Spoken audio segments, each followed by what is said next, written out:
build up walls, shatter pride. Take some mad, mad, mad, mad, mad. Build up walls, shatter pride. Do you abide by laws?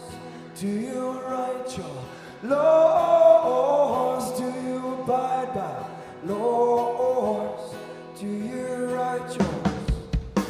Get up, get up, get up, get up. Just get your love on.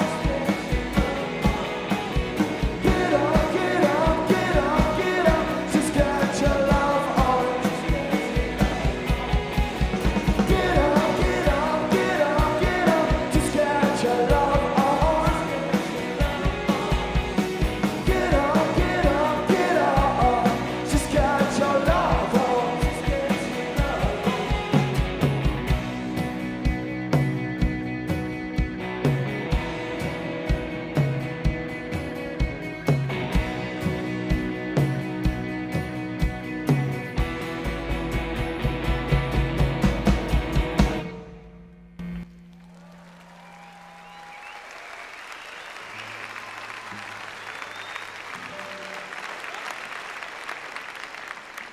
Be the anomaly, the aberration, the glitch, the inconvenient, the divergent, the string of junk code, the stubborn apple that falls nowhere near the tree or the forest. Be the fool, the bonehead, the idiot in the room. Let them shake their groupthink heads at you. Let them be ashamed of you, embarrassed of you, pissed off at you.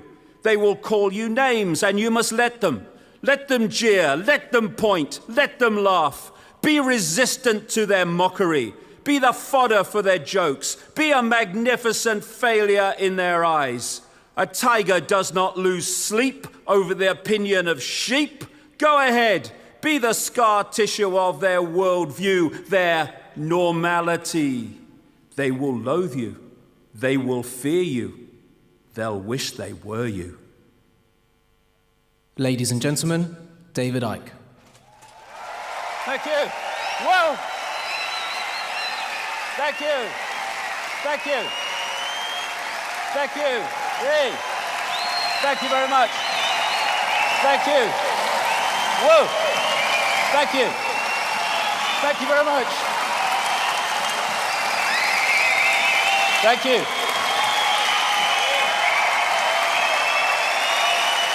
Thank you. Thank you. It's like the comedian Peter Kay said, you know, don't peak too early like your dad, you know, said to me. So I've got to follow that for the next 10 hours. Thank you very much. That's great. Well, it's great to be back at Wembley. Isn't it amazing to say back at Wembley when you were a nutter 25 years ago, 20 years ago, 15 years ago? And there'll be some media people here who come with the impression that I still am. But we're going to talk about that which is beyond the norm, which, of course, will challenge much of the mainstream media, if not all of it. And we're going to talk about awakening. And what is awakening?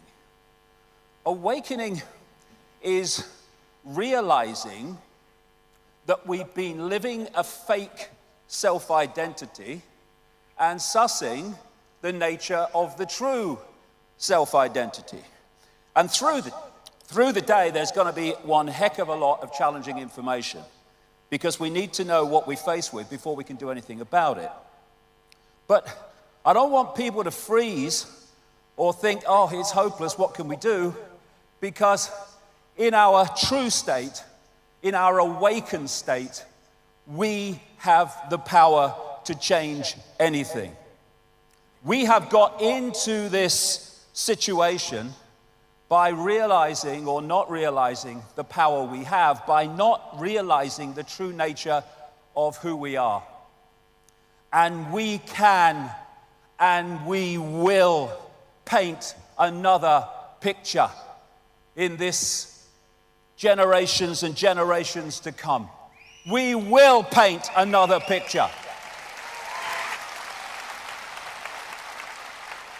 because that other picture is just a change of perception of self and reality. I am love, you are love, we are infinite consciousness, eternal, all that has been, ever can be. That is as bad as it can get. But from that, I am love. Yeah. You are love. Yeah. We are infinite consciousness. Yeah. The next question comes, what the bloody hell happened? What happened? How did infinite awareness get so confused that it becomes entrapped in this? Quick, honey, he's just said on the news that Osama bin Laden has reincarnated and he's dropping Ebola from a flying saucer. Quick, honey. What will Simon Cowell think? How did we get here? Well, it's a big story and it's a long story, but it's a story that if we know it, we can get out of this nonsense. How do we get into a situation, infinite awareness, all that is, has been, ever can be, where in some supermarkets in America, they put up 3 hands to tell you that's what 15 means at the checkout? How do we get there? And then there's this guy. How do we become ruled by people who say wind is a finite resource and harnessing it would slow down the winds down, which would cause the temperature to go up? Someone voted for him. And then we have a president of the United States for which it would be quite right to say, I would challenge you to a battle of wits, but I see you are unarmed. I mean, I get the feeling in me water that there's something not quite right here, that this can happen. What's gone on? If ignorance is bliss, there must be shitloads of people in paradise. But ignorance is bliss, but only for a while, until they knock on your door and ask for your papers. This is a great line. Mark Twain, never argue with stupid people. They will drag you down to their level and then beat you with experience. And we've all bloody been there. You have the right to remain stupid. Everything you do not know can and will be used against you, most likely for profit. You can ignore reality, but you can't ignore the consequences of ignoring reality. And that's the whole point of today. A nation of sheep will soon have a government of wolves. And when you look around the world, that is what we have overwhelmingly, virtually everywhere. So how do we go from this to this? Like I say, it's a fantastic story, it's a long story, and an amazing story. And we went there because what we call stupid equals asleep. What we call asleep is hypnotized, and what we call hypnotized is unconscious. We have been systematically put into a state of unconsciousness so that we cannot see what we are part of and what we are experiencing, though that is changing and changing fast. Until you make the unconscious conscious, it will direct your life and you will call it fate. All the time, the subconscious, which we're not aware of, is dictating the behavior and responses of the conscious. And if we don't understand the unconscious, then the conscious will just be a pawn in a game it doesn't understand. Ignorance. The most violent element of society is ignorance. Ignorance is the key to everything because everything comes from ignorance. What we will challenge, what we will accept, what we will respond to, what we will ignore, all comes from ignorance. What we will support and what we won't. And the idea from cradle to grave is to keep us in that state of ignorance. State schooling is stage 1. Actually, it's stage 2. Parents putting their programming onto their children before school is stage 1 if their parents are in that state of mind. But this is the first major program. State schooling decoded. It seems so complex, but all it means is that we're here to program your perceptions throughout your formative years so the state controls your mind for the rest of your life. End of story. And we call it education and learning about the world. No, it's learning about the world that in power wishes us to believe in. And here we go from school and we go into this free society. I'm free, I can do what I like. Go to work, get married, have children, act normal, walk on the pavement, watch TV, obey the law, save for your old age, then repeat after me, I am free. And we keep having to say we're free, and in America they keep having to tell the people they're free every 5 minutes because they might otherwise suss that they're not. Slavery was never abolished. It was only extended to include everyone. And yet people go so out of their way to convince themselves they're not in a state of slavery. This is slavery. But this could be an office where you have to be every morning at 9 o'clock. Otherwise you don't earn the money to survive another month. I mean, spot the bloody difference. Apart from the fact the chickens can't go home at night and watch Simon Bloody Cow, I don't see a lot. Slavery, it works better when you don't tell them. Because then you get no response to the fact that they're slaves because they don't think they are. First stage of disconnecting from slavery, realize you're in a state of slavery. Then you know what to disconnect from. This is great, George Carlin. Oh, you hate your job? Why do you say so? There's a support group for that. It's called Everybody, and they meet at the bar. And that's not true of everybody, but the vast majority of people every morning around the world get up out of bed, if they have one, and go to do something they'd really rather not do, but they got to pay the rent, so they got to do it. They're pissing on us, and we say it's raining. No, we're free. We're free. I've got to vote every 4 years. To vote for different masks on the same face. It's ever so free. Oh, Leonardo da Vinci.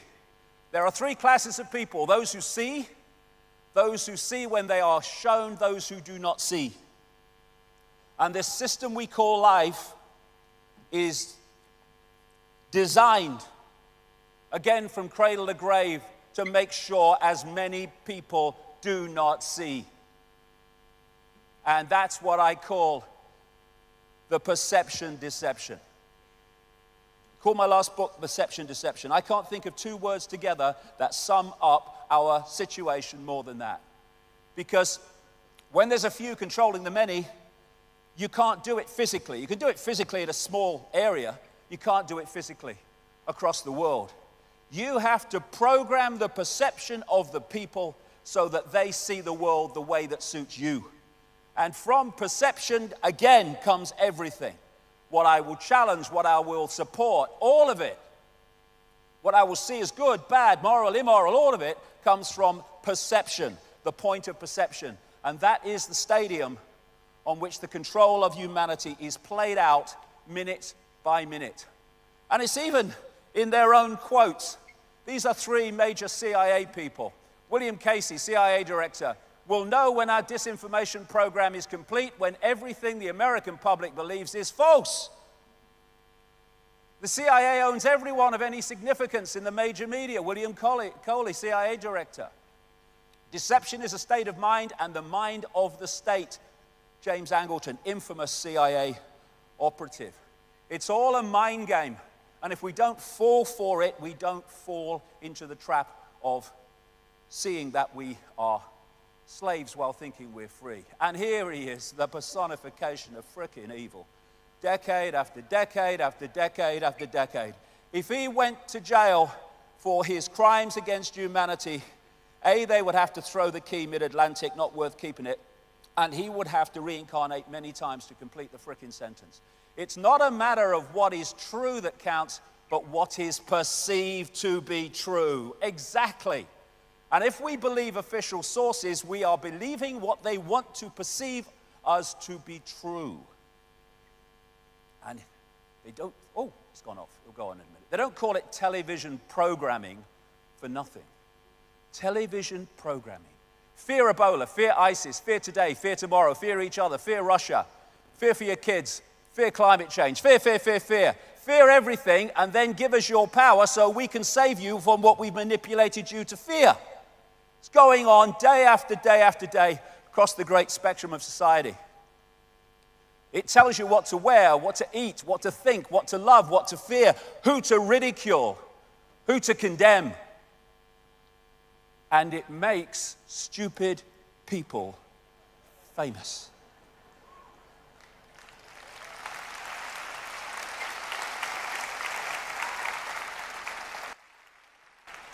What is that? What is it? I mean, what is it? You know, my mother always used to get words wrong. She talked about defective inspectors and snatcher dispel. Satcher distel for anyone younger than me. And she'd look at that, she'd say, "Hey, up, Dave, she's twerping." Yes, mother, because she's a frickin' twerp. George Orwell, 1984. Football, beer, and above all gambling filled up the horizon of their minds. To keep them in control was not difficult. And note that, if you watch sport in this country, he wrote that all that time ago, 1948 that book came out. Above all gambling. The television sport coverage is awash with gambling. Who's that bloke? Ray Winston? Have a bang on that. Nah. I'm a man of the people, me. So lose your money. Nah. God, what bollocks we put up with. Imagine if everyone was this passionate about things that actually matter. What a world we would live in. Ah, jeez. I love football, but Mike, it's a game. They're kicking a bag of wind about. Some very skillfully, some not very skillfully, but it's a bag of frickin' wind. It's a game. They sell us our dreams to keep us asleep. They tell us what success is, so we pursue their version of success, which is more things and more things and more things. You are feeling sleepy. Just watch the watch and live your life as we tell you to live it.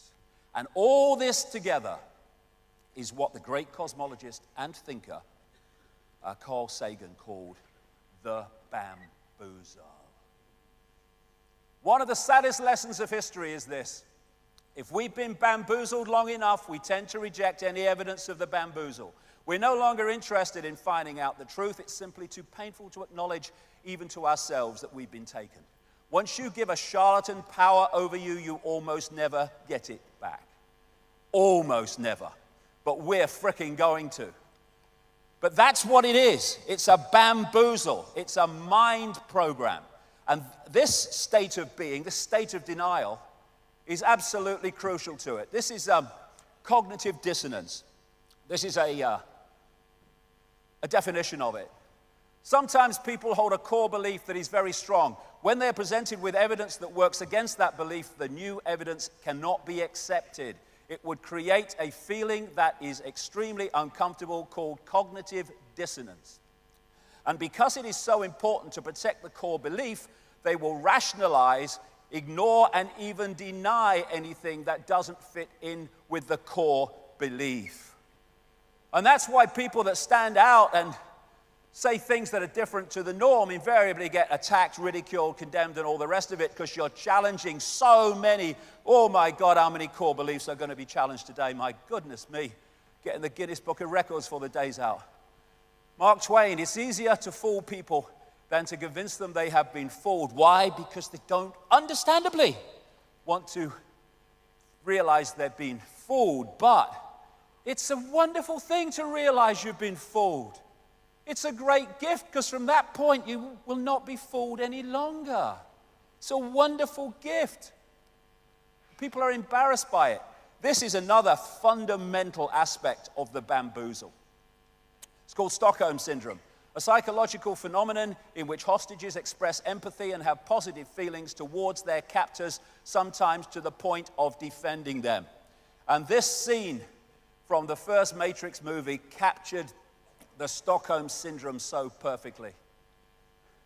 You have to understand, most of these people are not ready to be unplugged. And many of them are so inert, so hopelessly dependent on the system, that they will fight to protect it. And so you have people in uniform who are part of what people term the 99%. Actually, probably 99.9 if you really get to it. And yet they're defending the 1% or the 0.1% from the rest.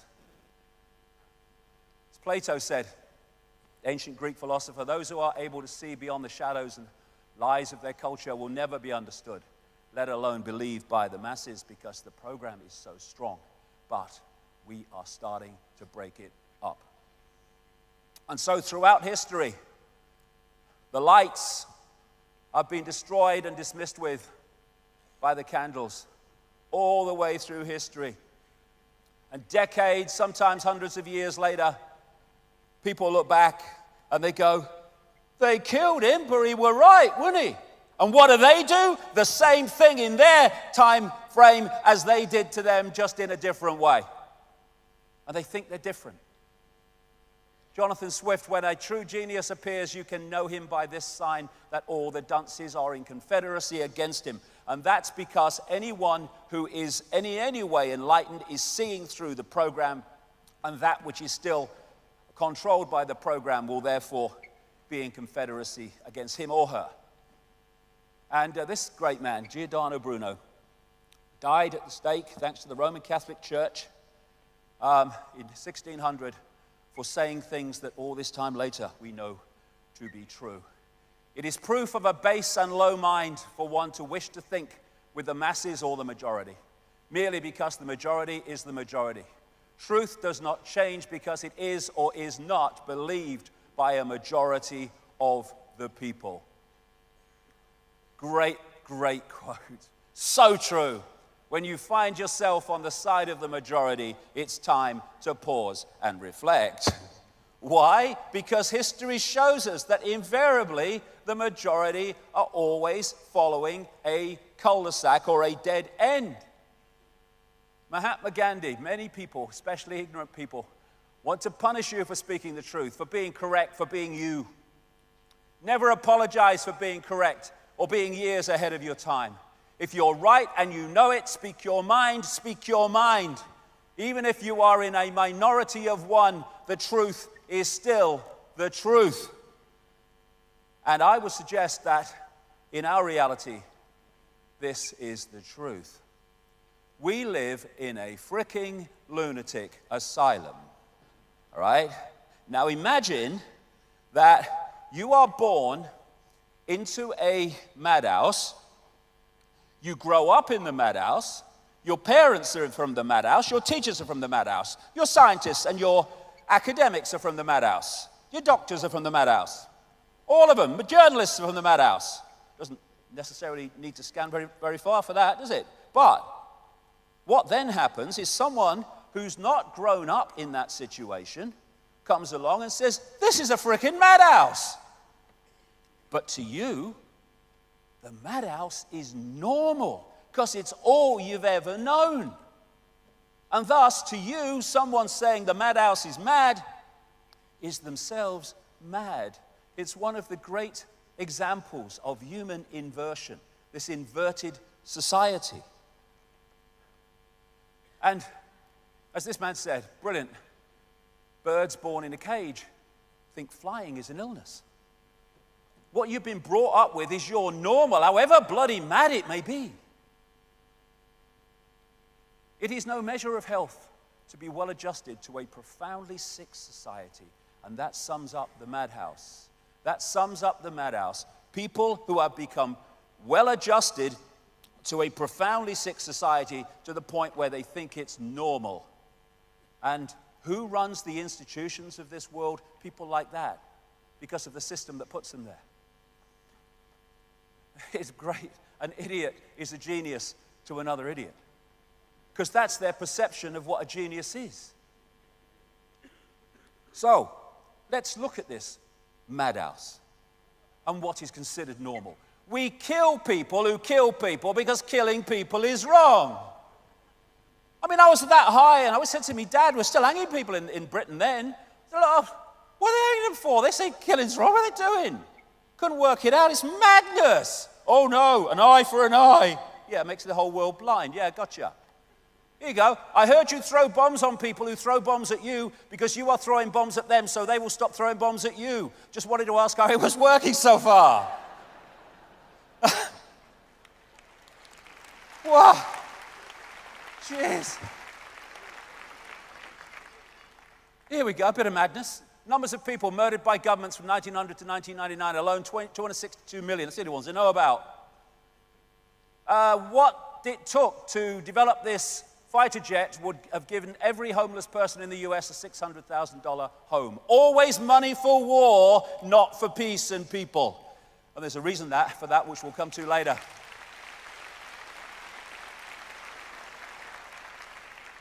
$1,735 billion spent on war in 2012. It would take an estimated $175 billion a year to eradicate poverty. Some say a bit more, but certainly not even close to that.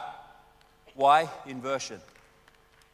It's not something that's a crisis that's natural. It's a scam. There is no need for one single person on this planet to be hungry and to be homeless. No reason whatsoever.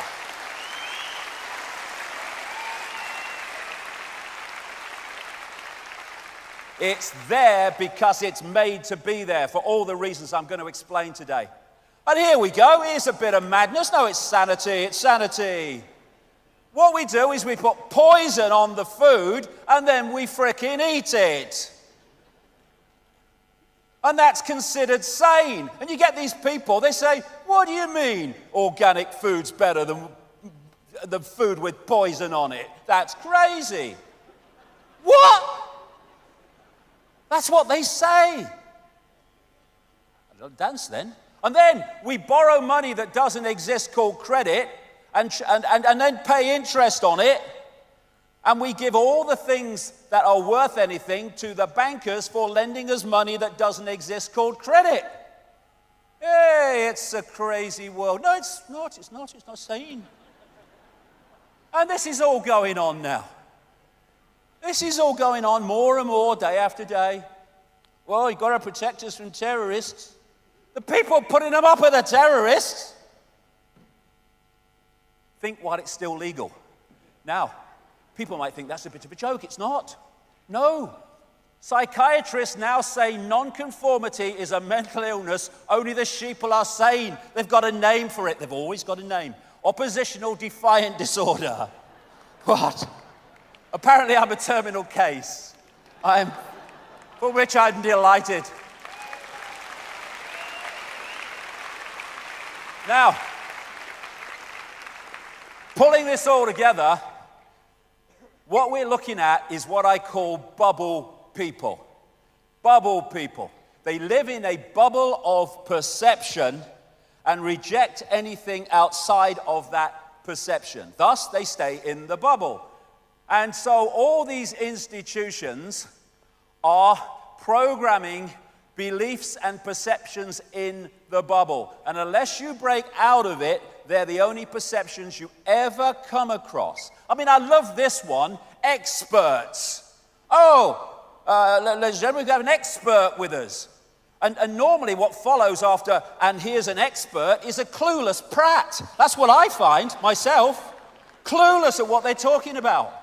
Scientists talking about reality when they haven't got a clue what reality is. And then the arrogance of the bubble. Because the bubble thinks that anything outside its bubble has got to be crazy and must not be believed, and you must ridicule those that are outside the bubble. They can't be credible, they'll be inside the bubble with me. Condemnation without investigation is the height of ignorance, said Einstein. And my goodness me, this reality is awash with it. Here's a wonderful example.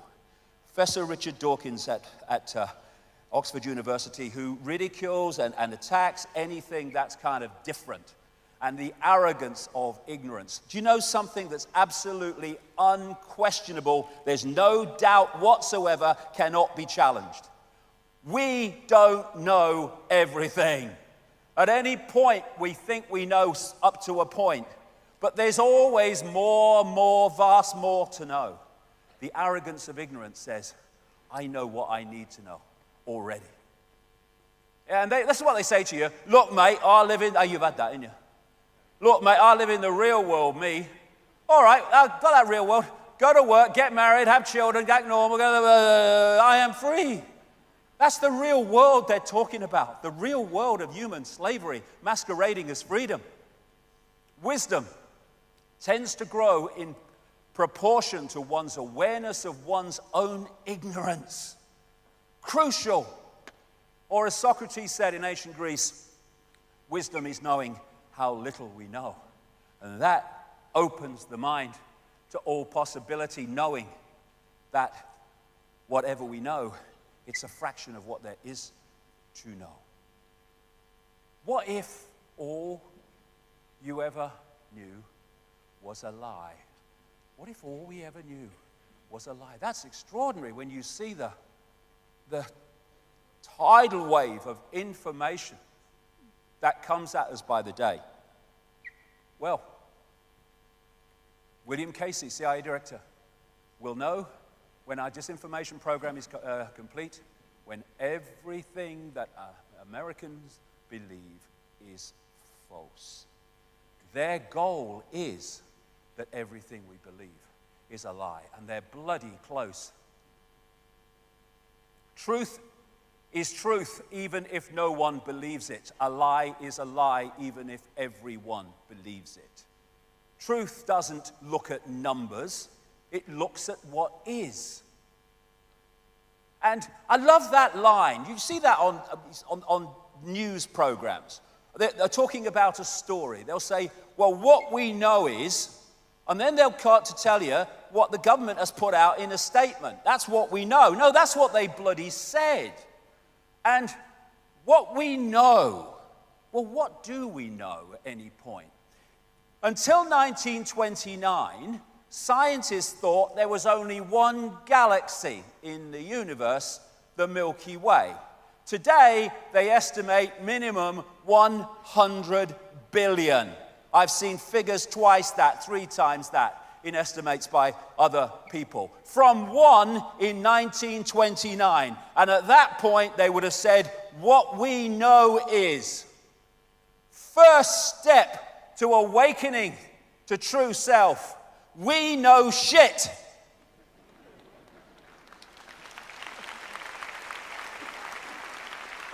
From that starting point, we got a chance of knowing more than shit.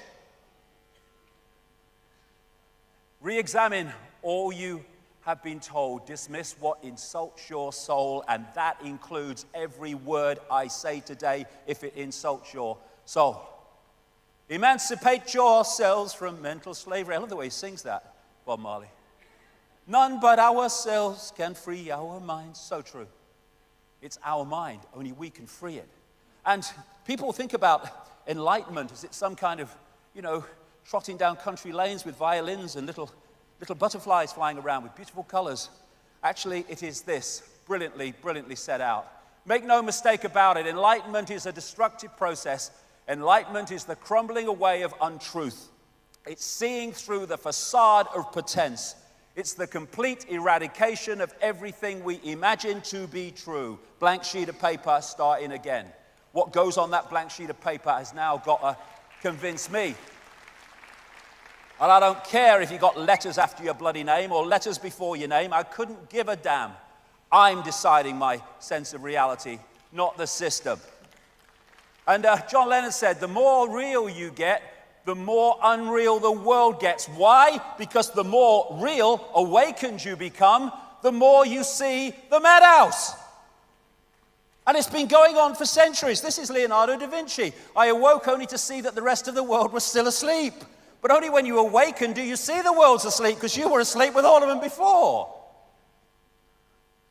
This is what we need to transform human reality. We need the end of bloody normal. This This is a great line. Normal is getting dressed in clothes that you buy for work and driving through the traffic in a car you're still paying for. In order to get to the job, you need to pay for the clothes and the car and the house you leave vacant all day so you can afford to live in it. Brilliant.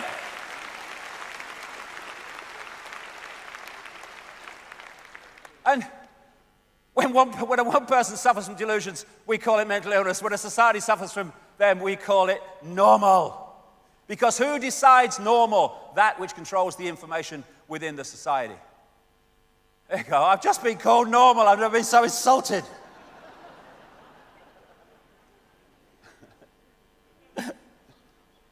Here, do you know they've said I'm not normal? I can't bloody believe it. Someone told me the other day. Icke is mad. He's not normal. You know my response to that? My response has always been, thank bloody God for that, right? What a relief. A world that's insane thinks I'm mad. Thank you, God. Phew. History shows us that the people who end up changing the world are always nuts until they're right, and then they're geniuses. History is alive with it. As I said in a book years ago, today's mighty oak is just yesterday's nut that held its ground, long enough for perceptions to change. Can you remember who you were before the world told you what you should be? Can any of us remember that? When we're born into a world and from day one we're told who we are, what we should do, what reality is, what we should aspire to, what we should oppose, all of it. Just a program. This is my space. I'll decide what comes into it. And I don't care if you're a parent or a school teacher or a bloody politician, a scientist, an academic. I decide what comes into my space and my reality, not you. And when we do that, we can start to change. If you sense more, there is more. Yes. It's people get stuck in the mode of thinking. And when we feel something, what does it feel? You can say, well, it feels right. It shouldn't, but it does. This is the true self. This is the programmed self. Know the truth by the way it feels. And that's all I can say today. Because my goodness me, there's so much information coming. But know it by how it feels. And let it run, even if you're incredibly skeptical, which you have every right to be. Let it run and let's see the pieces go and then make a decision at the end. But how does it feel? Not how does it perceive from my belief system. Awaken, awaken, awaken. Awaken from the program. And what's the first stage of that? The very first stage. Leonardo da Vinci had it. All great acts of genius began with the same consideration. Do not be constrained by your present reality. Because if we're constrained by a present reality, we're going, yeah, truth, academic school, work, yes, death, I'm out of here now. I'm going round and round and round and round. That's all you can do unless you cease to be constrained by your reality and break out of that circle and look elsewhere. When you can see through the illusion, you are the solution. Because then the illusion ceases to have power over you and your perception of self and reality. Is this real life or is this fantasy?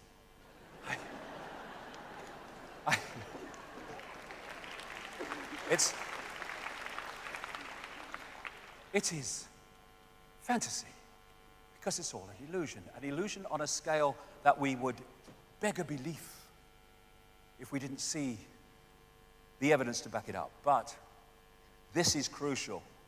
I'm going to be talking as the day goes on about how this world's manipulated and to what end. Deep, deep, deep in the rabbit hole. And when I started on this journey, it was a very lonely place.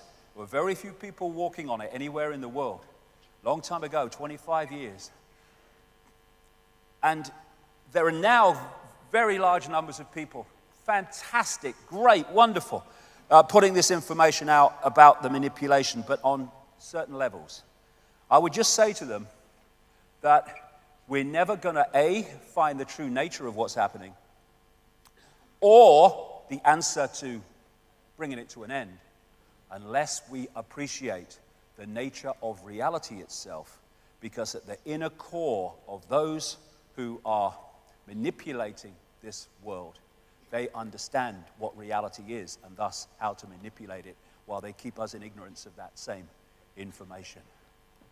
Illusion comes from illusio, ludere, to play, to mock.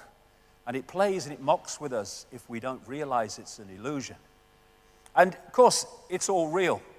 Consider that you see less than 1% of the electromagnetic spectrum and hear less than 1% of the acoustic spectrum. As you read this, you are traveling at 220 kilometers a second across the galaxy. 90% of your cells in your body carry their own microbial DNA and are not you. The atoms in your body are 99.9999% empty. I say 100% personally. Space, and none of them are the ones you were born with. Human beings have 46 chromosomes, 2 less than a potato. The existence of the rainbow depends on the conical photoreceptors in your eyes. To animals without cones, the rainbows do not exist. So you don't just look at a rainbow, you create it. This is pretty amazing, especially considering that all the beautiful colors you see represent less than 1% of the electromagnetic spectrum. And then there's this. Every second, 11 million sensations crackle along the brain pathways. The brain is confronted with an alarming array of images, sounds, and smells, which it rigorously filters down until it's left with a manageable list of around 40 from 11 million. Thus, 40 sensations per second make up what we perceive as reality. Okay, we have an expert. What we know is shit. Then we can get somewhere. And think on this. All the institutions that run this world and dictate its direction and dictate its sense of reality are all founded on the fact that this world is not an illusion, that it's really bloody solid, and all that quantum physics and the rest of it is irrelevant. And thus, bollocks begets bollocks. That's one of my laws, that. Bollocks begets bollocks. If you hit a piece of glass in the center with a hammer, it doesn't just smack where it hits. It goes off, distortions, inversions in every direction. And if the very basis that you found society on is a fundamental misunderstanding of reality itself, then that flaw, that fundamental flaw, must infest every area of human life. No wonder it's a bloody madhouse. Here you go. The bamboozle, establishment, science, education, media.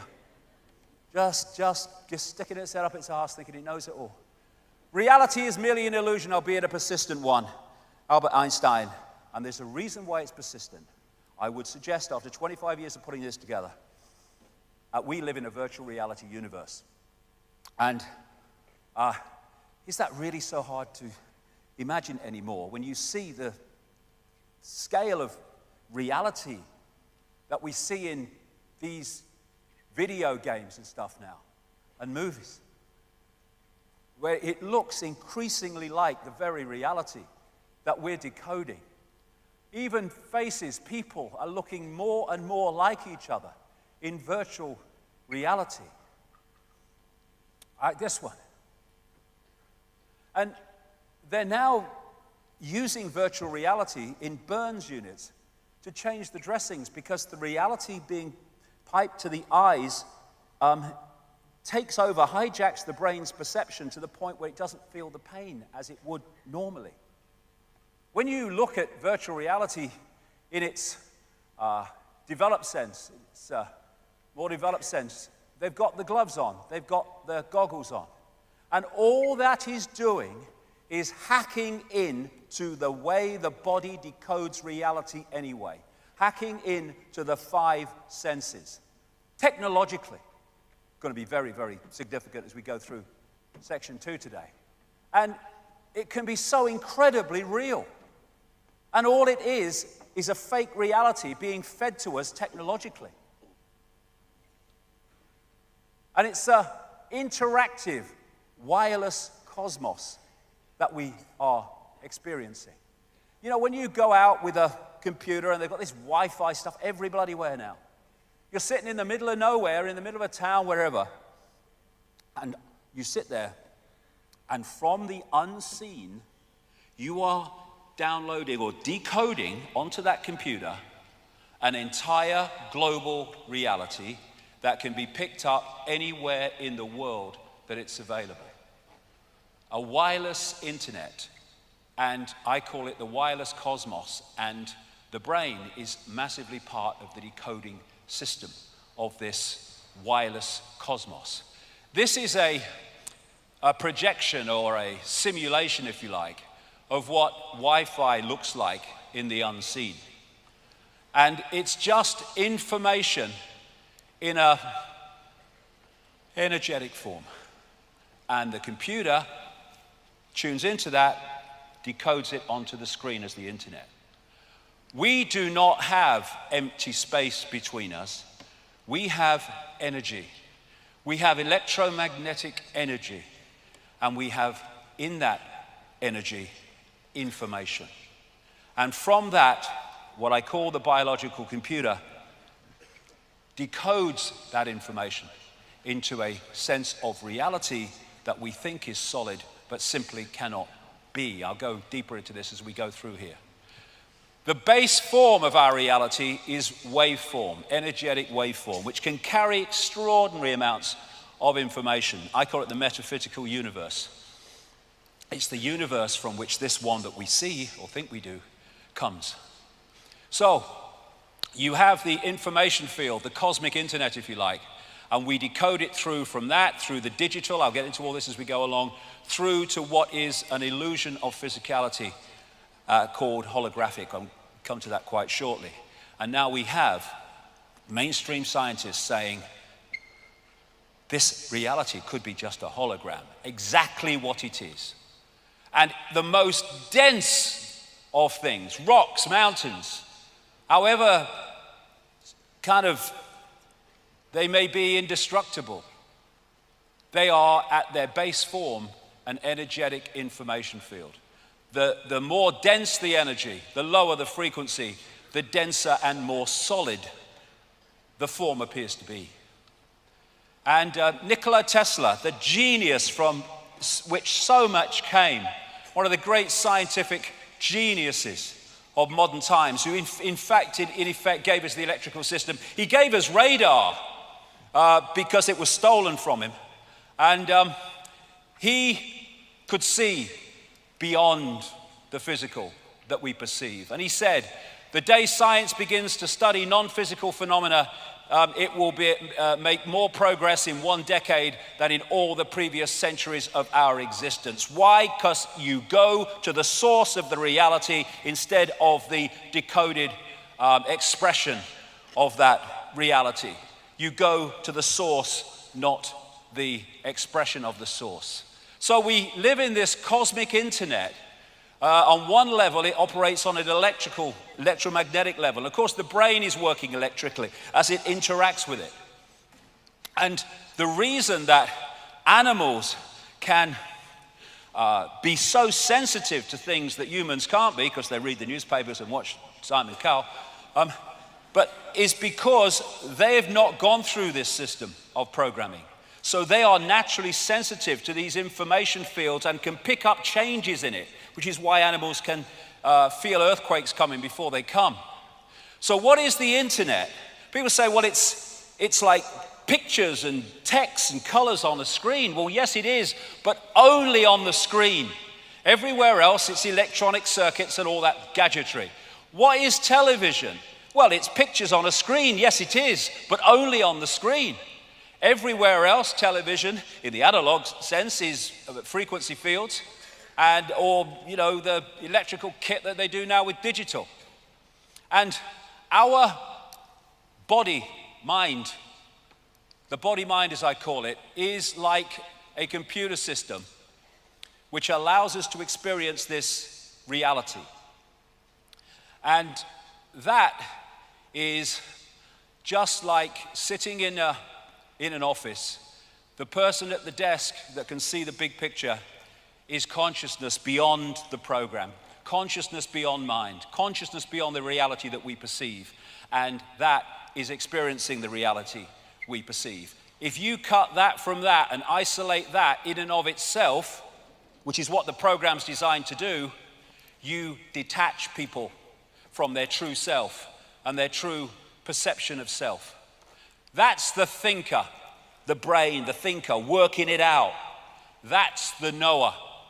And if you detach the thinker from the knower, then the thinker is left helpless to have its thinking programmed by that which has been responsible for the disconnection of the isolation. So, if you program that level of self that's directly experiencing this reality, body, mind, with all this programming, you disconnect it from this, and that's how infinite consciousness can become an idiot. The brain is not who we are. It is a processor of information and a communicator of information. As this man rightly said, looking for consciousness in the brain is like looking inside a radio for the announcer. The radio is just decoding information. That's what the brain body is doing. We are conscious in a very narrow band we call conscious. That's what we perceive and think we're awake. But beyond that is the unconscious, the subconscious, which goes on and on into infinity. And the idea is to isolate the conscious from the greater self. So what we are in this reality is simply a point of attention, which the body focuses into a tiny range of frequencies we call the world. I'll get into that in a second. A point of attention. But if we get caught in the program, that point of attention is so focused on here that we lose connection with the greater self and all the other insight, knowledge, awareness that is open to us when we connect with it. Not some guy in a spaceship, our greater self, our greater consciousness. Consciousness is, what I call consciousness, is like the ocean. Whereas mind is the same substance, but it is far more limited. Like ice is the same substance as water, but it's in a completely different and more limited state. And if we get caught in that and disconnected from that, big trouble. And you know, when you look at the oceans, they say it's the South China Sea, they say it's the South Atlantic, the Indian Ocean, the North Atlantic. Same bloody water. Same water. But what we do is we give our water, our infinite self, names, like Ethel Jones and Arthur Smith. And we give them identities without realizing that we are just points of attention within one infinite, eternal consciousness. We are like the white waves in an ocean. They look different to the rest of the ocean, but they're just a different expression of the ocean. This is a fantastic picture. This sums up humanity. We are expressing our point of attention as a uniqueness, which is wonderful. A unique personality, a unique person, a unique perspective, a unique point of attention. But at that time, we are connected to all the other points of attention in infinite awareness, which in the end are all us and we are all them. And so, when we go to war, we go to conflict, we are fighting ourselves. You hit yourself around the head with a baseball bat, they put you away. But we're doing that all the time because we've got caught in the illusion of the fact that we have space, empty space between us, and we're all individual to the point where we're not connected. The ocean is the droplet is the ocean. Drop the droplet in the ocean. Where does the droplet end and the ocean start? The idea of the conspiracy is to keep that droplet disconnected from the ocean. And when they do that, we have the world that we live in. Great line, Leonard Cohen. If you don't become the ocean, you'll be seasick all your life. And so many people feel this ache, this sense of disconnection, this sense of longing that they can't put words to, because one part of them, one level of them knows that we're all one. Everything is all one. Leonardo da Vinci learned how to see, realize that everything connects to everything else. It's an ocean. We are a point of attention, but we are the ocean. My God, that's what we are. We're the freaking ocean of infinite consciousness. What a job they've done to persuade us we're Ethel from the store. Near-death experiences have experienced this. So often, the common themes of what they say is incredible. How they leave the body and suddenly past, present, and future are all happening at the same time, in the same moment. How they have multiple levels of awareness at the same time. In the body, they had one level of awareness because the body focuses us in these frequencies, locks us in like a computer. From one of my books, the fear of death comes from the ignorance of life. There is no death. There's just a removal from the vehicle into consciousness, in awareness of itself again. But you get people frightened of death and they'll give their power away to doctors and chemo freaking therapy and all of it because they want to stay alive because they fear death. There is no death. There's just a change of point of attention. That's all it is. Point of attention, point of attention. I'm terrified. If people say to me, don't you frighten, they'll kill you. Well, so they kill me, all right? I'll leave the body and I go, oh God, I'm terrified. Oh my goodness, it's such a nightmare becoming all that is, has been, and never can be, and full awareness of itself.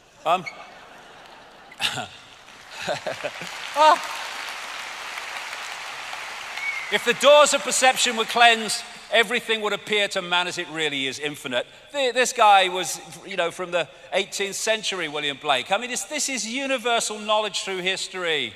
So we have a visible universe, that which we can see and bring into some kind of form, and we have an invisible universe, which is everything else. And the visible universe is so tiny, it is funny. This is mainstream science. They talk about dark energy, dark matter. I see that slightly differently, but the principle's the same, what you can see and what you can't see. So you have this massive area of stuff they say exists in this universe, which we can't see. You then have light, electromagnetic spectrum, etc., which is 0.005% of what they say exists in this universe. And visible light, which is the only frequency band that we can decode into a visual reality, is a fraction of the 0.005%. We have an expert. What we know is, what? Madness. So this is the visible spectrum within the electromagnetic spectrum. Look at it, it's tiny. And that's all that we can see in what we call the world. You say to most people, can you see everything in the space you're looking at? Oh yeah, mate. You can't see that much of it.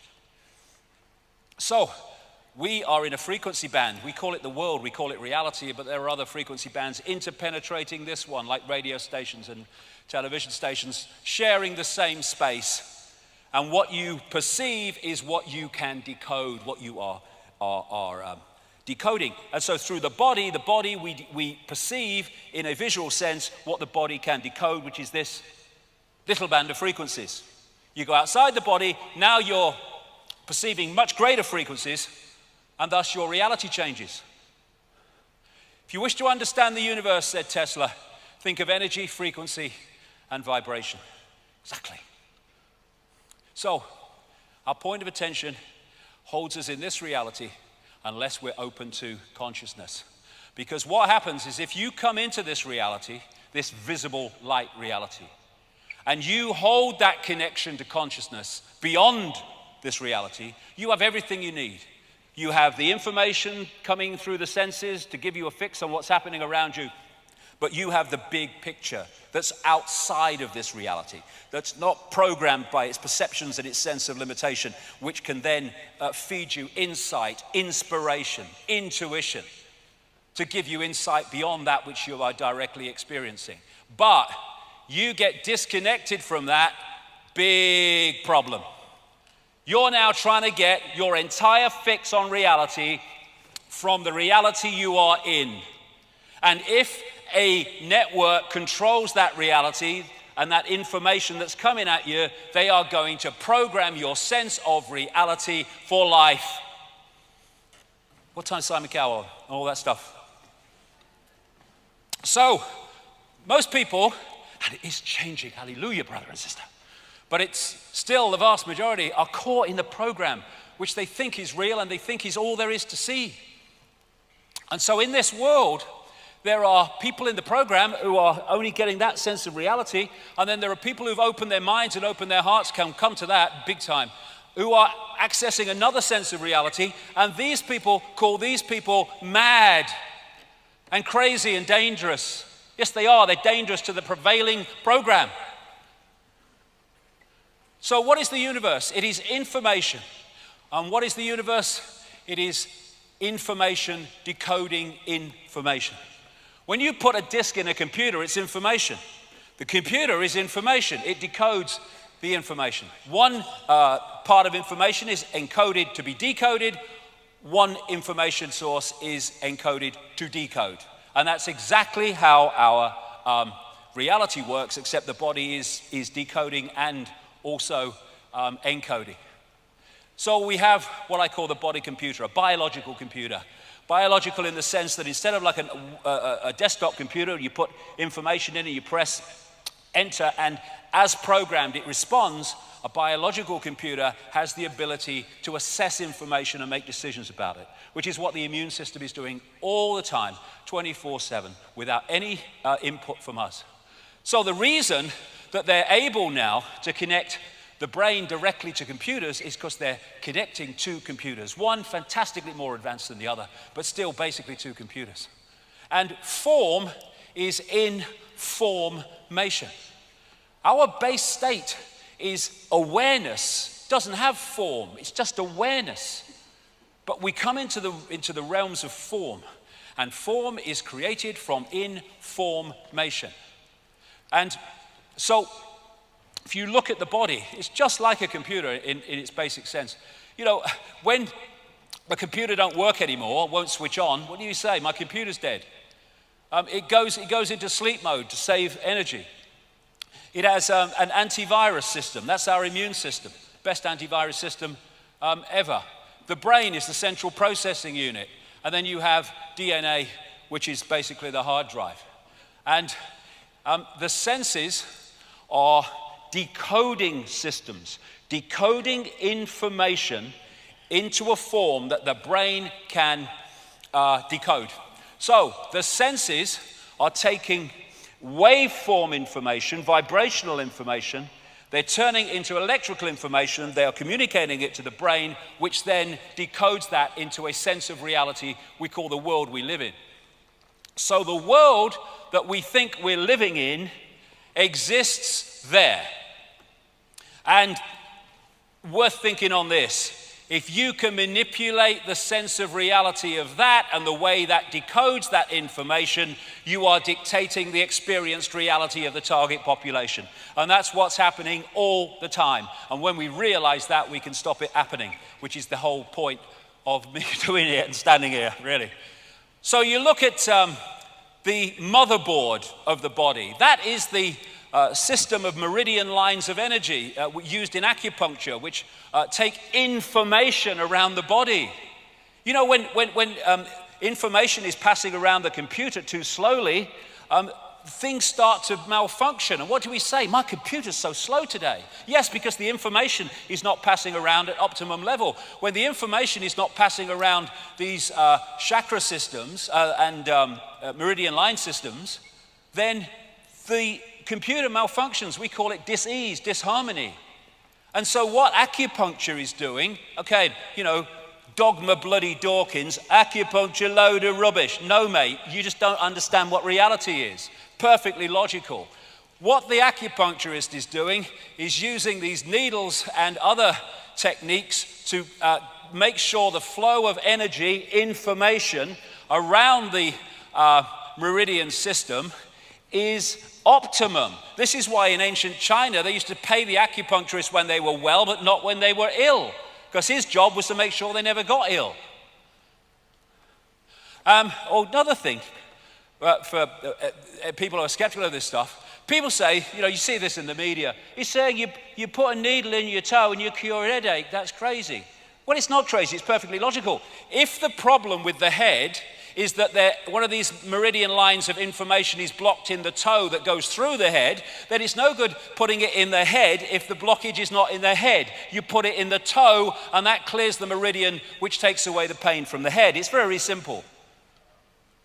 The brain is dark but sees light. How is that possible? How can my brain be totally dark and I see this light?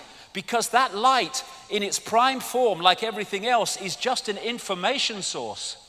And I'm decoding that information source in here into the visual reality of light, because that's what the information contains. Thus, that's what it manifests when I decode it. A real great open-minded man, you might call him some kind of mystic kind of man, the late Alan Watts. He really kind of had a lot of good things to say. And he said this: without the brain, the world is devoid of light, heat, weight, solidity, motion, space, time, or any other imaginable feature. All these phenomena are interactions of transactions of vibrations with a certain arrangement of neurons. We have an expert. What we know is, so this is right. There is no spoon. It's not the spoon that bends, it is only yourself. Because that spoon only exists in that form when you decode it from energetic information. People say it can't be done. I've seen it done. People walking across fantastically hot coals that should burn their feet off. But it doesn't. Why? Because if they go through the coals with the perception, here we go again, that they'll get burned because that perception will lead to the decoding of the perception. Call an ambulance.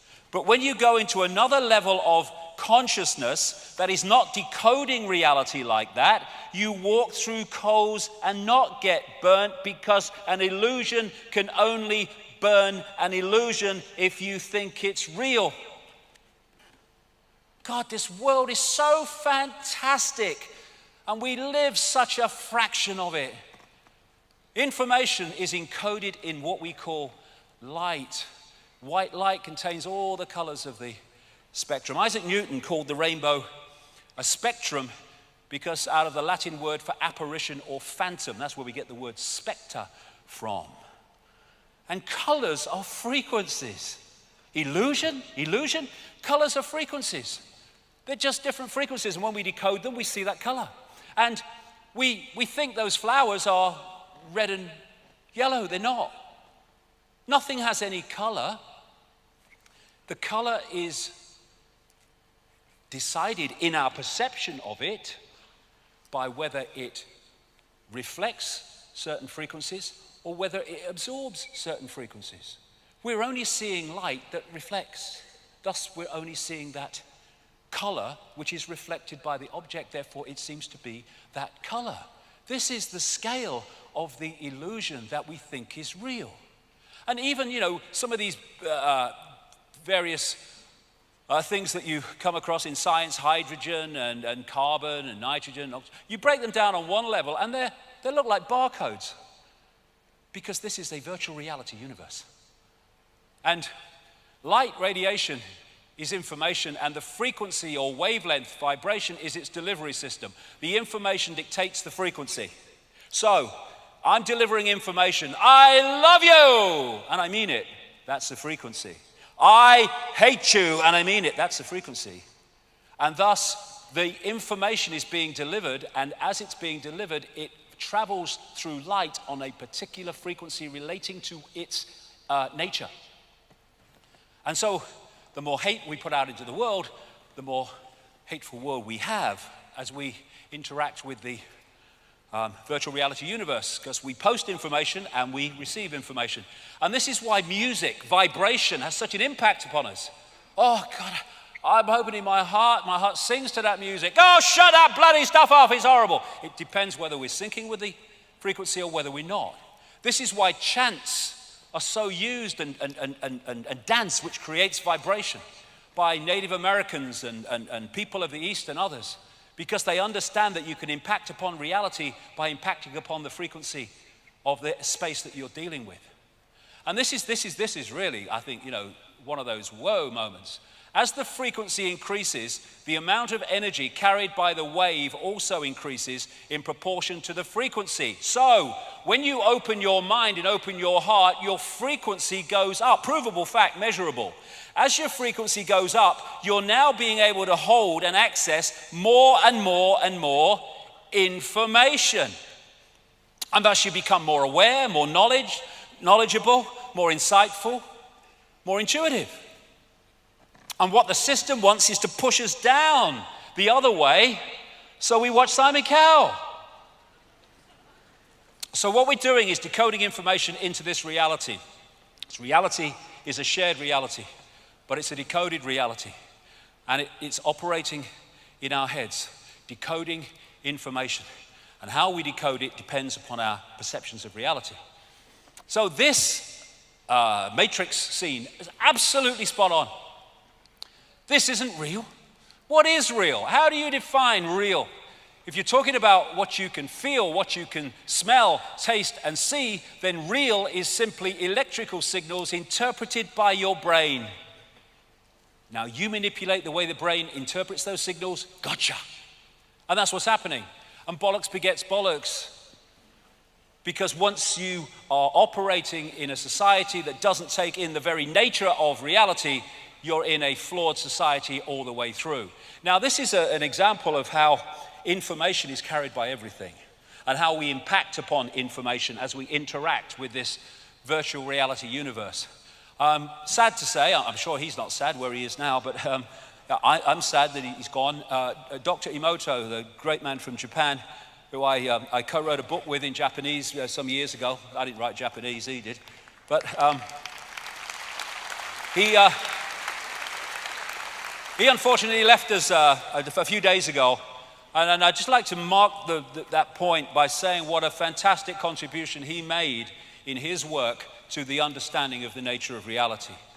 Because what he did was he took water, put it into little containers, and he would apply to that water sounds or words, and then he would freeze it very quickly. I've been to his place in Tokyo where he did it, and then he would photograph the water crystals in that water. And the difference in the crystals corresponding with what the water came into contact with is absolutely fantastic.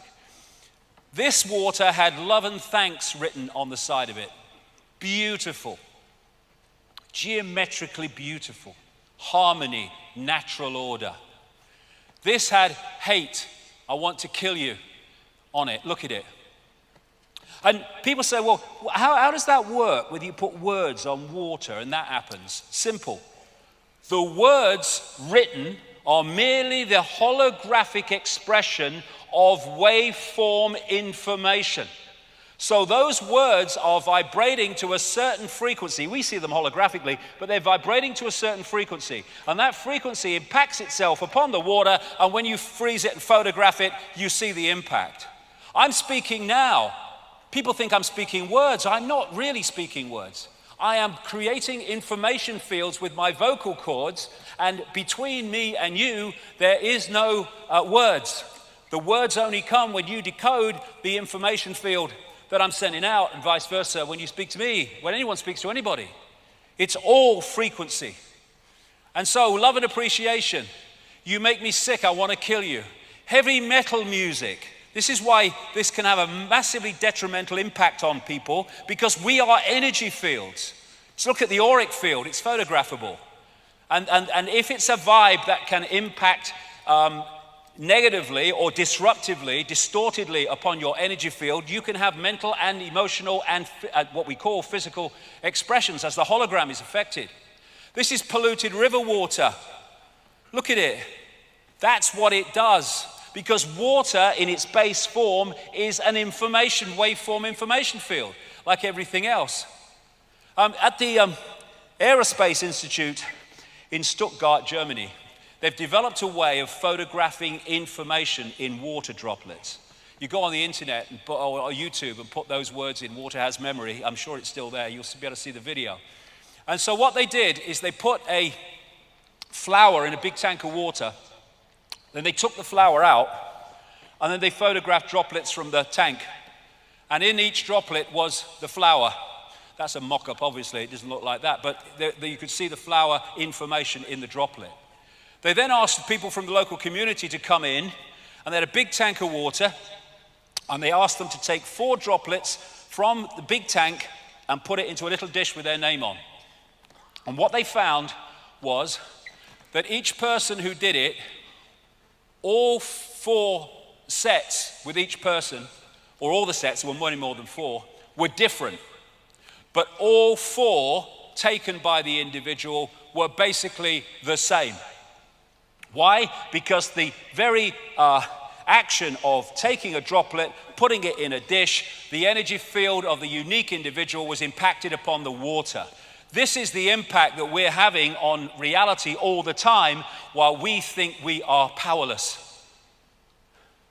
And so, when the Dogma Dawkins of this world ridicule homeopathy, they don't know what they're bloody talking about because they don't understand reality. He did say, actually, in one of his books that his knowledge of quantum physics was foggy. Well, that's a great way of understanding reality for a start, isn't it? But what is homeopathy? They say, well, you can't dilute a substance over and over until there's no substance left and say it heals anybody. The flower was taken out of the water. The information was still there. It's the information from the substance that does the healing in homeopathy, not necessarily the substance itself physically. Because they don't understand reality, they can't get that connection. Can you? No. So, what is a computer virus that disrupts a computer system? It's rogue information, and that's what this is. It's rogue information. Pollution at its base wave form is just a distorted energetic information field which distorts that which it comes into contact with, which manifests in the hologram as toxic water and toxic waste. Same with the stuff in sweets and bloody soda things that children eat on a massive scale. Of course, it's going to destabilize them mentally and emotionally because it's distorted information which distorts the workings of the brain. And this is a big one, another one. This is a target too. I'll get that to why it's well, not why it's a target, but how it's a target later on. The pineal gland in the brain. It's known as the mind's eye, part of this so-called third eye, and it's not so-called, which takes us to other levels of reality and other levels of perception. And René Descartes, the French philosopher and mathematician, talked about the pineal gland being the seat of the soul. It's not the seat of the soul, it's the way we massively interact with this cosmic internet.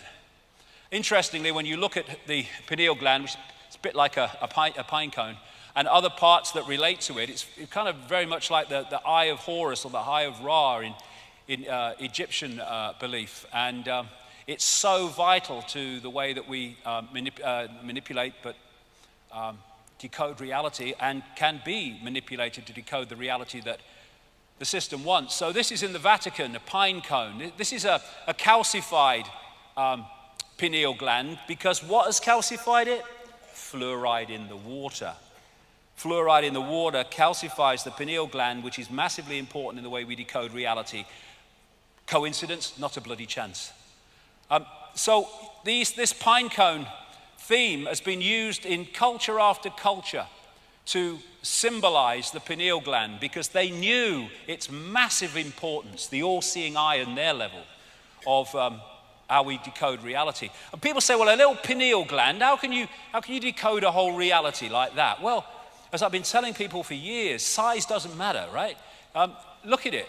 You've got this little thing here, you stick it in a computer, and from this little thing, you can pull down an entire global reality called the World Wide Web. And the pineal gland has the same rods and cones found in the eyes are found in the pineal gland. because it is part of this other level of sight. And we think that what's happening is the world is coming this way. It's not. It's not. The world is going that way. We are decoding information, and the projection of what we perceive to be our reality is coming from within us, the other way around. So when we have this universal kind of belief through the ages, where people say, everything is within you, the world is within you. Yes, it is. And the world that we experience is dictated by the world that's within us, our perceptions, our attitudes, our belief systems. This is Anita Mojani, wrote a book called Dying to Be Me, all about near-death experiences. And she said, I believe that the greatest truths of the universe, she had a near-death experience, don't lie outside in the study of the stars and the planets. They lie deep within us in the magnificence of our heart, mind, and soul. Until we understand what is within, we can't understand what is without. Because what is without is a projection of what is within. And manipulating what is within to manipulate what we experience apparently without is the whole basis of the conspiracy. So we can decode reality and it can be beautiful. Or we can decode reality and it can be war and conflict. It's our choice based on our perception. And the pineal gland is crystalline. Everything that is involved in this decoding system seems to be crystalline because, of course, crystals are involved in the decoding transmission systems. The membrane of every cell, and we have trillions and trillions of them, tens of trillions of them, is a liquid crystal. And so we are taking reality out of the cosmic internet, which is all around us all the time, just like the wireless internet. DNA is crystalline, and it is a receiver, transmitter of information. Here we go. It's not just the pineal gland. It's not just the brain. This is from an article about DNA. From the characteristic form of this giant molecule, a wound double helix, the DNA represents an ideal electromagnetic antenna. Electromagnetic antenna, exactly what it's decoding. On one hand, it is elongated and thus a blade which can take up very well electrical pulses. On the other hand, seen from above, it has the form of a ring and thus is a very magnetical antenna. And from an article in the San Francisco Chronicle, DNA is a universal software code. From bacteria to humans, the basic instructions for life are written with the same language. It's a software code because we are interacting with a virtual reality universe. And this is DNA, A, G, C, and T. How these substances, these codes, shall we call them, are in relation to each other decides if you're a human or a virus. And now they're actually creating synthetic cells using computers because it's a virtual reality universe. So human is a software program. It's a means of experiencing a particular kind of experience within a particular kind of reality. Men and women, it's a software program. What we are is infinite awareness. All that is, has been, and ever can be. We are men, we are women, we are everything in between. We are everything that exists. It's just a point of attention. And the nature of the vehicle focuses the point of attention. I am a man, I am a woman, I am black, I am white. This is why racism is so freaking insane. Insane.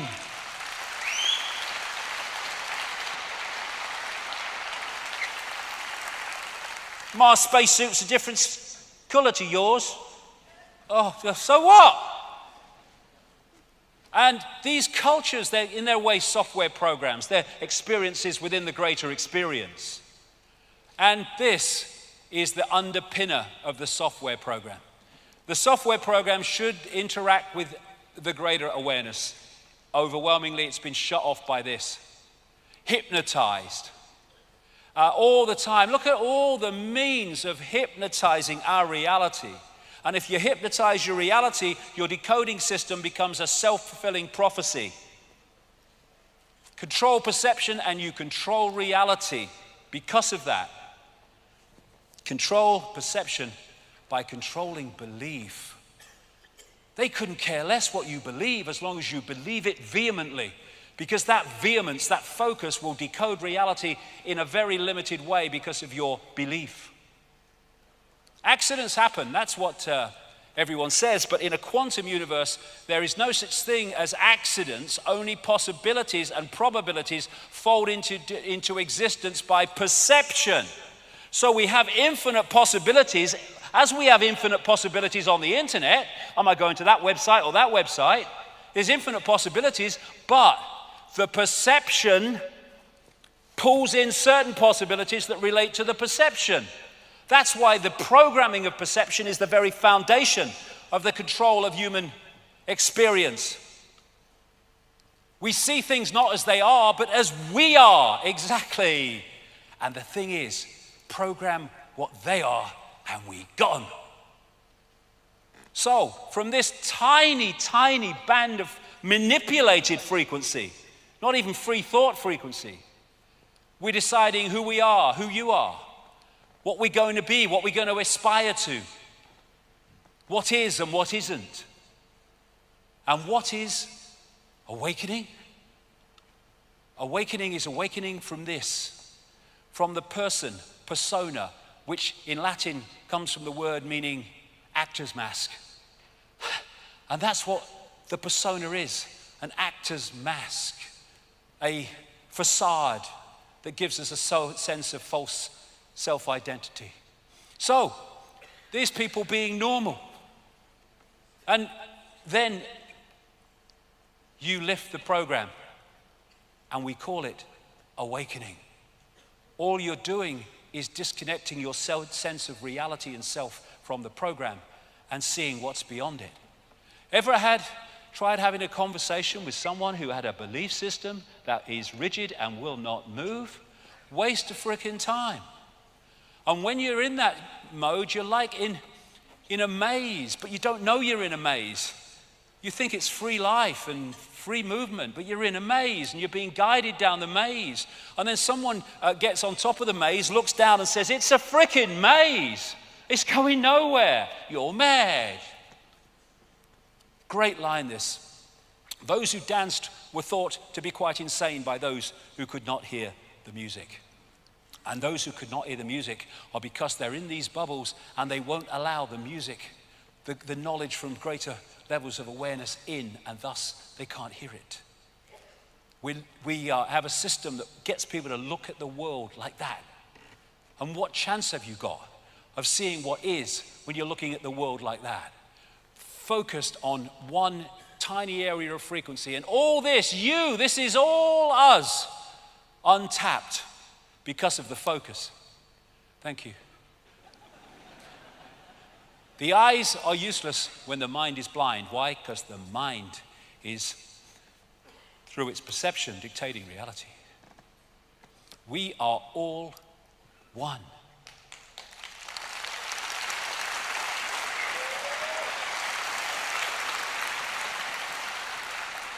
That is what they don't want us to suss. Who are we? We are all that is, has been, and ever can be. When people hear that, they say, "How is that possible?" I will explain in a second. But I had an experience once which took me into other levels of reality. And I experienced this place, point of attention, which was dark but brilliant. Very difficult to describe. Had no sound, had no movement, but it knew all. It was all that is, has been, and ever can be in that stillness and silence. And I read this book about a year or so ago, and I was reading what he said, and I thought, whoa, there you go, I've been there, darling. Ibn Alexander, a neuroscientist who had a massive near-death experience. Before the near-death experience, this was Dogma Dawkins in America, in effect, absolutely the same belief system. Then he had this massive near-death experience, and of course, everything changed. And one of the things he said he experienced was the core, or what he called the dazzling darkness. That is exactly what I experienced years ago. The dazzling darkness from where the purest love emanated and where all was known. Yes, this is the place where all is known. And all comes out of that we call worlds and forms and experience. It's all that is and ever can be. Impossible. You can't be all that is and ever can be. Yes, you can, because that is all possibility waiting to manifest. And in all possibility, it is all possibility. All that is, has been, and ever can be. It's all potential waiting to be made manifest. It is everywhere and nowhere. Can't be everywhere and nowhere. Within all potential and all possibility, you have to be able to be everywhere and nowhere. And everything and nothing. You can't be everything and nothing. You have to be within all possibility. And then we get the nothing, the no thing. People are so caught in the five senses that they believe that if you can't see it, touch it, hear it, and taste it, then it can't exist. If there's no movement, it can't exist. When they're just one or two possibilities pulled out of all possibility. All possibility is stillness and it is silence. This is why you can read all the books you like and all whatever you want to do with your voice and whatever. But you go into a state of meditative silence and you get inspiration that you'll get in no way from words, because you're going into that all that is state. And this is Nikola Tesla, a mainstream scientist, yes, in the strict sense, but way beyond that, because he was aware of that which is beyond the so-called physical. My brain is only a receiver. In the universe there is a core from which we obtain knowledge, strength, and inspiration. I have not penetrated the secrets of this core, but I know it exists. He's talking about the same thing. So from this all possibility, these worlds are created by thought, by imagination, and they're all illusions in terms of physicality. So, what do you mean the world isn't solid? It certainly bloody looks solid, and we experience it as solid. But it can't be, for a start, because they tell us that this reality is made of atoms. Atoms have no solidity, and thus they cannot a physical solid world make.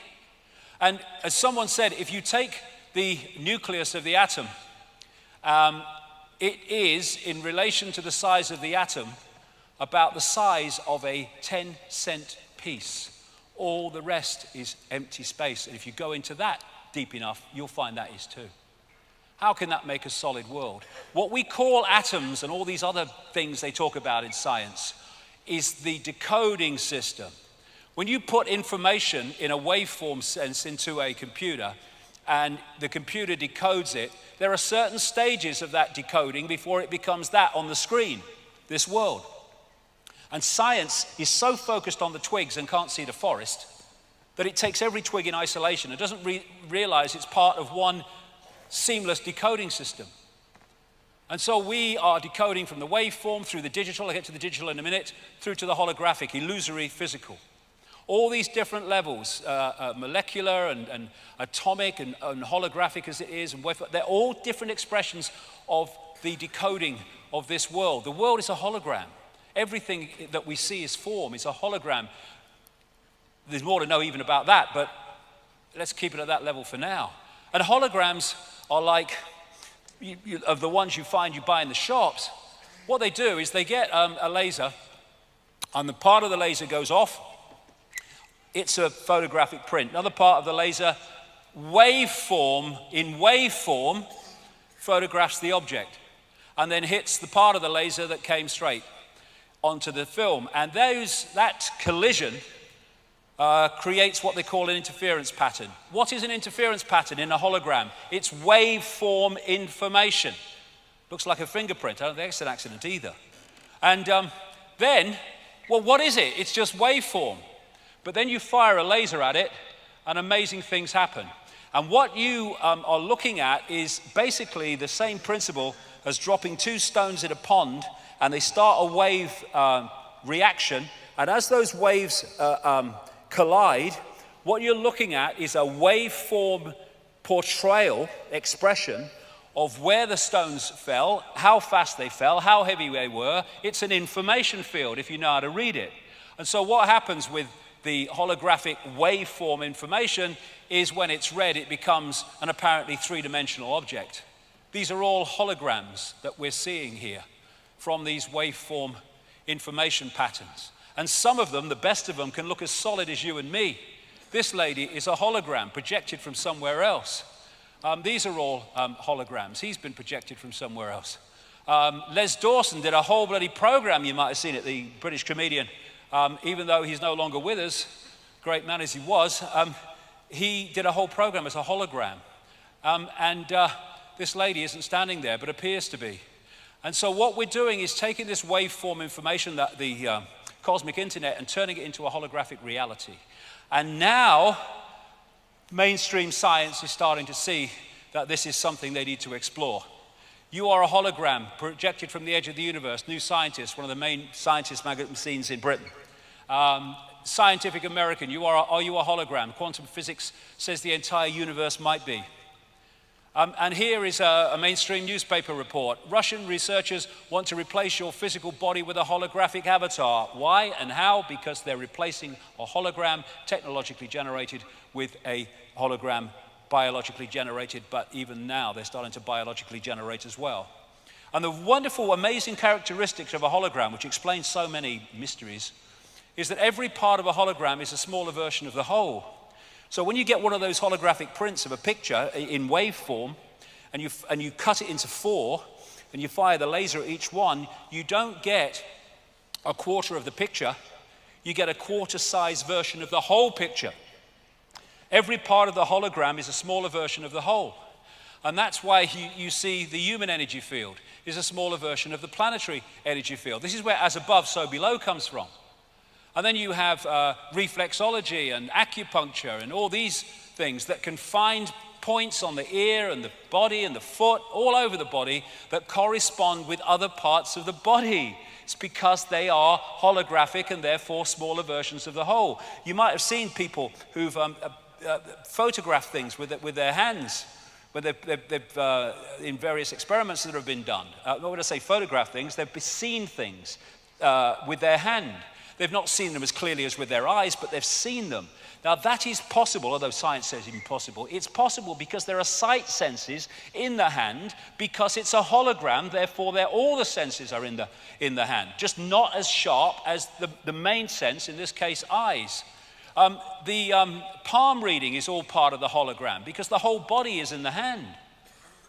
And this is why the brain cells and the universe mirror each other. So there are scientists over the years who have said that this reality as we experience it only exists when we observe it. I would take that a stage further and say we only see it in this form when we decode it. And the act of observation is the act of decoding. So when they say that waveform suddenly takes a particle form, or they can take the same form at the same time, it's because it's the same information in different forms. And so when you look at this newspaper article, Your Mind Can Control Matter, physicist, atomic particles were shown also to be waves. Whether they manifested as waves or as particles depended on whether someone was looking. Observation influenced the physical reality of particles. In more technical language, observation collapsed the wave function. It decoded the wave function into holographic reality. So when we are not looking at this reality, we're not decoding it, it's just a waveform information field. Same with us. So that's the base form of the body. It is an information field. We decode the body through into this as well.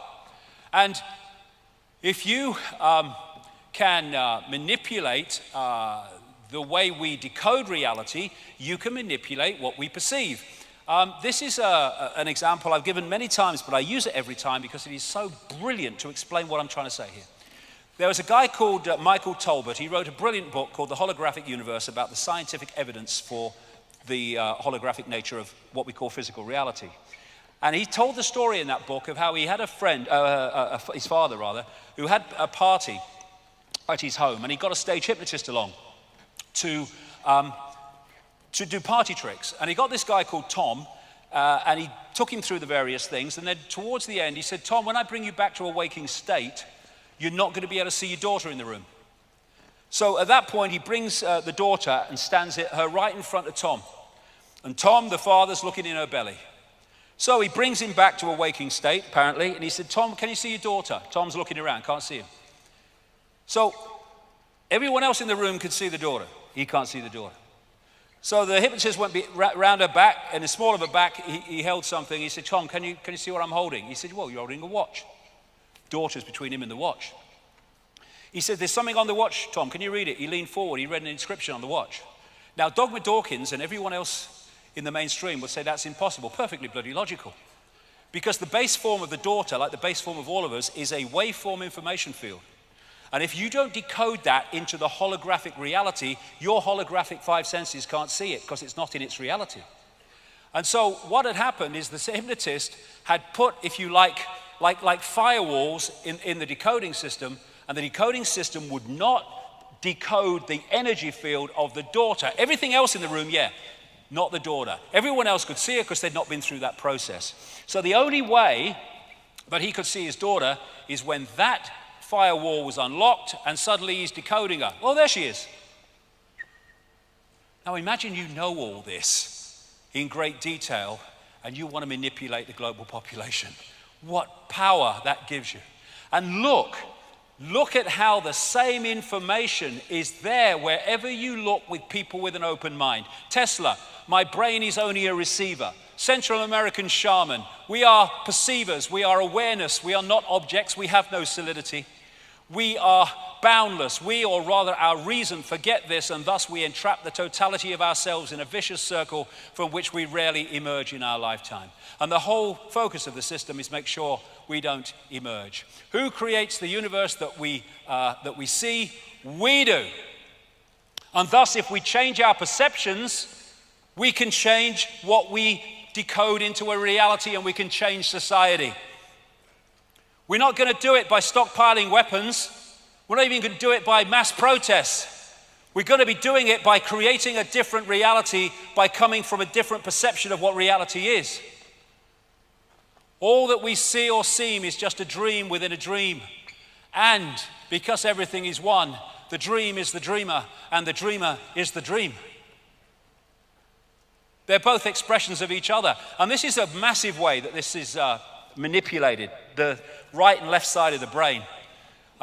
This is mainstream science here. This is not, where I'm coming from alone. Left side of the brain is structure. It's language. It's numbers. It's hierarchy. It's the world that we see. Right side of the brain is inspiration, intuition, creativity. It's the musician. It's the artist. It's the creative in anything. And this is Mercedes-Benz in an advert that was actually emphasizing these two very different functions of different sides of the brain. And what the system does, because it knows that this is where creativity is, this is what connects the dots. Because this sees the tapestry, this sees the strands. If they keep you in the left brain, it's all dots. You get in the right brain, the dots are a picture. That's why they don't want us to connect the dots. That's why they don't want us in the right side of the brain.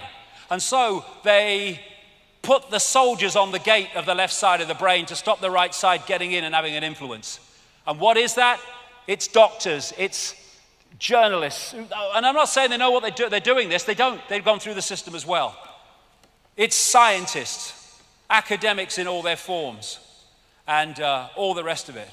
And if you look at exams in education, what we call education, it's all left side of the brain information, and all the time cutbacks in the arts and things that would open the right side of the brain. I've never made one of my discoveries, said Einstein, through the process of rational thinking. No, through going to another level of awareness beyond the village idiot of rational thinking as we perceive it. Cosmic communication. This is the wireless internet on an electrical level. There's a whole area of science now called the electric universe. Two of the great pioneers and founders are Wallace Thornhill and David Tolbert. This is a brilliant book. It's very difficult to get hold of, explaining how the universe has a electrical level, electromagnetic level. It explains so much. We all realize that there's electricity in the atmosphere because we see lightning. What we don't realize is when something's lightning in the lower atmosphere, there's other electrical things going on right out into the cosmos because it's an electrical system.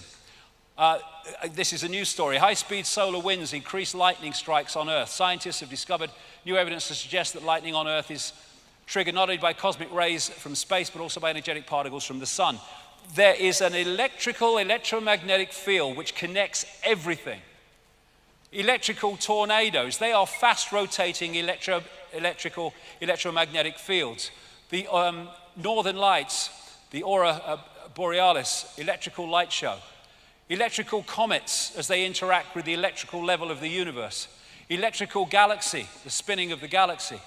And Nikola Tesla said this: all peoples everywhere should have free energy sources. Electric power is everywhere present in unlimited quantities and can drive the world's machinery without the need for coal, oil, and gas. And he knew that.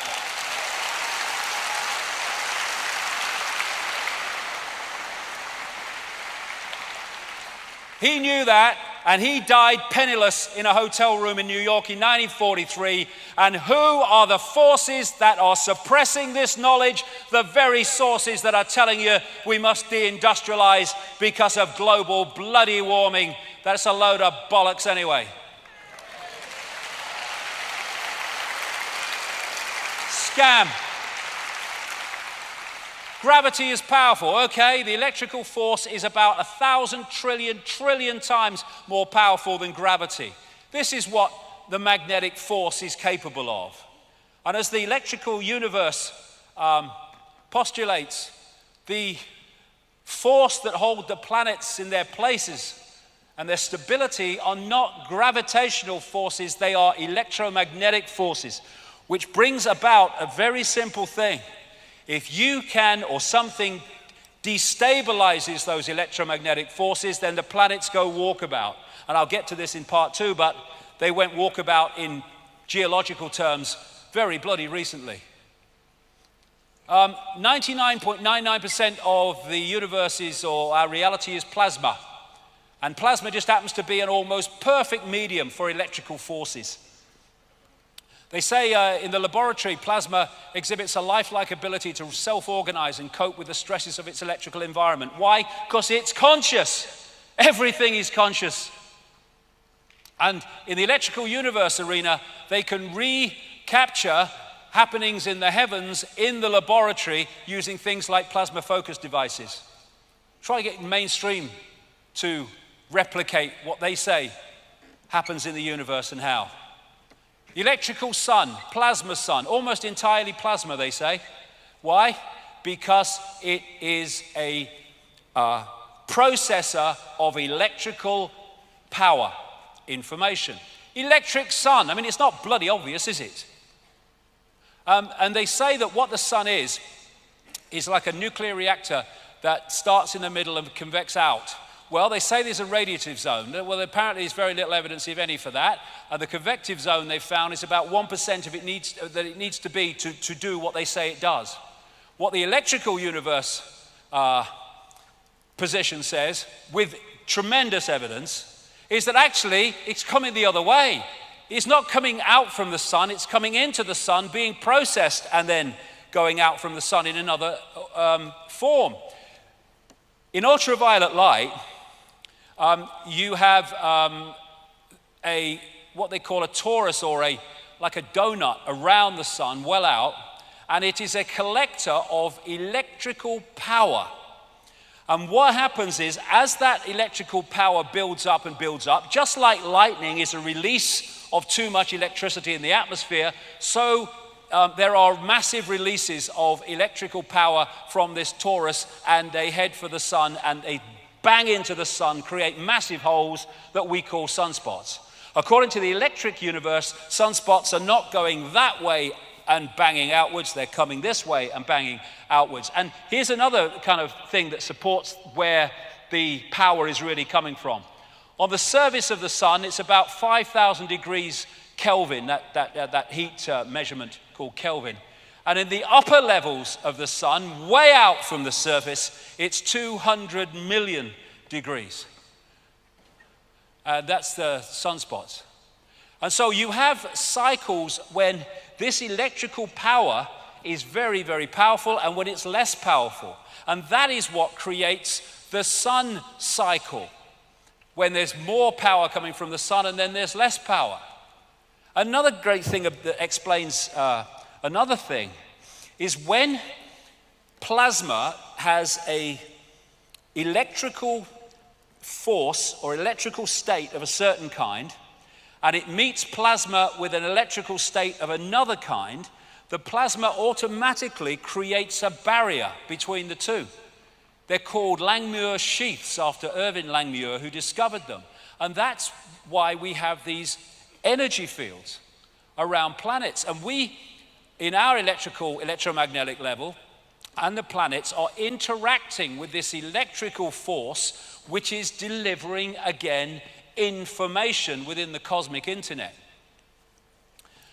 And again, you've got the brain cell and the universe. So this starts to explain this. Astrology. What we call planets and stars are, in their base form, waveform information fields. And as they move through the greater cosmic internet, they are impacting upon it in terms of changed information. They're changing its nature. And when these planets move into certain situations in relation to each other, the impact becomes even greater. And so where the planets are dictates the nature of the energy field. And when we come into this reality, we pick up the energy field at that point in the cycle. And so we pick up a different energy field to someone else. And we interact with the energy field as we go through our life, therefore, in a different way compared with someone else who comes into the cycle at a different point. And that's what we call astrology. And in its deep scientific level, it is a science. Not in the local newspaper with a little one paragraph, but at its deep level, it is a science. In the right hands, everything in the right hands. And because we live in a hologram, this is a smaller version of the universe, a smaller version of everything we perceive to be above it. Now, time and space are great creators of illusion, and that's what they are, illusions. Far away, we see stars, we say they're billions of light years away. Hold on. In that form, they exist. When we decode them here, they're centimeters away, in effect. And it's just, again, waveform into hologram. Space, illusion. Communicating, they say, particles can communicate billions of miles apart. How? Because the billions of miles are illusion. It's one energy field reacting to itself instantly because it's one energetic field. And, when you look at time and space, when you put a computer game into a computer, all the information is on one disk at the same time, right from the start to the end. But you put it in the computer, and that plays that out scene by scene. And as the scenes pass, you perceive that as the passage of time. And as you look at the screen and its depth and its perspective, you see that as space. But all it is information on a disk being decoded into that form by the computer. And it's the same with a DVD. Your perception of time when you're watching a DVD only is dictated by where you are in the DVD. So when you're watching here, your past is there and your future is there. When you're watching there, your past is there, your future is there. And yet it's only dictated by that part of the information field that you are decoding at that time. There is only the now, that which is all. There is no time and space within that dazzling darkness. It's illusion. It's a perception of time that we have. And this is a great line. The present moment is the only moment available to us, and it is the door to all other moments. Why? Because there is only that moment. And the more we get pulled into the future, fear, more we get pulled into the past, regret, we're getting pulled out of the now into some illusory past and future. And what the left brain does is it takes information in that now and it puts it in a sequence. And that sequence appears to us to be the passage of time. We're back to the DVD. Einstein said, when you are courting a nice girl, an hour seems like a second. When you sit on a red hot cinder, a second seems like an hour. That's relativity. Relativity is what? Your perception of how you decode reality. Time doesn't exist, clocks exist. Time is just an agreed upon construct. We have taken distance, one rotation of the Earth and one orbit of the Sun, and divided it up into segments, then given those segments labels. Why it has its uses, it's been programmed to live our lives by this construct as if it was real. We have confused our sharing construct with something that is tangible, and thus we have become its slave. We have a line that doesn't exist in the ocean. That's tomorrow, that's yesterday. It's not even bloody straight, look at it. And yet time controls ours. This is another newspaper article. Prison of the mind. Prisoners could serve 1,000-year sentence in 8 hours. Future biotechnology could be used to trick a prisoner's mind into thinking they've served a 1,000-year sentence, a group of scientists have said. Why? Because it's all an illusion. University in London has done a study on time and found that when great sports people are playing, they go into another relationship with time where they decode it to be slower than the rest of us do. That's why, we see balls going across a tennis court and you think, how did he get that back? But he's not seeing it in the same speed we are. I experienced this myself when I was in sport on one occasion. And so you have these, people from the so-called past which seem to be ahead of their time, like Da Vinci and Giordano Bruno, and all those things that Da Vinci came up with 500 years before they were shown to work. And people say they were hundreds of years ahead of their time. They weren't. They were beyond time. They were able to access that level of awareness beyond the program, thus beyond time and space, and that's where they got that knowledge. It doesn't matter if it's the Stone Age here or now. If you access that awareness, you can get that inspiration. The power of the heart, love, intuition, and intelligence. We've got this chakra system, this vortex system. This is the key one, the master one, which relates to the physical heart. And throughout history, the heart has been said to be the center of human power, and it is. The Heart Math Institute in the United States has done massive research on the true nature of the heart, both the physical heart and the energetic heart, same thing in the end. It's the body's most powerful electromagnetic field projected from the heart. The brain obeys the heart. More nerves go from the heart to the brain than go the other way. And the heart has brain cells because it is a massive form of intelligence. Thinking intelligence, innate intelligence. Knowing intelligence, thinking intelligence. Programmed intelligence, see through the program intelligence. And this is what they say. There is also new data suggesting that the heart's field is directly involved in the intuitive perception through its coupling to an energetic information field outside the bounds of time and space. And that's why you get intuition that knows far more than this thinks it knows, because you're accessing a much higher level of awareness when you come from that point. Open your heart and connect with all that is. Thinking, knowing. And that's why they want to shut the heart down through fear, through anxiety, through depression, through worry, so we don't use that access to the great forever. The research at the Heart Math Institute says that when the heart, the brain, and the central nervous system are in harmony, the person moves to a higher level of awareness.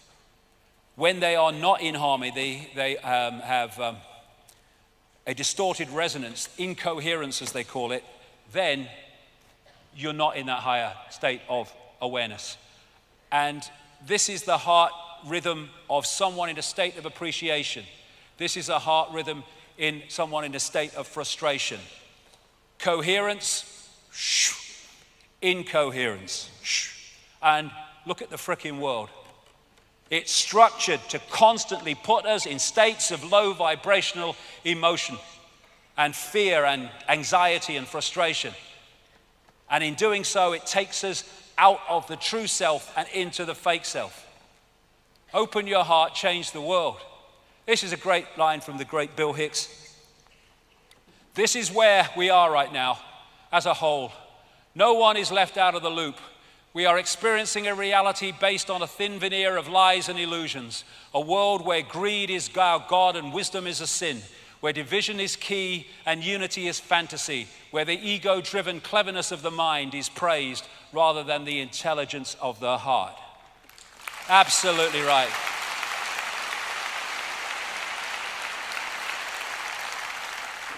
So let's quickly go to the digital construct, because I've been talking about going through the waveform, through the digital into the holographic. Numbers are simply expressions of states of waveform information. This is where numerology comes in. When people keep getting the same numbers recurring in their lives, God, not that number again. What's recurring is the same energy information fields. So on one level, it's a waveform. On another level, it's digital. It's numbers. It's why numbers are so important and so important in esoteric lore. And now we've kind of gone full circle, and now they are creating digital holograms, which is getting so close to what we're actually experiencing. It's unbelievable. This is, again, a mainstream article, and they look so real, digital holograms, so real that when Ford focused a digital hologram to show off a car concept model, people stopped, afraid to walk into it. They thought the holographic car was really there. That's the reality we're experiencing. That's a hologram, a digital hologram. And what they've now established is that these ACGT codes of DNA, they can be expressed, as with computer language, as a 1 or 0 on-off electrical charge. In other words, they cross over. And the Fibonacci sequence of numbers, where you add the number before to the next number to get the next number, 1 and 1, 2, 2 and 1, 3, 3 and 2, 5, can be found throughout nature in the way that shells grow, the nature of the form of the human body, all these things, storms, waves on the sea, fingerprints. You find this because we're in a virtual reality universe, and one level of it is digital, so it must express itself like that. Symmetrical mathematics not only shows the nature of mathematics within our reality, it also emphasizes the holographic nature of our reality relating to those mathematics. So, given all that, is the universe a simulation? I've been saying it is for years and years and years. And here we have a mainstream article again. Physicists may have evidence that the universe is a computer simulation. How? They made a computer simulation of the universe and it looks sort of like us. And this is from the Massachusetts Institute of Technology, for anyone that thinks that, that's just kind of fantasy. This is what human science can do now. Biology is fundamentally discrete, based on a sets of nucleic and amino acids combined into genes and proteins. And computers are fundamentally discrete, based on bits of data processed by logic gates. The latter have long been used to study the former, but a range of emerging technologies are now making it possible to directly convert between these representations. Just as analog digital and digital analog converters provide the interface between computers and the physical world of sensors and actuators, biology digital and digital biology converters are allowing computers to create and control biological worlds. They're starting to be able to create biological virtual realities now, or they're on the road to it. What if there's a much greater force? I think there might be, I don't think we're at the cutting edge of knowledge in all that exists, ever has been, personally. what you could be doing in terms of creating a reality. And this is a study at the University of Bonn into whether we live in a simulation. And this is a report. They say that they may have evidence that the universe is a computer simulation.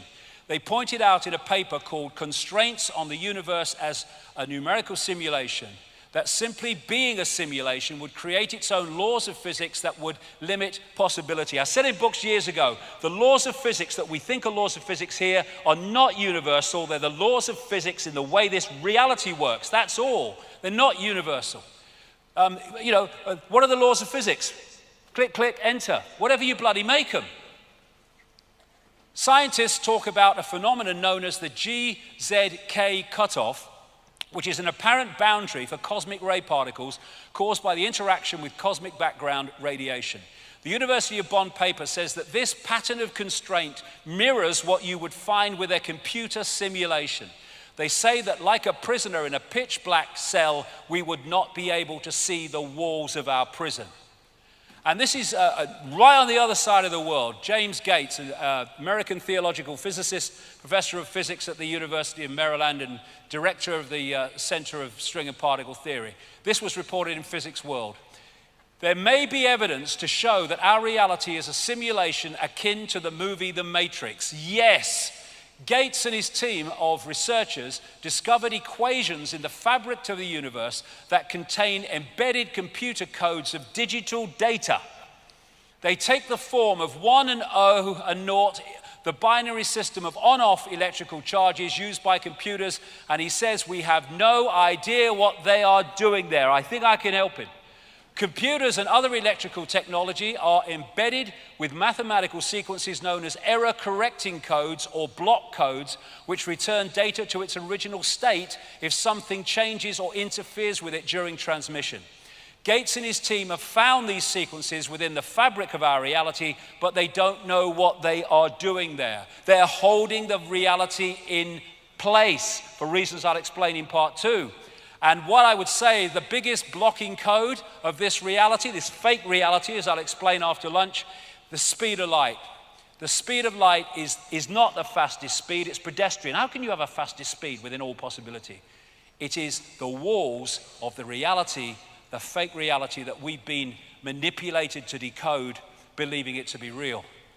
And they've been talking for centuries and centuries about the fact that this is some kind of enclosed world. And it is. And like a prisoner in a pitch black cell, we may never be able to see the walls of our prison until we wake up. So, put this all together, and we're living a fake identity. We think we're our name, our race, our job, our income bracket, our religion, and our life story. I am whatever the system tells me I am. No, we're not. We are what we are, infinite possibility. Jim Morrison, great quote. The most important freedom is to be who you really are. You trade your reality for a role, a mask. You trade your sense for an act. You give up your ability to feel. In exchange, you put on a mask. There can't be any large-scale revolution until there is a personal revolution on an individual level. It's got to happen inside first.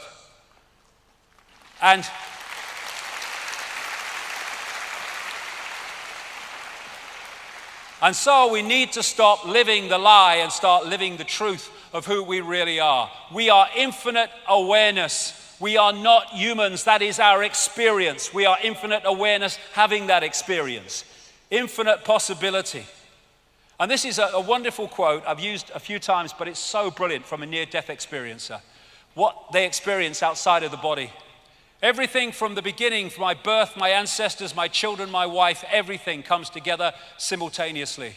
I saw everything about me and about everyone who was around me. I saw everything they were thinking now, what they thought then, what was happening before, what was happening now. There is no time, there is no sequence of events, no such thing as limitation of distance, of period, of place. I could be anywhere I wanted to be simultaneously. That's who we are, and that's what the system is seeking to keep from us, to hold us in this one narrow band of point of attention. And bollocks begets bollocks. That's why The whole of our society is flawed and distorted and inverted because it's coming from a totally fake position of the reality that we are. Yippee, we know all about the known. No, you know what you've been told. And if you tell the system back what you've been told, you pass exams and you progress within the system. Congratulations. Wisdom is knowing how little we know. And that doesn't mean you believe everything, of course not, but it means your mind is constantly open to all possibility. We are in an intellect prison. We worship the intellect. This is the isolated intellect without consciousness. Village bloody idiot. That's the intellect. It looks at dots and it focuses on dots, but it can't connect them to see the picture. And so, this is why infinite awareness, all that has been, ever can be, has been reduced to this. And the world that we live in has been reduced to that through delusion, the delusion of illusion, and why we ridicule and we kill and despise those that can see beyond the program. You are the universe, but society teaches limitation. Why? Who's behind the bamboozle? Who benefits from it? Why is this nonsense going on? Be back in 1 hour. Thank you very much. Thank you.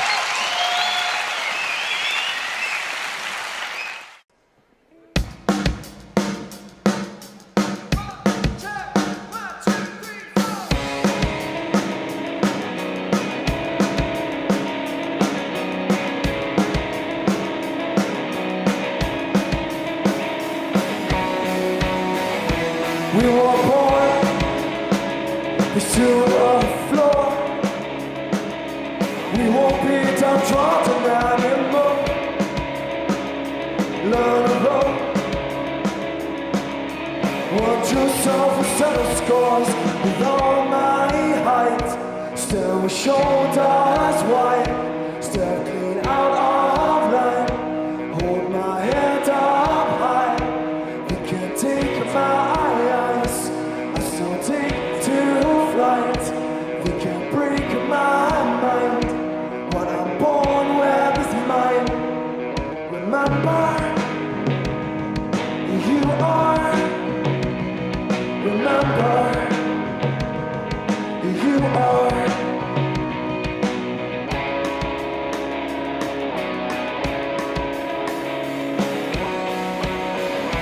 Find your feet. Take to the streets.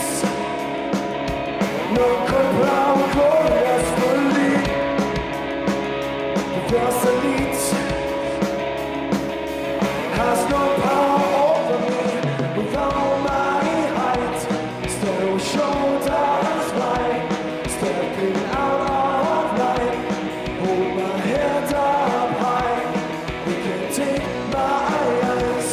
I still take to flight. You can't break my mind. What I'm born with is mine. Remember who you are. Remember who you are.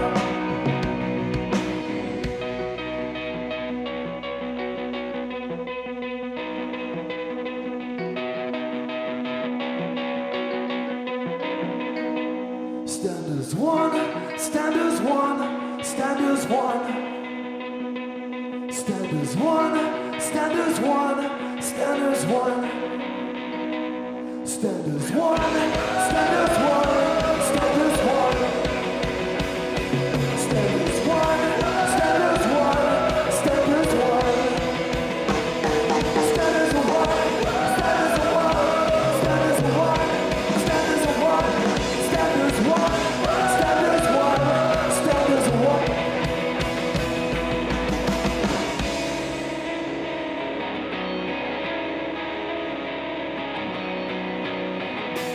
Now with all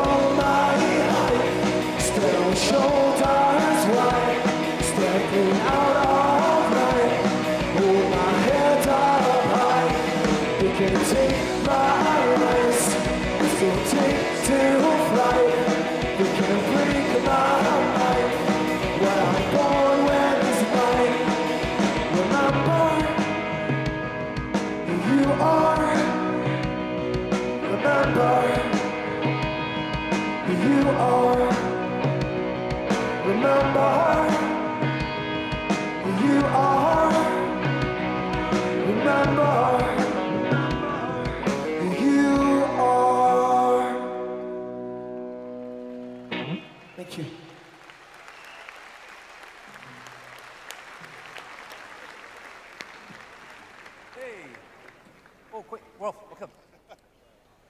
Oh, great. Gareth's terrific. Hello, thank you.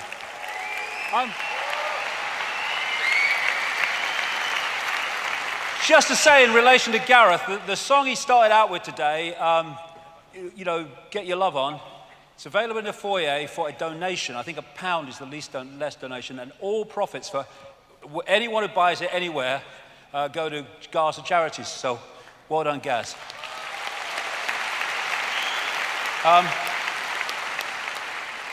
Now, awaken, awaken, awaken. Well, we're going into some challenging information here and in the next section, so let me focus again. The idea that this is a lost cause that we're involved in here is no way is a lost cause. We take our power back, game over. So we can paint another picture. Please hold that thought, because it's very, very important we don't get pulled into fear by seeing what we're involved with.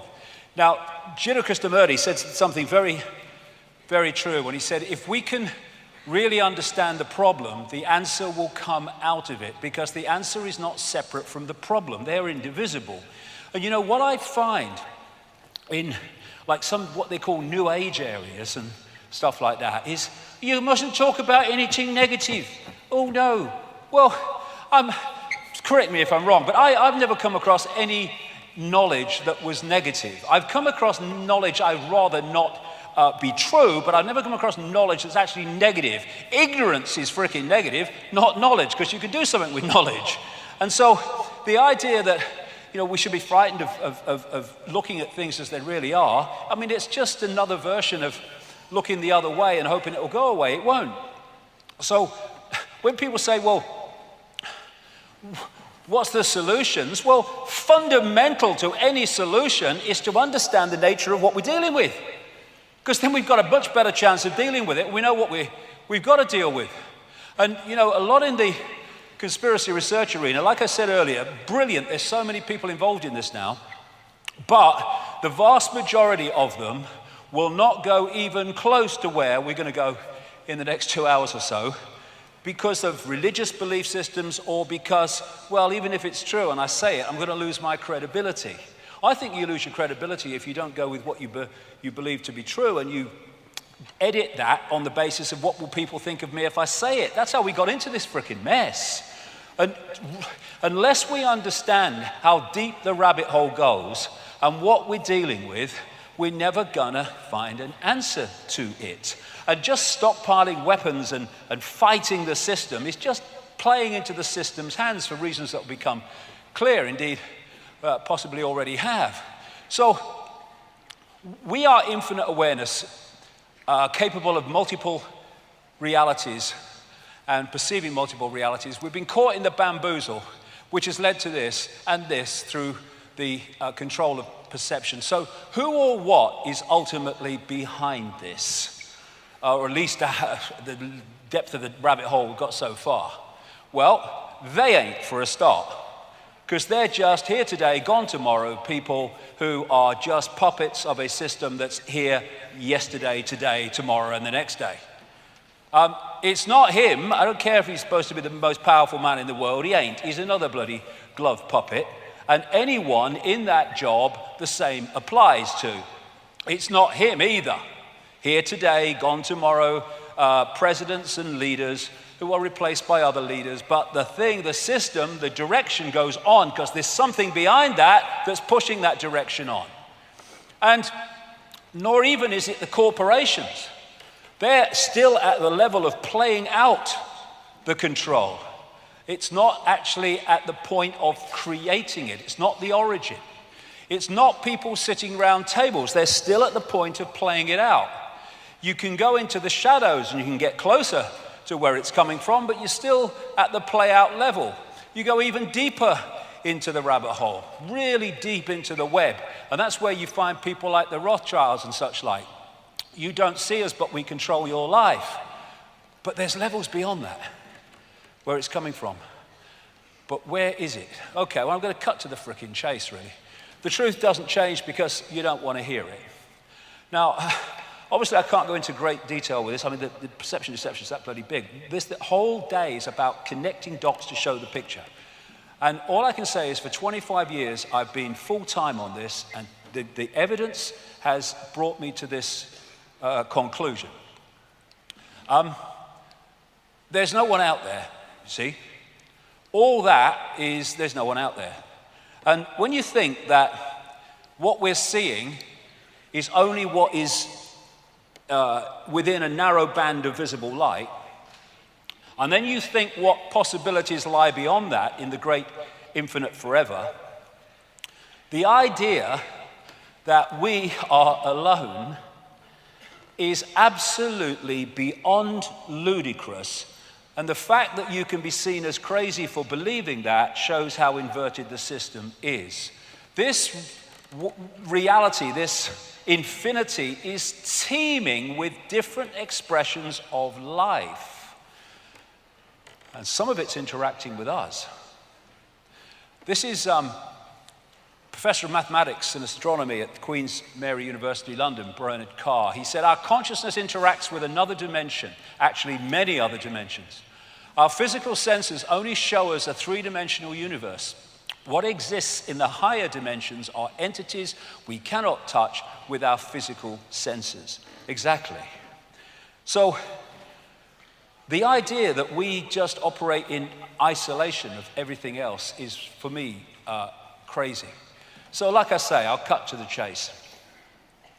This reality that we're experiencing has been hijacked by a force that some ancient people called archons, but there's different names right across the ancient world for the same force, the same entities. This is when the penny drops, when all these different names for the gods all over the world turn out to be different names for the same force, because they're described in the same way. And all over the world you see this. In the Far East, Central America, and other places, they're known as the serpent gods. The Zulus call them the Chitahuri, the children of the serpent. They're the Anunnaki in Sumer, Babylon, now Iraq. They're our snake brothers to the Hopi people of North America. They're the star people, many, many examples of that. They are the demons of Christianity. To the Gnostics, they are archons. And to the Islamic and pre-Islamic world, they're called the jinn. And in their prime form, they are energetic in nature, but they can take form, as I will talk about. So, like I say, they're described so much in the same way, because they're different names for the same thing. So, the Gnostic people, not the Christian Gnostics, the pre-Christian Gnostics, that ran the great library at Alexandria, and they also manifested as the Cathars in southern France. They say that the archons are made from luminous fire. The jinn, according to Islamic and pre-Islamic belief, are made from smokeless fire. And you see this correlation of description wherever you go. Now, this, for me, was one of the great finds ever in terms of understanding the nature of what is happening. At Nag Hammadi in Egypt, about 77 miles north of Luxor on the Nile, in 1945, a sealed jar was found with loads and loads of documents in it, leather-bound. And they told the beliefs and the perceptions of this people called the Gnostics. And the Gnostics had a completely different view of reality than religion, which is why the Roman Catholic Church and the Roman Church tried to destroy them wherever they got any strength and any foothold. They ran the great library at Alexandria, which had something like 500,000 scrolls detailing the beliefs of the ancient world and the history of the ancient world, destroyed by the Roman Church. And like I say, the Cathars, who were destroyed again by the Roman Church in 1244, I think it was, at that place in France, Montségur, that fort on the hill where I've been a couple of times. The religious establishment wanted these people destroyed because they were dangerous, because they had the truths they didn't want the people to know about. And this is what these scrolls and this find at Nag Hammadi said 1/5 of the texts, and there were lots of them, were about a force they called the archons, which they say created our physical universe, and they equated them with the Judeo-Christian Yahweh Jehovah God.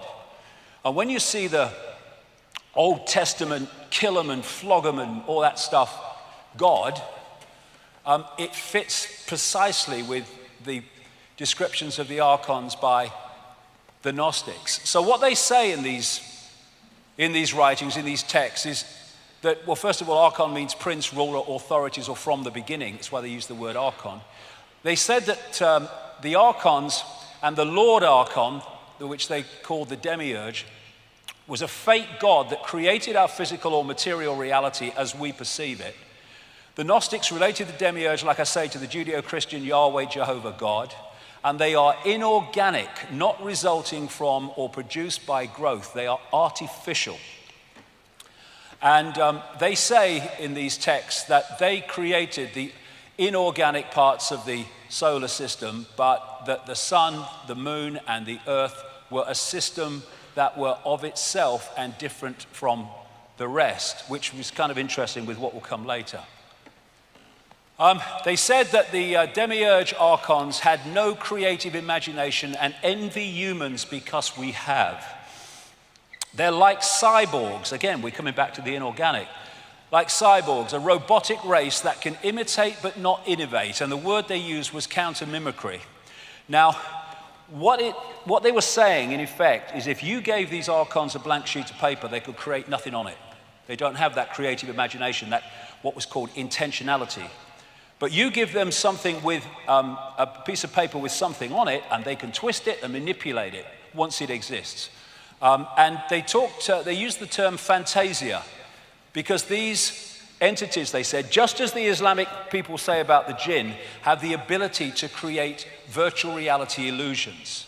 They're mind parasites. They possess humanity and manipulate the way they perceive everything. And they say the word you could use more than any about the archons was deception. They are deceivers.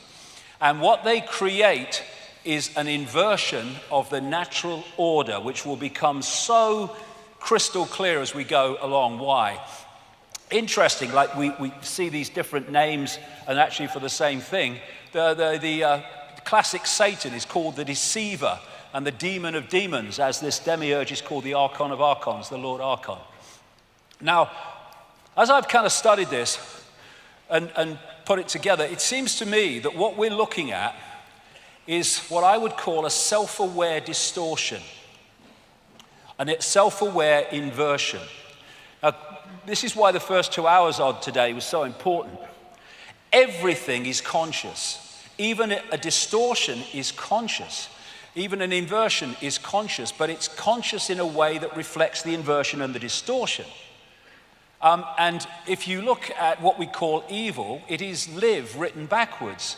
Evil is simply an inversion of life, an inversion of perception, and evil is extreme ignorance, which is the inversion of truth and awareness. And because this force, this archontic force, shall I call it, is an inversion of life, that's why it and anything attached to it is obsessed with death, which is an inversion of life. And so you get the Satanists who worship these gods in their rituals obsessed with death. That's why they're attracted to churchyards and cemeteries and stuff. And so the death cult, which is what this archontic force and its followers are, is about destroying. It's about killing. And whereas the natural order is about life and abundance. And so when you look at the way the system, the archontic system that I'll come to, is destroying life. It's destroying life in war, but it's destroying life, the natural world. And it seems a contradiction, but it's not, because that's their world. The archon world described by the Gnostics is one of death, one of no creative imagination. It's a death cult, and all this pollution and environmental devastation is absolutely what it wants, because that's its reality. And the other thing about the archontic mind is it's what we call psychopathic. They're psychopaths, the definition of which is this: no empathy, no remorse, no empathy, no ability to put themselves in the feelings of those that suffer the consequences of their actions. Once you have no empathy, you have no limit to what you will do, because you have no emotional consequence for doing it. No remorse for what you do, no shame. Parasites overwhelmingly. Why? Because they have no creativity of their own, so they have to parasite off the creativity of the target population. That's what the system does. Look at banking. What else is that but an exercise in parasites?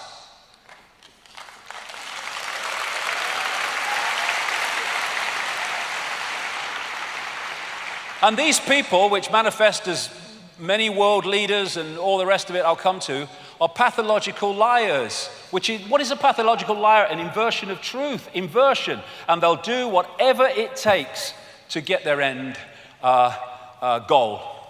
Other thing, the Gnostics used in these texts the word hal, meaning simulation. They talked about the fact that these archons could create what we would call virtual realities through controlling perception. They said about the archons, they make something appear to happen that does not happen. They can induce a virtual reality experience in the translation. And what do the Islam and pre-Islamic worlds say about the jinn? They can manipulate humans by creating illusions. This will become big time relevant the longer we go into this 2 hours. So we're back to this, that what our reality does it's possibilities and probabilities folded into existence by perception. So this whole archontic system is about programming our perception, programming a distortion of our perception, an inversion of our perception, which is why we live in a madhouse, because it's an inversion of the natural order. So the idea is to disconnect the human mind, the human droplet, from the ocean, and lock us into this tiny set of frequencies, which then we perceive as all that there is to see, and gotcha. Now, before this, what I call hack, and you'll see why I say hack shortly, there was another world described by the ancients, and very much along the lines of the Avatar movie and the Na'vi, the blue people, and how they interacted with the natural world, how they communicated with animals, how they communicated with each other beyond speech. And what the Gnostic texts say is that the archons made a bad copy, as they describe it, of our original reality. The original reality was that kind of avatar world. And when you say that without the first 2 hours, it would sound ludicrous and ridiculous, and that's impossible. But we're not dealing with the physical. We're dealing with information.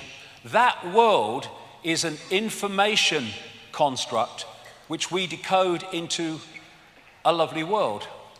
This is an information construct which we decode into the world that we have today. And the idea, this might need a battery, mate. The idea is was to create this illusory reality and replace the old reality, and then this needs a battery, I think, because it's going on me.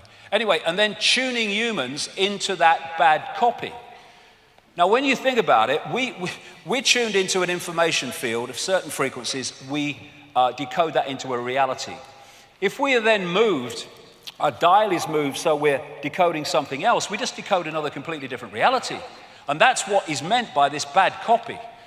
So This is an image that sums it up. I'm walking outside in the sun. You don't have to be in the sun. You just have to decode the fact you're in the frickin' sun. And it's the same with this bad copy. You just decode a reality and you think it's real because it's the only one that you can perceive.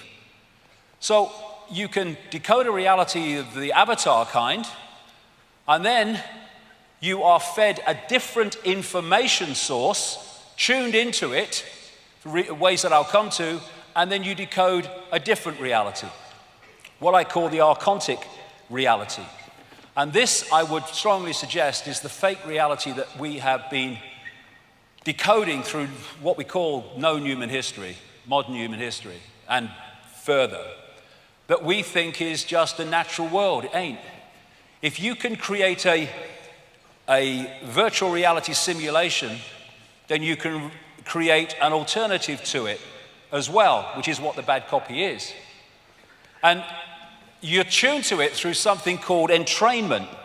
Entrainment is the process by which, if you have 3 violins and they're all plucked to the same note, therefore they are the dominant frequency, put another violin in there, either plucked to another note or not plucked to any note, and it will start vibrating in sympathy with them, because they're the dominant frequency.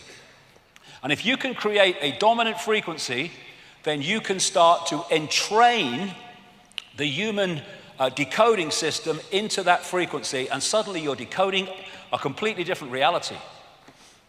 And once that happens, they gotcha. If you don't realize that's what's happened, because to you, well, this is how it is, mate. This is the world, isn't it? Well, what world is it? That's my question. And, you know, I liken this archontic distortion, inversion, to a computer virus. It absolutely fits. A computer virus, in our terms, obviously not exactly the same, infecting human perception. So what is, like I said earlier, a computer virus? It's rogue information. It's just introducing into the original system rogue information which distorts their word again and inverts the original system. So this is what a computer virus can do. Damage files, slow the system, show messages, take control. And how a computer virus works: a virus is a small piece of software that piggybacks on real programs. The archons do not have creative imagination. They cannot create. They can only distort what already exists. How can you describe a computer virus in better terms than that? Similar to the way a biological virus must hitch a ride on a cell, a computer virus must piggyback on top of some other program or document in order to launch. Once a computer virus is running, it can affect other programs or documents. It has piggybacked the original reality and has distorted it. And this is what is manifested as what the Gnostics called a bad copy. Now, we are taking energy sustenance from the energetic field. And we take energy from that field within the frequency band that we're vibrating to or resonating to. We can't take it outside of that band because we can't sync with it, like Radio 1 can't sync with Radio 2. So if you are a distortion and an inversion, you cannot get energetic sustenance from the natural order because you're not in that frequency band. So to get your sustenance, your energetic sustenance, you have to get it from other distorted energy, which is in the frequency band that you are interacting with.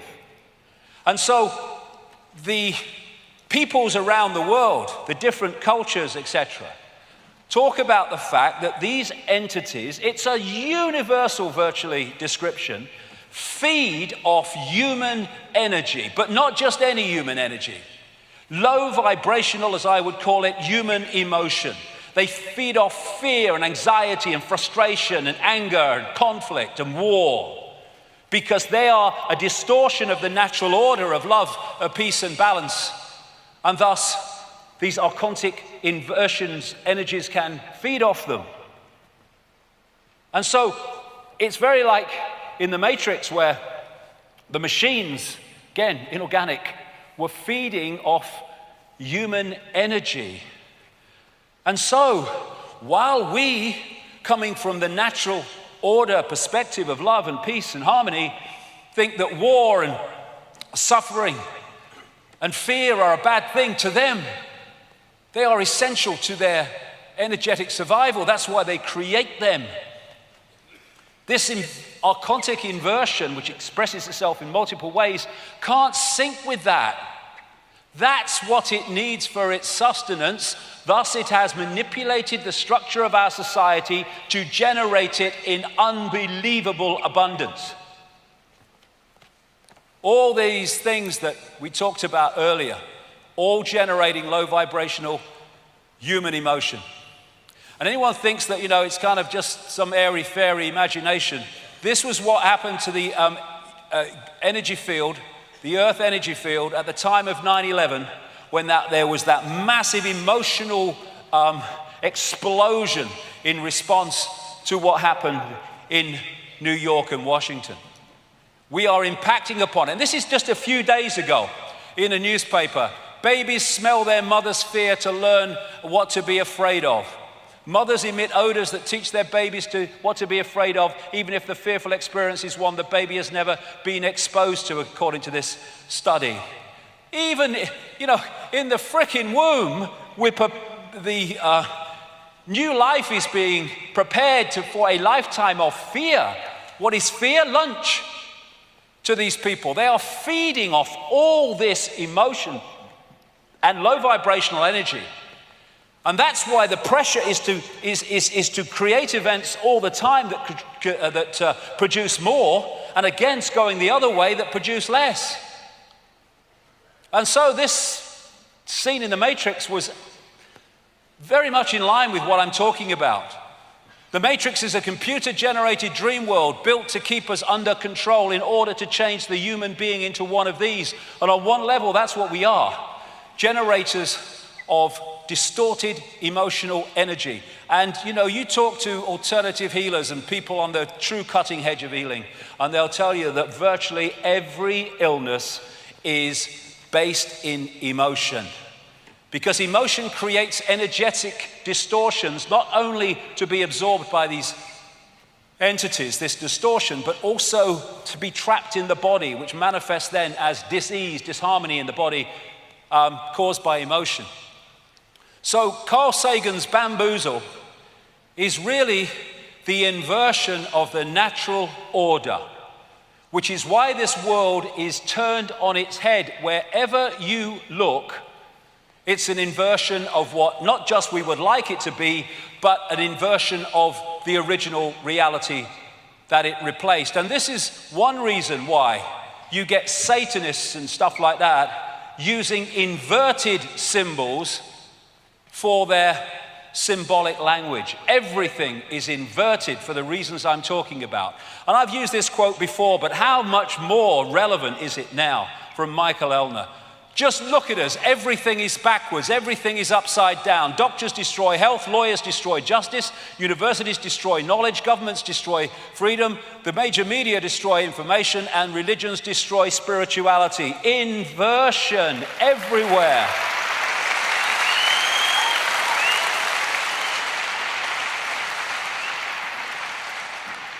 And these expressions of this archontic force are genetic liars, because lying is an inversion of truth. And this archontic energetic inversion, distortion, is not in this reality in form, although it can be, as I'll come to, but it exists in a reality very close to this one. And the idea is to distort our reality more and more, so it starts to blend and combine and come together with theirs. They are seeking to turn this reality into an extension of their reality through distortion and inversion. Now, this is Eben Alexander. He said that when he had his massive near-death experience, the first place he went to was very unpleasant. And to me, what he described was very much like this archontic realm that I'm talking about. He said he heard the sound of rhythmic pounding that was distant yet strong, a little like a heartbeat, but darker and more mechanical, that keeps coming up. Cyborg, like the sound of metal against metal, as if a giant subterranean blacksmith is pounding an anvil somewhere off in the far distance. Pounding so hard that the sound vibrates through the earth or the mud or wherever it is that you are. Reptilian, worm-like creatures crowded past him, he said, and sometimes rubbing against him with their smooth and spiky skins. Faces bubbled up out of the darkness and became ugly and threatening. The pounding intensified and became like the work beat for some army of troll-like underground workers. He became aware of a smell, a little like faces, a little like blood, a little like vomit, a biological smell, in other words, but of biological death, not biological life. And whatever, that fits absolutely the descriptions of these entities and this inversion. And they're seeking to bring their reality into ours by syncing their frequency. The Golden Age society, the way it's described, and again in the way the Avatar movie portrayed that society, was a heart society. This was the point from which they interacted with the world, the heart, which allowed them to experience reality outside the bounds of time and space. When you come from the heart, you don't do hatred. The heart doesn't hate. The heart doesn't seek to destroy. And so this inversion was about taking the point of interaction with the world from the point of love, heart, into the emotions. And how do we see now our society and how people interact with it from the level of emotional response and emotional reaction instead of here? And when that moves to that we interact with the world here, the world dramatically changes. And so, like I said earlier, with this heart coherence with the central nervous system and the brain, once we get into this, we start to disconnect from the heart, disconnect from beyond time and space, and start to have this as the governor of our perception. And if you take it in a computer game terms, the idea is to pull us into the lowest level where this archontic force works from. Now, these Gnostic writings have been estimated to have been buried in that sealed jar between about 350 and 400 AD, which corresponds with the destruction of the Great Library of Alexandria run by Gnostic thinkers. But it's suggested that they were possibly written about 100 AD. In those documents, all that time ago, best part of 2,000 years, they say that the archons can take form, and the main forms they take are reptilian entities and those known today as greys. The archons describe the greys as like an unborn baby or fetus with grey skin and dark, unmoving eyes. That was nearly 2,000 years ago, and it's the same description as what we call grey entities today in the modern world. And of course, I've been saying for a long time now that behind the human networks of control is a reptilian form. But I did say a long time ago, I didn't think it ended there. I thought it went into the realms of something else, and this something else is this archontic inversion, I would suggest. So when I was talking about the reptiles, of course, I got lots of ridicule. Hey, he's mad. And my response to that has always been the same as well. This has been my feeling about what they say.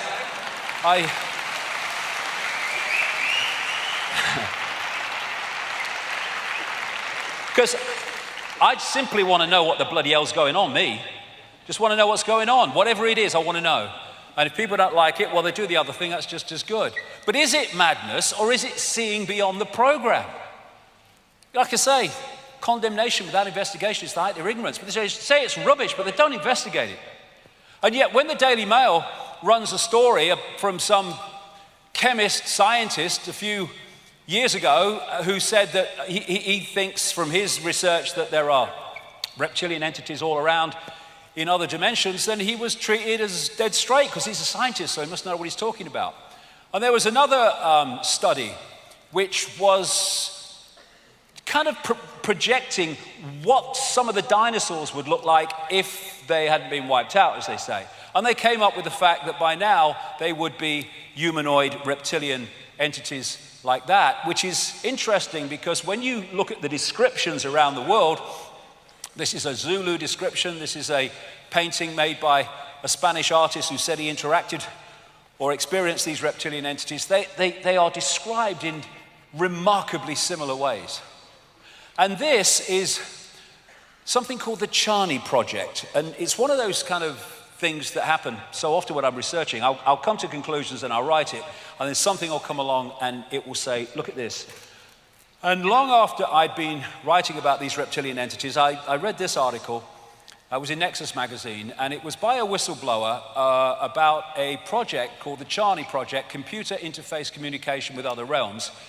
And he said that in the 1990s here, 1994, for 5 years, they, at a kind of similar thing to what's happening at CERN, it was one of these collider things, but in Africa and smaller. For 5 years, they interacted through computer systems with an entity in another dimension, another reality, and asked a total of 20,000 questions. And interestingly, this is what came through this entity, according to this Chani Project. A reptilian race was holding back humans so they couldn't grow. The entity said they had fought many battles against the reptile race in their own reality. Humans were more evolved spiritually than the reptiles, but they suppress humans with their technology. Their God is their technology. That will become seriously relevant later in the day. But look, what did the Gnostics say? That humans have creative ability, where the archons don't. It says here, more spiritually evolved than the reptiles, but we are suppressed through technology. And what I was talking about, tuning humans into the fake reality, this brings us to endless stories of the manipulation of human genetics. Some appear in things like the Bible, but you find them all over the ancient world, again, relating to these gods of different names, which turn out to be basically the same. So in the Gnostic writings, they talk about, and remember, these have been in a sealed jar since about 350 AD. They've not been tinkered with and changed like the biblical texts that were expressions of these in many ways, but were out in the public arena and therefore could be changed. These have been sealed all that time. The Lord Archon, what they call the Demiurge, said, "Come, let us create a man according to the image of God and according to our likeness, that his image may become a light for us, a vehicle for us." And this brings us to the biblical texts, which again are mirrored all over the ancient world. There were giants in the earth in those days, and also after that, when the sons of God came into the daughters of men, and they bare children to them. The same became mighty men, which were of old, men of renown. And you know, in this Noah film in 2014, they symbolized the bloodline with the human finger and the reptilian covered finger. Very, very symbolic and very true. Now, anyone thinks that all this genetic stuff is modern. It ain't. This is known as the genetic disc for obvious reasons. It was found in Colombia, and it is thousands of years old. And on this disc, which is incredibly well preserved, are images of human eggs and sperm that can only be seen under a microscope. And it talks about the birth process internally as well as externally, and the entities that it is portraying certainly ain't human. And you've got the Zulu, Chitahuri, the children of the serpent, with Credo Mutra, who's right into his 90s now. And this is one of the paintings he did of descriptions of this Chitahuri. And on one of his ancient artifacts that goes back at least 500 years, called the Necklace of the Mysteries, these images, these symbols, are used by the Zulu shaman to tell the story of Africa and the story of the human story. And pride of place at the front is a non-human entity and a human woman. And let's say that fits into that. And this is one of the flying saucer type image at the bottom, and I asked him what that was. He said, that's what the stories say the Chitauri came to Earth in. But this, he said, is symbolic of the interbreeding between humans and the Chitauri to create a hybrid race. This is the whole point. If you're at that level of understanding how reality works, you don't have to have literal interbreeding to change the human form into some kind of hybrid. You know, what we are doing is receiving and transmitting information. And if you change the information that the receiver-transmitter decoding system is receiving, and that information relates to the human form, you can mutate the human form simply through getting people to decode that information. You see, the reason that radiation causes mutations is because it distorts the natural order of the body energetically, and then that transmits itself as a mutation of the form. Form is information. Change the information, you change the form if you can get the original form to decode that information. In other words, you transmit it on the right frequency. And of course, they're doing all this stuff now, as I said earlier. Now humans are doing it at our point of understanding. And so once humans were locked into this fake reality, they were into this round and round the garden world of limitation and suppression and control that we've been in ever since. And Carl Sagan, who knew far more than he was saying, he wrote a book called The Dragons of Eden about the impact of, in many ways, reptilian genetics upon human behavior and human personality. And he says, in effect, you can't really understand the human personality unless you understand the reptilian part of the human form. And one of the things he was massively referring to was the reptilian brain. Everybody has what they call a reptilian brain or an R complex, and it very much relates to emotion. And it's my view that before this genetic tinkering took place, either the reptilian element wasn't there, or it was much less influential, much smaller in its impact than it is today. This is the kind of thing that smacks on the brakes when someone walks in front of your car. It doesn't do critical thinking or working it all out. It's reactive. It's constantly scanning the environment for dangers of various kinds to the operating system. And this is mainstream science. From the reptilian brain, we get primitive and emotional responses. Lunch, for a start. Cold-blooded behavior and territoriality. Mine, it's mine, and you can't have any part of it. A desire to control, an obsession with hierarchical structures of power, which is exactly the way they've structured human society. Aggression, might is right, winner takes all, coming from the reptilian brain. Protecting status, power, reputation, superiority, intellectual preeminence, acquiescence on another level to hierarchy and authority. And for me, of course, there was a very big reptilian input in the Garden of Eden story, which again you find in different versions all around the world. And it talks about the fall of man. I suggest what that fall was the fall down the frequencies from here to here into denser matter, or what we call matter. And it says in the Bible, behold, Adam is become as one of us. I would suggest become of the archontic mind, knowing good and evil. And what is knowing good and evil? It is knowing duality. When you're in a reality based on oneness, based on the heart, which doesn't do duality, then there is no duality. Everything just is. But when you start to pull that unity, that oneness, into different elements of itself, then you can get polarity, you can get duality, and from duality comes conflict, and from conflict comes the energy that they seek, from love to fear, into duality.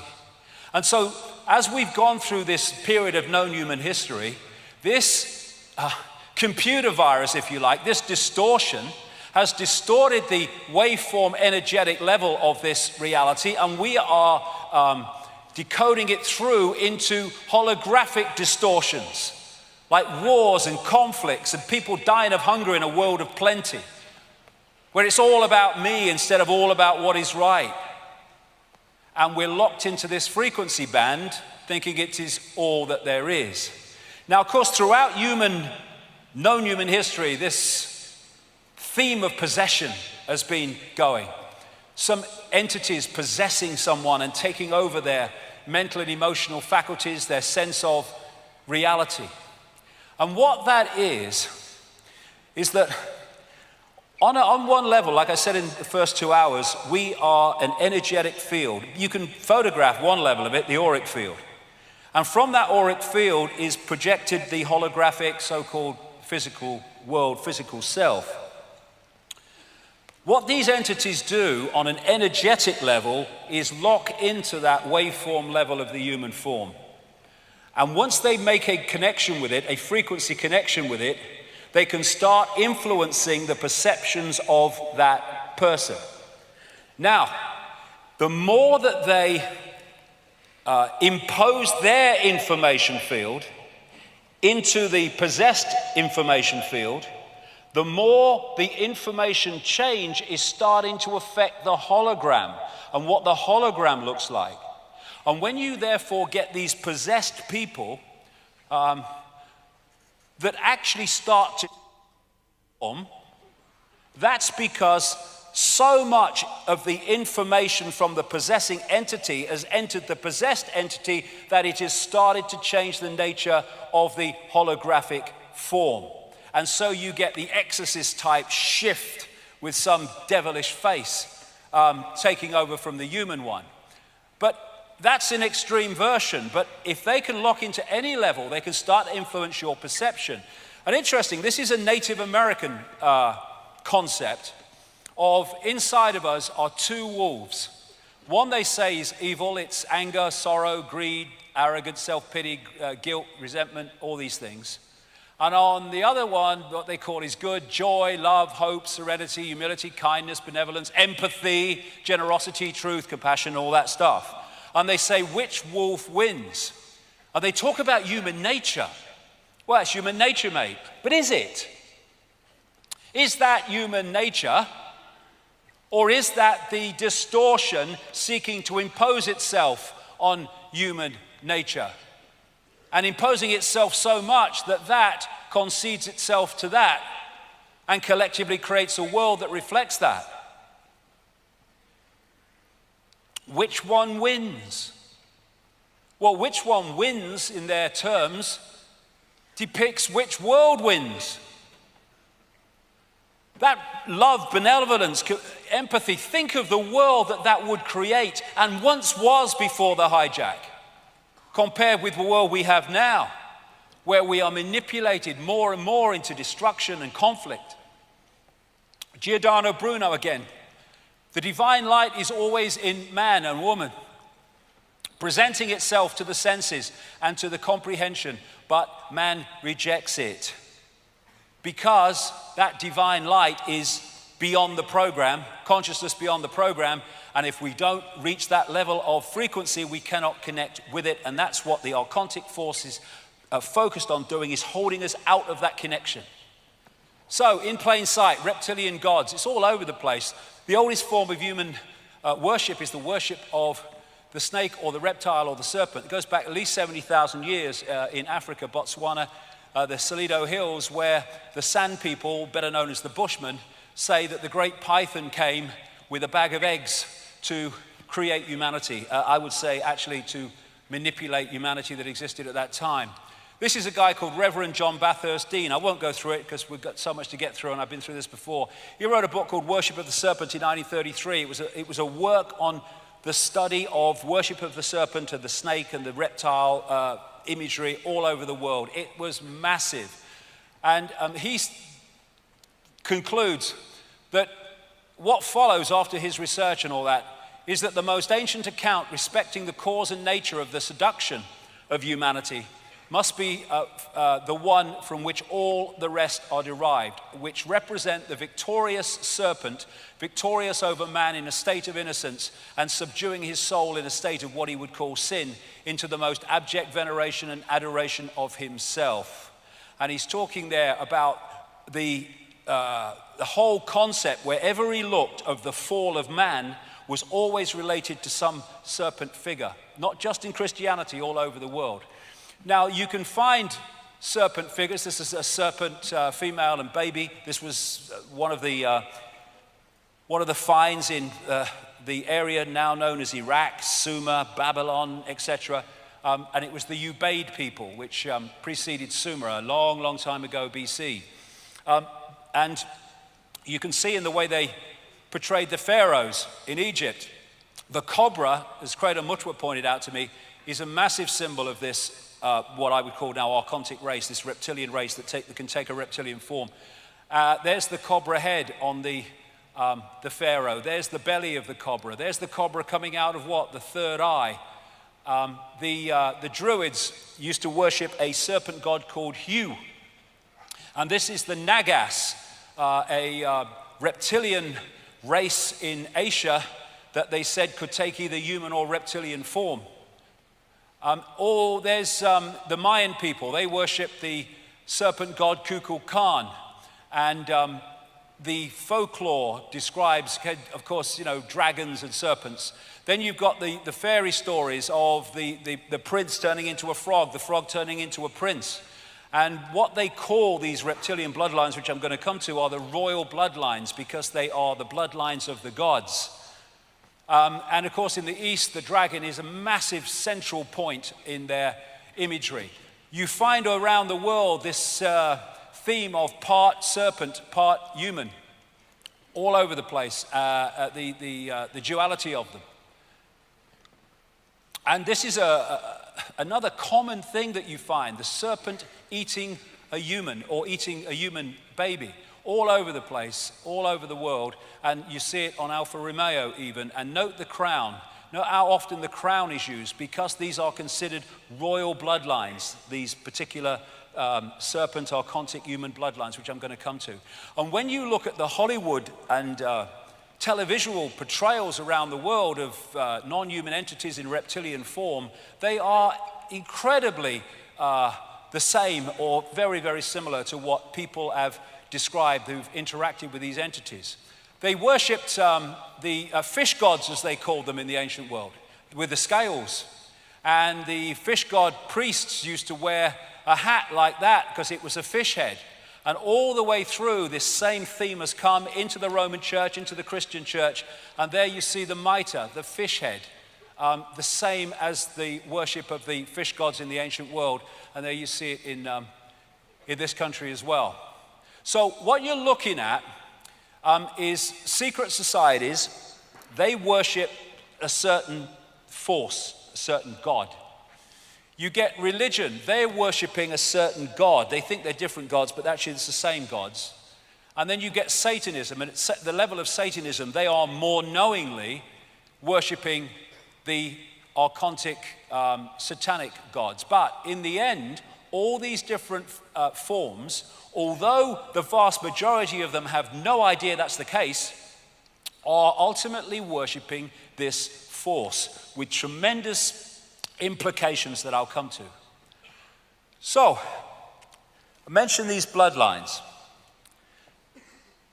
This archontic force does not operate in this dimension in the sense that this is not its frequency. So if it wants to pull it to be its frequency, but it can't be its frequency at the moment. So it needs a vehicle within visible light to work on its behalf while it works from the hidden. And so certain bloodlines were created specifically to be that vehicle. Human, archontic, human, reptilian hybrids. And you see the symbols of them with the number of times you see reptilian imagery in the coats of arms of the aristocracy and stuff. Of course, the City of London, the financial district, which is massively involved in the global conspiracy, also has tremendous reptilian imagery. Now, these bloodlines are like the in-betweeners, if you like. You've got the visible light frequency band, and you've got the entities outside of the band.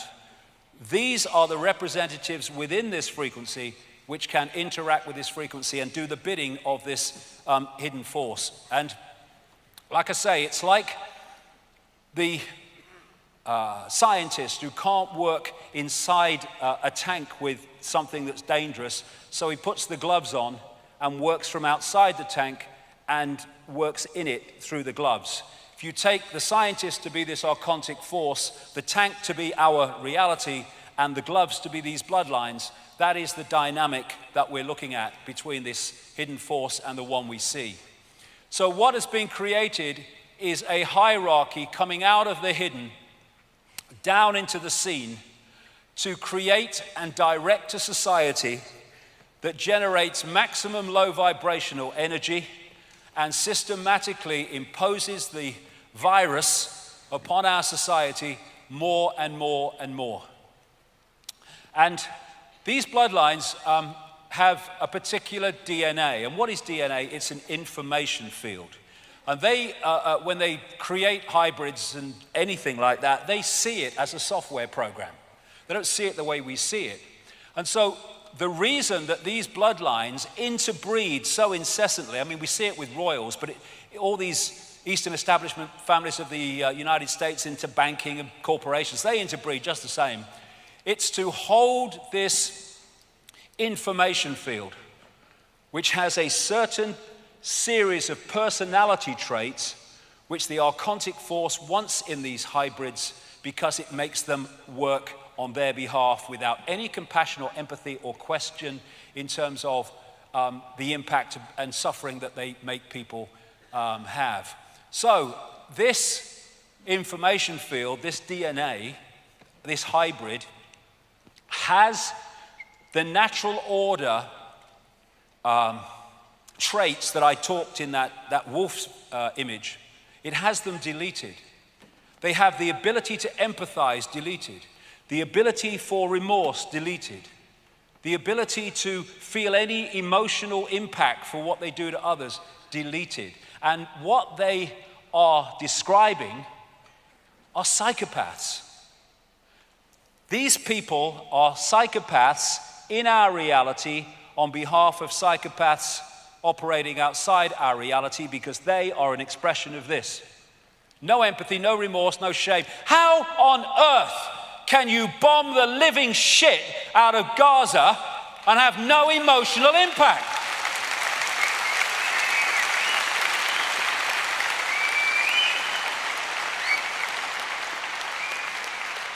How can you lie to justify the invasion of countries that kill and maim millions?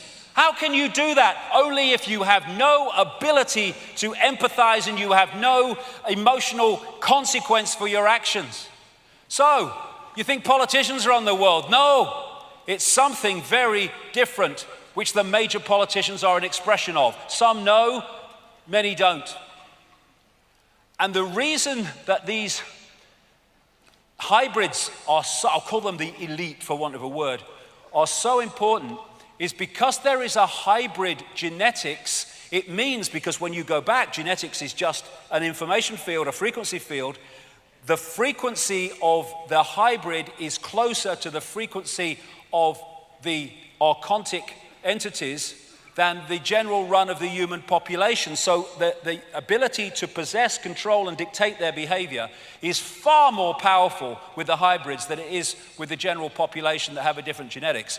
And this is a Swiss clairvoyant called Anton Steiger, who was telling the story of his life in an article. He wasn't talking about any of this stuff. He was just saying experiences he's had. And this was one of them. He can see beyond what we call the physical into the energetic levels. When I see people in business or politics who are particularly trapped by the material world, for example, I notice that they no longer have any light bodies at all. In many of these people, the point of light at the heart chakra, here we go, which is otherwise always present, is no longer visible to me. What do we call psychopaths? Heartless people. Instead, I see something like a layer of shiny tar around them, in which a monstrous being in the shape of a lizard can be distinguished. When such people speak on television, for example, I see a crocodile shape manifesting itself around the person like a concave mirror. I don't see the light of their throat and forehead chakra. And I've talked to people all over the world that can see beyond the physical, who don't describe exactly the same, but it's very, very similar in terms of this possession. There you go, there's one of them, look. It's just a trick of the light, don't worry.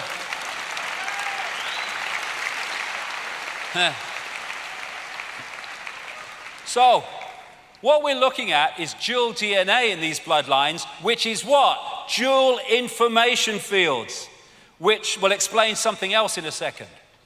So these people appear to be one thing, but they're actually behind the facade of the human facade, something else. We're not from these parts. And if you look at it, that Avatar movie was symbolic in so many ways.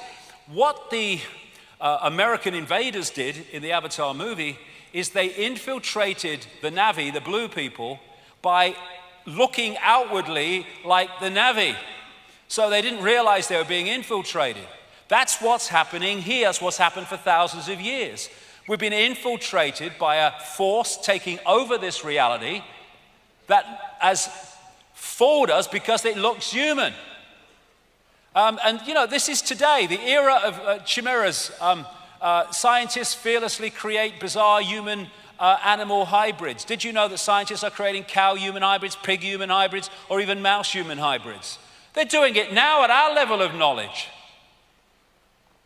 And one day, very soon, or sooner than later, all the people have taken the piss all these years are gonna have to face the fact that this is freaking true, and this is why the world is as it is, and when we understand it, we can do something about it.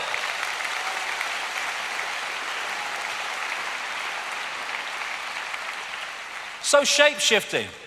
Another thing, you know, I'm supposed to be kind of off with the fairies. It's so simple once you understand reality.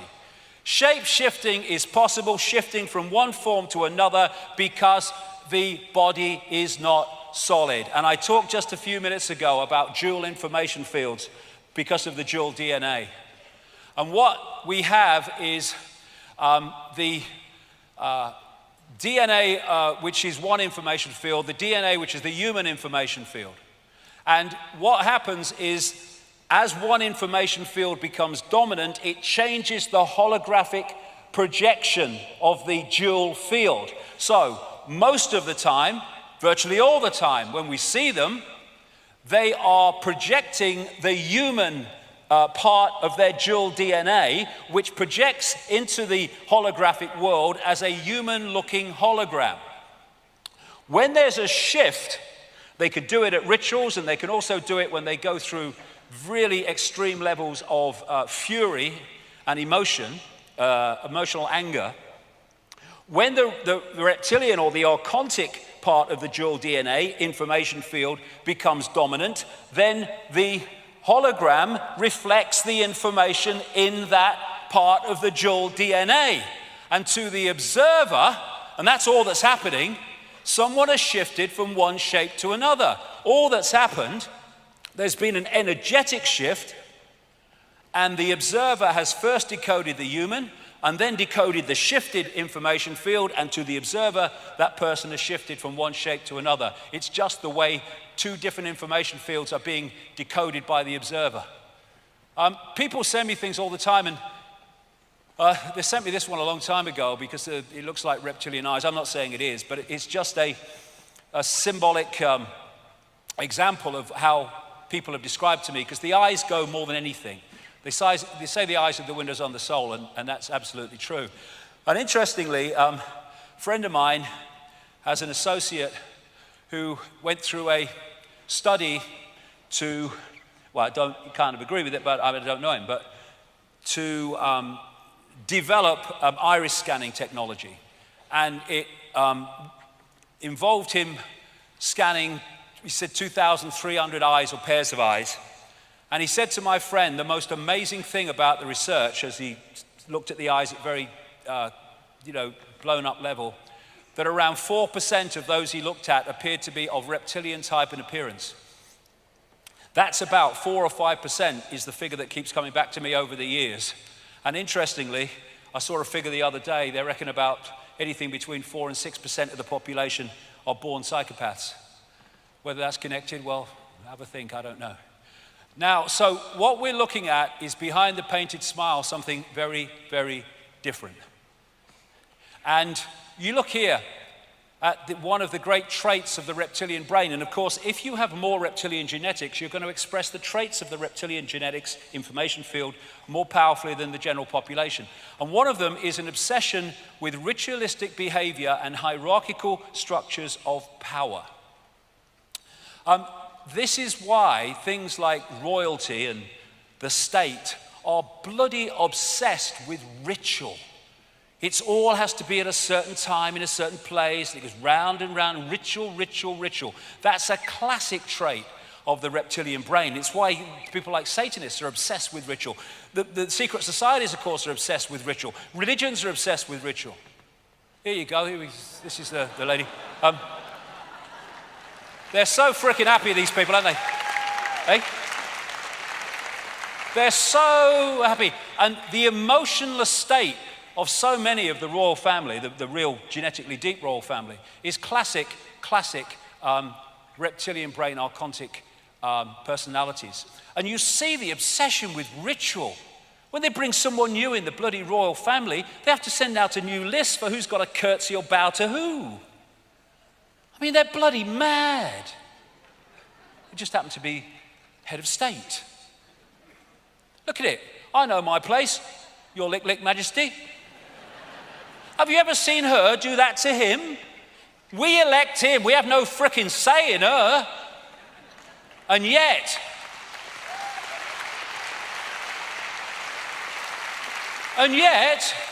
all these professions that are supposed to be serving the people and anyone who wants to become a citizen, they don't have to pledge allegiance, an oath of allegiance to the people or the countries, to her, to the frickin' monarch.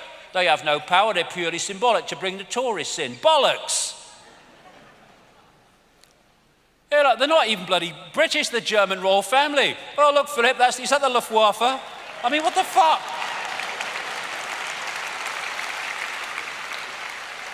I mean, they place them in here, that's your head of state now, well, thanks very much. Does she speak English?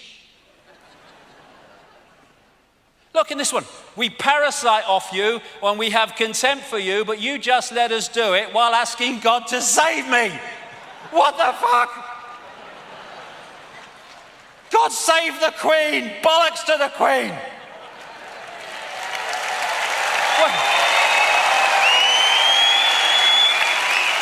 And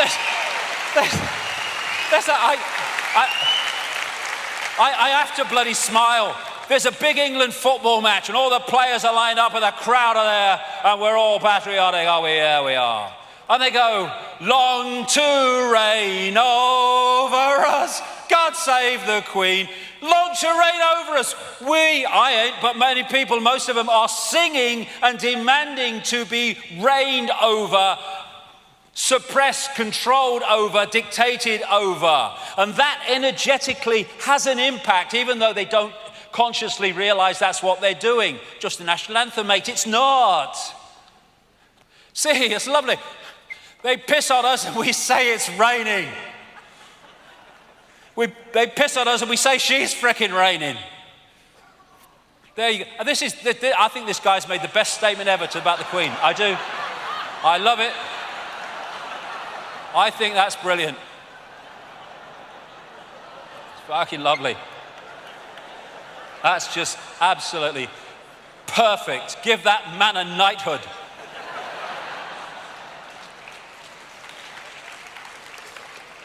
So, in plain sight, this elite, it's not just arrived in the last few years. There's been a journey. It goes way back further than this, but you can pick it up in this ancient period when these very advanced societies, compared with much of the rest of the world, started to emerge in Mesopotamia, Sumer, Babylon, Egypt, the Indus Valley, and China. And these bloodlines came out of these ancient societies. The Chinese emperors used to claim the right to be emperor because of their genetic descendants from the serpent gods. And this is a major place they came out of, Sumer and Egypt, which became Babylon, which is now Iraq. The fact they're bombing the shit out of this place over and over and over and over again is because it has massive energetic, I can't go into it now because it's too long even for the time I've got, but it's got massive energetic significance globally. And they're creating massive energetic mayhem there for much deeper reasons than just on the surface.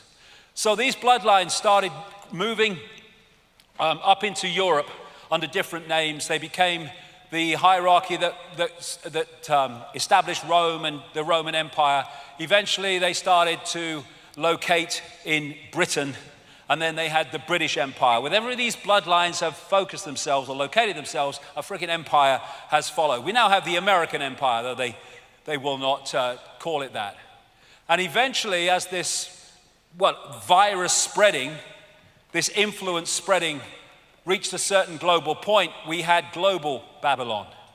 And global Babylon came when all the European powers, not least the British Empire, went walkabout all over the world, creating all the bloody colonies. And at that point, there was a resistance to the colonies, and they appeared to pull back and let the empires fade. That was only on the surface. What did I say right at the start? The best form of slavery is if you don't tell them. What actually happened is what was left out in those countries when the empires apparently receded were the bloodline under different names, the secret society network which manipulates them and their agents into power, and they've gone on controlling those countries ever since. The United States, major world power on the surface, controlled from Europe on the secret society level of the network. And what they've created, which we have today, is a vast web with the archontic inner sanctum dictating out through these various organizations, which I'll get to as we go through the day, a policy, a global direction of society to more and more centralization of power, more and more control, more and more surveillance, more and more takeover of everything, and more inversion of the natural order.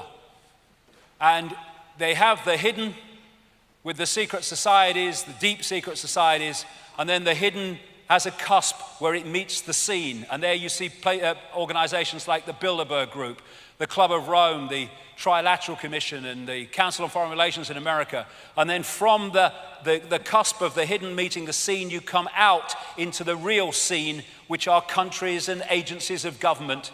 And they are making decisions and introducing policies which on the face of it appear to be made on their decision, on their say-so, but where it started was here, coming out from the center of the web. And that's why the same things can happen all over the world at the same time. The virus spreading, that's what it's been. So, we have these apparently different aspects of the hidden and religion operating in isolation. They're not. They're all worshiping the same God. Some know, some don't. It's bloodline Satanists. As I've gone through this 25 years, again and again, when I've followed the trail of people in power, I have found members of secret societies, of course. I have found Satanists, and I've found pedophiles. And those three things come together in ways that I'm going to describe. Behind it is this archontic force, like I say. And the here today, gone tomorrow people, even those that have some awareness of what's happening, they are the gophers that introduce what starts out in the hidden. And Satanists are interacting with these entities. When they talk about, I've talked to Satanists, former Satanists all over the world, who've given me chapter and verse on how it all works. And they are, in these rituals, interacting with these archontic gods, these archontic demonic entities. And what is happening is in the archon realm, where these major satanic rituals are taking place, in the archontic realm, there are rituals taking place. When I say rituals, there is manipulation of energetic fields taking place to mirror the energetic impact of the rituals that are taking place in the satanic ritual within our reality. And what that does is create an energetic sync, an energetic synchronization, which allows these entities, some of them, to slip through like an energetic gateway, vortex, into this reality for these rituals. I've talked to many, many Satanists who described how these entities have manifested at their rituals because of this reason. They use colors, certain colors, because it's all about frequency and wavelength. They're manipulating energy. And you see these colors again and again in the pomp and ceremony of the royal family and stuff like that. And this is David Berkowitz, who was the son of Sam Killer, serial killer in New York many years ago now. And he said in letters to a Christian minister in jail, yeah, I did it, but I did it on behalf of a satanic coven. And he said this in one of his letters, absolutely spot on. Satanists are peculiar people. They aren't ignorant peasants or semi-literate natives. Rather, their ranks are filled with doctors, lawyers, businessmen, and basically highly responsible citizens. They are not a careless group who are apt to make mistakes, but they are secretive and bonded together by a common need and desire to mete out havoc on society. It was Aleister Crowley who said, I want blasphemy, murder, rape, revolution, anything bad, low vibrational energy, suppress the energetic sea in which we are interacting. And this satanic network goes into politics, it goes into banking, it goes into the media. Of course, not everybody, not even nearly everybody, but key people that are directing society. This is a Swiss banker quoted in a magazine a couple of years ago, 3 years ago now, in the Russian magazine Novy Den. These people, he's talking about bankers, are corrupt, sick in their minds, so sick they are full of vices, and those vices are kept under wraps on their orders. Many are into Satanism. When you go into some banks, you see these Satanistic symbols. My God, you do. Like the Rothschild Bank in Zurich. These people are controlled by blackmail because of the weaknesses they have. They have to follow the orders or they will be exposed. They will be destroyed or even killed. And at the top of the list I saw recently in professions of psychopaths were bankers. Now, this bloodline passes through what we call history. And it just so happens, because it's an information field and it's a personality field and it gets people in a certain personality type. This is Vlad Dracul, Vlad the Impaler, who was one of the most famous Satanists ever. He used to impale people and just let them slowly die. And he was a member of something called in its short name, the Royal Court of the Dragon, which started out in ancient Egypt. And he is the man, because he was such a Satanist, that Dracula, the Bram Stoker Dracula, was based upon. It just turns out that she is a descendant of Vlad Dracul through Mary of Teck, her grandmother. And this is how the bloodline comes through, and these are satanic bloodlines. These satanic bloodlines, it's in the blood, it's in the information field. And Prince Charles has actually publicly talked about his genetic descendants from Vlad Dracul in Transylvania. So they're descendants of Dracula. I see the likeness. I do. I see the frickin' likeness. I'm not sure about him, mind. I'm not sure he's one of them. Lucky boy, I say. And then you go across the Atlantic. These are descendants of Vlad Dracul. No wonder they have no empathy. They go doing their satanic rituals at places like Bohemian Grove in Northern California, worshipping a 40-foot stone owl, the implications and symbolic nature of which will be coming along. All these people, this is Moloch, one of the ancient gods that they used to, in the Bible it talks about sacrificing children through fire to Moloch. That's Moloch. And what we're seeing, talk about entrainment, where you can be pulled into a frequency and that frequency starts to influence you. All over the place now you're seeing satanic imagery. In Grammys go satanic, the satanic stage shows, videos and all that stuff. Here's the Thriller. It was all about kind of Satanism with the serpent eyes with Michael Jackson. They making vampires sexy through things like Twilight. Then we have Halloween, we're just coming up to. Satanism light. It's pulling people in. The real Halloween sees phenomenal numbers of children and others, but children sacrificed all over the world. It's one of the great satanic ritual days. And now they've got kids turning it into a form of Christmas, which is another form of their ritual, which I'll come to later. And the real trick or treat was when the Druids knocked on people's doors and demanded a sacrifice of a girl, and then, sacrificed her, killed her, and burnt her on the bone fire, where bonfire comes from. And now we're having kids do it, trick or treating. It's pulling kids into this frequency. And here we have in America a satanic temple to distribute materials to school children in Florida. And there was an Australian Satanist who, just before he died, wrote a long document about Satanism and its influence, not as an apology. He supported it. And one of the things he said was that they do rituals on particular points on the Earth's energy field, particularly powerful vortexes, and they do their really dark, horrific rituals because they are seeking to lower the vibrational frequency of the energy field, the energy sea in which we interrelate. And this is what he said. What is most people do not realize is that Satanism is a ritually based practice, and that this repetition has over time left strong impressions upon the morphic field. Control the sea and you control the fish. It's all about frequency suppression to keep us in density and out of multi-level connection. So religion is Satanism light. It's like a public version of it if you look at the rituals. The people who worship the gods of the major religions are worshiping these entities under different names. But they all call them God, but they're actually these entities. We'll come more to that as we go along. And that's why you see this universal religion. There's virgin mothers and babies all over the frickin' world. I mean, where do you look? It's like a franchise. All over. And yet Christianity picks it up. It's the one. It's not. It's just another one of the ancient religion.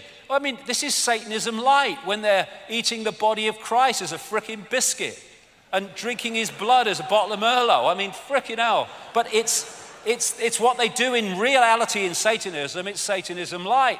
What a bloody image on which to base a religion. What is that going to do to you, focusing on that? That's sacrifice. There's an inverted pentagram from a major clergyman in the bloody Church of England. And all religion to me is a form of bloody madness because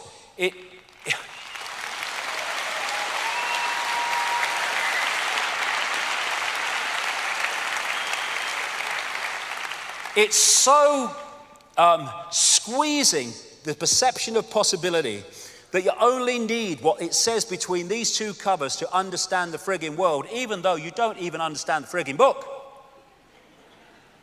And so, boom, all that's gone. You can't think that, you won't be one of us. Bloody good. And then you got people kind of going through this every year because Jesus did.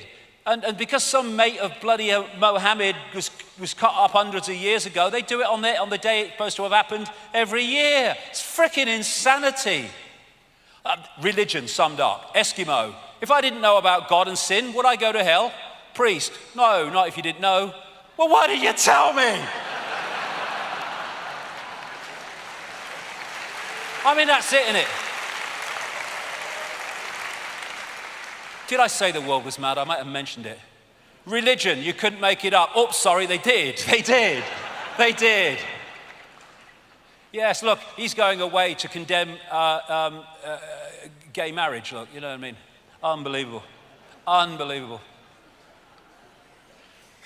And look where these major religions came from. These major points that I told you the bloodlines came out of. When you look at that Sumer, Babylon, Egypt, out of there came Judaism, came Christianity, came Islam, came many other of these sub-religions. And as this guy said, Robert Ingersoll, there can be but little liberty on earth while men worship a tyrant in heaven. The question is, given the Gnostic writings and the other information from cultures galore. What is the nature of that tyrant in so-called heaven? Now, into this mix comes this. I said earlier that when I investigate people in power, invariably, not all the time, but invariably, you come over secret societies, Satanism, and pedophilia. There's a reason for that, and it fits into what I'm talking about. In 1998, I put this book out, The Biggest Secret, which exposed former Prime Minister Ted Heath as a Satanist, child-killing, child-sacrificing, child-torturing pedophile.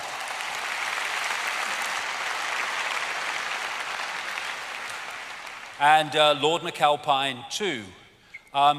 Nobody said anything. A journalist read the passage to Ted Heath days after it was published. Nothing happened. Why? Because it was true. And when Lord McAlpine was suing all and sundry for not naming him, hundreds of thousands of pounds for BBC, didn't name him. Hundreds of thousands of pounds, ITV, didn't name him. Goes for the speaker's wife. Goes for some comedian on the friggin' Twitter. In my book, I said what he was. And on my website, again, while he's suing all and sundry for not naming him. And now it's blowing fricking open, and they are desperately trying to put the lid on.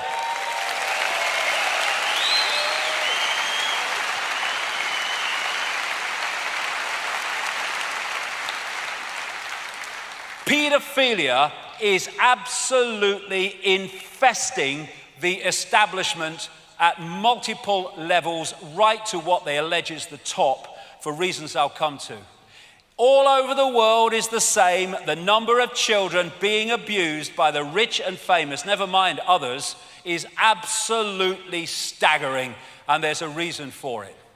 The scale of child abuse worldwide, shocking beyond belief. Yes, this is the question. We need to keep asking about everything. Why? Then you might find answers. Why is Satanism and pedophilia so interrelated and interconnected? Well, this is a Central American shaman, Don Juan Matos, who said this about entities, the archons that he called the flyers, describe them in the same way, feeding off the energy of children. Sorcerers, people who can see beyond the physical, see infant human beings as strange luminous balls of energy, covered from top to bottom with a glowing coat, something like a coat of plastic adjusted tightly around the cocoon of energy. The glowing coat of awareness is what the predators consume, and when a human reached adulthood, all that is left of that fringe awareness is a narrow fringe that goes from the ground to the top of the toes. That fringe permits mankind to keep living, but only barely. What they are after is the energy of children before puberty. We see puberty as a hormonal chemical change. That is merely a holographic expression of an energetic change in the waveform information field. They want that energy before that change takes place. And so these pedophiles are possessed by these entities that stimulate the desire for sex with children. And while it's happening, they are, through the vehicle of the pedophile, drawing off the child's energy. And the reason that you have so many pedophiles in the upper echelons of society, he said advisedly, is because they are the bloodlines, the dual DNA bloodlines, most possessible, most possessed, and therefore the best vehicles for feeding off children by these entities. That Australian Satanist said this in that document: politicians are introduced by a carefully graded set of criteria and situations that enable them to accept that their victims will be our little secret. Young children sexually molested and physically abused by politicians worldwide are quickly used as sacrifices. In Australia, the bodies are hardly ever discovered, for Australia is still a wilderness. And this is what is going on. This is what Ted Heath was doing. And this is why this guy got away with it all those decades. He was supplying children to the rich and famous, and if he went down, they all went down. That's why he was never prosecuted, even though they knew what he was doing. He is a doorway to the cesspit because he was the doorway to so many of the rich and famous, the archontic hybrid bloodlines that were feeding off the energy of children thanks to him. Daily Express, Jimmy Savile was part of a satanic ring, stands back in amazement. Of course, because they're interrelated. Knighthood from the Queen, she didn't bloody know. Come to that in a minute. Knighthood from the Pope, no need for amazement. Roman Catholic Church, and I tell you what, the reason he became the first Pope in 600 years to resign in office will be shown eventually to be related to this subject, among others. So, we've got all these kind of pedophiles, famous pedophiles. Thomas Hamilton, the guy who killed all those kids in Dunblane, he was a pedophile and supplier of children to the rich and famous in Scotland. Ted Heath, I've talked about. George Bush, I've come to him. Kissinger.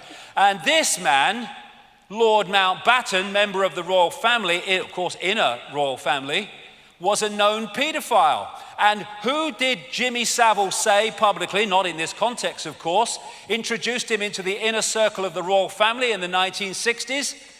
Lord Mountbatten, the mentor of Prince Charles and Prince Philip. And close to the royal family ever since, decade after decade after decade. The frickin' Yorkshire police knew what he was doing. They didn't bloody know. Are you having a laugh? When are these bloody police officers going to get their asses in gear and start knocking on Buckingham Palace?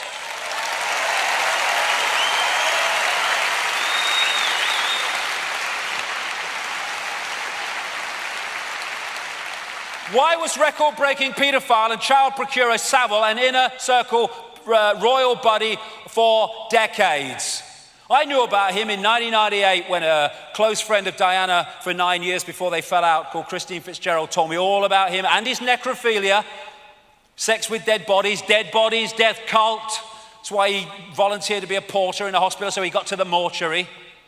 And she said Diana thought he was a sleazy man. She couldn't stand him. But he said, when asked, why are you on the inner circle of the royal family? I get things done and I work deep cover. Bloody hell he did. Bloody right he did. And that's why his back was always covered. Who, what, where, when, and with whom? The reason they're desperately trying to put the lid on this is very simple. When the truth comes out about all this, the political and royal establishment will collapse. That's why they're trying to do it.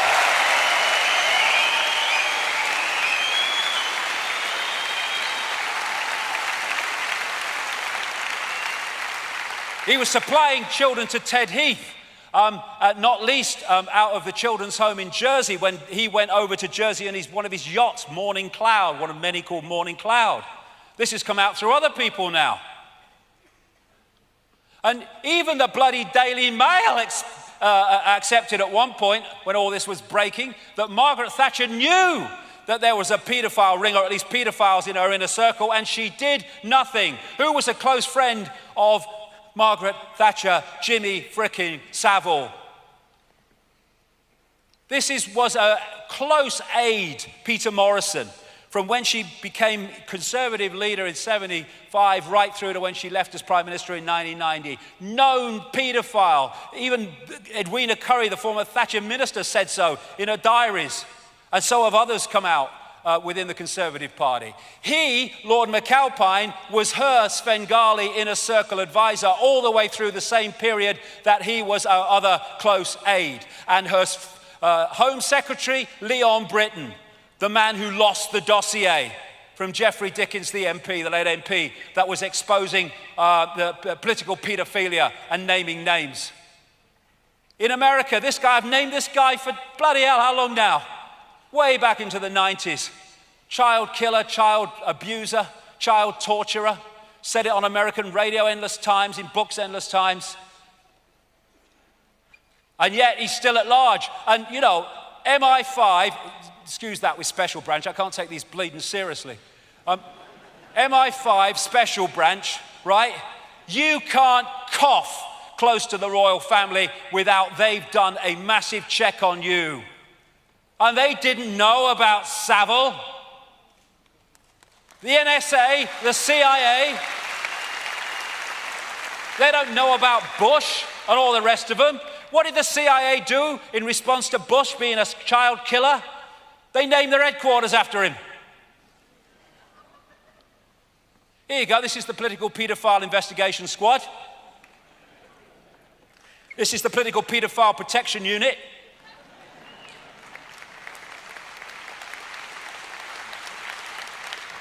And we keep coming back to the big picture. These are protected because pedophilia has to be protected because of its energetic significance to that which controls the system from the unseen. So Jeffrey Dickens, he had this dossier which he gave to this guy. He's a nice bloody man, isn't he? Now, one of my sources was Andrea Davison. She was a lady that represented the abused at the North Wales inquiry, care home inquiry. Care home, what a joke. And she worked, was an operative within British intelligence. I met her in the 90s. Lovely lady. And she's now on the run in South America because they fitted her up for a crime that appears not only she didn't do, but actually never took place. And the judge who, in her absence, because she had new people and got her out of the country, the judge that awarded a jail sentence was the lawyer representing the famous names seeking not to be named in the North Wales inquiry, while she was representing the victims, and he never said what his connection to her was when he was the judge making the fricking sentence. And he gave her some of the infamous Dickens dossier with the names on. And her house was raided by North Wales and Derbyshire police, who took it away never to be seen again. It's a massive fricking cover-up. Here you go. Oh shit, right, usual strategy, order an inquiry and make it go nowhere, sorted. Except that it wasn't. Here you go, we'll leave no stone unturned except for those with our people underneath.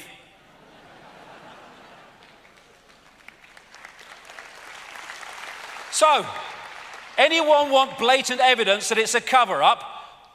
To investigate what happened to the dossier and political paedophilia and Downing Street paedophile rings, they appoint to head the inquiry the sister of Lord Havers, known paedophile, who was the Attorney General who helped to cover up the frickin' paedophilia in politics at the same time that he was Home Secretary. 60 million people, and that's all they can bloody come up with. And then when a lot of us who kind of understand this started putting out the fact that this was all going on, Daily Mail, to their credit, picked it up and made a big splash about it. She had to step down. And so who did they say in her place? The Lord Mayor, Fiona Woolf, 60 million bloody people plus, and they can't find anyone that doesn't live in his frickin' street and has dinner with him. What?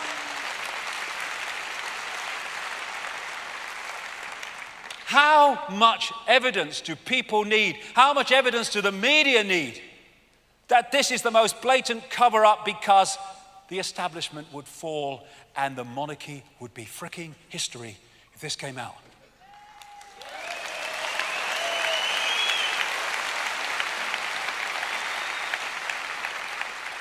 Protect the kids, no, protect the archontic abusers. So all these different areas of the system, ultimately, through the hierarchy, end up there. And their great language is the language of symbolism. Interestingly, reptiles communicate through imagery rather than other forms of communication, apparently, I was reading recently. The language of symbols. Why? Why do they have this symbolic language? Well, Confucius once said, signs and symbols rule the world, not words or laws, and there's a reason for that. Because a symbol, like everything else, is just an information field carrying the information that it represents. Going to give you a number of examples as we go along here about this. And so, a symbol, we see it as a symbol, yeah, but that's the hologram. That's in the hologram. It's actually a vibrating information field, which enters the eyes. But it enters the eyes without fanfare. I can be looking at a symbol, I might not even know I'm looking at a symbol. I might be subconsciously looking at a symbol because it's just in my eye line and I'm not aware of it. But I'm taking in on a subconscious level that information field. But I don't know I am. Whereas when you're getting communication to the ear, it's still a vibrating information field, what we call sound. But if it's within the audio range of the ear, you know you're receiving it, unless it's below threshold, subliminal.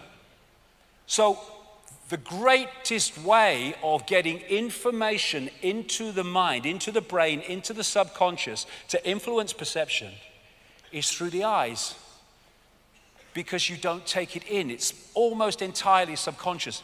Look at that figure right at the start of the day, 11 million sensations a second, and the brain takes 40. But the subconscious takes the freaking lot, that's the point. And so symbols, the information in symbols, is a gateway to the subconscious mind, which eventually filters through to the conscious mind and starts to influence actions. And when you focus on a symbol, you are, through entrainment, syncing your energetic field with what the symbol represents. Doesn't matter if you have a misguided idea of what you think it represents. What it actually represents dictates the frequency, and therefore when you sync with it, there will be an energetic connection through the symbol to that which it represents, because the frequencies are the same. So when you're focused on that, that's taking you into a certain low vibrational frequency. I mean, like I said, a symbol of a religion. Energy flows where attention goes.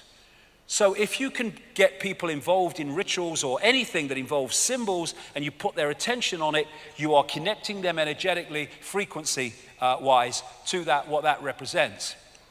And, sportsmen will say that when there's a big crowd and they're all on their side, willing them to win, they get energy from them.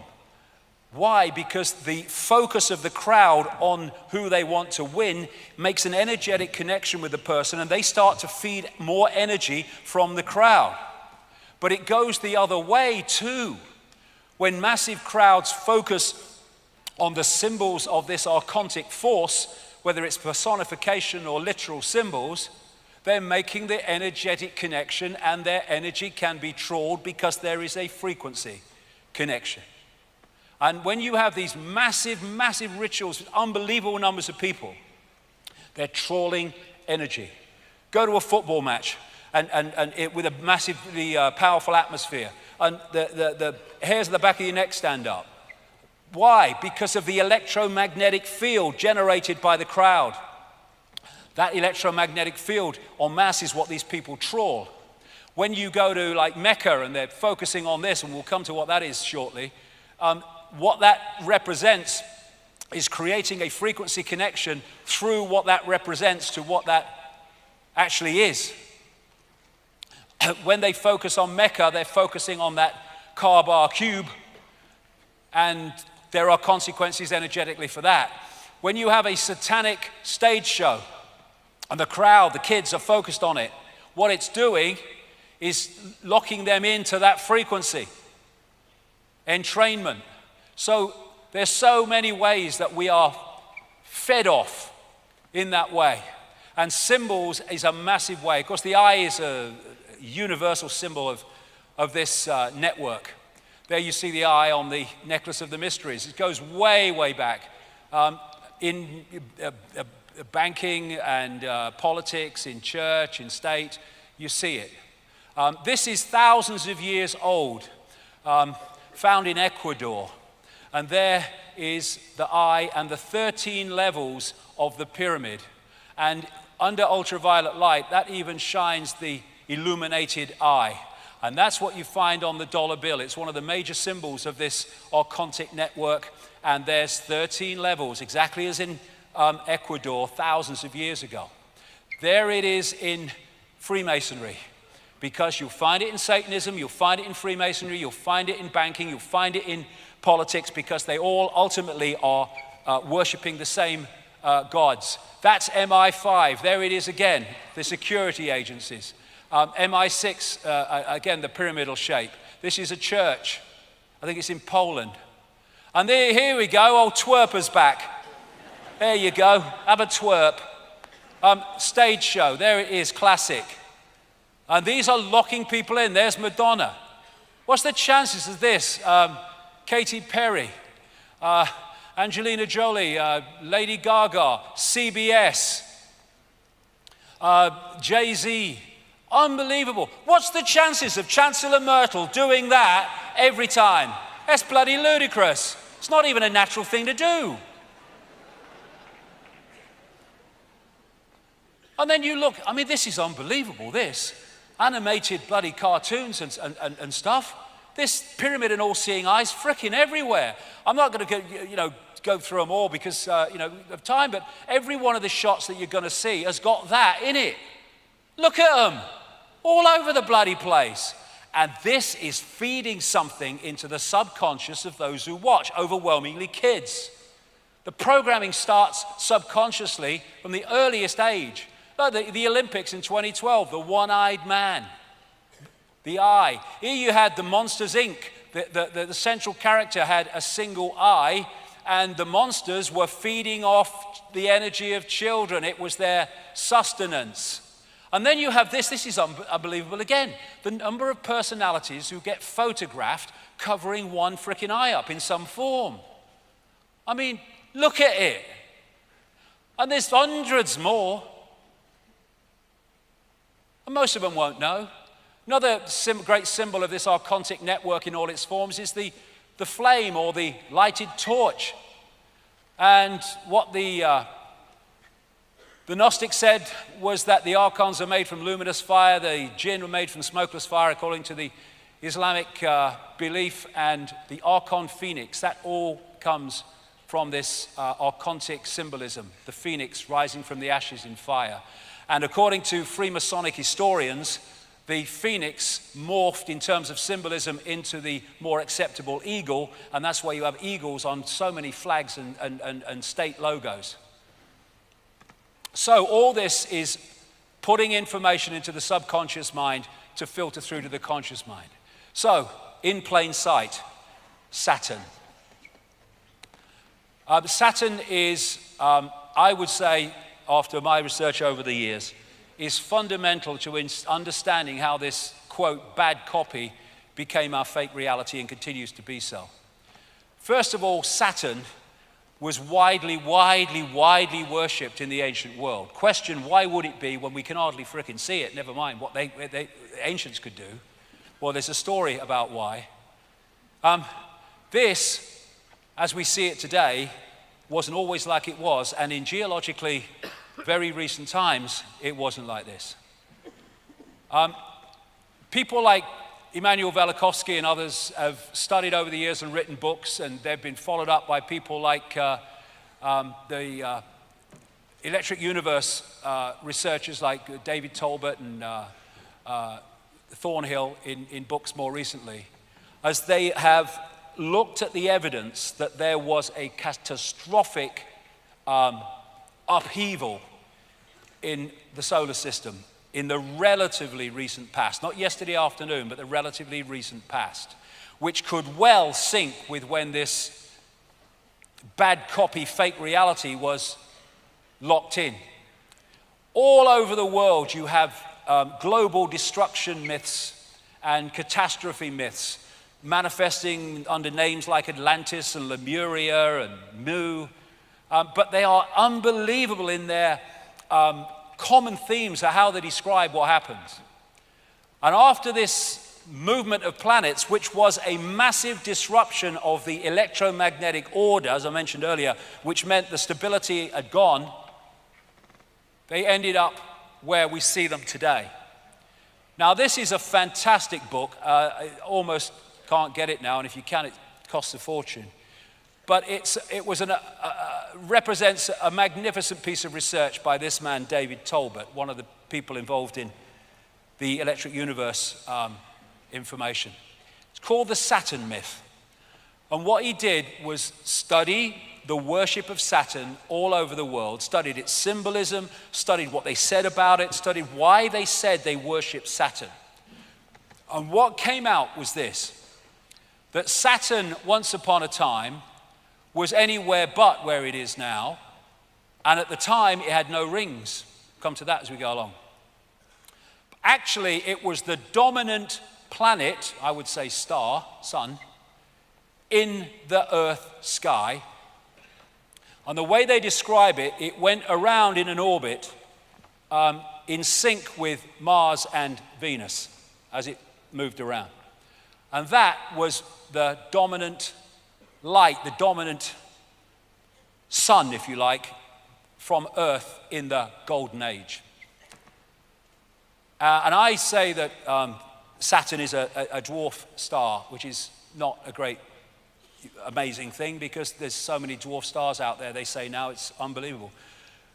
And what they said in the early astronomical traditions is that Saturn was the primeval sun. That's how they described it. And Plato referred to Saturn as Helios, the sun god. Not our sun that we see today, the Saturn sun, referred to as Helios. Now, we take Helios to mean our sun, because it's the sun god. I say that's a mistake. Actually, they were talking about Saturn. And Diodorus of Sicily, an ancient historian, reported that the Chaldeans in the same area, Sumer, Babylon, now Iraq, called Saturn by the name Helios and said that this was because Saturn was, quote, the most conspicuous of the planets, which fits exactly with Talbot's research across and I tell you, it's across the global cultures. The creator of modern Christianity worshipped Sol Invictus, the unconquered sun. Sol, it turns out, was another name that was used for Saturn and not the sun we think we see today. So when you start to let it kind of filter through, that at least most of the ancient sun gods were referring to the Saturn sun, not the sun we see today. That would make Heliopolis, famous city of the sun in ancient Egypt, as the city of Saturn, with the obelisks, the pillars outside the temple in Heliopolis. And that relates so closely to Solomon's temple, the mythical Solomon's temple. Every syllable of Solomon means the sun. Question now is which sun? And again, you've got the two pillars outside, just as with the one in Heliopolis. Then you come to Freemasonry, and its temples have the twin pillars worshipping the sun, the Saturn sun. Come to that as we go along. So when you go in this symbol, absolutely obsessed network, you come to the twin towers, the twin pillars. A coincidence? No chance. And what are the chances of this if that is the Saturn sun, Helios, Heliopolis? This obelisk in St. Peter's Square is an original obelisk put there from Heliopolis, I would say the city of the Saturn sun. And I've been saying for years and years and years and years that the Roman church is worshipping Saturn. The Bennu bird of Heliopolis was symbolized as Atum Ra. Both symbolized Saturn. And the Bennu bird became the phoenix, which became the eagle, as Freemasonic historians talk about. They worship Saturn as the old sun, the dark lord, and the lord of the rings. Later, Satanism is Saturnism. And it's also symbolized as an eye. Now, what Talbot concluded from reading all these accounts of what happened to Saturn was this, that during these catastrophes, this is a quote from his book, the subject of the global creation legend, the global catastrophe legend, is a spectacular cosmic event actually witnessed by the ancients. Massive quantities of cosmic debris exploded from Saturn, clouding the heavens and eventually congealing into a vast band around the planet. Now, the band is described, like he said, as around the planet. However, what is described is the reflection onto that band of the sun we have today, made it seem from Earth as if there was only part of it, like a beard. And as the day moved on and the sun's angle moved, it's described as appearing that this band went around Saturn, as I'll explain. Now, this is one of Saturn's moons, and I only put this up here because it shows this light behind it. Now, the source of this light is not the same as I'm talking about, but it just gives a feel today, looking at that angle of that Saturn moon, of what it must have looked like in the way they described from Earth. This band, this luminous band. And what they said is, as the sun moved round its angle in relation to Saturn, it appeared from Earth that this was moving around the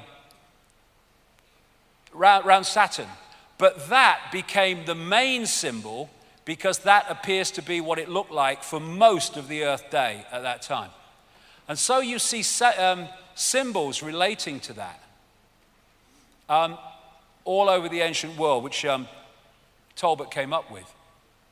Let's just go further forward here. I'll come to something else. There's loads of them with the band and the disk Saturn.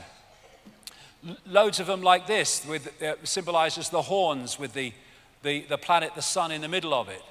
And Lord of the Rings was a name given to Saturn. And here you see in the movie, you see the same symbol and the eye of Sauron, the reptilian eye, as the source of power. They're using it now in Apple products as well.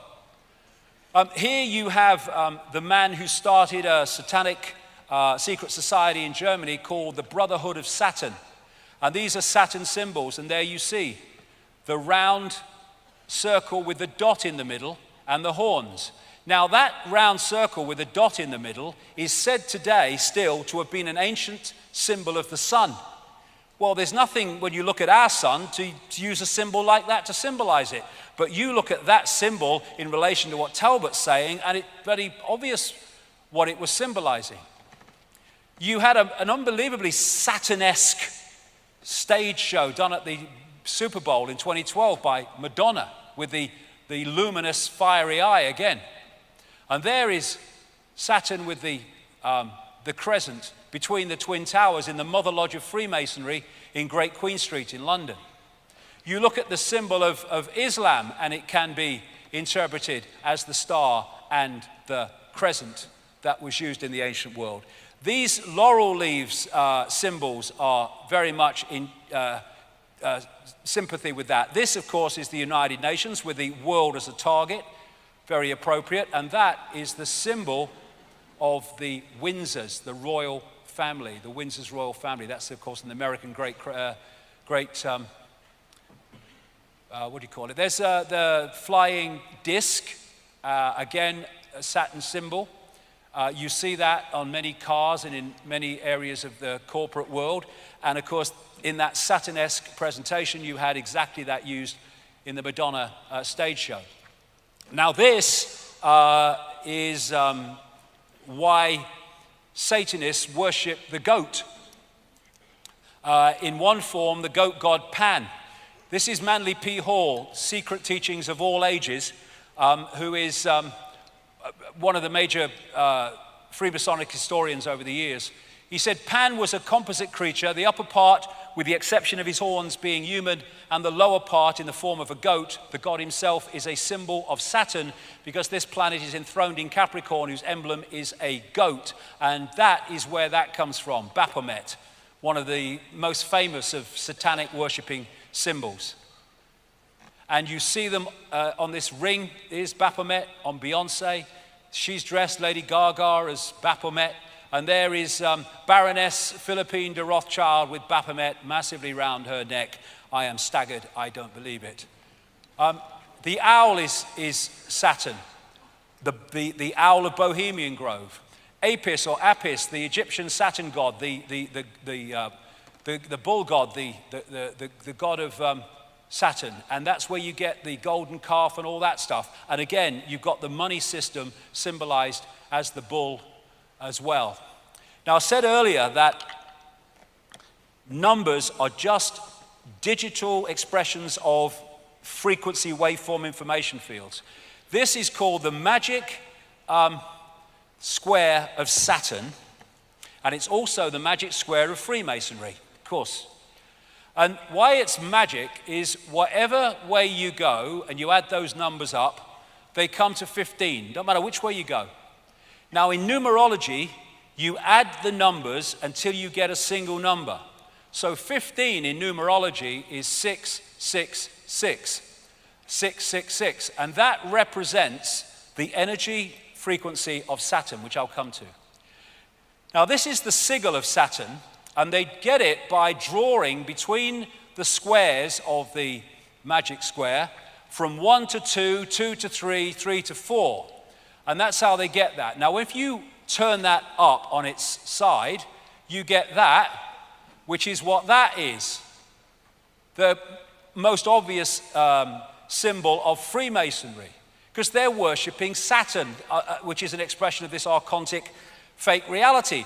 That is the symbol of Balmoral, the Scottish home of the royal family. Exactly the same, the sigil of Saturn. This is an ancient symbol of Saturn, the six-pointed star, the Star of David. It's not, they just hijacked that. It's a symbol of Saturn going way, way back. And this is where the name Rothschild came from. They had a red version of the six-pointed star on their house in Frankfurt, where the Rothschild dynasty came out of. And in German, red shield is Rothschild. The very name Rothschild comes from a symbol of Saturn. And they then took it and put it on their fiefdom of Israel. Saturn, same with many law enforcement symbols. There it is as an ancient depiction of Saturn, six-pointed star and the moons.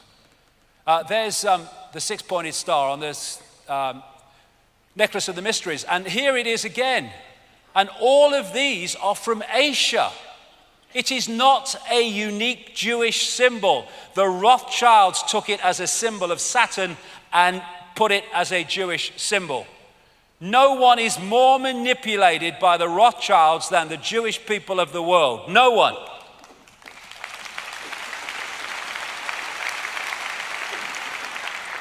And here you have it in Christianity, the six-pointed star, an ex-pope.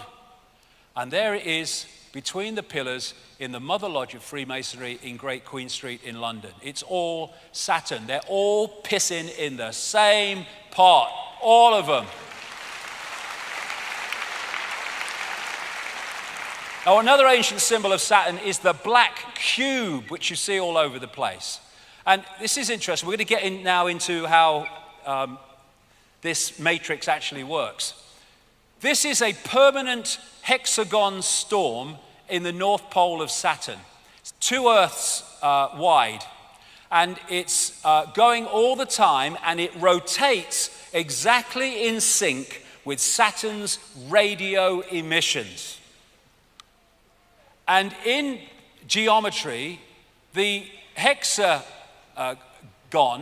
is also the six-pointed star and is also the cube. They are different expressions of the same energetic state. And so when you look at this is just a crop circle, but that's coincidental. You look at that crop circle and it's a hexagon, a flat hexagon. Look at it again, but see it three-dimensionally, even though it's exactly the same picture, and it becomes a cube. They are different expressions of the same energetic state. So a hexagon is also a cube, is also a six-pointed star in geometry.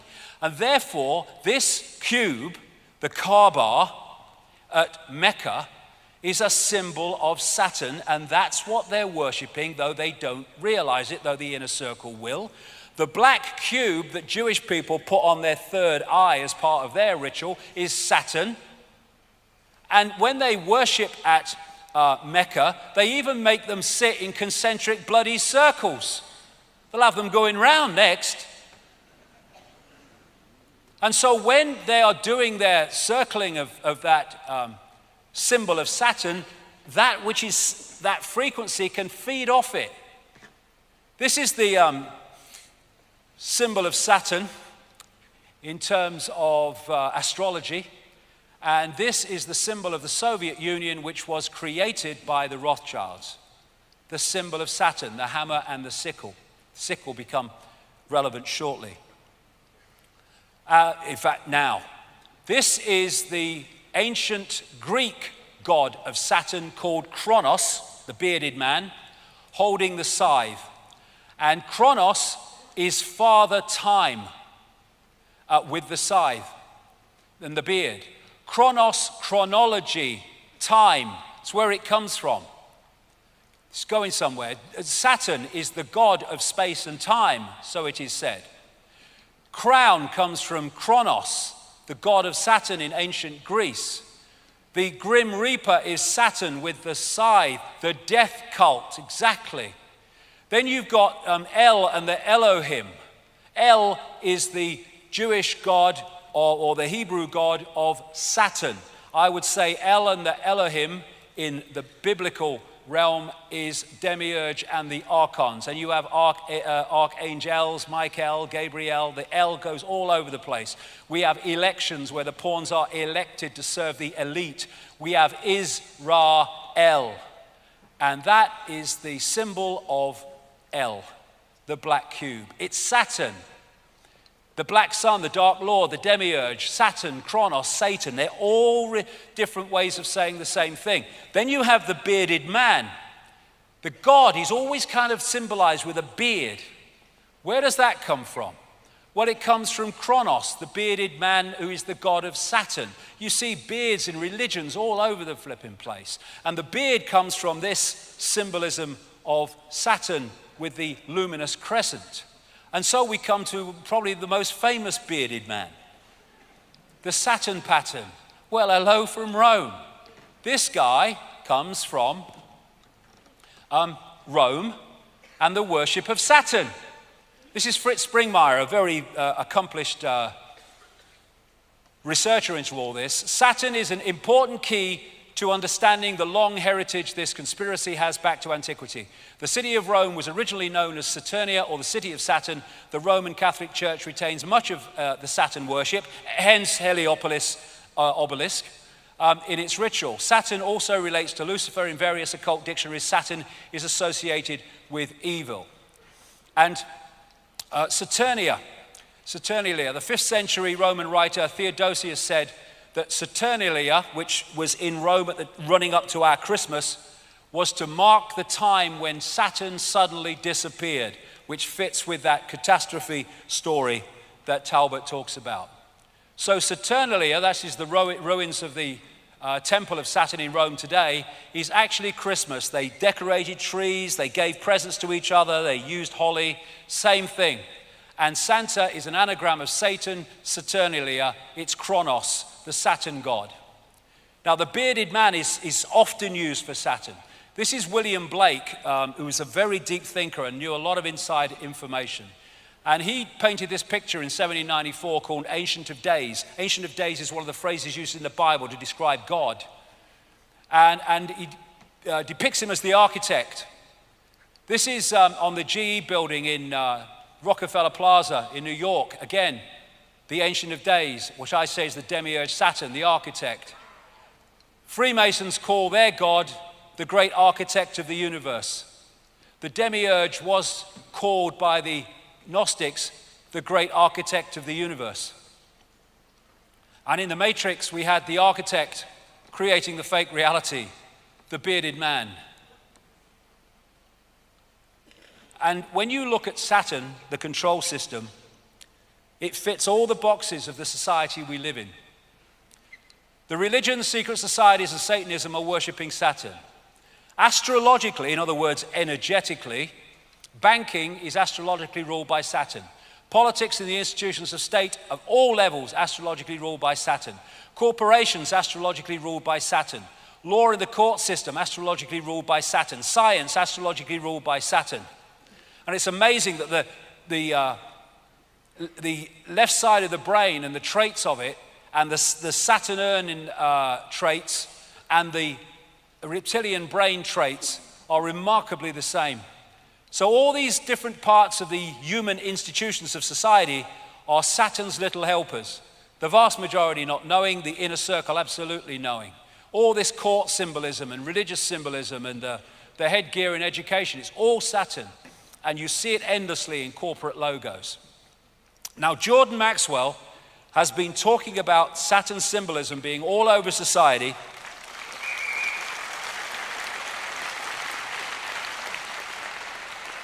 for decades and decades and decades and decades. My question is, why? Why is Saturn symbolism everywhere? Why is it worshipped by all these people? There has to be a reason. Well, I think this is the reason after what I put together. The Saturn-Moon matrix. The Gnostics said of the archons, they make something appear to happen that does not actually happen. They can induce virtual reality experience. And they say of the jinn in Islamic belief, manipulate humans by creating illusions. I went into this subway station in New York a few years ago and saw this painted on the floor, and I thought, that's extraordinary. You had the eye and the ring, Saturn, and over the world was this broadcast system, basically. But it started a train of perception and research. And again, we go back, do we live in a simulation? What is the archon illusion that's given us this fake reality compared with the one that was before? What is making us decode a different reality now to the one we did before? And it seems to me that Saturn is fundamentally part of this fake matrix that we call the world, and that part of what it does is act as a firewall from the original reality so we don't decode it, just like they do in China to stop people getting great tracts of the internet. Interestingly, the Gnostics say the outermost planetary sphere or archon of the matrix, I say, was Saturn. Beyond that was Leviathan, a snake swallowing its own tail called the Ouroboros. Souls had to pass through this to reach paradise. There was another esoteric concept called the ring pass not. And this is a point where while you remain in the illusion of duality, you can't progress beyond it, called the Ouroboros, the snake swallowing its tail. And there on that Saturn symbol, you see the Ouroboros in the Mother Lodge of Freemasonry, exactly what the Gnostics described. And within that reality is what we call time, the great controlling mechanism, Chronos, and Saturn, the god of time and space. Now, coming from Saturn is a particular frequency, and it's the frequency that's making that storm at the North Pole. And this is Saturn, which is recorded by NASA.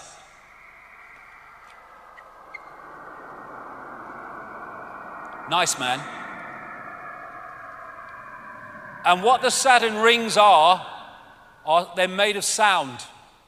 I had this sent to me by a sound engineer. This is a ring of Saturn from a particular angle. And he said, I see that every day. That is sound. And there's a thing called cymatics, which is creating patterns purely by sound, where they put kind of particles on a metal plate, and then they play sound across, and the sound, which is an information source, makes the patterns move into a certain sequence. And as the sound changes, the pattern, the sequence, the symbol changes. And it seems the higher the frequency, the more complex the patterns. So sound is a vehicle for delivering information that creates form. And this is a cymatic symbol, the six-pointed star, created purely by a particular sound. And that's what that is, and that's why it rotates exactly with the radio frequencies of Saturn. This is a standing sound wave, and it's an eye storm, at the south pole of Saturn, which is permanently going round and will do so while the sound coming from Saturn is that sound and that frequency. There's a standing wave, looks like an eye, done in a studio. This is the standing wave of rings done in a studio, just like Saturn. It's all sound. Now, these symbols here, I got off the internet, and what it is, they're playing through really fast. You can't see what the symbols are, but when you freeze frame them, what they are, they're reacting to sound. And when you freeze frame them, suddenly you see the symbols that are appearing very fast, but you can't see with the naked eye. There's a six-pointed star in one of them. There's a hexagon. And so a symbol is an expression of a sound, and a sound is an expression of a symbol. So all these symbols and this magic square numerologically of the magic square of Saturn are all representations of the frequency of Saturn, and when they interact with our subconscious, they're locking us into the frequency of Saturn from all over the place. A sound wave creates a symbol, and a symbol generates a sound wave, although we won't be able to hear it in our range. So when you see these artistic patterns in churches and stuff, we see them as patterns, but they're actually a representation of sound frequency. So on an inaudible level, they're giving it off. And Saturn is, therefore, I suggest, a major part of the broadcasting of this fake reality, which we are decoding into a world we think is real, but is actually fake. And maybe that was the pineal gland once. And maybe now that's Saturn, which has hijacked the pineal gland.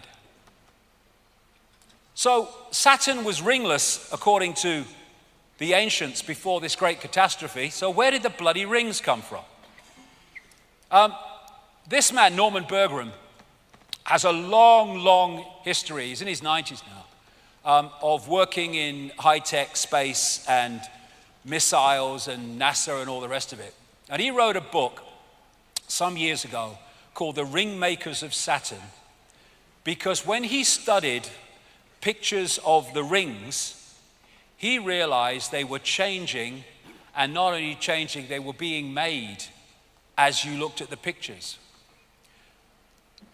This Voyager spacecraft went closest to Saturn in 1980, and then there's the Cassini craft, which arrived in 2004, and I think it's still in the area. And when he compared pictures from both of them, and then compared pictures in relation to the other, he realized that the story of Saturn was very different to the one he thought and he'd been told.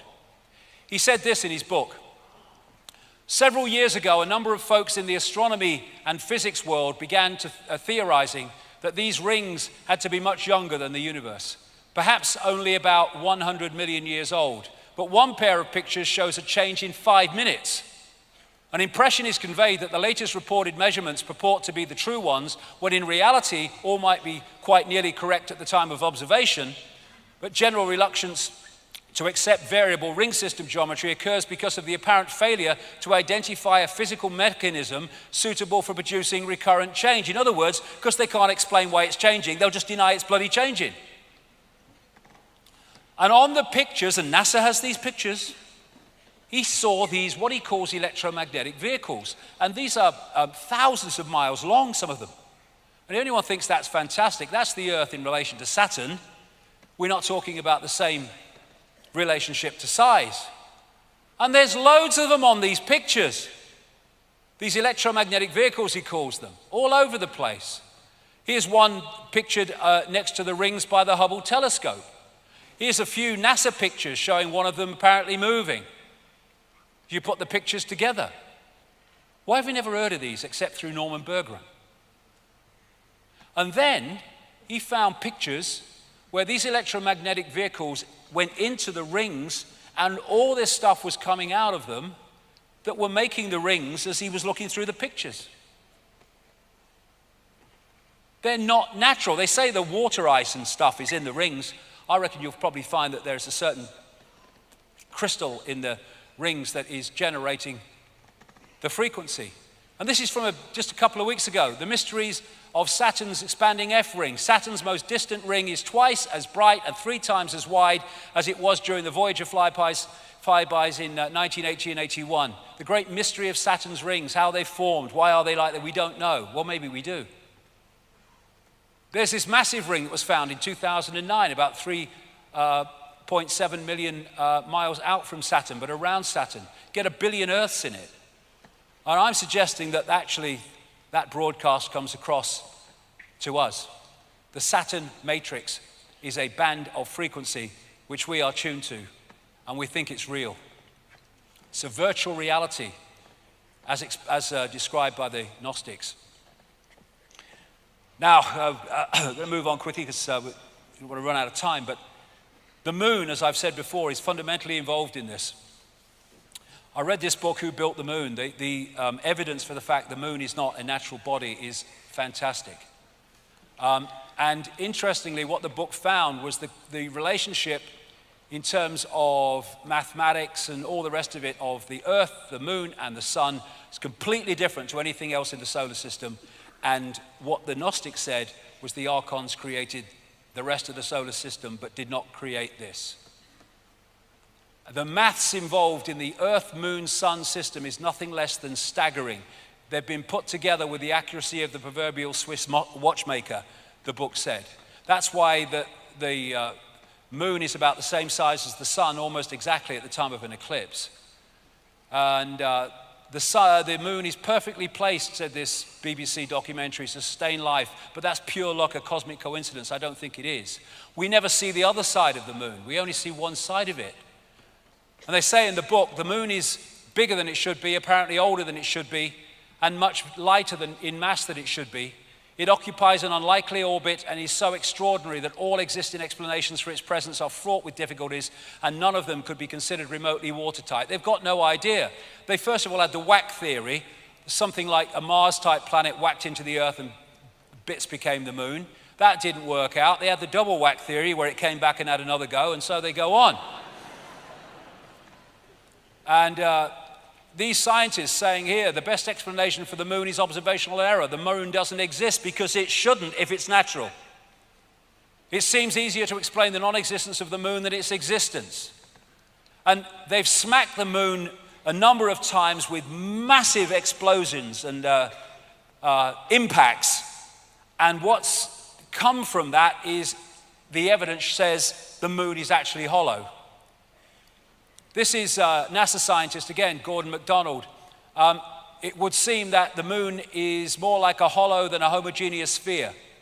This man from MIT said the lunar orbiter experiments had vastly improved knowledge of the moon's gravitational field and indicated a frightening possibility that the moon might be hollow. The moon is inside out, said this scientist. And as Carl Sagan said, a natural satellite cannot be a hollow object.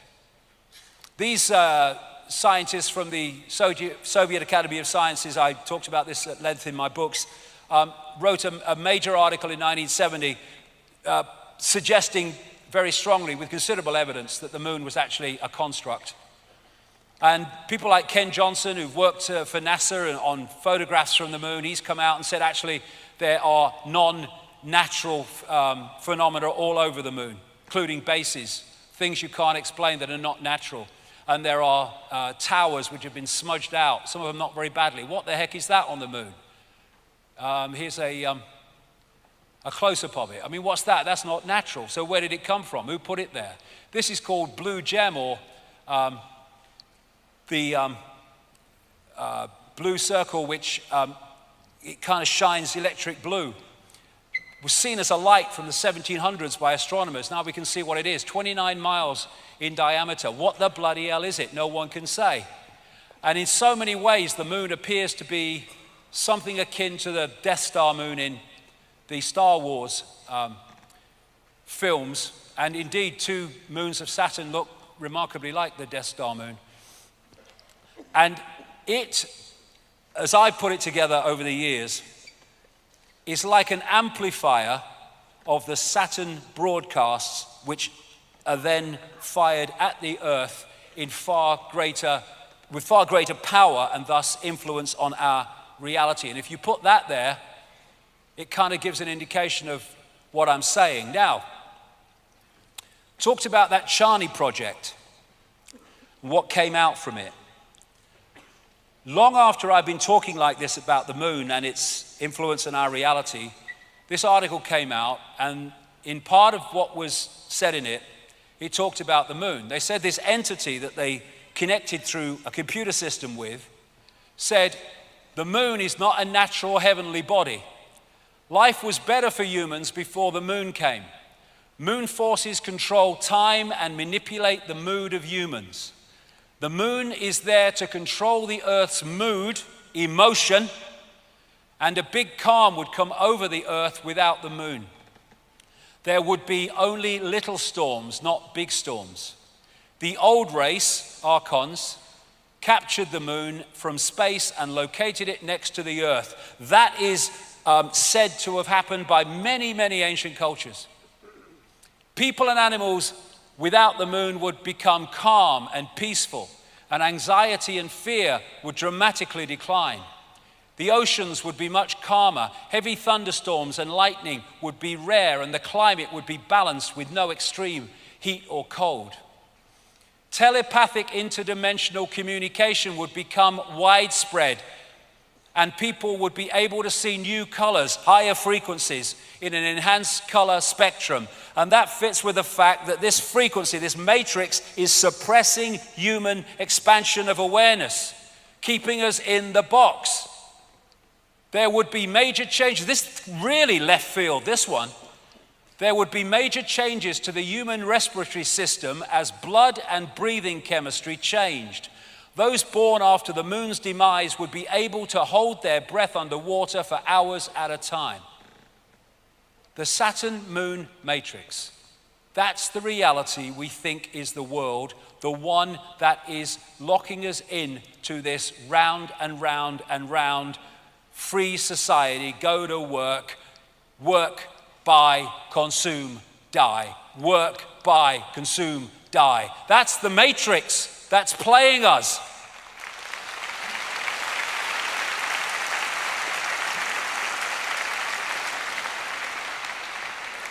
Control the energy sea and you control human perception. We are in a band of frequency. A band of frequency is the matrix, a band of frequency of information. We are blinded by the light. We look at light and we think light is like luminous. But that's just the decoded expression of an energetic frequency field that we call light. And when they talk about God saying, "Let there be light" in the Old Testament, I would suggest that's far more likely this demiurge, fake God in this Genesis description, building the matrix. Let there be light. The speed of light in the walls of the matrix. Beyond that is beyond its walls of suppression. So people are within the matrix thinking it's the world going round and round and round, being played like a violin while they think they're playing the instrument. And like a prisoner in a pitch black cell, we may never be able to see the walls of our prison. And that is the wall, I would suggest. And that's why anyone gets close to saying we can go faster than the speed of light, the scientific establishment comes down on them like a pile of bricks. Real? Is it real? Is the night sky real, or is it a planetarium? I've been thinking that since I was a kid. Well, for a start, it only exists in that form in our heads, so quite easily it can be just a construct rather than what we call natural. The archontic architects of our fake reality. And so this scene from the Matrix movie is absolutely perfect if you had two words. The Saturn-Moon matrix is everywhere. It is all around us, even now in this very room. You can see it when you look out your window or you turn on your television. You can feel it when you go to work, when you go to church, when you pay your taxes. It is the world that has been pulled over your eyes to blind you from the truth. What truth? That you are a slave, Neo. Like everyone else, you were born into bondage, born into a prison that you cannot smell or taste or touch, a prison for your mind.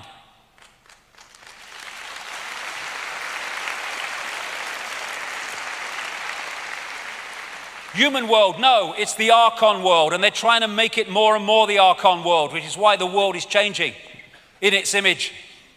And I came across these books of Carlos Castaneda long after I was into all this stuff, and I fell off my bloody chair nearly when I read some of it. They're based on the words of a Central American shaman called Don Juan Matus. And this is what he said. We have a predator that came from the depths of the cosmos and took over the rule of our lives. Human beings are its prisoners. The predator is our Lord and Master. It has rendered us docile, helpless. If we want to protest, it suppresses our protest. If we want to act independently, it demands that we do not do so. Indeed, we are its prisoner. They took over us because we are food to them, yes, low vibrational emotional energy. And they squeeze us mercilessly because we are their sustenance. Just as we rear chickens in coops, the predators rear us in human coops, human eros. Therefore, their food is always available to them, especially if there's lots of wars. Think for a moment and tell me how you would explain the contradictions between the intelligence of man the engineer and the stupidity of his systems of belief, or the stupidity of his contradictory behavior. Sorcerers believe that the predators have given us our systems of beliefs, yes, our ideas of good and evil, yes. Our social mores, they are the ones who have set up our dreams of success or failure.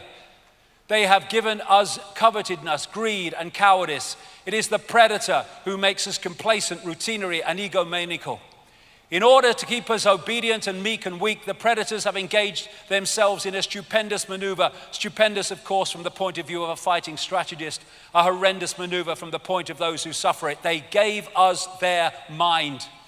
The predator's mind is baroque, contradictory, morose, filled with the fear of being discovered any minute now. They gave us their mind because they gave us their frequency, and we are decoding their frequency and thus becoming part of their hive mind. The hive mind, the Archons, the reptilians, and the Borg in Star Trek, classic representation of the Archons. All of these different groups are said to operate with a hive mind, a hive mentality. And we've been connected to it. The Borgs, they were like transhumanist type figures, exactly really in the cyborg way that the Archons are described. And the Borg used to fly around in black, dark cubes. Why do humans blindly follow rules? Because they blindly follow the matrix. Don Matter said, I know that even now, even though you have never suffered hunger, you have food anxiety, which is none other than the anxiety of the predator who fears that any moment now its maneuver is going to be uncovered and food is going to be denied. Though through the mind, which is after all their mind, the predators inject into the lives of human beings whatever is convenient for them, and they ensure in this manner a degree of security to act as a buffer against their fear. Sorcerers of ancient Mexico reasoned that man must have been a complete being at one point, with stupendous insights, avatar society, feats of awareness that are mythological legends nowadays. And then everything seems to disappear and we have now a sedated man. What I'm saying is that we have against us is not a simple predator. It is very smart and organized. It follows a methodical system to render us useless. Man, the magical being that he's destined to be, is no longer magical. He is an average piece of meat. There are no more dreams for man than the dreams of an animal who is being raised to be a piece of meat, trite, conventional, imbecilic. And what they've done, because of our superior creative potential and expansion of consciousness potential, they have, although they are inferior to that in terms of potential because they are a distortion, they have reduced our, or that of the vast majority of humanity, to a lower level of awareness than they have. And thus this fits the situation perfectly. In the kingdom of the blind, the one-eyed man is king. We are the blind. The Archons are the one-eyed king. But when we become the two-eyed, third-eyed, true consciousness that we are, game fricking over.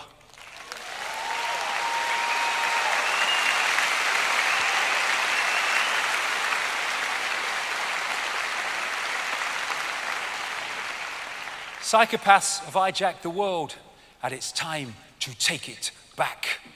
I have no power is what the Matrix keeps telling us, and what the agents of the Matrix keep telling us. You have to look to authority. We have the power. Awakened, we have the power, and humanity is awakening.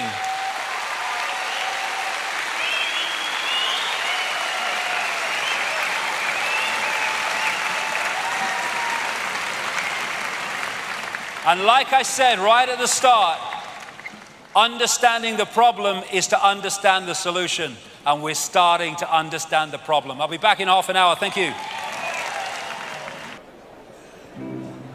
Hello, Wembley. What a day for a throat infection. Can I just say before I start a massive thank you to everyone that's bought the record and donated to Gaza. Much appreciated. Thank you kindly. Yeah, give yourself a round of applause. Why not, eh? It's a song called The Island.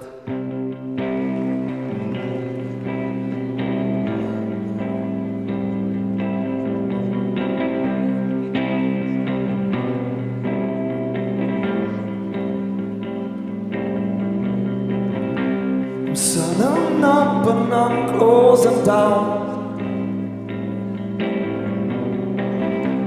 Shutters dragged down to the ground.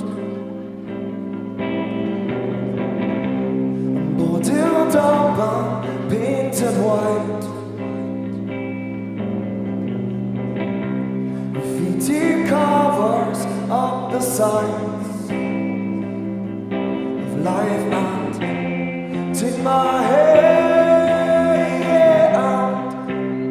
just feel love and feel loved.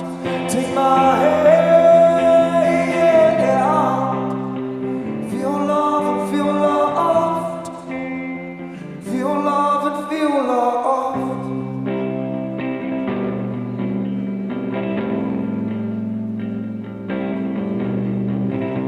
These bright new lights jump to your grave. Fingerprints will still remain. But once you stood so tall and proud, the strongest gales can't drag you down to ground and take my hand. Just feel love and feel loved. Take my hand. Just feel love and feel loved. Feel love and feel loved.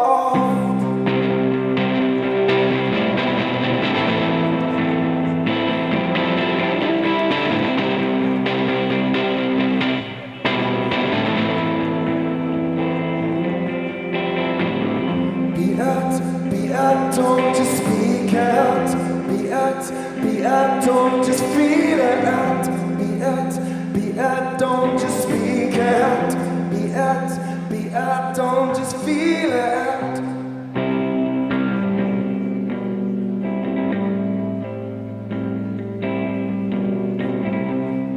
And you cannot be replaced. And you cannot be replaced. Erased out. Take my hand. Just feel love and feel loved. Take my hand. Feel love and feel loved. Feel love and feel loved. Feel love and feel loved. Thank you kindly. Cheers. Oh, cheers, Gaza. You know that boy. He's not a boy. He's a man, but he's my boy. He was offered a lot of money to be supported to become a big pro, and the condition was he distanced himself from me and what I'm saying, and preferably changed his name. and off was the second thing he told them, hey? Fantastic.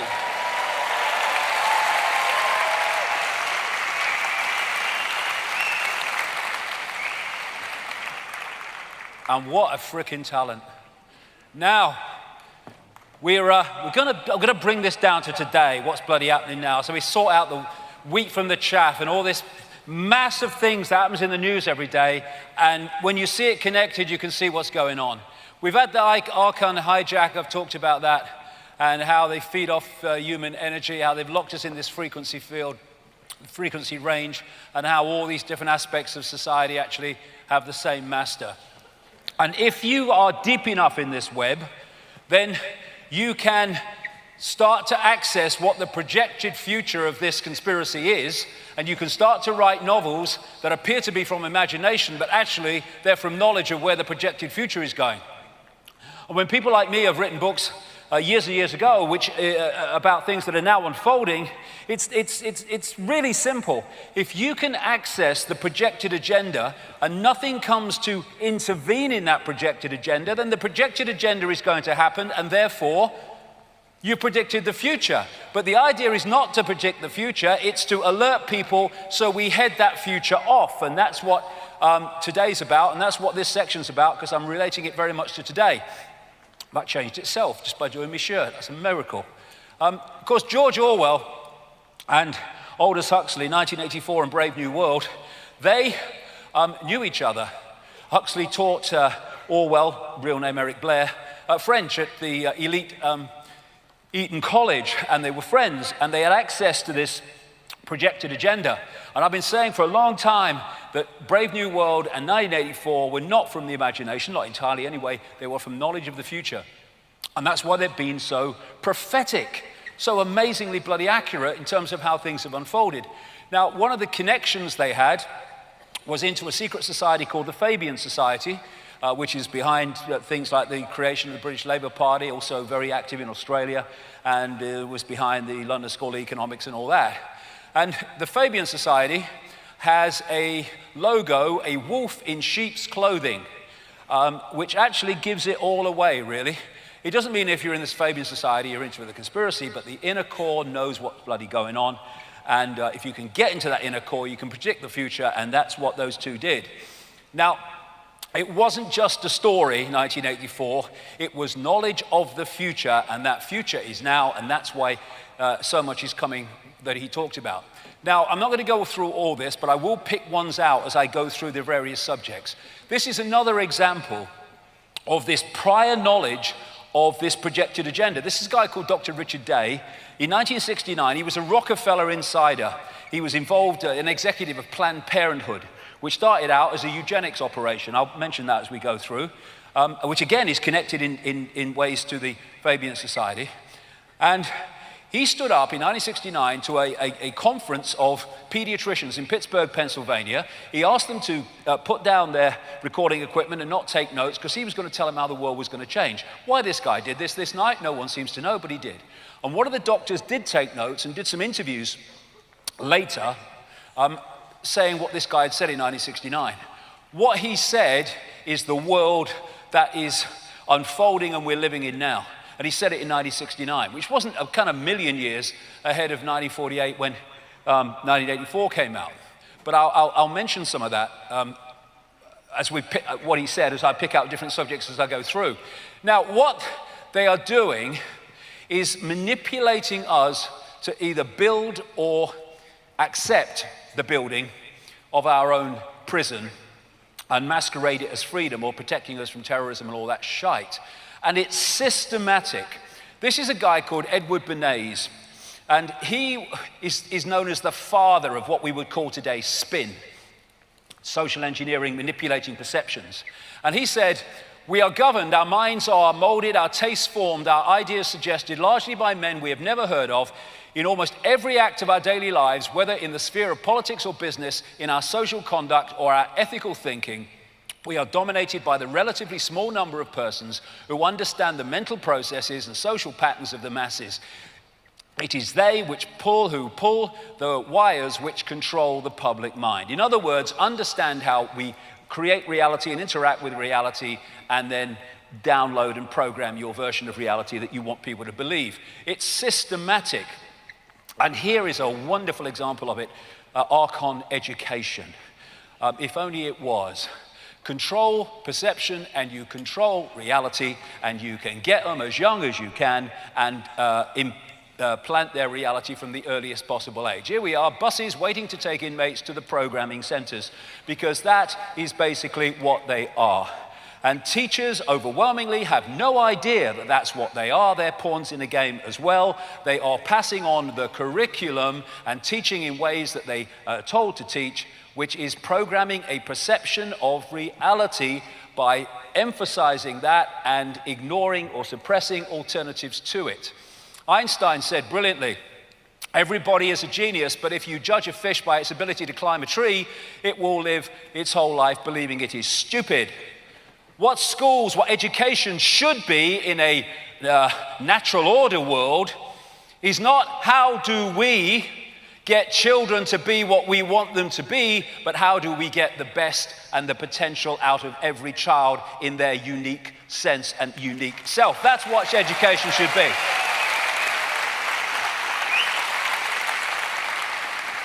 But like I say, we live in an inversion, and so we get the opposite of that.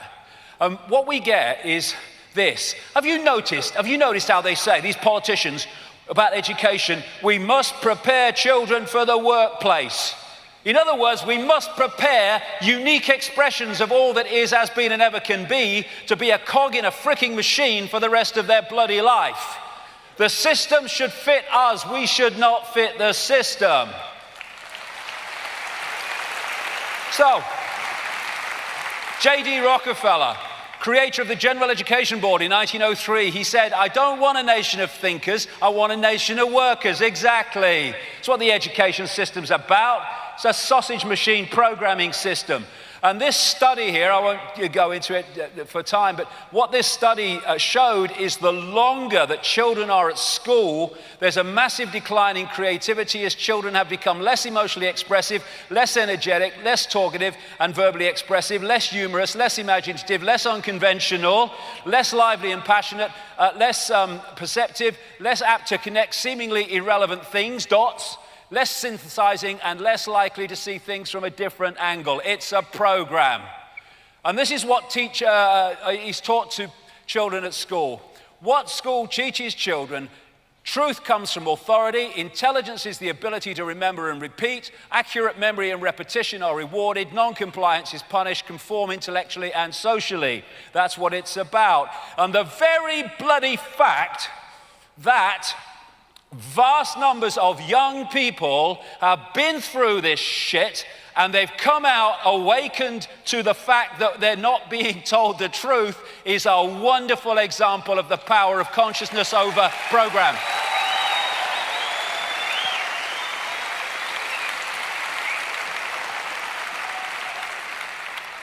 School's out. Oh, the 6-week holiday. I'm out of prison. They're prisons.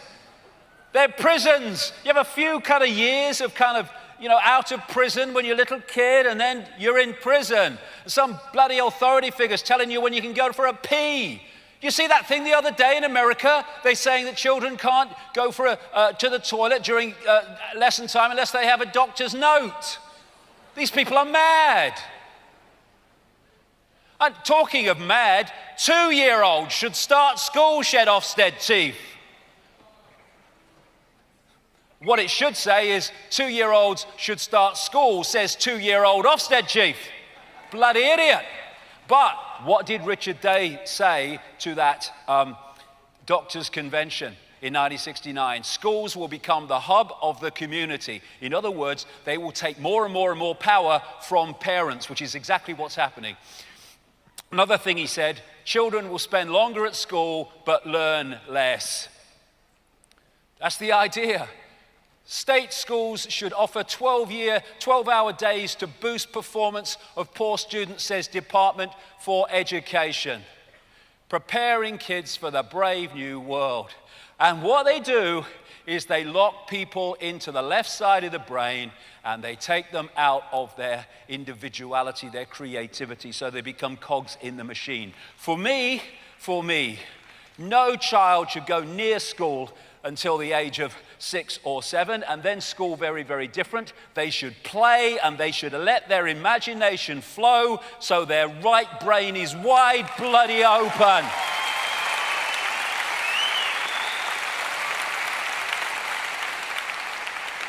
There you go, the original PlayStation. Hey. And this bloke's going to have a few mentions in the next couple of hours. Bloody hell. Bill Gates. He's involved in this thing in America called Common Core.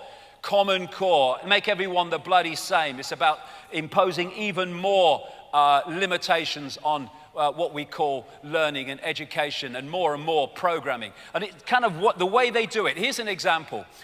They're saying in this test, change the sentence in a certain way. And the way the sentence is changed is made to read in a way that programs perception. This one, a president's job is not easy. He makes sure the country's laws are fair. Government officials' commands must be obeyed by all, and individuals' wants are less important than the nation's well-being. It's all putting this program. Now, I think an expert test taker would fill in the form something like this myself.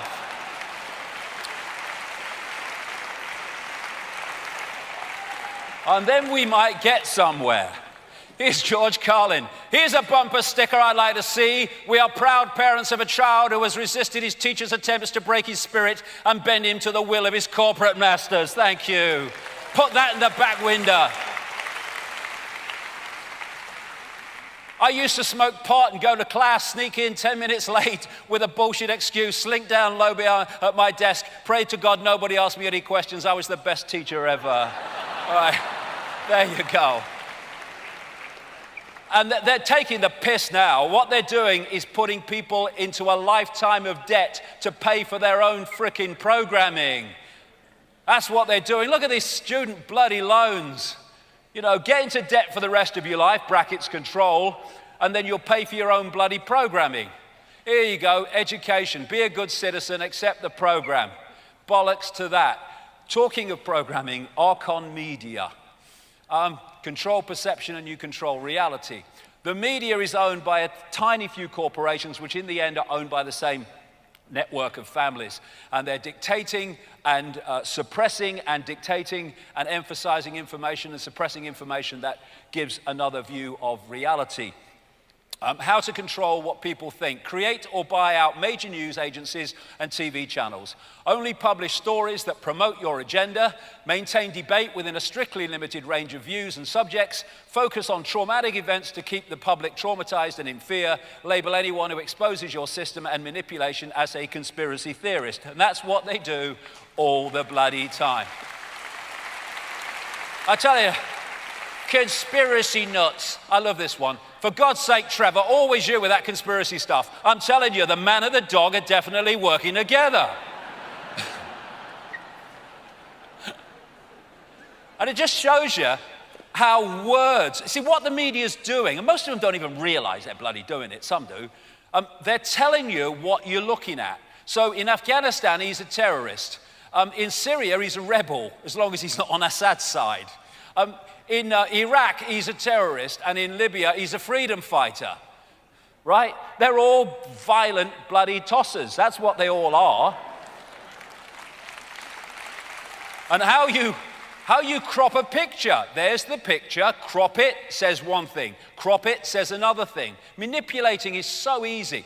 And then you get this manufactured conflict, as if we've got media choice like we've got political choice. So in America, they've got this lady called Rachel Maddow of MSNBC, left, Democrat, liberal. And then you've got Bill O'Reilly, so far out, he's outside the building in the frickin' street, he is. And they argue with each other and they all that stuff. And they give you the impression, oh yeah, there's some political debate going on. But there has a common theme and there is a common denominator. All of them, when it comes to the fact that there's some kind of conspiracy going on, are absolutely in total unison that it's all madness, there can't be any conspiracies. Including these two, Jon Stewart and Bill Maher, who's supposed to be like politically incorrect and political kind of satirists, But when it ever comes to the fact that there's something strange going on and something is going on we're not being told and we should know about, they're united in the fact that all conspiracy researchers are crazy. So Malcolm X said, if you're not careful, the newspapers will have you hating the people who are being oppressed and loving the people who are doing the oppressing. Don't we see that in this propaganda against the poor and people like that in our society? Let's hate them and let's love the people who are oppressing them. Exactly what he's talking about.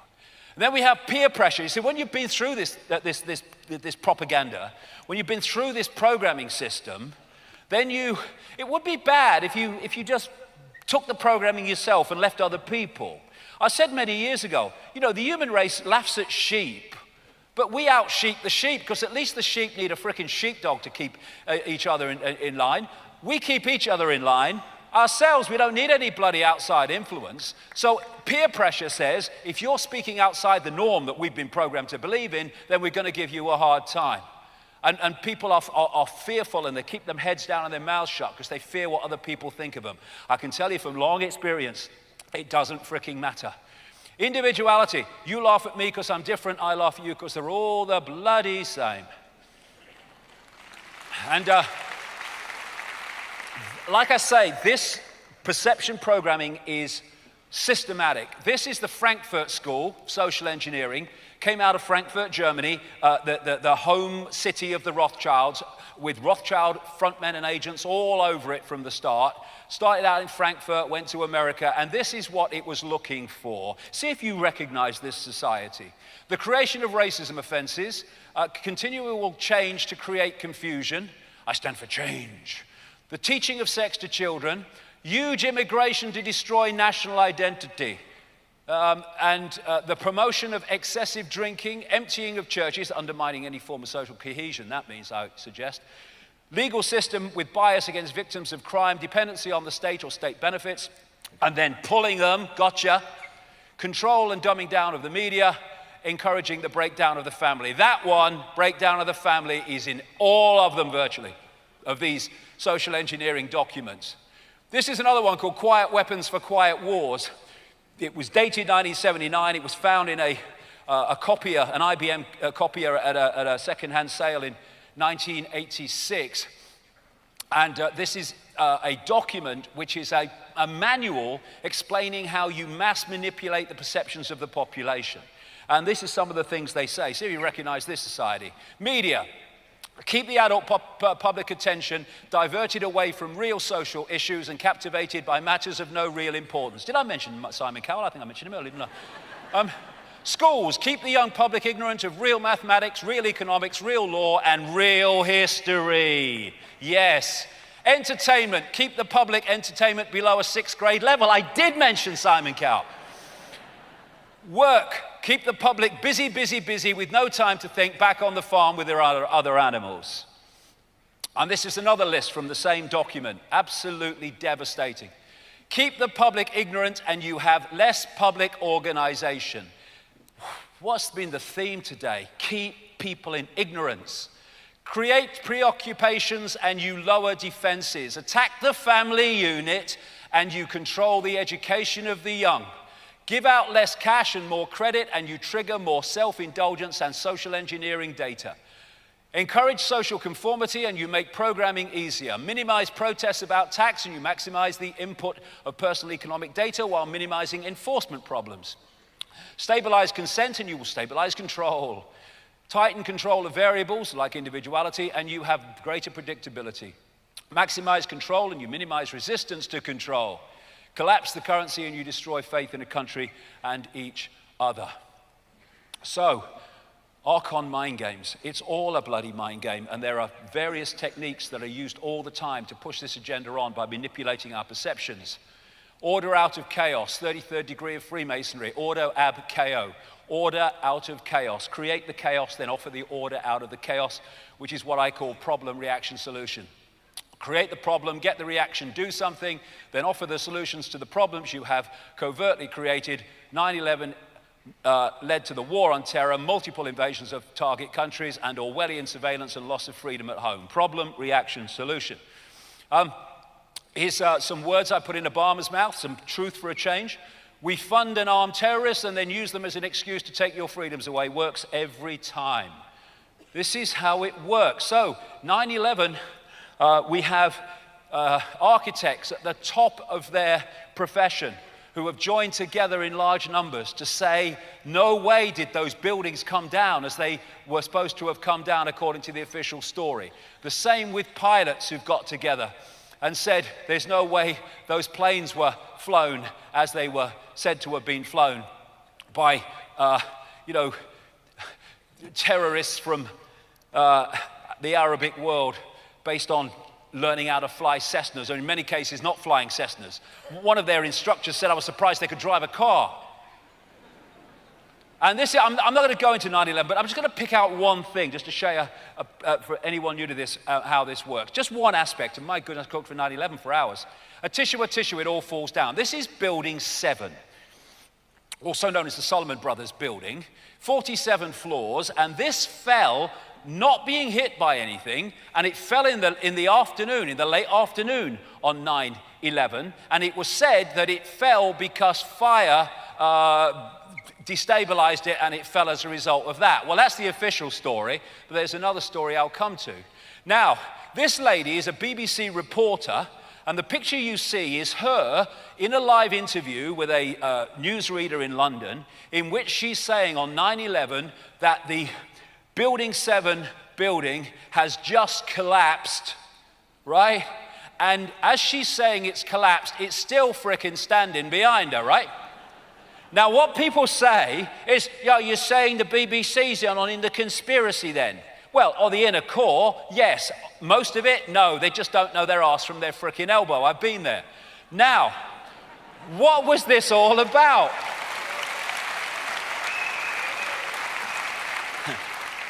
What was this all about? When they're unfolding a scam, a manufactured terrorist event, what's running side by side is the propaganda going out in sequence with it. What they did was put the fact that had fallen out about half an hour or more before it actually did. They got out of frickin' sequence. And so it was reported before it happened. Look at this, a controlled demolition. This is Building 7, look at it. Falling in on itself. Absolute classic. And if we look at this one, just watch these red dots here when it changes, those positions. Look, there's the frickin' things going off and bringing it down. It's classic controlled demolition, which they said it was, like the towers, it was brought down by natural, if you like, things that destabilized it. Now, as I said, the official story is Building 7 fell because it was destabilized. But this guy, Laia Silverstein, some people call him Larry, but I like to keep to the truth. Laia Silverstein, he was one of the co-leaseholders of the World Trade Center, and he bought the lease just weeks before 9/11, and when he bought it, massively upped the insurance in the event of a terrorist attack. Now, this is what he said in an interview, which you can see on the internet, about the collapse of Building 7. I remember getting a call from the fire department commander telling me that they were not sure they were going to be able to contain the fire. And I said, we've had such a terrible loss of life. Maybe the smartest thing is to pull it. And they made that decision to pull, and we watched the building collapse. Right, just a few little problems with that, Mr. Laia Silverstein. A, fire departments do not pull buildings. B, putting the explosives in the right place to let it fall in on itself in a controlled explosion takes weeks, sometimes months to put in there, not a few minutes, you fricking liar. You know what happened.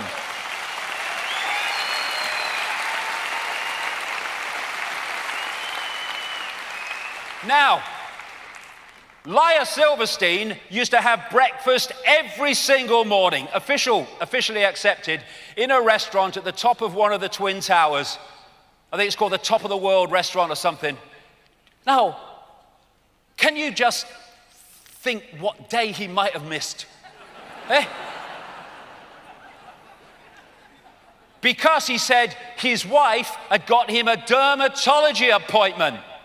And he said it saved his life. No, what saved your frickin' life, darling, is you knew what was coming and you didn't give a shit. That's what saved your frickin' life.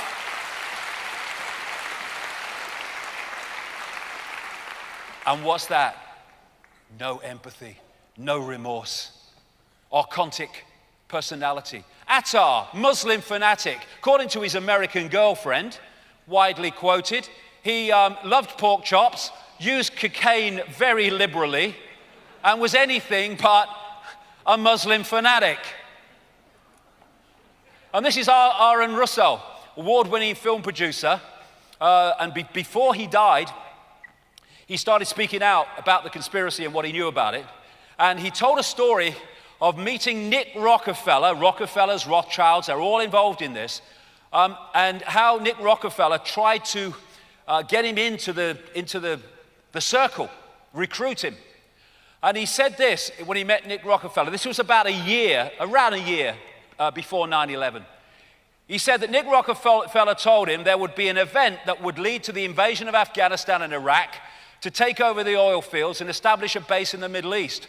Russo would see soldiers looking in caves in Afghanistan and Pakistan for Osama bin Laden. There would be an endless war on terror where there's no real enemy. The whole thing would be a giant hoax. The people have to be ruled, he said, and the population reduced by at least half. Plans for mass microchipping of the serfs, he also talked about.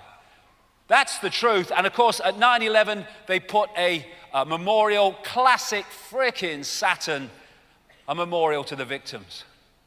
And then there's another version of this, which I call no problem reaction solution, where you don't need a problem that's real, you need a perception of a problem that you can use as an excuse to offer the solutions. And they are climate change caused by human activity, global warming, they are weapons of mass destruction in Iraq, and all that stuff. All the time we are getting no problem reaction solutions as well. And the antidote to this problem reaction solution, create the problem, get the reaction, offer the solutions to the problems you've created, is who benefits? Who benefits from me accepting the official version of this? And invariably, who will benefit is anyone that wants to take on this conspiracy, this agenda, which I'm going to describe in some detail as we go along here. Alongside problem reaction solution, there's what I call the totalitarian tiptoe, where you go to your long focused goal, but you go in steps so you don't alert too many people of the direction you're going until you're there and it's a done deal, and then it doesn't really matter. This is a classic totalitarian tiptoe, where we went from a free trade area to a centralized fascist, communist, bureaucratic dictatorship, which we have now. And it was what we have now was planned from the start. But if they'd have said that at the start, people would have been outraged. So they've done it in steps, calculated. This is Jean Monnet, a founding father of the EU, they call him, and a Rothschild frontman. In a letter to a friend, the day after I was born, in 1952, Europe's nations should be guided towards the superstate without their people understanding what is happening. This can be accomplished by successive steps, each disguised as having an economic purpose, but which will eventually and irreversibly lead to federation. It's been a stitch up from the start, and everything else is a smokescreen. So we went from the USSR, oh, USSR, fear, fear, to the EU SSSR. And the only difference is, really, that they've got a European Parliament that gives it the coating of democracy when it's got no power at all, and the rest of it is bureaucratic dictatorship. And another totalitarian tiptoe has been the constant expansion of centralization of power around the world, to the point where long ago it was given a name, globalization. And the idea is to create interdependence between all nations, so you have a loss of independence, of running your own affairs, because you are constantly in hoc or looking to other people to do things that you can't do for yourselves. That's the idea, interdependency. And this is the structure that they want. And the whole thing is about centralizing power. The more you centralize power, clearly the fewer people have control over more and more people. You centralize more, even fewer people have control over even more people. And what happens is, the more you centralize power, the more power you have centrally to centralize even quicker. And so centralization of power goes faster and faster and faster because of that sequence. They want a world government that would dictate to every country. In fact, they want the end of countries. They want a world central bank that would dictate all global finance. They want a world single currency that would be purely electronic, no cash, for which there are massive implications for freedom. If you go into a shop now and you ask for something and you say, I'll pay with a credit card, electronic money, and they say, no, sorry, won't accept your card, you can still pay cash. When there's no cash, what that decides dictates if you can buy and what you buy and all the rest of it. They want a world army to impose the will of the world government, and that is NATO. Way back in the 1990s, I was saying, watch for NATO starting to operate outside of the North Atlantic area as it expands itself into a fully fledged world army, and look at where it is now, all over the bloody place. Microchip population. They want a microchip population connected to a computer system, for which there are enormous implications. We'll get to that later. Obviously enormous implications. Under that, they want a series of unions. Not just these, they want a Middle East union and others, but these are some of them. And they're all mirrors of the European Union. And by the time you get here to nation states, and they want to break nation states up into regions, they have no power whatsoever. And the power's moving more and more into so-called democratic operations like the World Trade Organization and the World Health Organization, which are Rothschild, Rockefeller creations from the start, because they love us and they want to help us. And readers of my books over the years will see how I've been saying they want these unions all over the place, including the North American Union. And now you've got people like David Petraeus, the former head of the CIA and big military man, and House Minority Leader Nancy Pelosi. I can't believe it when I see her. You are a politician, you make decisions, you can breathe. I can't work it out when I see her. Unbelievable. The fact that she's in high levels of politics shows how mad the world is. But what they're talking about now is introducing the North American Union. Exactly as people like me have been saying all these years. Not because we're genius, but if you know the agenda, you can predict the future for reasons I've said. And this is the virus spreading, this centralization of power. So then we come to the Archon Web, because somehow they have to globally construct and organize this. And all these different elements of global society end up with the same controlling force. And the way they've structured it is like a transnational corporation. You have a transnational corporation, whatever it is, and they'll have a headquarters somewhere. And then they'll have companies and subsidiaries all over the world, and the subsidiaries will answer to the headquarters. So you'll go into the same corporate bloody restaurants wherever you are in the world, because it's dictated centrally. And this is a global corporation made up of secret societies and satanic societies, etc. You have the headquarters is actually in Europe, and then in each country they'll have a network that it's holographic, because every part of the network is a mirror of the way the central part works. So here you'll have a network, say in the United States, of families and operations and secret societies whose job it is to introduce in the United States what's dictated from there. In Britain, you'll have the same. In France, you'll have the same. In Australia, you'll have the same. And therefore, this is dictating through this structure the same agenda, which is why the same things keep unfolding all over the world about the same time. And this is an important group of organizations within that structure, which was created out of a secret society called the Round Table, which was set up in Britain in the latter part of the 19th century. The first head was Cecil Rhodes, a massive Rothschild frontman, plundered South Africa for them with the gold mines and the diamonds. And then this Round Table created offshoot organizations which answer to that. Council on Foreign Relations, massively involved in American foreign policy to this day. The Bilderberg Group, a lot of people will know all about that.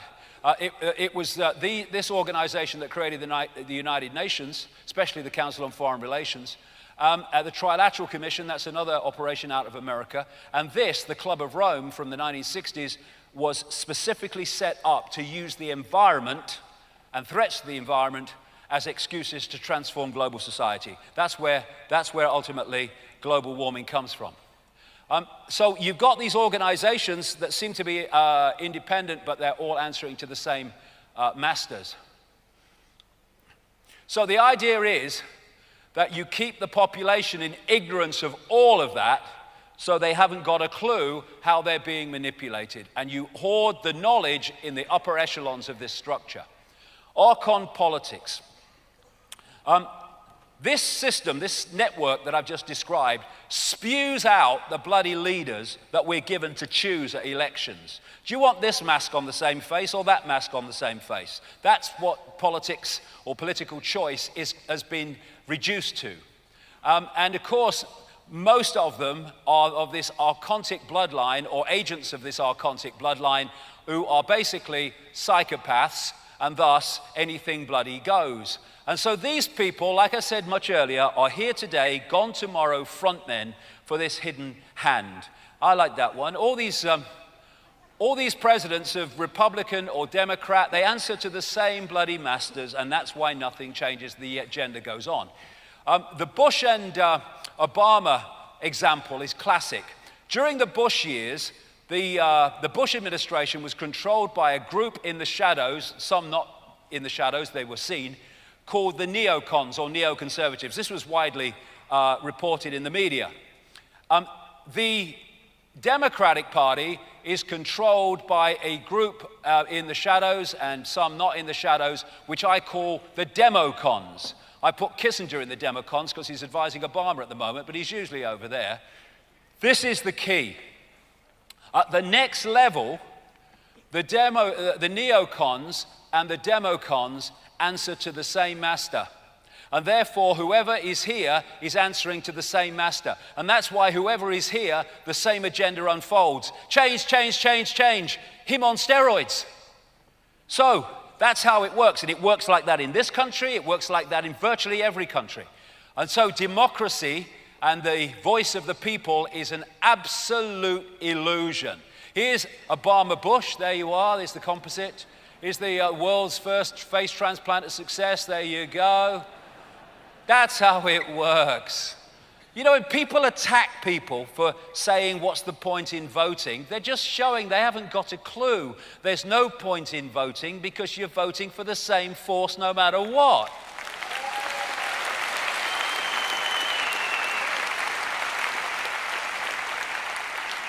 By not voting en masse, you're saying we've sussed it, we're not having it anymore. We're not giving you credibility by supporting a rigged system. And then people say, well, so-and-so will get in. It doesn't matter, because they're all the bloody same. And the way they do it is this pyramid system. All political parties all over the world are pyramid systems. When you enter the political party, you've got to do what the political party wants to rise through the ranks to the top, become a minister or whatever. And if you go against the policy because you have a mind of your own, and you're not just a political bloody pawn or clone, then you don't get up there. So all the people that get to the top are the ones that have done what the system wants. And so the top of the pyramids are dictating to everyone within the pyramid. Anyone that's got a mind of their own is a rebel. He can't become a minister. He can't become a member of the shadow cabinet. And in this way, ultimately, although the vast overwhelming majority of these people have no idea this is the case, the same force is dictating through all of them. If not directly, then by controlling and manipulating the system they're operating in. That's a great line, isn't it? If voting made any difference, they wouldn't let us do it. Ain't that the truth?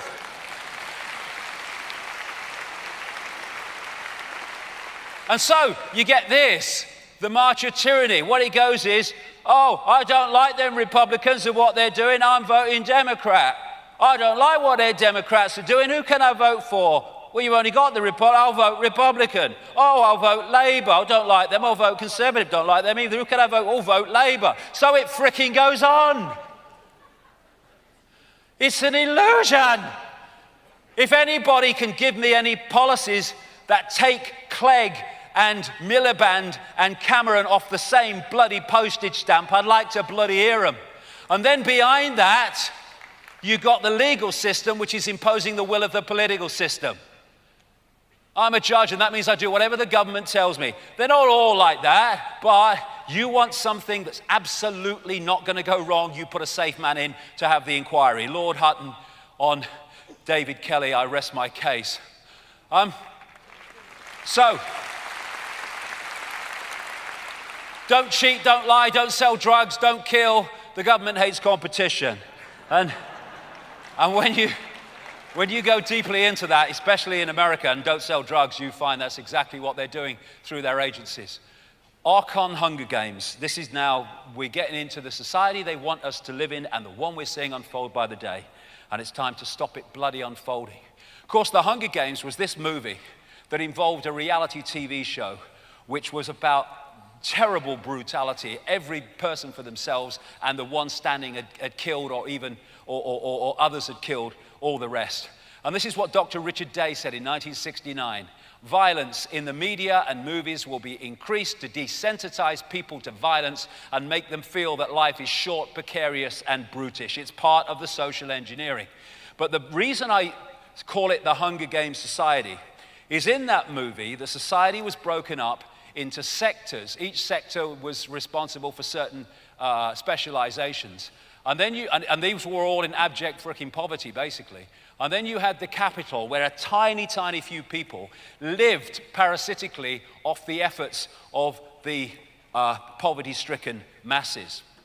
And that's what they want. We had the elite in the capital dictating to the masses through a vicious police state. And here we have the Hunger Games in Britain. Woman in £1 million hat makes speech about austerity. Oh, what a load of bollocks it all really is. And have you noticed, my government. Now this is the structure that they are moving towards. They want a tiny few at the top that take all the wealth, have all the control, and all the benefits. Down here, they want the masses living in abject poverty as slaves to that elite. And the elite are the archontic bloodlines, and the masses are the human target population. And to hold that status quo, they need a police state that's going to impose it. That's what's unfolding before our eyes. And this is the Hunger Games society. And when I say the masses living in poverty, I mean the masses. Their target is not just those in poverty now. Their target is people who have a lot of money now, a lot of wealth now, who think they're doing all right now. They want the lot. If you're not part of this elite, then they want everything you've got. So you end up in the poverty-stricken masses. That's what's happening. And one of the great excuses for it, and engine rooms for it, is this total bollocks about human-caused climate change. Violin music, anyone?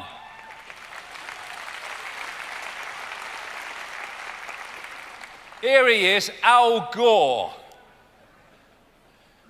Bloody hell, if he ever told the truth, he would genetically self-destruct. The big lie of Big Al. It's a scam, and it's a scam to change the nature of human society, justified by saving the planet, which these buggers are destroying. And look, it's become the new red in terms of communism. It has. Save the planet, be a slave. This is the head of the Green Party. Get rid of any cabinet ministers or senior governmental advisors who refuse to accept the scientific consensus on climate change, or who won't take the risks to the UK seriously. Well, what if they don't take you seriously, darling? How about that? And then you have this guy, chairman of the Common Science and Technology Committee. Frightening that he is, but let's hear what he's got to say. Ministers who question the majority view among scientists about climate change should shut up. The BBC give less airtime to climate skeptics, and its editors should seek special clearance to interview them. Appearances on radio and television by climate skeptics should be accompanied by a health warning or health warnings.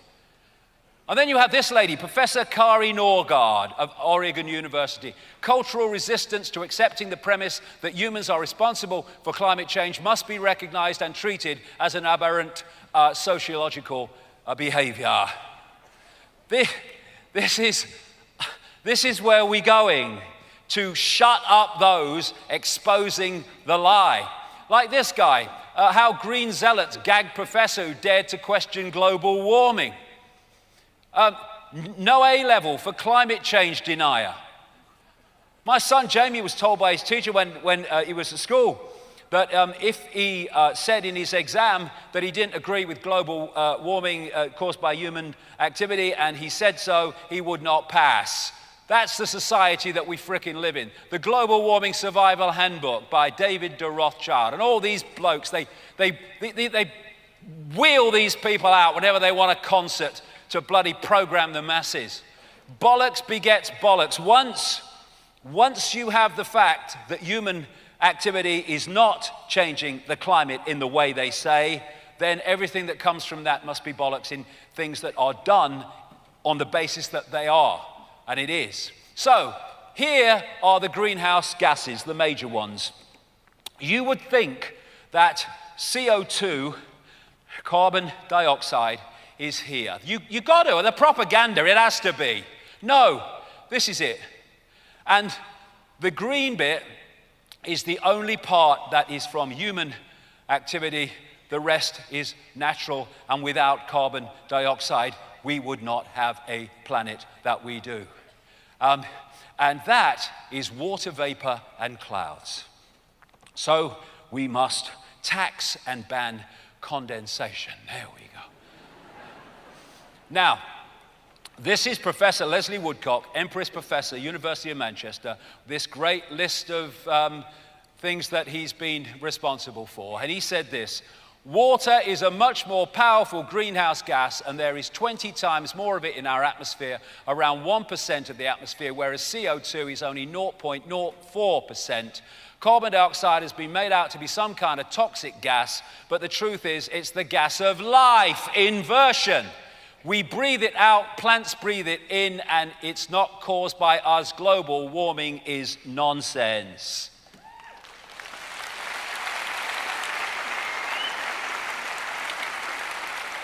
And then there's this guy in Australia, I won't read it all, but the major part that he said, he used to be massively, yes, it's all true, and then realized it wasn't. And he says here, the theory was based on a guess that was proved false by empirical evidence during the 1990s, but the gravy train was too big with too many jobs, industries, trading profits, political careers, and the possibility of world government and total control riding on the outcome. Exactly. Now, here's the hockey stick. It just shows that suddenly, whoa, it's gone through the roof. We're all gonna die, start swimming. But what they did to create that hockey stick and that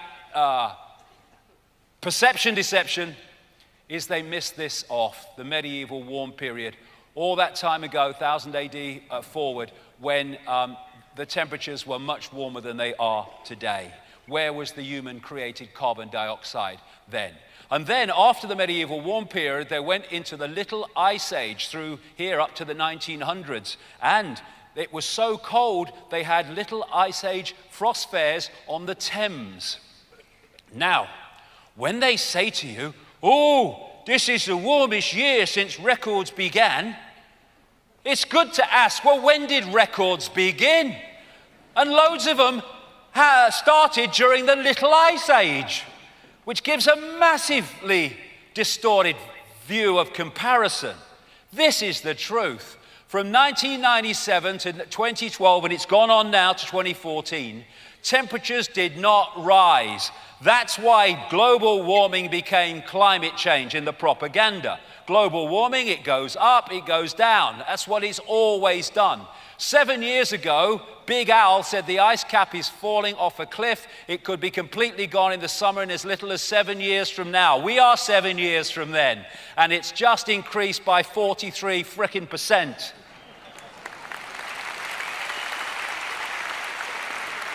And the scientists say that the greater ice is caused by global warming. Yeah, but this guy's bettered it. This guy's bettered it. French President Hollande, ISIS terror caused by global warming. Did you know the moon is made from fromage? And this comes from CERN. They found that there was virtually a perfect correlation between climate change and the penetration of cosmic rays into Earth's atmosphere throughout history. In other words, you can't be saying temperature is affected by the sun. That is crazy. Have you noticed they never mention the sun? Never mention it. It's CO2. It's the friggin' sun. Goes through cycles. That's why it goes up and down. And here's the Club of Rome, created in this network to use the environment to transform global society. Here's one of its founders, quoted in his own publication in 1991, "In searching for a new enemy to unite us, we came up with the idea that pollution, the threat of global warming, water shortages, famine, and the like would fit the bill." Thank you. Over and out. Here's Bill, one of the major in America and globally, one of the proponents of climate change. It's a terrible problem and it absolutely needs to be solved. It deserves to be a huge priority. Why don't you go download something, mate? Eh? And look, here we go. It's got into such fine detail now that the European Union is targeting certain hairdryers and lawnmowers to stop global warming. And we're back here, Nikola Tesla. All these people who are pushing global warming, the same people suppressing free energy technology by accessing the electric power that is all around us. So,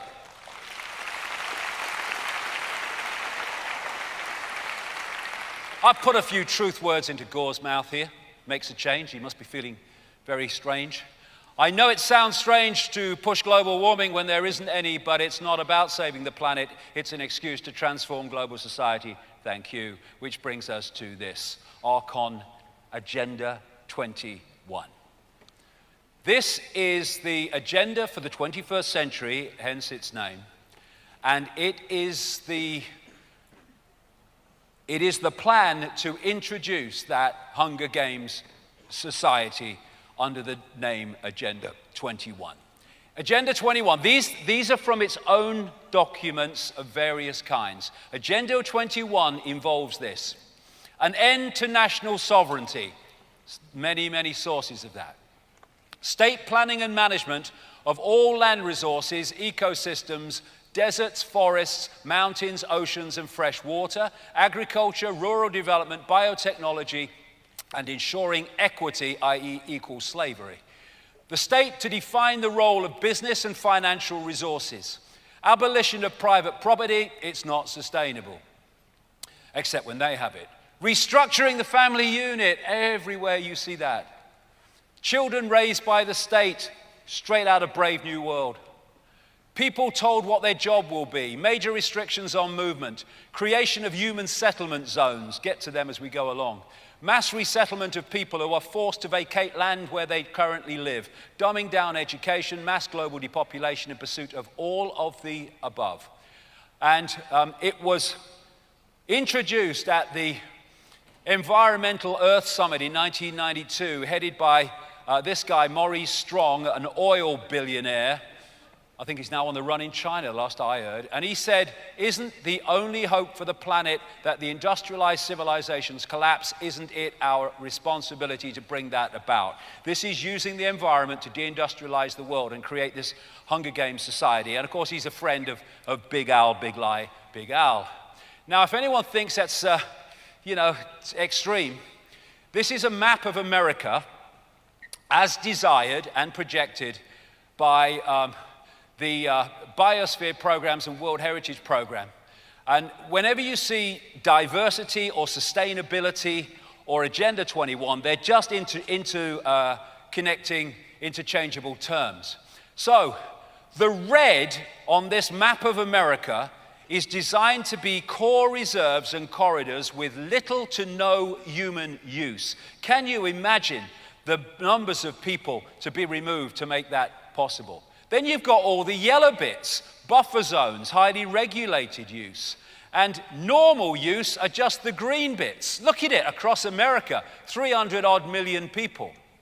And the idea is to make vast, vast areas of land,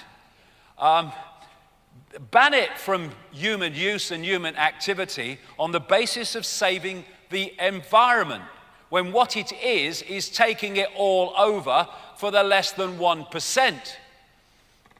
And what they're doing with Agenda 21 is they're projecting it and promoting it as it being local.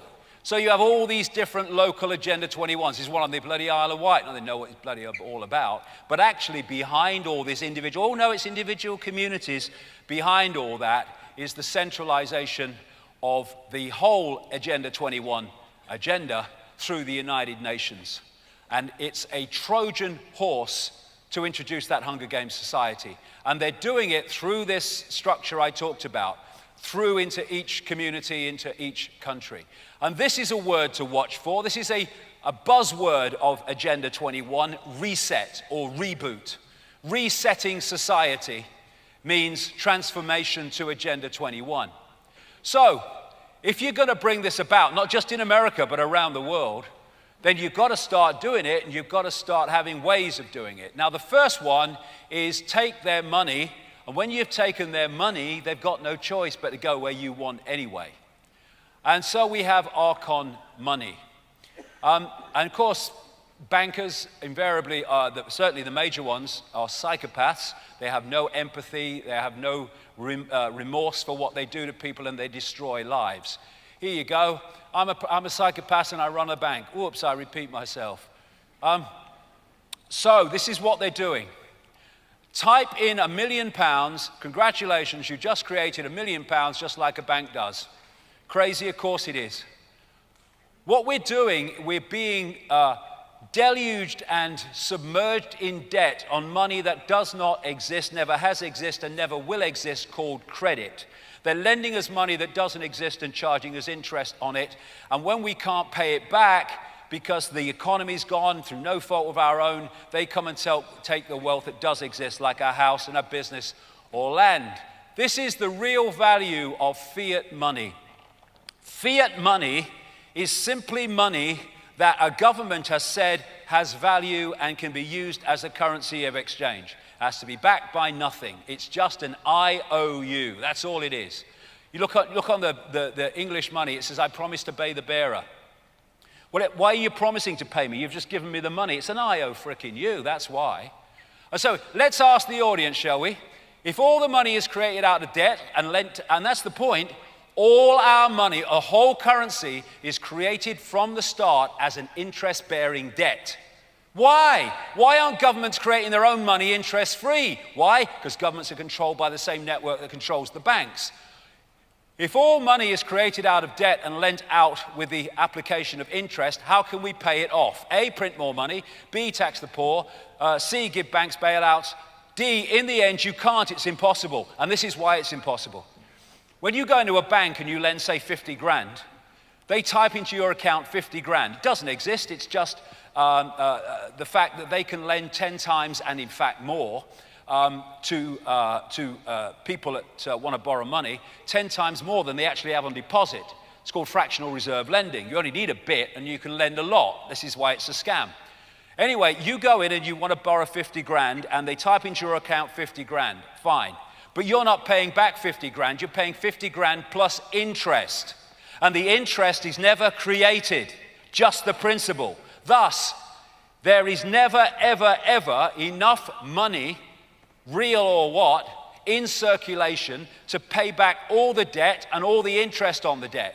Thus, people losing their homes, their businesses, their lives is built into the system on purpose. And when there's an expansion of the economy, all that stuff is hidden by Peter paying Paul. But when there's a contraction and money's taken out of circulation, it becomes crystal clear there ain't enough money in circulation to pay back all the debt and the interest on the debt. And what happens then? They take the wealth that does exist for money that has never existed. That's how it bloody works.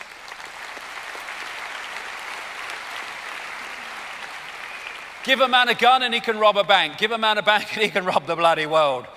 And that's what they've frickin' done. The Rothschilds, we are the banking system. When you control the system, it doesn't matter if this bank goes down or whatever, you control the system. When you control the World Cup, it doesn't matter who's in the final, because you control, whoever wins, you still control the tournament, you still control the game.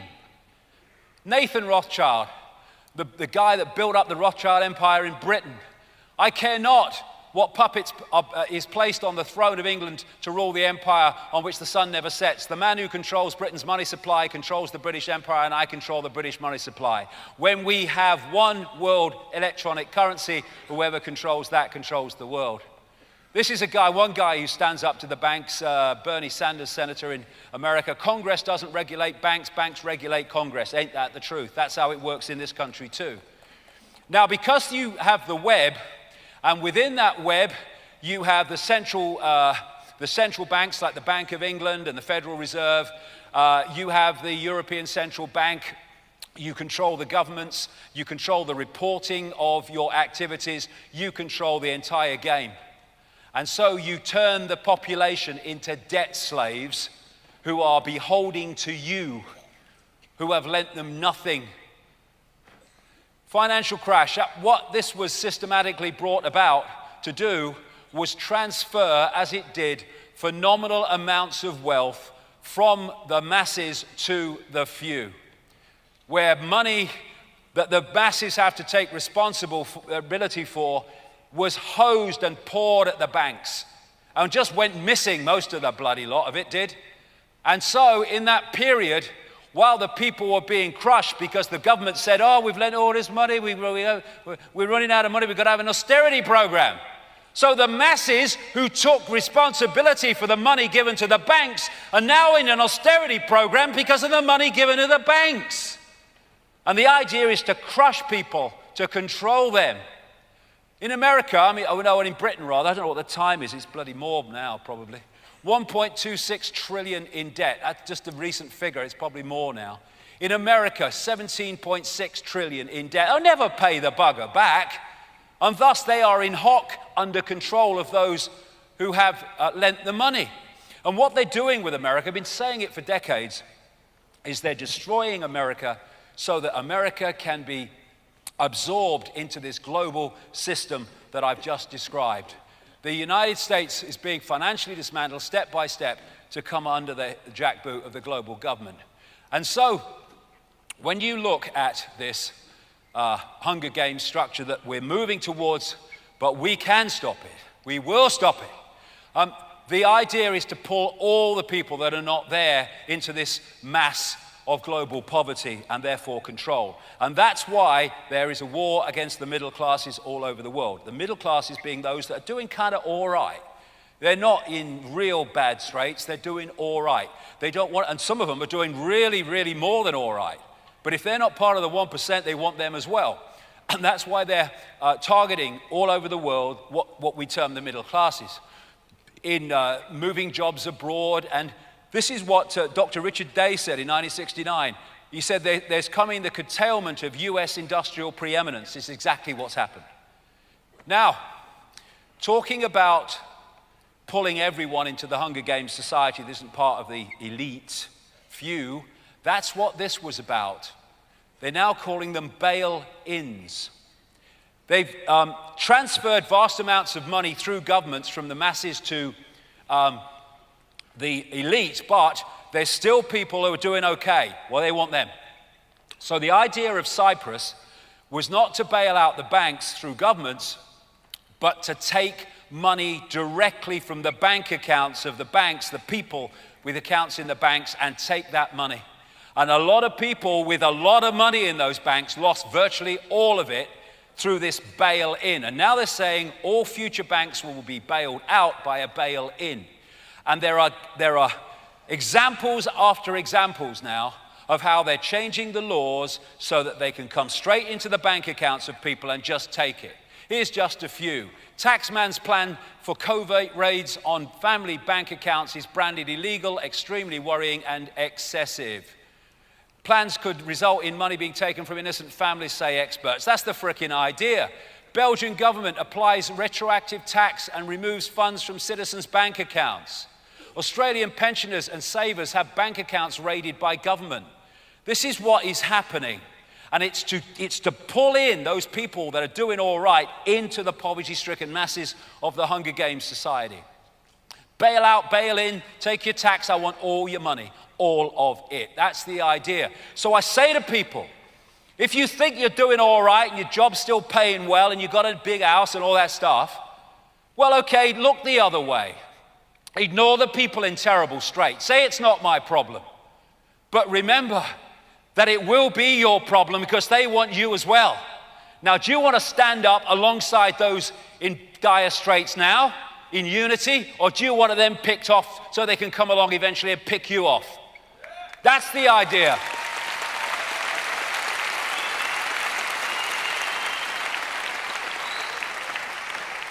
Talking to the Hunger Games Society, look at it now. US incomes, look at it, whoosh. UK property wealth, whoosh. It's happening.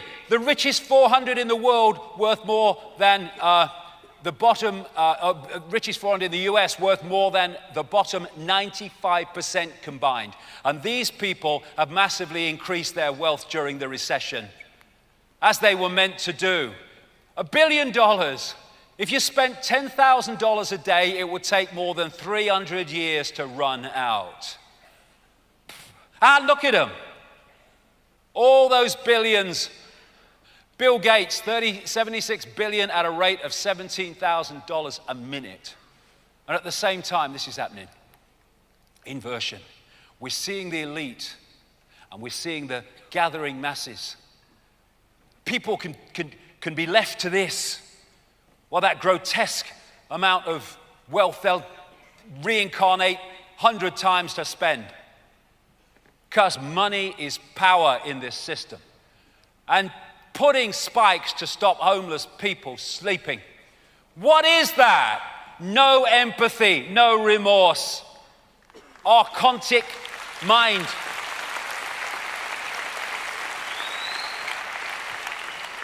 Basic humanity against the law, laws against feeding the homeless in America. And of course, once you're in big financial trouble, then this is the idea of the Hunger Games Society, then they can start telling you what you're going to do to get the little bit of money you're going to get. So, long-term jobless to have to scrub memorials and historic monuments to keep benefits. This is where we're going systematically.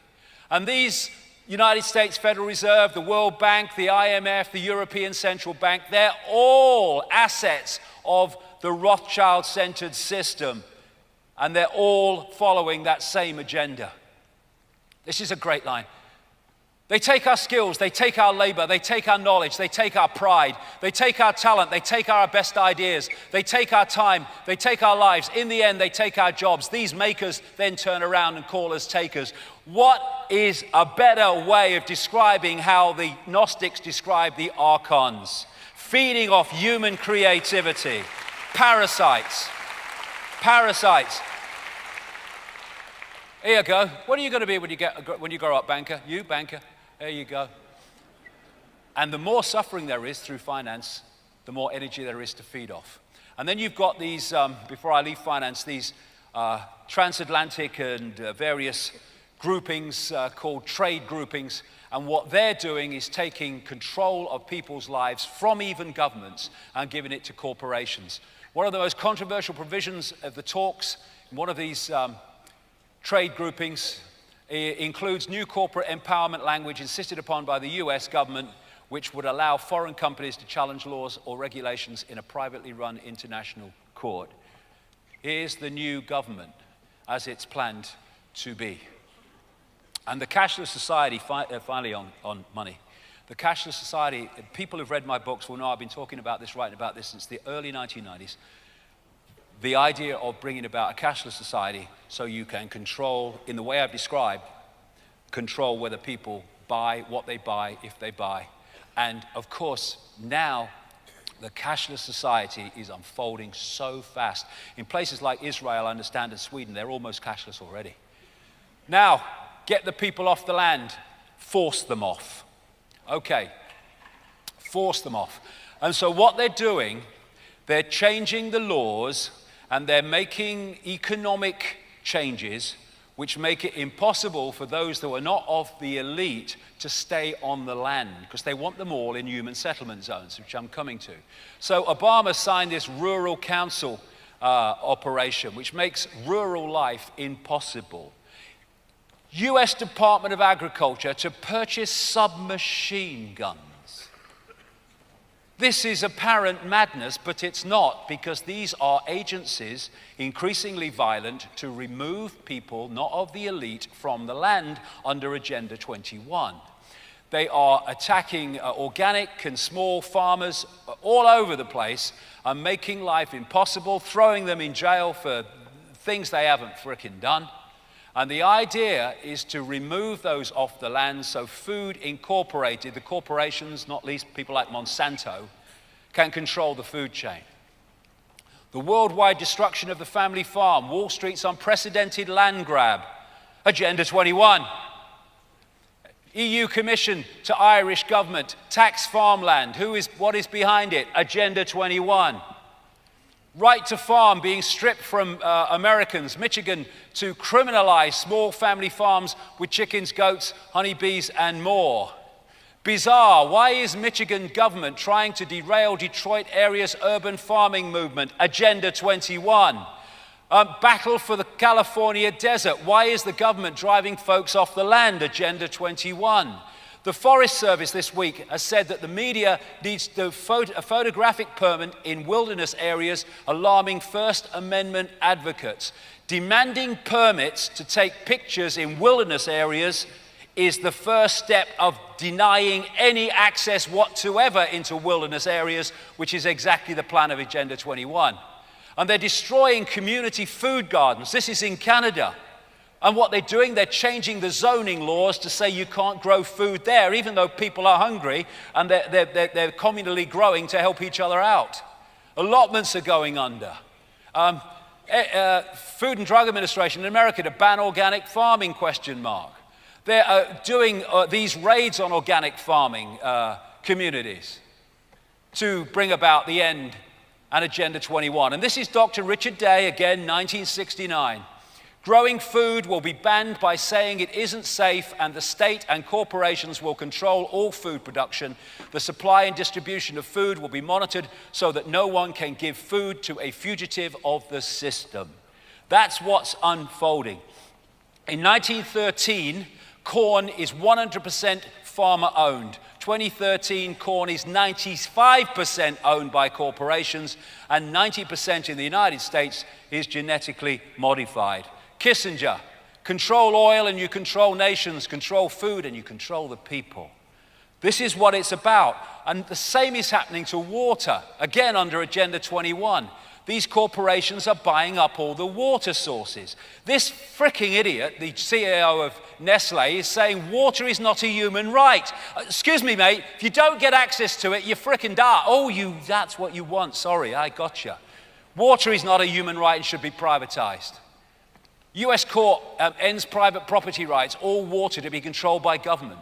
See, all over the world, because of this global network, it's unfolding. Control the water and you control the people. And so what they're doing under Agenda 21, and America is the primest example, is they're just not funding rural communities. They're not funding rural schools. They're not mending rural roads. They're actually digging up a lot of rural roads to make life impossible, to get people off the land. America 2050 is an organization funded by the Rockefellers. It's a Rockefeller front organization. The Agenda 21 depopulation of rural areas has begun. It's everywhere. Irish councils plan trying to strip people of right to live in the countryside. And you know when this guy came in, bloody Blair Mark II, never said it in the election campaign, suddenly announced he's going to sell off all the forests. Do you remember that? Going to sell off all the forests. What do you mean? You never mentioned that. That was Agenda 21. And he was stopped from doing it en masse because of the opposition. Not from the Green Party, by the way, which is shocking. Get them off the land, weather control. Now, this is a big area where people get scammed because they don't think that is possible, manipulating the weather to create extremes of weather to get people into situations that remove them from the land. But actually, Dr. Richard Day was actually a weather manipulator during the Second World War. Get them off the land. And here he is again. Here's Bill. He's involved in the Fund for what is Climate Change and Energy Research. What it is manipulating the climate justified by saving the world from climate change. But what it is manipulating the weather. And it's been going on. People say it's not possible. Of course it's possible. It's happening. It goes way back. Even a BBC radio documentary exposed a few years ago that the Lynmouth flood in 1952, which killed people and devastated that village in Devon, was actually created by the RAF, who were doing an operation called Operation Cumulus, also known as Operation Witch Doctor, in which they were putting sulfur into the atmosphere above this, in this area. And actually people before the massive flood say they kind of tasted and smelt sulfur in the air. And what it did was create an enormous rainstorm, which created the flood, which created the Lynmouth disaster, 1952. This is 1996, an official US Air Force document describing the artificial creation of floods, hurricanes, droughts, and earthquakes. And it continues, weather modification will become a part of domestic and international security and could be done unilaterally. It could have offensive or defensive applications and even be used for deterrence purposes. The ability to generate precipitation, fog, and storms on Earth or to modify space weather and the production of artificial weather are all part of an integrated set of military technologies. They are manipulating the weather like crazy. And one of the ways they do it is this operation in Alaska called HARP, which fires high-power radio waves from into the ionosphere and has weather effects. But it's not just HARP. They're building these things around the world now. And the chemtrails are interconnected with that. There you go. Don't worry, just a lot of flying tonight. All these chemtrails, it's just your imagination. And the reason they link into weather control is this, from a document or an article. Dispersed metallic particles such as aluminium, barium, and strontium, the main chemtrail ingredients, may increase the atmosphere's conductivity and therefore enhance HARP's weather modification performance. That's just one reason for them. There are many others too. Now, we've had these extremes of weather, floods and in America, catastrophic for small farms and even less than small farms in America. Droughts. And the explanation of them is the jet stream is acting strangely. This is the main kind of weather pattern that comes across America and across Britain into Europe. This guy, Bernard Eastland, who wrote many of the patents for the HARP project, said that HARP can steer the jet stream. And like I say, when we have these extremes of weather, which are devastating for farmers and people in countryside areas, they say it's because the jet stream has moved from where it normally is, and thus they create these weather extremes. And this is what Dr. Richard Day said in 1969. The weather will be modified and used as a weapon of war to create drought or famine. This is in Britain. This is in America. Here's a story from very recently. Farmer who lost 800 acres of land during last winter's flood is refused compensation after he was told the aerial picture of devastation was insufficient bloody evidence. And then in America, in recent years, they've had catastrophic droughts. It's a catastrophic one and then some in California at the moment and through this summer. This is the one in 2012. That's the area of extreme drought. And here's a story from this week. 14 California communities now on verge of having no water. Mass migration out of California seems imminent. And it's a doddle to keep the rain away, and it's a doddle to make it come in massive quantities. And what is happening as these people are forced off the land through all these things? The major corporations are buying up that land in massive, massive quantities. Get them off the land, fracking. Well, amazing. A red flag and a flashing red light should always start when something comes out of nowhere and it's suddenly everywhere. Suddenly, fracking, what's happening? It's every bloody where. Countries all over the world are having fracking protests. Where did that come from? Because it's the agenda pressing the button for this stage called fracking.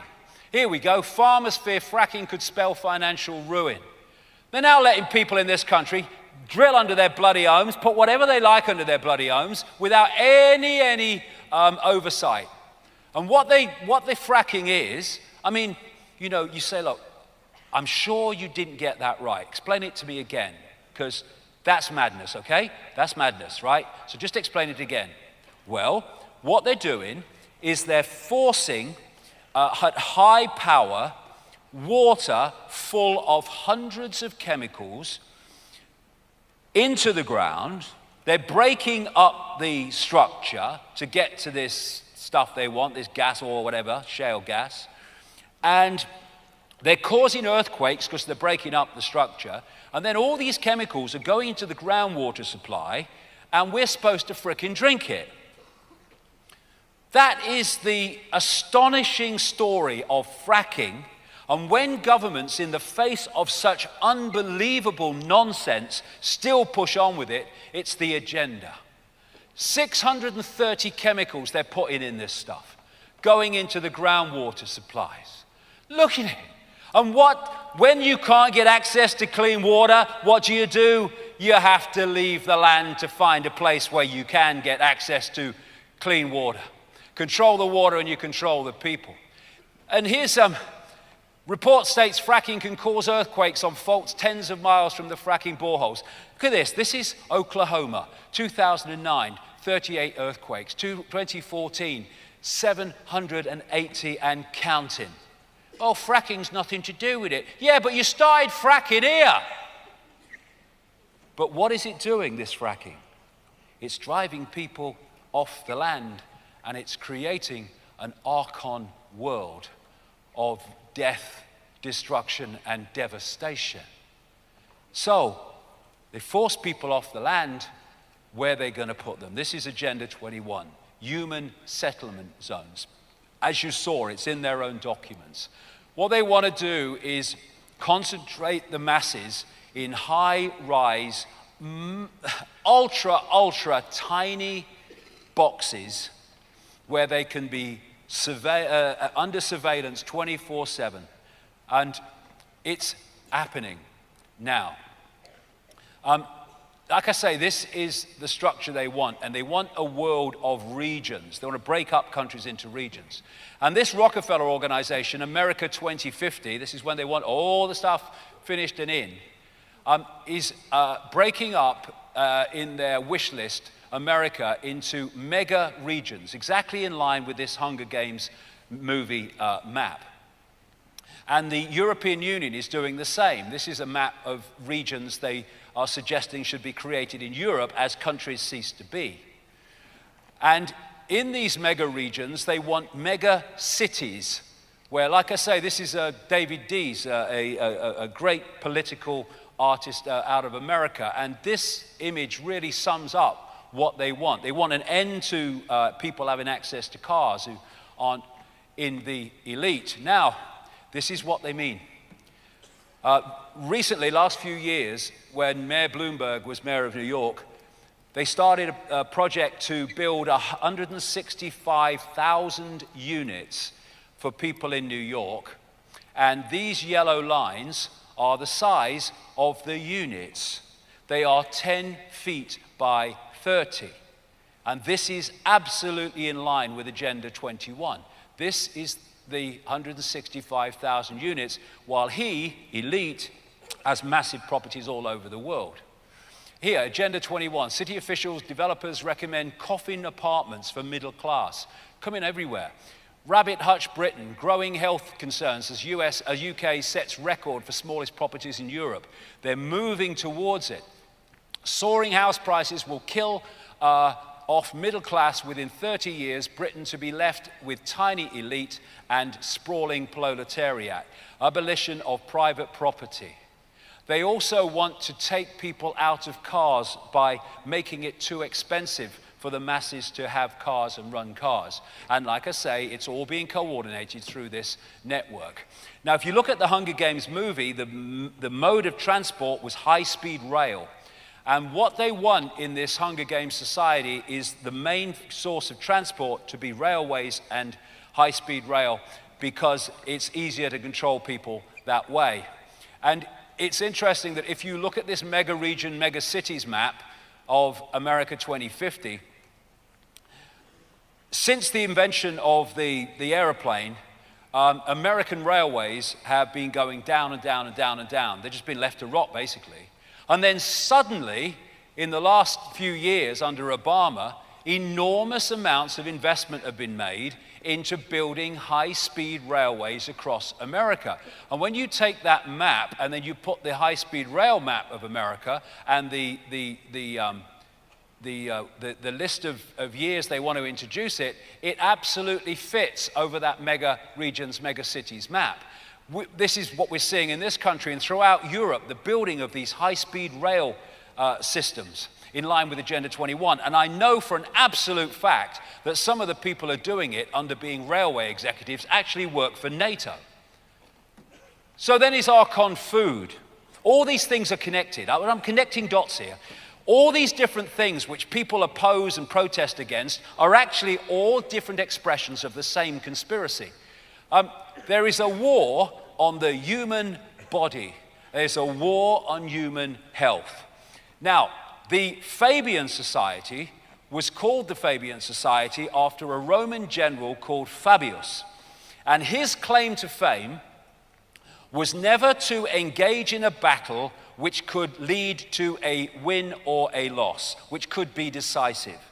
His way of doing it was to weaken the enemy over a long period of time until they were so weak that you just walked in. This is what is happening in terms of human health and many other things. They are systematically weakening the target population so we become so weak that they just walk in and do what they like. And fundamental to that is the war on human health. Here we go, weapon of mass destruction. GMO, genetically modified food designed to genetically modify us. This guy, David Suzuki, a geneticist, any politician or scientist who tells you that these GMO products are safe is either very stupid or lying.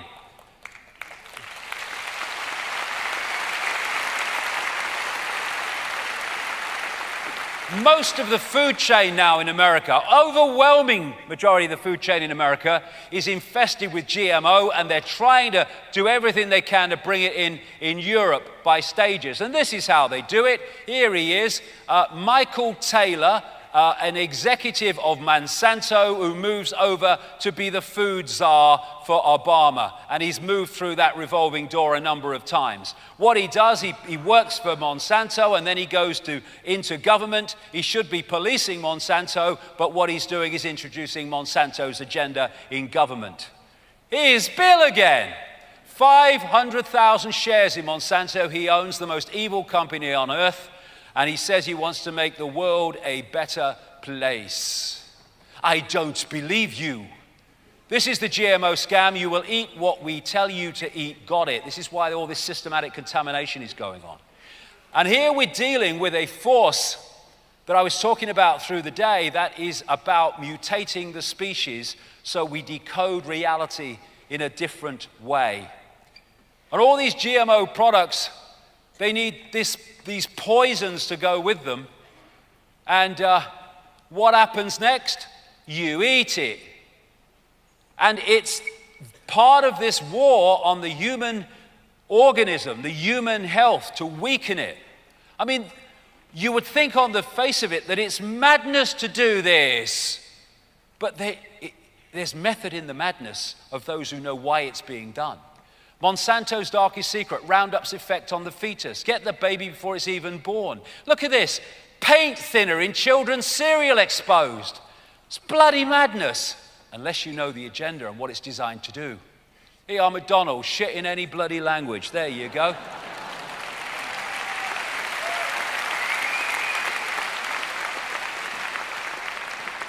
All this fast food is part of this war on the human organism. And junk food can be as addictive as heroin, and this is why. The receptors of the cells that accept heroin and cocaine and all that stuff also are receptors of the shite chemicals and concoctions that come out of shite chemically infested food, and therefore the body can become addicted to those chemicals.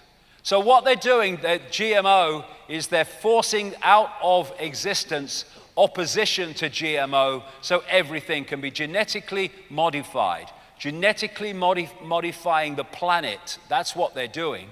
And the reason that you get this war again on food supplements and alternative ways of giving nutrition to the body, which they're not getting from the food, the reason there's a war on all that and regulation on all that is to stop people having any other way of overcoming this war on the human body to get nutrition from another source. AWAKEN, Big Pharma, this goes on from there, same thing. You look at these big pharma companies, they lock into the same bloody network. Vaccines. If you want access to the body to devastate the human immune system from an early age, so you make children for life open to things their immune system in a healthy state would suss, then vaccines are your dream come true. The immune system, when it's strong, you're healthy. When it's weak, you're ill. When it's knackered, you're dead.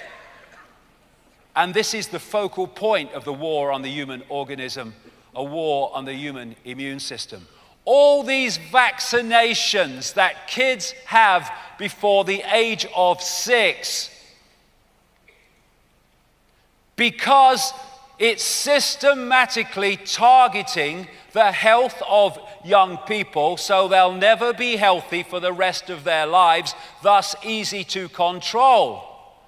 Vaccine-induced immune overload now affects the majority of US children.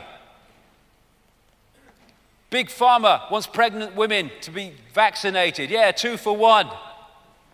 This is what you get when you vaccinate kids and anybody. Mercury, antifreeze, phenol, carbolic acid in other words, animal blood, animal viruses, and formaldehyde.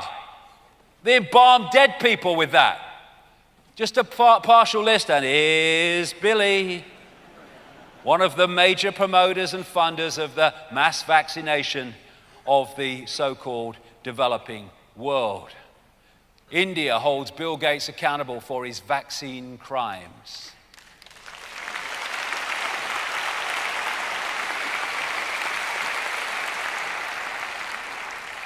The big pharma medicine is a crime scene.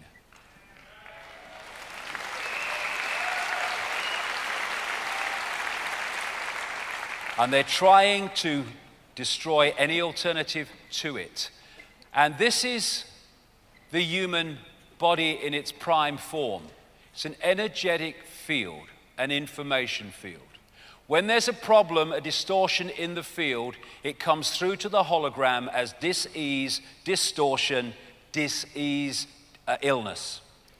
So if you are going to sort out the problem in the hologram, you need to sort out the imbalance in the energetic field from which the hologram is projected. Doing anything else is merely to treat the symptoms, not the cause.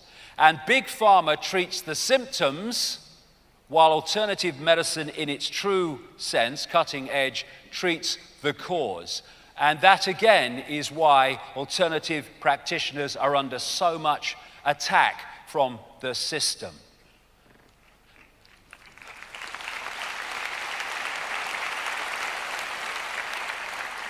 And then there's the big pharma war on the mind, particularly of children. Here's an antidepressant. One of the side effects may include suicidal thoughts. Childhood is not a mental disorder, but you'd increasingly think it was. This is the guy that invented attention deficit disorder, and before he died, he said it was a prime example of a fictitious disease. They're pouring all these drugs down kids, these psychological drugs, because of something that doesn't exist. Attention deficit disorder, I had attention deficit disorder. It was called being freaking bored to tears in classrooms every day.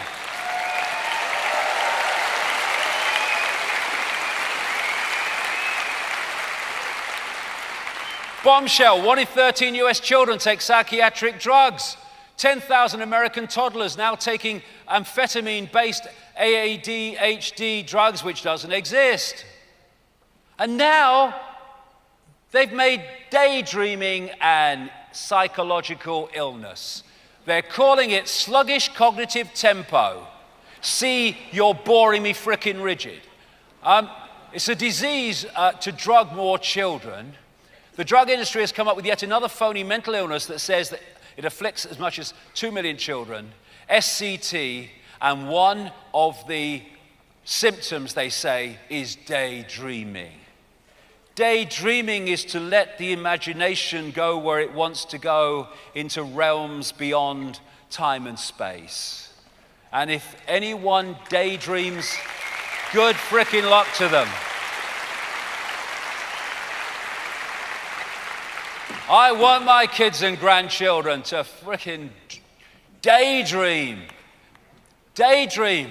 Oh, when I was at school, they were all saying, Ike, stop daydreaming. I thought, I bloody like daydreaming. Leave me alone. And so you have this chemical war on children because the children of today are the adults tomorrow when this Agenda 21 is supposed to be fully flying. And here we go. Aldous Huxley, 1961. There will be, in the next generation or so, a pharmacological method of making people love their servitude and producing dictatorship without tears, so to speak, producing a kind of painless concentration camp for entire societies, so that people will in fact have their own liberties taken away from them, but rather enjoy it, because they will be distracted from any desire to rebel by propaganda or brainwashing enhanced by pharmacological methods. And this seems to be the final revolution. This is where we're going, and we need to be aware of it. Then, the war on the human body, Archon toxic humans. Not satisfied with toxifying us, poisoning us with drugs. They've got to do it from endless bloody ways. All this stuff in the food, yes, drugs, stuff in the water like fluoride, sugar. A fluoride, rat poison in drinking water, great idea, write that down.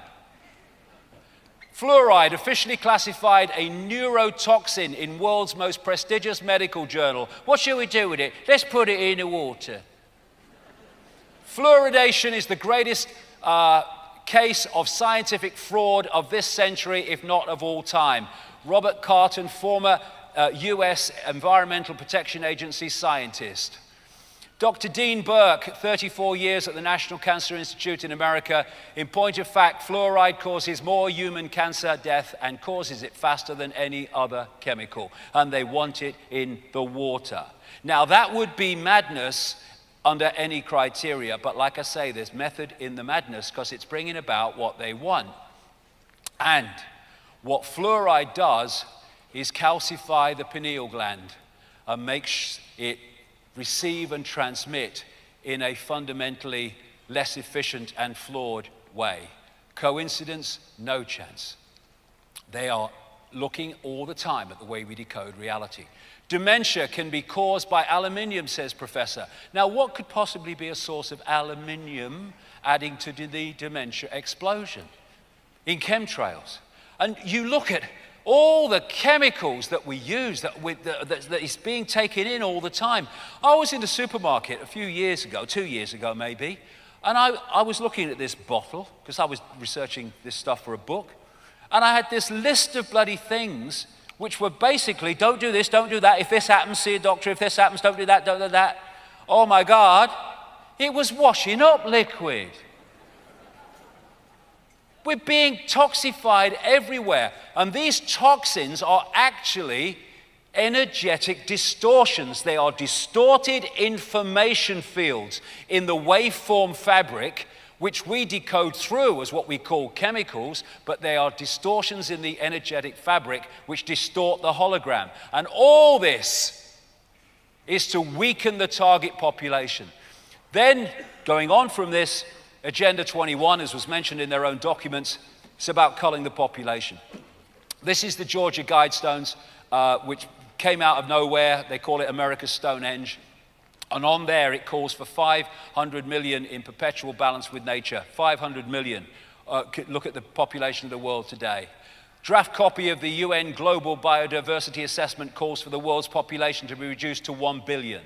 That Nick Rockefeller, the population of the world is going to be halved. And when you look at the map of just America, my goodness me, how are they going to create that without lots of people disappearing? So all these different ways are being used to target the human organism for many and various ways, not least radiation. And these people have been into eugenics all the way through. People don't realize, but the Rockefeller family funded a whole floor of a German university for Ernst Rudin, Hitler's race purity expert. They sent eugenics experts over to Germany to show them how to do it.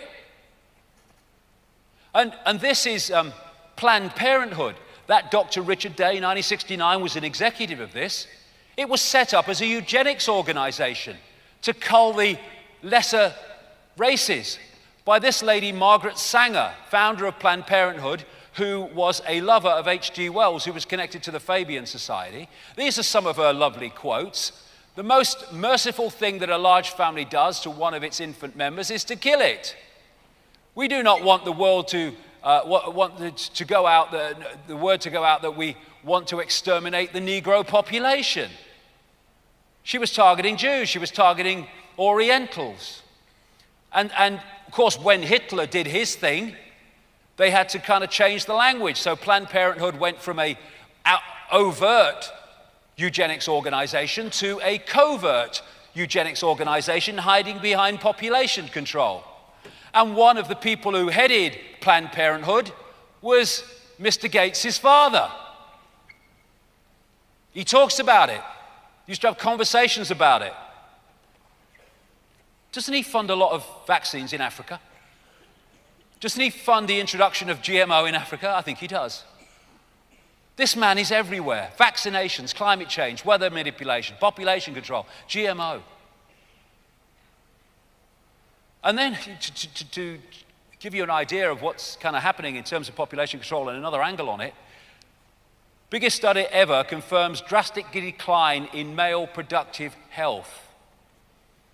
They are targeting male sperm counts as a population control reduction mechanism. Now, this story is so crazy, you'd think it is crazy, but it's actually true. Well, first of all here, the third generation of rats fed GMOs are sterile. They can't have babies, okay. But this is called the epicyte gene. And this company, they developed this gene which kills male sperm. And if women have it, when sperm enters them, it kills it. And obviously, if it enters a male, it kills it anyway.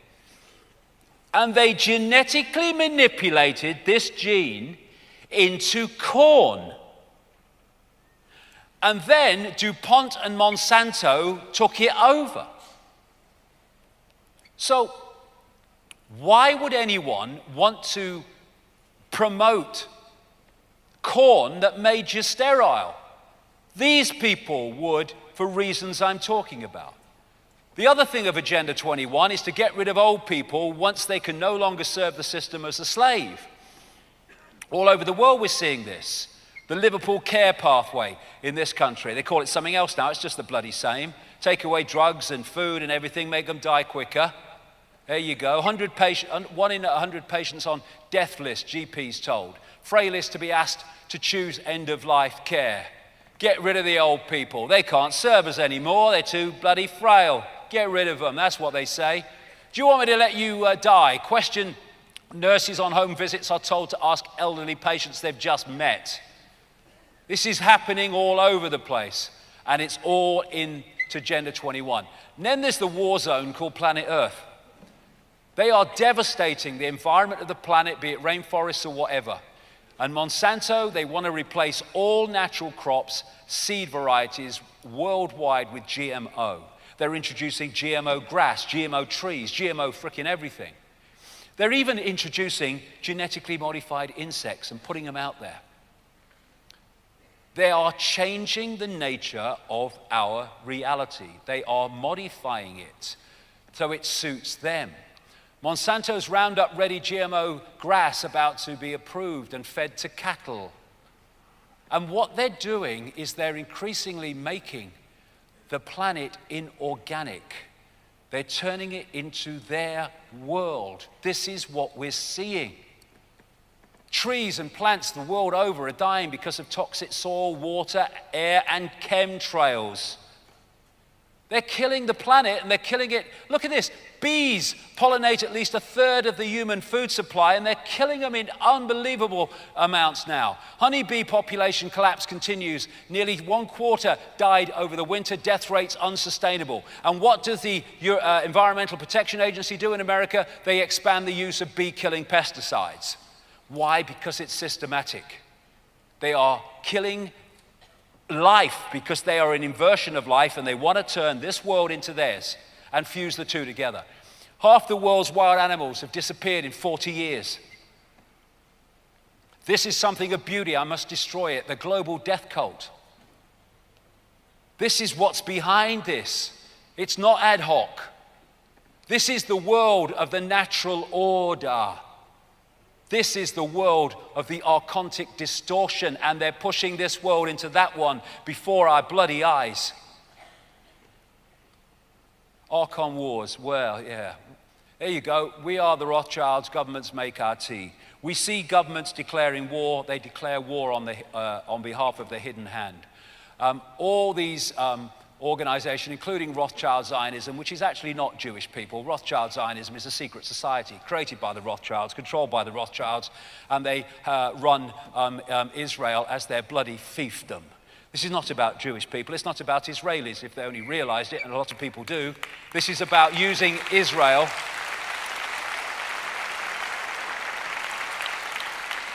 This is about using Israel and the Israeli people in general, though most of them don't know it, but some do, as just a tool to create mayhem in that part of the world.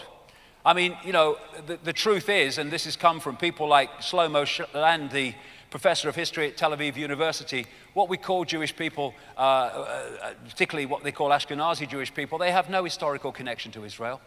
They come from another people, not least they're from Caesarea around the Caucasus Mountains. All this story about going back home, it's a creation of the propaganda. Not by them, they bought the propaganda. They believe it, most of them, but the Rothschilds are behind the propaganda. The Balfour Declaration in 1917, which said that the British Empire supported a homeland for Jewish people in Israel, Palestine as it was called, was a letter to Lord Rothschild, who funded the Round Table Secret Society, from Lord Balfour of the government, who was an inner circle member of the Round Table Secret Society. It was a letter between two members of the same secret society. And this systematic destruction of the Palestinian people was planned from the bloody start. And because, we stand by and see the psychopathic mind do that to Gaza, and we have this genetic breakthrough for critics of Israel. You're not allowed to criticize Israel, or you're a racist, or you're this, or you're that, or the other. And organizations like the Anti-Defamation League, the ADL, which was a Rothschild creation to target anyone getting too close to the truth about them and their networks, just brand anyone a frickin' racist if they challenge what Israel is doing. I don't give a shit. To learn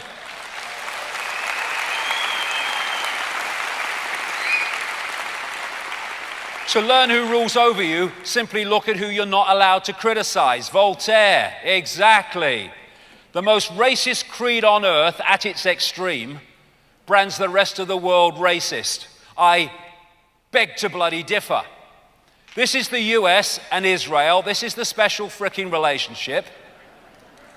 And there's a reason why And it's not to do with Jewish people, it's to do with these people, the Rothschilds. They control the US, they control the UK, they control the European Union, and they control Israel. Why would these fiefdoms of the Rothschilds criticize another fiefdom of the Rothschilds? This is why Israel gets away with mass fricking murder over and over again that any other country, bar America and Britain, would not.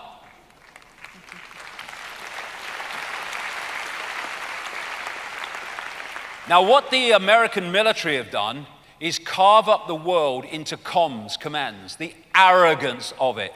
They've got a North Command to internally control North America, South America, AFRICOM, CENTCOM, which is the Middle East, dealing with all this ISIS stuff now, PACOM, whatever they bloody call it, EUCOM. But actually, that's not the American military. The American military is merely a tool of the global network. What that is the first forming of the World Army command structure. So when that is absorbed into the World Army, it will already be in place. That's what it's about. They call it the US government, but it's merely a glove puppet for the global hidden hand. That's why its decisions and policies, like these in this country and other countries, do not benefit the people, they benefit the hidden hand. That's where it's coming from. These people are these secretaries of state declaring war and pushing for war. They're merely tools of this Rothschild and wider network. I've said here, another 30,000 years of this and we'll have buried all the people we've killed. And 30,000 years, it's probably a bit optimistic, because here's an article, a study, US regime has killed 20 to 30 million people since World War II. But they're the good guys. Always money for war. Always money for war no matter what. Why? Because it's serving the agenda, and that's where the money goes. Mark Twain, God created war so Americans could learn geography, right? Here we go. Afghanistan, Iraq, Libya, Syria. This is Homs in Syria before they funded the rebels. This is Homs now. This is Libya under Gaddafi. This is Libya under American democracy. And what is that? It's the Archon world. They have left catastrophe in Libya. War is also feeding the self-aware distortion with exactly the energy it wants. And these wars are part of an ongoing process where they're picking off country after country and just using a different excuse most of the time to kid people, totalitarian tiptoe, that these invasions are not connected. They're all connected. It's part of a plan for the takeover of the Middle East and what they call Eurasia. The time of 9/11, you had the Project for the New American Century, the so-called neocons, and they produced a document in September 2000 which said that they wanted to attack a series of countries. Most of those countries now are already attacked and invaded. And they said that to bring about that process of transformation, these attacks on all these countries and the takeover, the process of transformation is likely to be a long one, absent some catastrophic and catalyzing event like a new Pearl Harbor. 1 year to the month, 9/11. What happened? That was used as the excuse to invade those bloody countries. And this is a guy called General Wesley Clark. In a television interview in 2007, he described what happened to him immediately after 9/11. He was in the Pentagon, and one of the generals told him that they were going to attack Iraq, and it was a collaboration between the government and the Project for the New American Century. They were going to invade Iraq. A few weeks later, in fact 6, he went back, and he said to the same general, why haven't we invaded Iraq? What's going on? And this is what he quoted the guy as saying. Sir, it's worse than that. The officer pulled up a piece of paper off his desk and said, I just got this memo from the Secretary of Defense's office. It says we're going to attack and destroy the governments in 7 countries in 5 years. We're going to start with Iraq, and then we're going to move to Syria, Lebanon, Libya, Somalia, Sudan, and Iran. The plot, aim of the plot was they wanted to destabilize the Middle East, turn it upside down, and make it under our control. So to hide that, they had to make excuses. So Afghanistan, 9/11. Iraq, weapons of mass destruction, never existed. Libya, he's killing his own people. Actually, he's responding to the rebels that you have funded, armed, and trained to shoot at him.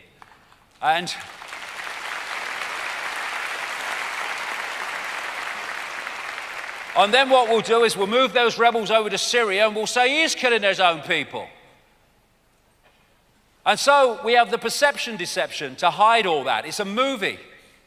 And the perception deception is so profound that the inversion can be believed by the mass of the population. These are the countries attacked by bombing, sabotage, or attempted government overthrow since World War II. Iran, nil. America. Public perception, Iran, dangerous. America, savior, good guy. There you go. Each of the 45 black dots is a US military base around Iran, but Iran is the one threatening the US. Perception deception. It's not a matter of what is true that counts, but what is perceived to be true. And this is what they are targeting. People like Zbigniew Brzezinski, Jimmy Carter's former National Security Advisor, who was one of the creators of the Trilateral Commission in that network with the Club of Rome and the Bilderberg Group. He said in a book a long time ago, if you want to know what they want, read Brzezinski's books, that this is the target area, what they call Eurasia. Because if you control that, you control the world. And what we're seeing, whether it's Ukraine or all these countries around here, they're all related to Eurasia and the takeover of Eurasia. Now, Albert Pike, who was an up there bloody mega Freemason in America in the 19th century, one of the co-creators of the Ku Klux Klan, nice man, he wrote a letter. Some people say it's a fake, except it's turning out to be incredibly prophetic. A letter to another network Illuminati, as they call it, operative called Giuseppe Mazzini in, I think it was 1871. And he talked about 3 world wars. He described the First World War, happened, described the Second World War and how that would lead to the creation of what he called political Zionism, Israel. And then he talked about a Third World War, which would, as he said, take advantage of the differences caused by the agenteur agents of the Illuminati between the political Zionists and the leaders of the Islamic world. This Third World War was designed to come out of the Middle East.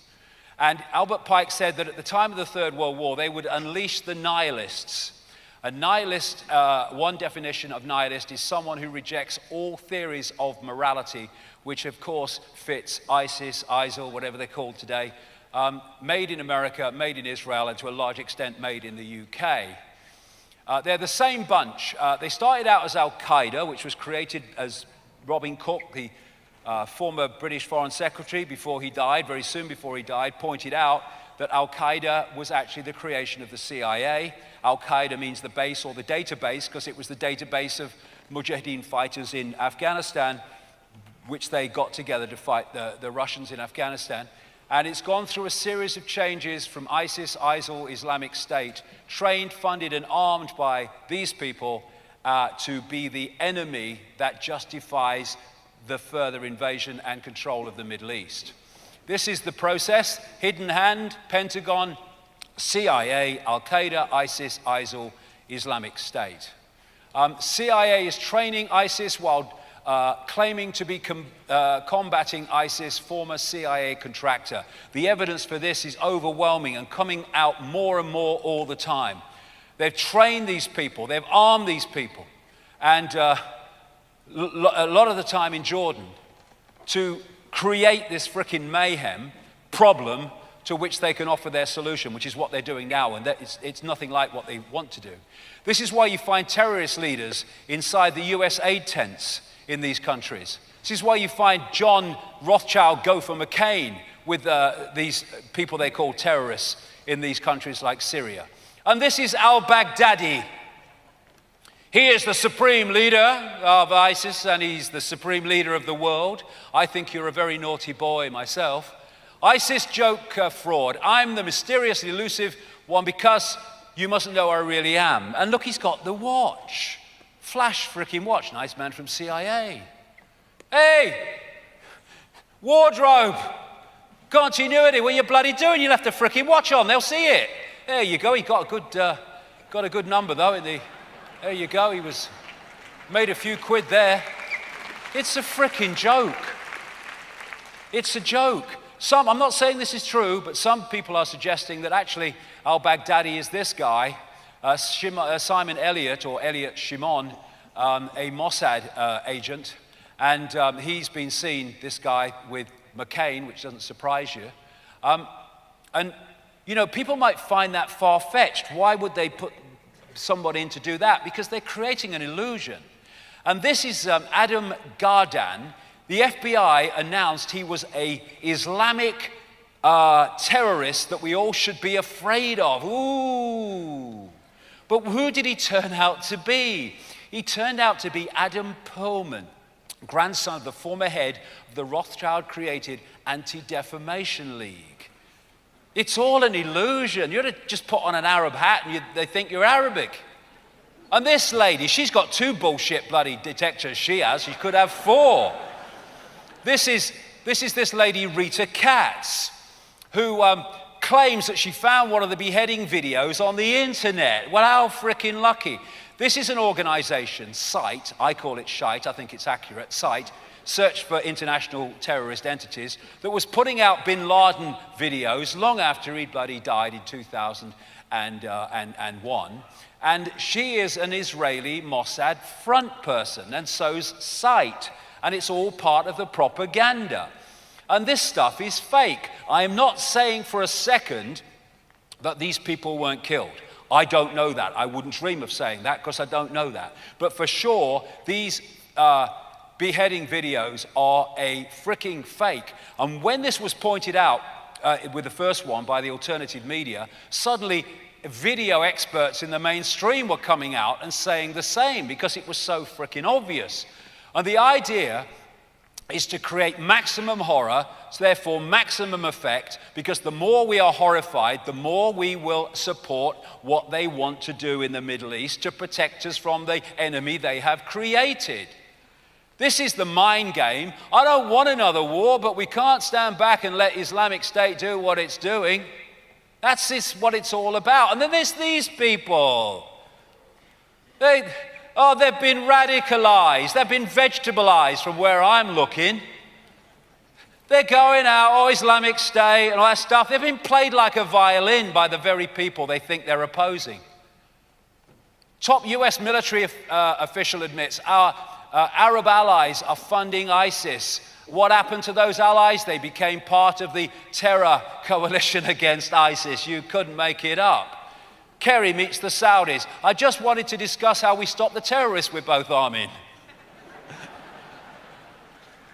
2011, Kerry, Assad is a very generous man. When it suits him, you go, Assad is evil, I condemn him. And this is how it works. It's very simple. We arm people when it suits us, our agenda. We kill people when it suits our agenda. We say this when it suits our agenda. We say the opposite when it suits our agenda. That's the common theme. So he didn't get his Syrian war, unfortunately for him, because people sussed it was a scam, but they're in Syria now because they've scammed the ISIS story, and that's what it's all about.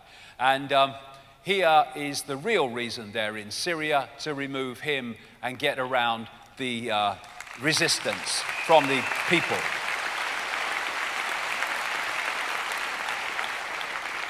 It's the totalitarian tiptoe, and here we go. No new war, they said. We've got a new war. We won't bomb in Syria. They're bombing in Syria. This is not about Assad. Let's have a no-fly zone to stop people who haven't got planes. It's about Assad, who has got planes. No boots on the ground. They'll have boots on the ground. We're only keeping the peace. World War III. That's the progression they want. And they want to pull Russia and China into it. It's all part of that Albert Pike scenario. So they're now demonizing Russia. If you look at my books from way back, it was talking about you watch them start to demonize Russia, which is what they're doing now as part of this. And they blame them on bringing that plane down. Hasn't that gone quiet since radar revealed that it was being escorted by 2 Ukrainian jets at the time it went down? And if anyone thinks that that's amazing, well, footage of Ukrainian helicopters firing on its own checkpoint raises questions. They're bombing their own people and then blaming on Russian separatists. This is how the game works. And that is their focus. That's what they want to take over. Then we have Ebola. He just happens to be in 2 frickin' countries where there are US bio-warfare laboratories. Haven't you got enough room in America? And the Centers for Disease Control in America have a patent on the human Ebola virus. There you go, Sierra Leone closes down US bioweapons lab. I bet they did, pretty bloody sharpish. Another foreign news outlet links US biowarfare labs to Ebola outbreak. What a coincidence. ISIS, we must intervene in the Middle East. Ebola, we must intervene in Africa. Just a coincidence, nothing to worry about. And then you've got the public health emergency declared in Connecticut over Ebola, civil rights suspended indefinitely, and all that shit that they can use. And this is what fear does to people.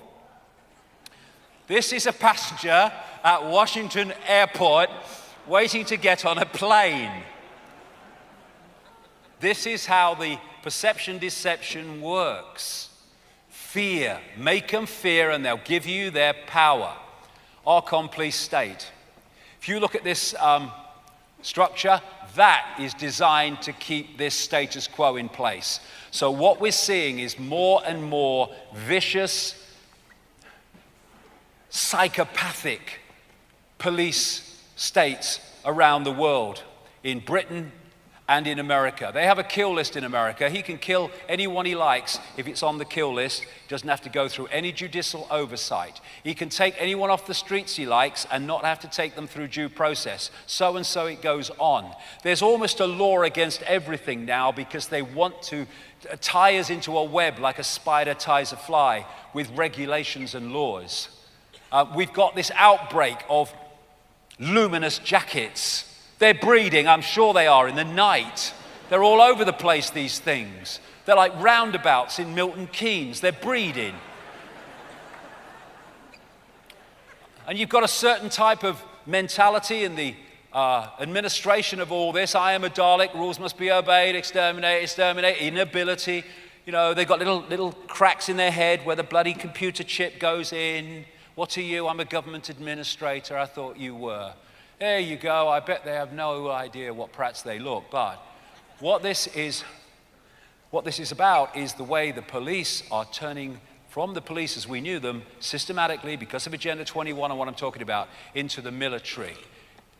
More and more vicious. Go into YouTube and put in police violence. You'll be there for bloody months.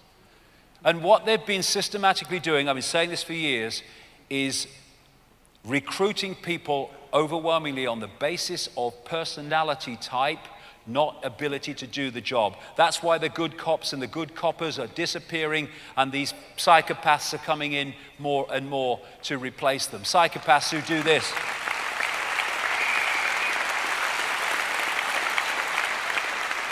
Psychopaths who do this and face no consequences.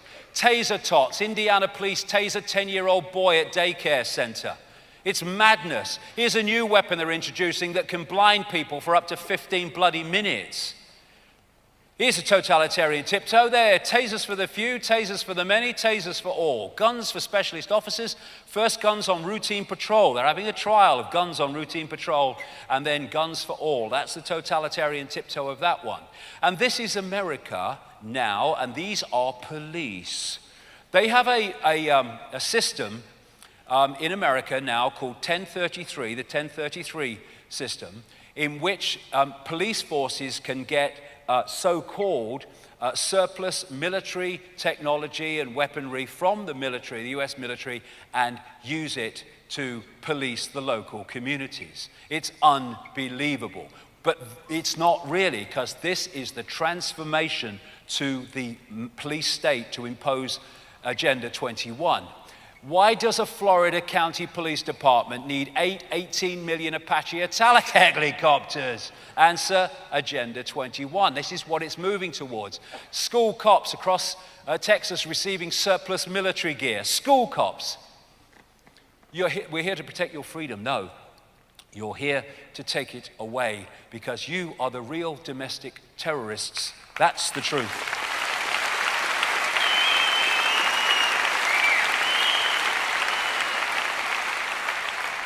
An extremist, a label used to discredit and marginalize anyone whose opinion is a threat to the state because they figured out how corrupt it is while sustaining a constant sense of fear or alarm in the minds of the public. An extremist, someone who sussed ya.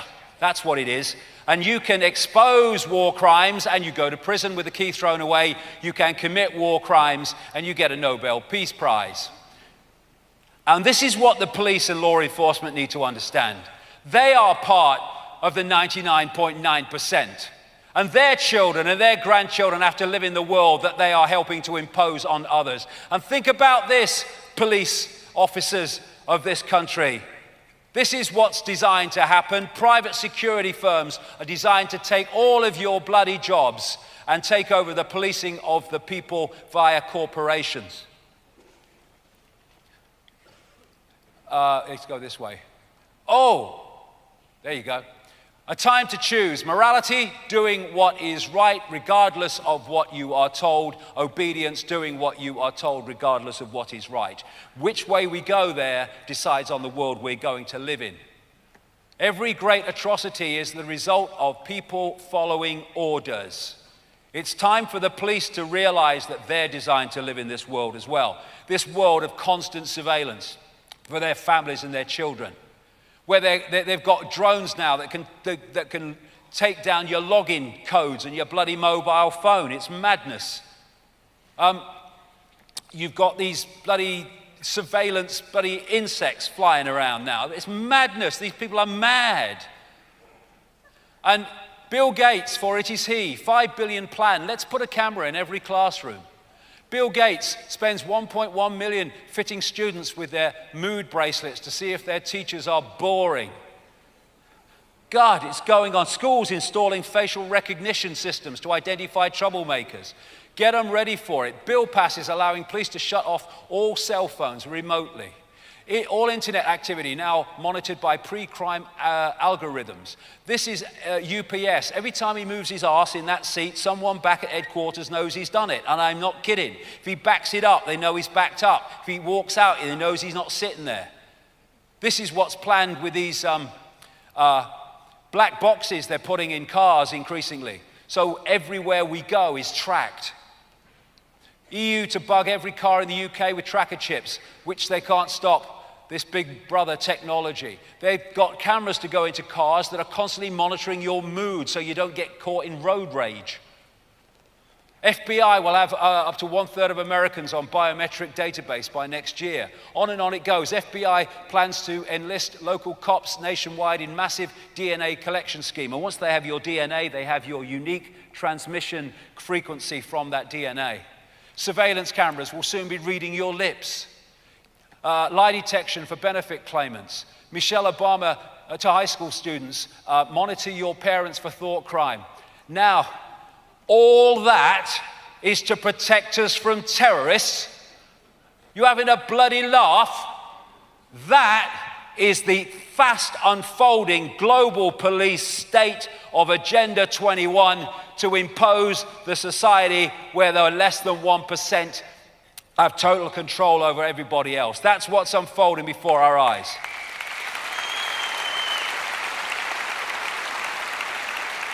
And this is the point. All these dots are connected. It's the same. People say you see a conspiracy everywhere. I don't. I see one conspiracy with loads of different expressions of itself. They're stealing our kids with more and more excuses to take children from loving parents through secret fricking courts. 10,000 kids a year are now taken from parents in this country. A vast, vast number of them without merit and without reason. Children stolen by the state needlessly, causing utter misery in one of Britain's most disturbing scandals. Absolutely. That family that took that lad from the cancer unit in that notorious bloody Southampton hospital, they were warned that if they didn't stop asking questions about the treatment, which was shite, then they'd have their children taken away, the child taken away rather, till he was 16. This Cinderella law they've introduced is an excuse to take more and more children away from loving parents. Stop the emotional abuse of children. Parents who fail to show love could face prison. This lady, Erin Pitsey, is absolutely right. Why this law against emotional cruelty could turn every parent into a suspect. Who actually decides what that is? The frickin' state does. They're looking for more and more excuses to take children away. Australia government moves to quickly pass laws to sterilize, electroshock and restrain children without parental consent. The Obama youth movement and the seizing of American children. It's happening everywhere.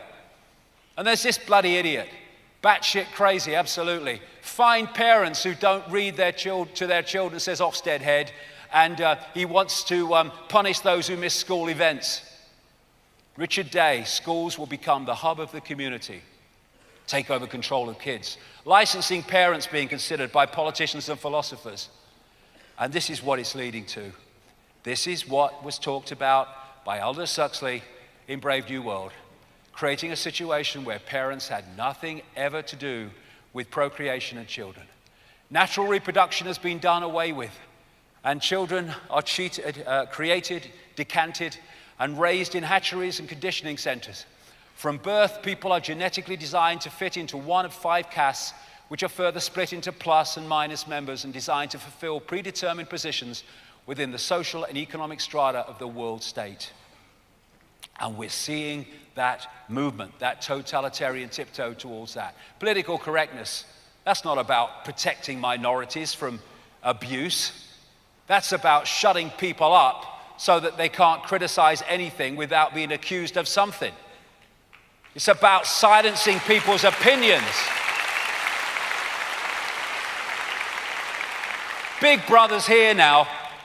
Big Brother's here now. Are we going to let him stay? No, we frickin' aren't. Now, let's just got to pull this now into deeper in the rabbit hole. The Archon matrix, perception control. Control the sea and you control the fish. And that's what this is all about. The energetic field, the cosmic internet, is being polluted on an unprecedented scale by electromagnetic information fields technologically generated. It's coming from broadcast towers, mobile phone towers, Wi-Fi, mobile phones, smart meters, all these things.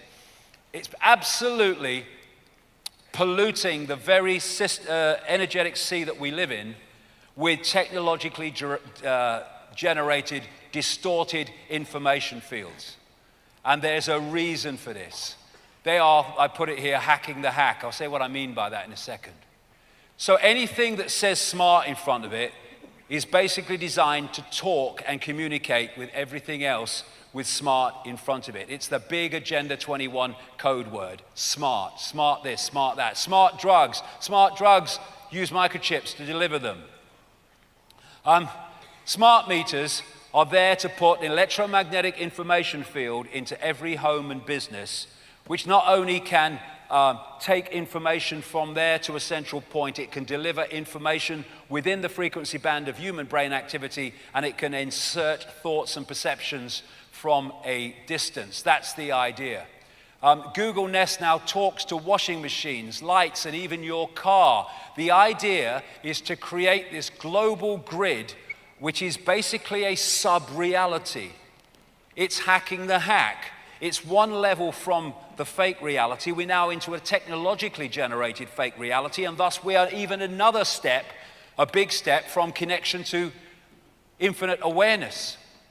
And this is why Google is Wi-Fi-ing the entire Earth by putting up 180 satellites to put wireless information fields everywhere. It's part of creating this sub-reality, which I'll come to as we go into this final section here.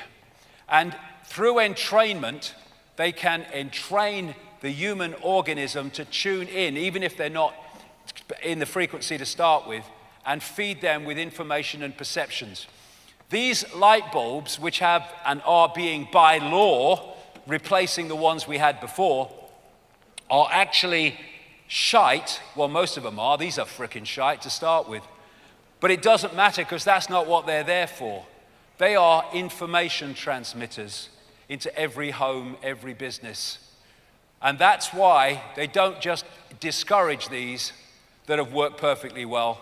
they're banning them by law. My flat is full of these frickin' things. I'll have to reincarnate to use most of them, I think. Once I knew they were going to be banned. Hey, target acquired, we've got the bulb. Repeat, we got the bulb. It's madness. But you look at the radiation these things generate and the damage that will do to people and is doing to people. And they've got mercury in them. When they break, mercury is released. And when you look at what the the official things say you should do, it's everything but evacuate the frickin' building. So they've got nothing going for them, but it doesn't matter because they are transmitters of information. In the 70s and 80s, the Russians were transmitting a signal into America. They called it the woodpecker signal because it went rat-a-tat-tat, rat-a-tat-tat. And these guys, particularly this guy, Dr. Robert Beck, he studied this woodpecker signal to see how it was working. And this is what he told a Psychotronics Association conference back in 1979. He said that human subjects exposed to certain extremely low frequency waves, which is what we're talking about here, field patterns, reported sensations of uneasiness, depression, and foreboding. He said that he had measured the Russian woodpecker signal and found that it was acting like gangbusters right in the window of human psychoactivity. It was coming in on the frequency of human brain activity. The signal was permeating power grids in the United States. It was being picked up by power lines, re-radiated, and it was coming into homes on the light circuits. Now, it was doing that on light circuits that weren't created for that purpose. These new systems, the smart systems, are created to most efficiently deliver information in that way. When I started saying that, people were saying, that's bloody crazy. Oh, really? Well, now people are getting the internet all over their house through their electrical system. Because electricity is a vehicle for delivering information. And how about this? This very week, from Wi-Fi to Li-Fi. This is a British high-tech startup has invented a light bulb fitting capable of acting as the equivalent of a wireless network in the home. And this is what these smart systems are designed to do. They're sub-realities. They're 24/7 mind control systems. We need to wake up for it. This guy again, Michael Pessinger, said, for the first time in our evolutionary history, we have generated an entire secondary visual, densely complex environment, an electromagnetic soup that essentially overlaps the human nervous system. That's what it's supposed to do. For reasons I'll come to, what they're doing, this archontic force, is they're changing the atmosphere, changing the sources of information that we are receiving, both down here and higher up in the atmosphere, because they are changing our world into their world. And they are like cyborgs, what you would call transhuman.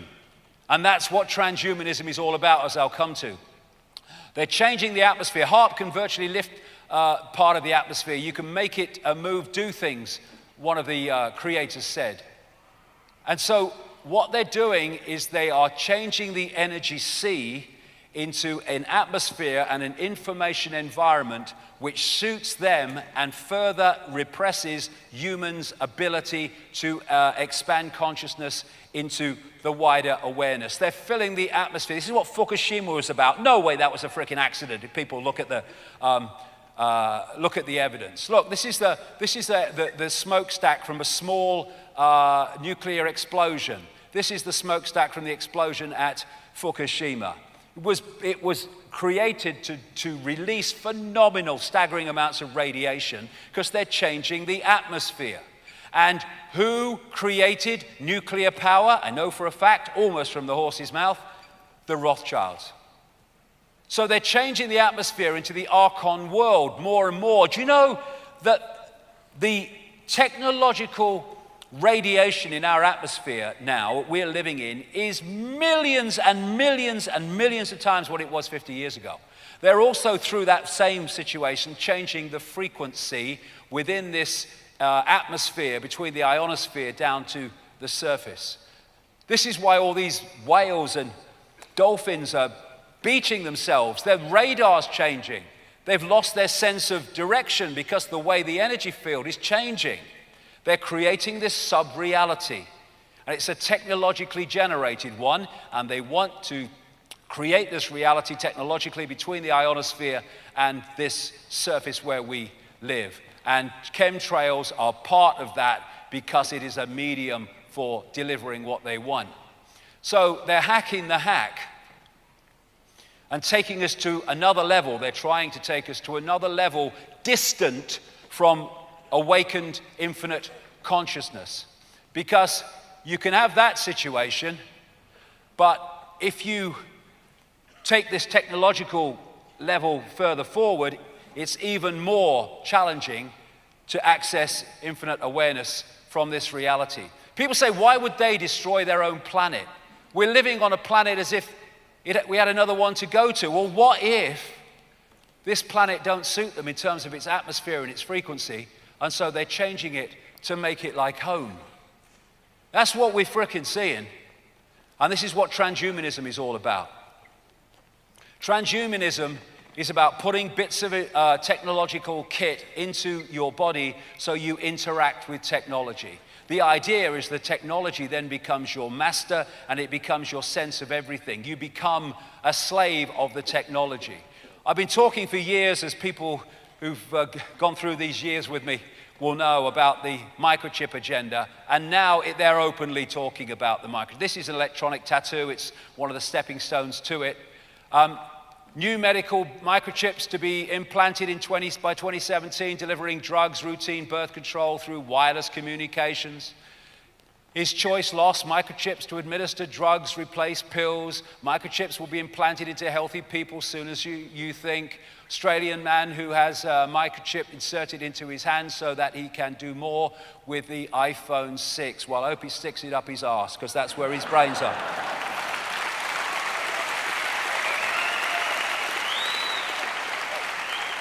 You see, like I said earlier, if you can access what the projected agenda is and nothing intervenes to stop it, you can very accurately predict the future.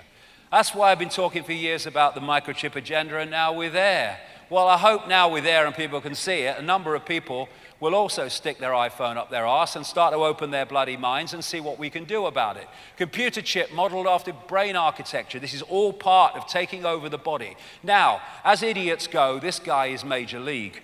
Kevin Warwick, a professor at Reading University, one of the great proponents of the transhumanist agenda. If a machine is passing down signals that keep you completely happy, then why not be part of the matrix? Because I do not have any wish to be a freaking idiot like you, Professor Warwick.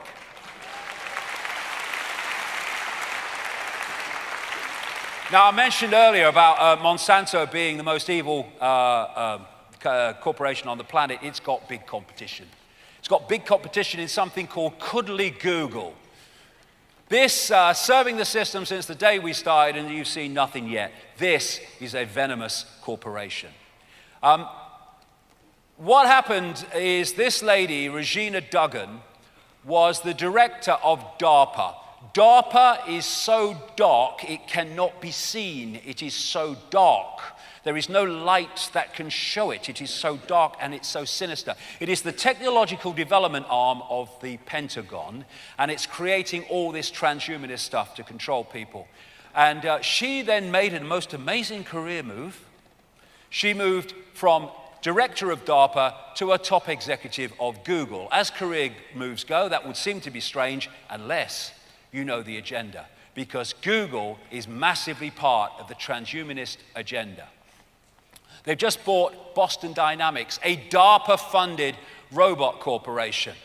They're big time into robots, and this is what they plan. Bye-bye humans into the transhuman, where the technology rules, not infinite awareness and consciousness. And they're preparing us for this transhumanist kit, transhumanist shit, through things like Google Glass. Get it part of the body. Get them used to it. Get them used to it. There you go, smartwatch. Get them used to it. Get them used to it. And everybody thinks this is random. I love this story. It said, how Google goggles and Project Glass make Star Trek technology a reality. This stuff comes out as sci-fi when they actually know it's coming. It's part of the introducing of it to us. That's why you see it. This is why we have the Borg, the Archons, the transhumans. That's what they want us to become.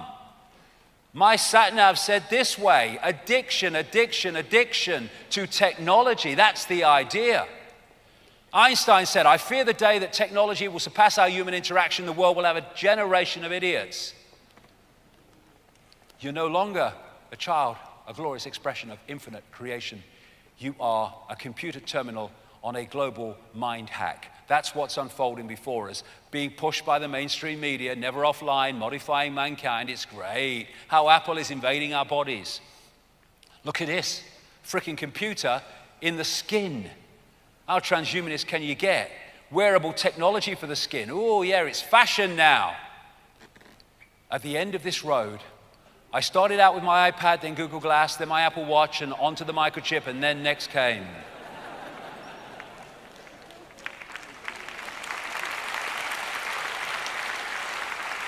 And this is what Huxley said: people will come to love their oppression, to adore the technologies that undo their capacity to think. And that's what they're for.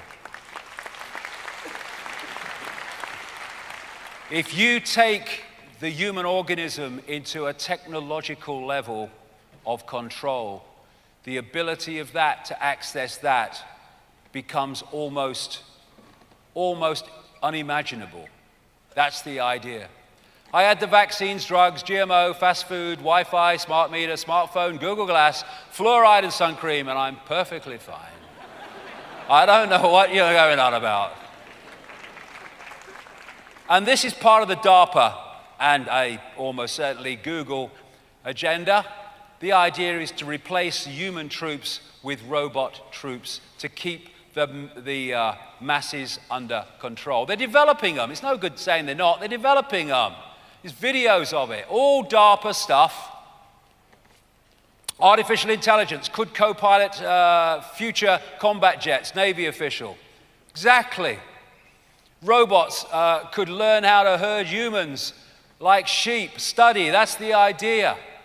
Killer robots to be debated at the UN. This is what's going on while Simon Cowell's on the frickin' screen. Introducing Alsight, the slightly scary CCTV network completely run by artificial intelligence. The idea is rule by machine, which brings into focus even more how accurate, and why was it accurate, that Matrix movie, where the Matrix was controlled by machines. Artificial intelligence. What did the Gnostics say about the Archons? They're like cyborgs, a robotic race that can imitate but not innovate. They're turning humans into them. That's what transhumanism is all about. Computer terminal humans is what they're creating. The internet is designed to be a technological collective mind. That's why they're connecting everything to the internet, everything to Wi-Fi, even your fridge, because it's designed to control everything. When you look at the internet, it's just like an electronic universe. It's an information system, and it can deliver information like a reality. And the Gnostics said of the Archons that they were about counter-mimicry. They were like counterfeit spirits, they called them, where they could technologically mimic reality. And that's what they're doing with these transhumanist systems and the internet. Saw this movie, Transcendence, where Johnny Depp, people haven't seen it, he knew he was dying and they wanted to keep his mind, so they downloaded his mind onto the internet and the internet became conscious. I'm seeing scientists now saying, could the internet wake up? Who says it hasn't already?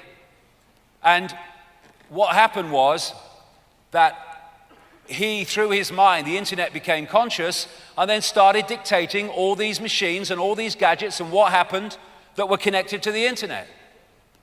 That's the idea, to create this sub-reality based on technology.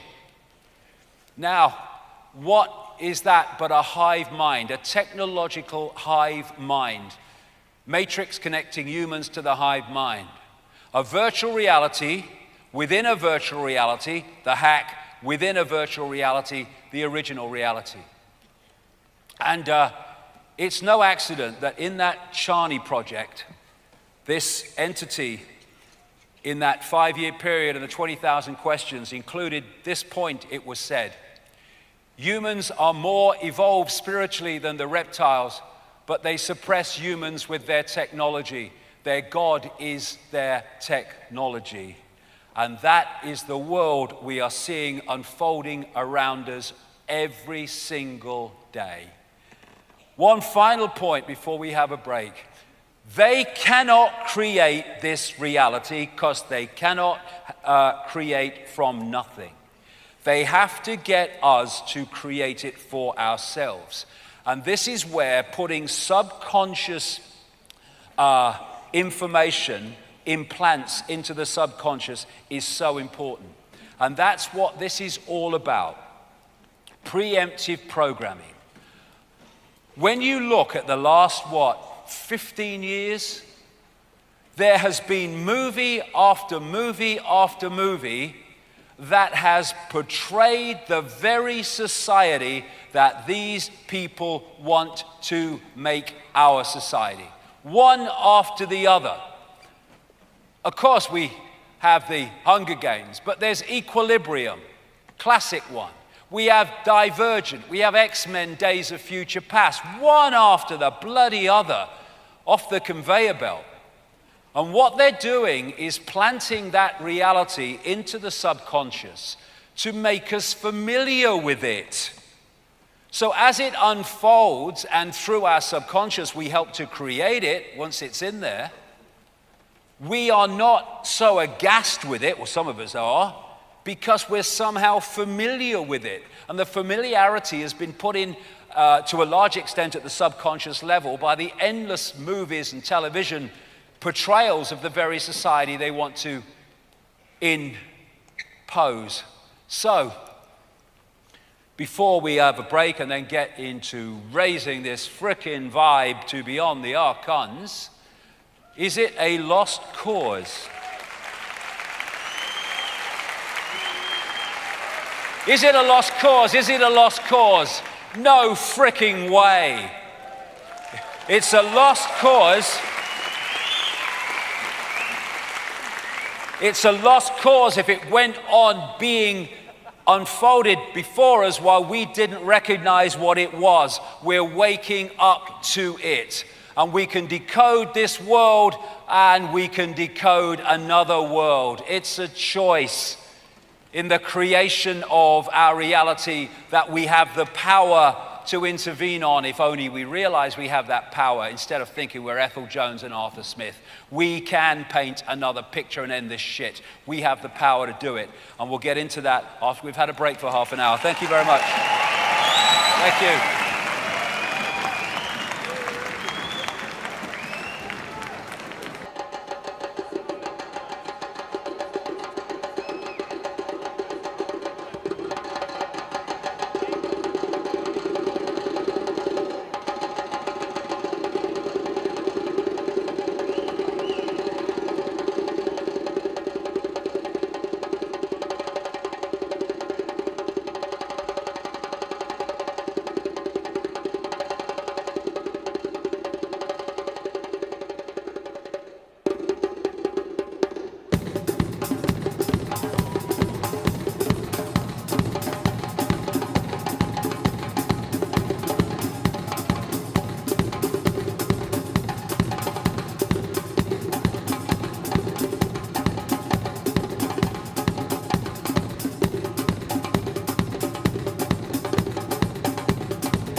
Take it back, take it back. Every single word you said in fact. It's only worth as much as how you act. Always worth the substance that you lack. 'Cause I want to. I'm fighting up because I want to. I'm standing up because I want to. I'm fighting up because I want to. It's love without meaning. It's love without meaning. It's love without meaning. Oh no, it's love without meaning.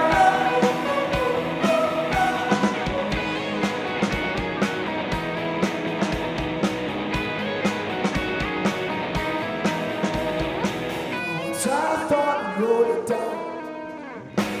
Took me several years to pour it out. Had to turn out to find myself. Pull the cover to the cross my mouth. Because I want to. I'm fighting up because I want to. I'm standing up because I want to. I'm fighting up because I want to. It's love without meaning. It's love without meaning. It's love without meaning. Oh no, it's love without meaning.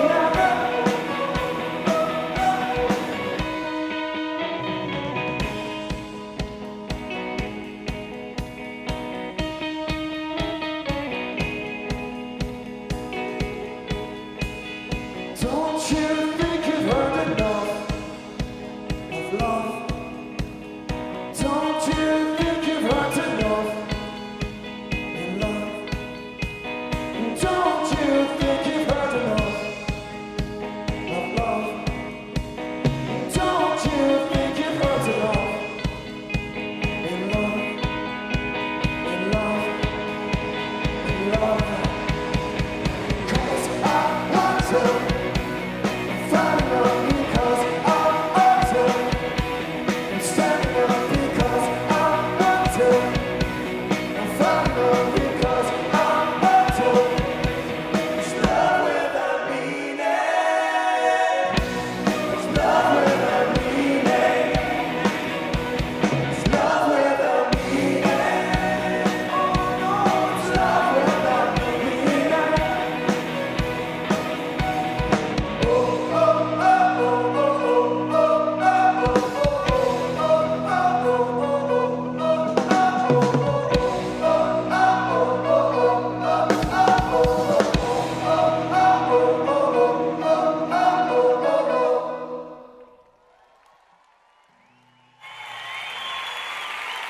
Fantastic. Hey. Oh. Oh, gold. I got a party mood on now. There you go. Well, I think I was an arthritic 62-year-old, Jay. They told me...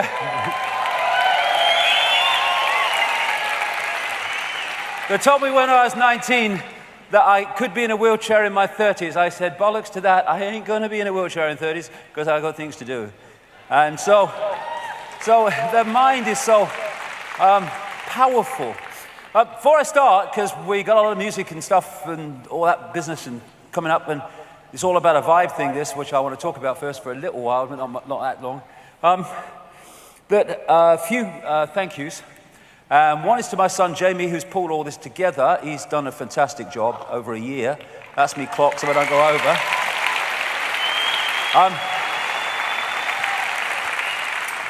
To Sean Ferris at Hawthorne and the company, they were fantastic and put all the technology together. And thanks to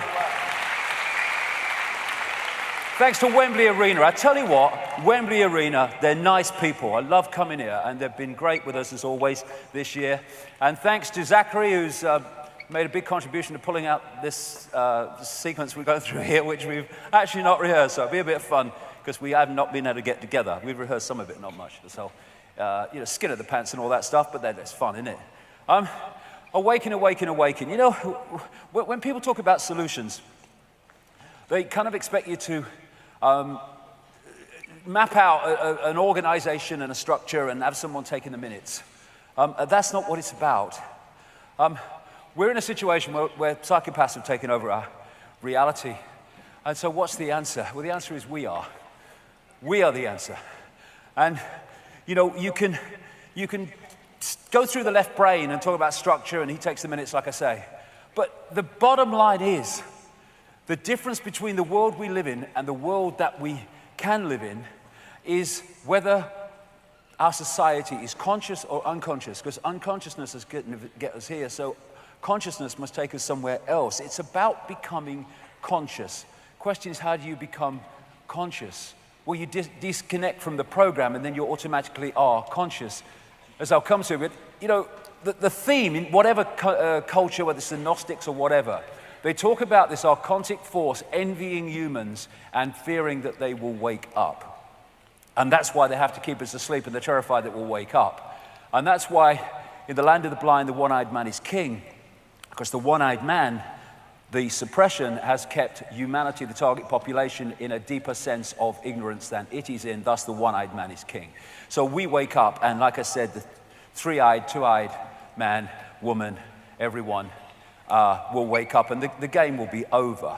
They don't keep us in a state of spiritual, mental, and emotional oppression for a laugh. They do it because it's the only way of controlling us. So getting out of that is fundamental. They are seeking to hijack our perception. We need to take our perception back. You know, when the Native Americans are talking about this choice between one side of us and another side of us, well, that is the world that we have helped to create by falling into its trap. People say, what are the solutions? That's the solution, because everything comes from that. Joy, love, peace, hope, serenity, humility, kindness, benevolence, empathy, generosity, truth, compassion. All these things will transform the world. And there's so many people in this world who are already there. But they need to put their heads above the parapet and express that instead of hiding it and hiding away from society. Which one wins decides which society we live in. Thus, it's not about left brain structure. What we need to do in a holographic expression of this changing consciousness will naturally come from the changing consciousness. Changing consciousness is what we need. We've been decoding this reality, we need to decode this reality, and that means changing our consciousness, and thus what we decode. And Albert Einstein said, we cannot solve our problems with the same thinking we created them. So, here we are in a perfect example of that. The way we have expressed ourselves through generations and generations, thousands of years of what we call human life, has got us into this situation. And so we need to change that to get out of it. And the difference is being in the program or being conscious beyond the program. It is absolutely that simple. And once we're really conscious beyond the program, there'll be nothing like fear of expressing yourself within the realm of the program. Because some people kind of suss the program, but they've not got so conscious that they've gone above fear so that they can actually express themselves within the program. They've sussed the program, but then they keep their heads down and their mouths shut because they worry about the consequences of challenging the program. That's not in a conscious state. That's a greater awareness state. It's not a conscious state. A conscious state coming from the heart. The heart doesn't do fear. Bollocks to that. Fear, heart. Love doesn't fear. Love has this image of being weak. Oh, he's about love. He'll be doing the washing up next. What's he doing? Well, love is beyond fear. It's beyond time and space. the realm of fear. Thus, it does what it believes to be right, whatever that is and whatever it takes. And when we reach that level, there'll be so many people speaking out and expressing themselves in the program will get absolutely dismantled by people waking up and expressing that awakeness. You know, it is so simple. How do we change the world? We change ourselves. How do we change ourselves? We step out of the program and become the conscious infinity forever that we are. Becoming conscious beyond mind. In this, kind of matrix, they'll never kind of see it, like in the quotes I've been giving about the simulated universe, they'll never see it, the walls. Well, the way through the walls is becoming conscious beyond mind. It's breaking out of thought and going into intuitive knowing, into a state of awareness that is beyond thought. It just knows. You know, we do the body language. It's telling us. We say, hold on, I'm thinking. And then we go, look, I just know. Because that's where knowing comes from. And what am I saying? Reversing the inversion. Going from interacting with this reality through the gut and the emotions and starting to interact with it through the heart again. Oh, we can do it. It's a choice. We can do it now. We can do it tonight. We can go on doing it after tonight. It is just a choice. But people often don't make the choice because they think, well, the consequences of making the choice, well, my life will change. Yes, it will. For the better, overwhelmingly, once you start to break out of it. The divine light is always in man, woman, presenting itself to the senses and to the comprehension, but man rejects it. We just have to let it in. You let it in through the heart. This is a wonderful lady, Alice Walker, wonderful lady. The most common way people give up their power is by thinking they don't have any. And that is the greatest dismantling of human power that this archontic force has, is selling the perception that we don't have any. You had the power all along, my dear. We have just forgotten and we're waking up to it. Who do we answer to? David Icke? Do we answer to Ethel Jones or Charlie Smith? Or do we answer to I am infinite awareness, all that is, has been, and ever can be, having an experience of that name? That is the revolution of self-identity, from experience to that which is experiencing. Imprisoned by walls that we build for ourselves, and the system helps us, encourages us to build them. Perception programming, we accept the imposition of belief from other people, whether it's parents or academics. No. Blank sheet of paper. I decide, the I decides what goes on that paper. In other words, what I accept as my reality. I don't care how many letters you've got after your name. I don't care if you're freaking famous. I don't know who you are. I don't care if you're my mother and father who are trying to impose their belief system upon me. I am infinite awareness. I will decide what my belief is and how I perceive reality. And that, again, breaks out of this program of responding to how others tell us we should be.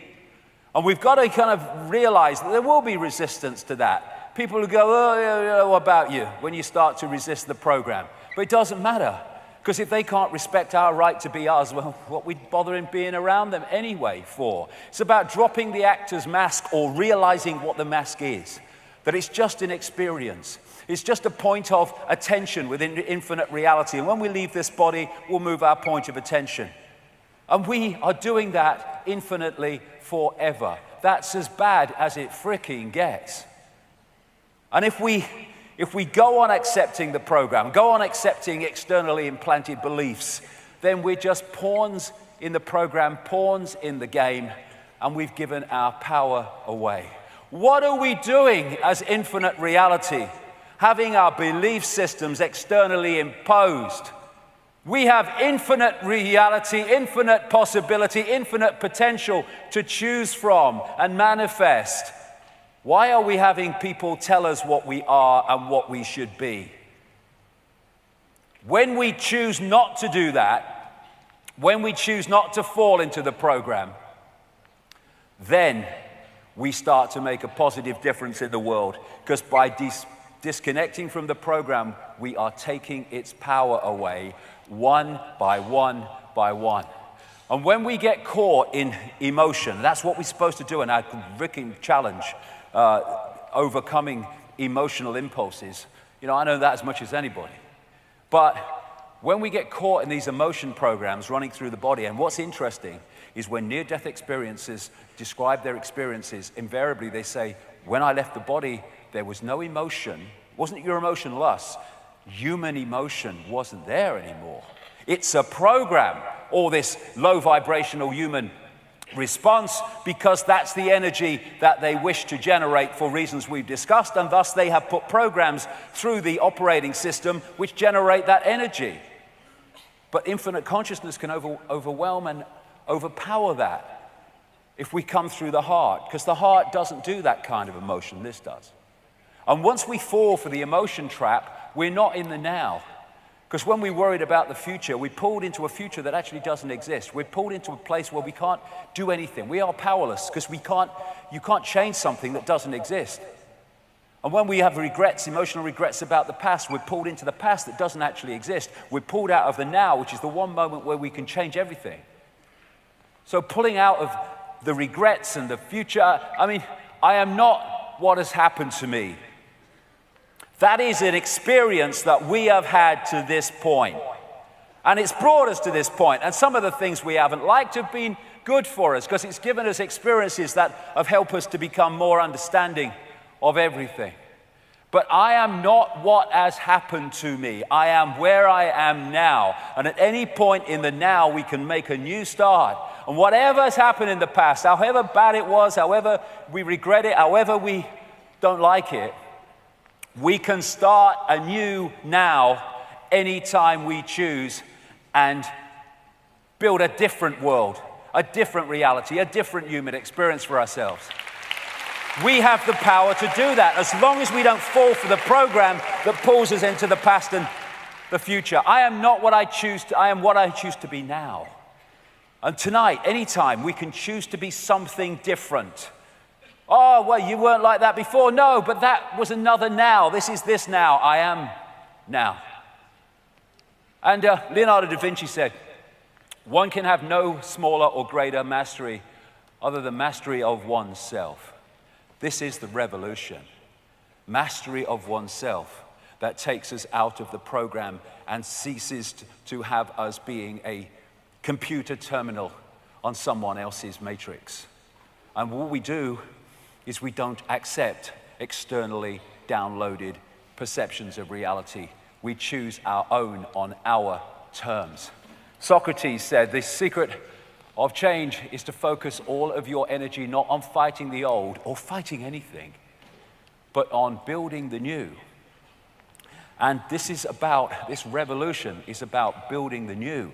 And by building the new, by the very definition of doing that, you're challenging the old by definition. You're replacing it with something else instead of fighting it and becoming an expression of what you're fighting. What you fight, you become. Remember who you are. That is the revolution. And having the initial courage, but you soon get past that and the need for it, to express who you are, no matter what people say about you, do about you. Because if we give away our right to be us because of what the program is doing to us, well, we might as well not even start. Can you remember who you were before the world told you what you should be? That's a starting point. Let's now, from this point, start to be who we are and not what the world is telling us we should be. People think that oneness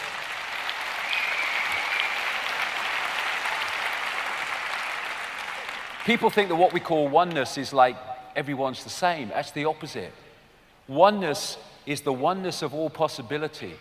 So to express the diversity and the differences and the uniqueness of infinite points of attention is to celebrate oneness, to celebrate being part of all possibility. The opposite of that is the system in which you do invariably turn out people just the same because they're operating on such a narrow band of possibility. Expressing your uniqueness and being aware of oneness is not a contradiction because it's an expression of each other. This near-death experiencer said, "I detach myself from preconceived outcomes." That's a killer, that. Because once you have a preconceived outcome, this is why I want the outcome to be, and you're not kind of fluid, well, we'll go and see where it goes, then if that outcome doesn't happen, then you consider it a failure, you consider that it's not happened, and you consider life's terrible. And yet, if you just flowed with it, well, that possibility might manifest, a better one might manifest in somewhere else. So preconceived idea is such a trap, such a prison, preconceived outcomes. And trust that all is well. Being myself allows the wholeness of my unique magnificence to draw me in those directions most beneficial to me and to all others. This is really the only thing I have to do. And within that framework, everything that is truly mine comes into my life effortlessly, in the most magical and unexpected ways imaginable, demonstrating every day the power and love of who I truly am.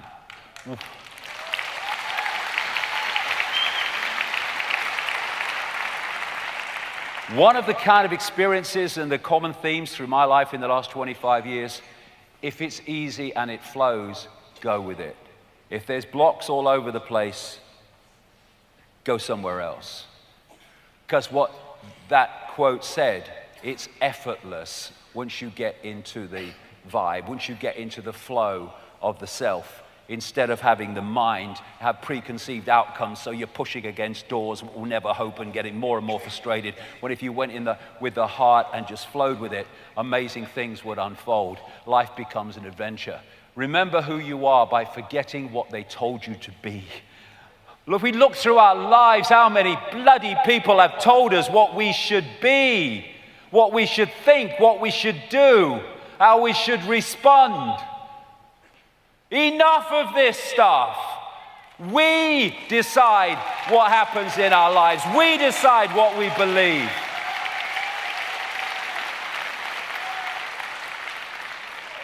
That's what freedom is. It's not freedom to have imposed external beliefs. It's freedom from external imposed beliefs. We are one. We are expressions of an infinite awareness. If you don't become the sea or the ocean, you'll be seasick all your life. And when you open your heart and you open your mind to sync with the heart, then you start to interact with the sea. That sea of infinite knowledge, awareness, that sea of infinite intuitive knowing, where without looking in any academic direction, you just know.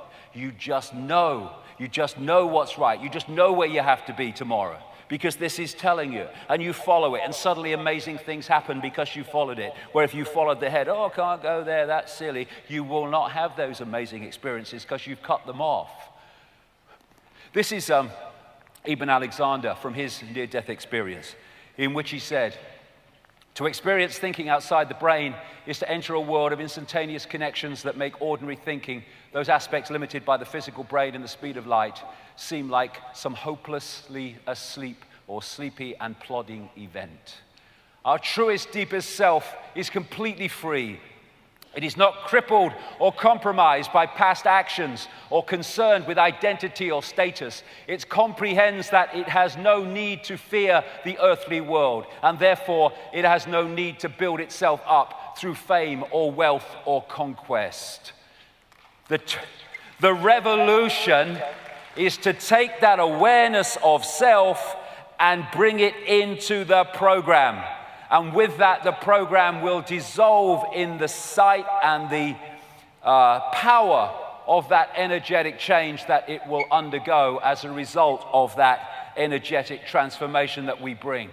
Here's another near-death experience. So I have never interviewed anyone who had a near-death experience who told me that they came back to make more money or to spend more time of their jobs, away from their families. Instead, they became convinced that they need to be more loving and kind. They react to their experience by living life to its fullest. They believe their lives have a purpose, even if that purpose is obscure to them. Invariably, it involves concepts such as love of family, service to others. They seem to know that the love they create while living will be reflected and radiated back to them when they die or when they change their point of observation. It's that awareness, that heart-centered awareness beyond the program, beyond body-mind, that we need to connect with, we need to become part of, because it's the true self anyway, and bring that in an expression in the way we live our lives into this program. That will dissolve the program and start to manifest that reality here. That's all it is. We don't need minutes and committees. I don't even really need vast protests. We need to transform the reality by becoming another reality and expressing that reality within this one. This reality will not survive that energetic onslaught of the natural order, of truth, of love, of peace. It won't. And it depends on us not doing that. A Jim Morrison quote, "The most important freedom is to be who you really are. You trade your reality for a role. You trade your sense for an act. You give up your ability to feel. In exchange, you put on a mask. There can't be any large-scale revolution until there is a personal revolution on an individual level. It has got to happen inside first." That is the revolution. It's so simple. We want a world of love and peace, then we have to be loving and peaceful with each other as well as those we don't like.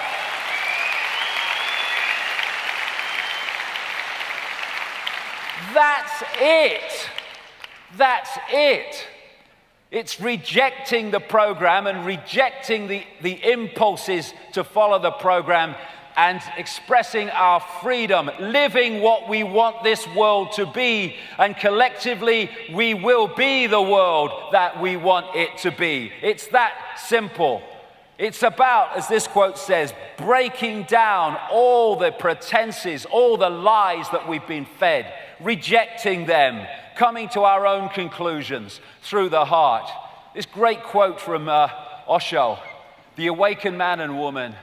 People are afraid, very much afraid of those who know themselves. They have a certain power, a certain aura. Why? Because they're accessing high frequency, vibrational energy, awareness, information. They have a certain power, a certain aura, a certain magnetism, a charisma that can take out alive young people from their traditional imprisonment. The awakened man or woman cannot be enslaved. That is the difficulty, and he cannot be imprisoned. The awakened man is the greatest stranger in the world. He does not seem to belong to anybody. No organization confines him, no community, no society, no nation. That is the revolution. The revolution of freedom, of being our unique self without permission from anybody. Who's going to give me permission to be me? I don't need it, thank you. I am what I am, I shall express it. I am me, I am free. And this was, this lady, brilliant quote, "You cannot stand fully in the truth of your being as long as you continue to demand acceptance, approval, and validation from people outside of yourself. Be willing to piss people off if it means standing up for your truth of who you are."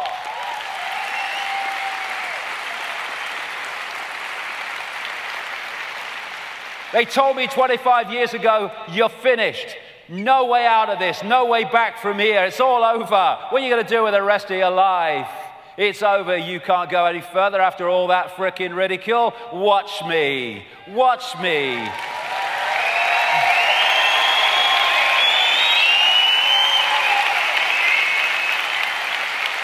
That's the power we have. We don't have to compare ourselves with other people. We are our unique self. We have nothing to compare with. He's got more money, he's got that, he's more famous. Who gives a shit? I am my unique self. It doesn't matter.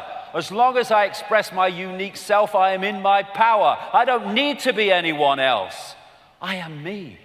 I am unique.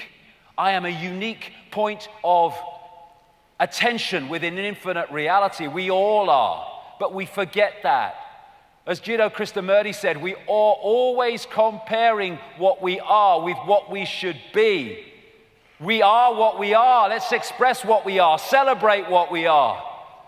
And then the uniqueness, the spontaneity of expressing uniqueness will break the program, which is about suppression of uniqueness and oppression and conformity. We are the revolution if we cease to conform with traditional, programmed, this is how you do it reality. If you only stay in that area of expression where you are within the program, how can anything move forward? You're going round and round. All the great changes of society and changes of anything, the great visionaries, all of them, have been ones that have walked out of the program and taking the shit for doing so. Because out of the program is the only way you're going to push on in terms of understanding what life is about, who we are, and where we're coming from. The greatest fear in the world is the opinions of others, and the moment you are unafraid of the crowd, you are no longer a sheep. You become a lion, and a great roar rises from your heart. The roar of freedom, of being you and not someone else's version of you.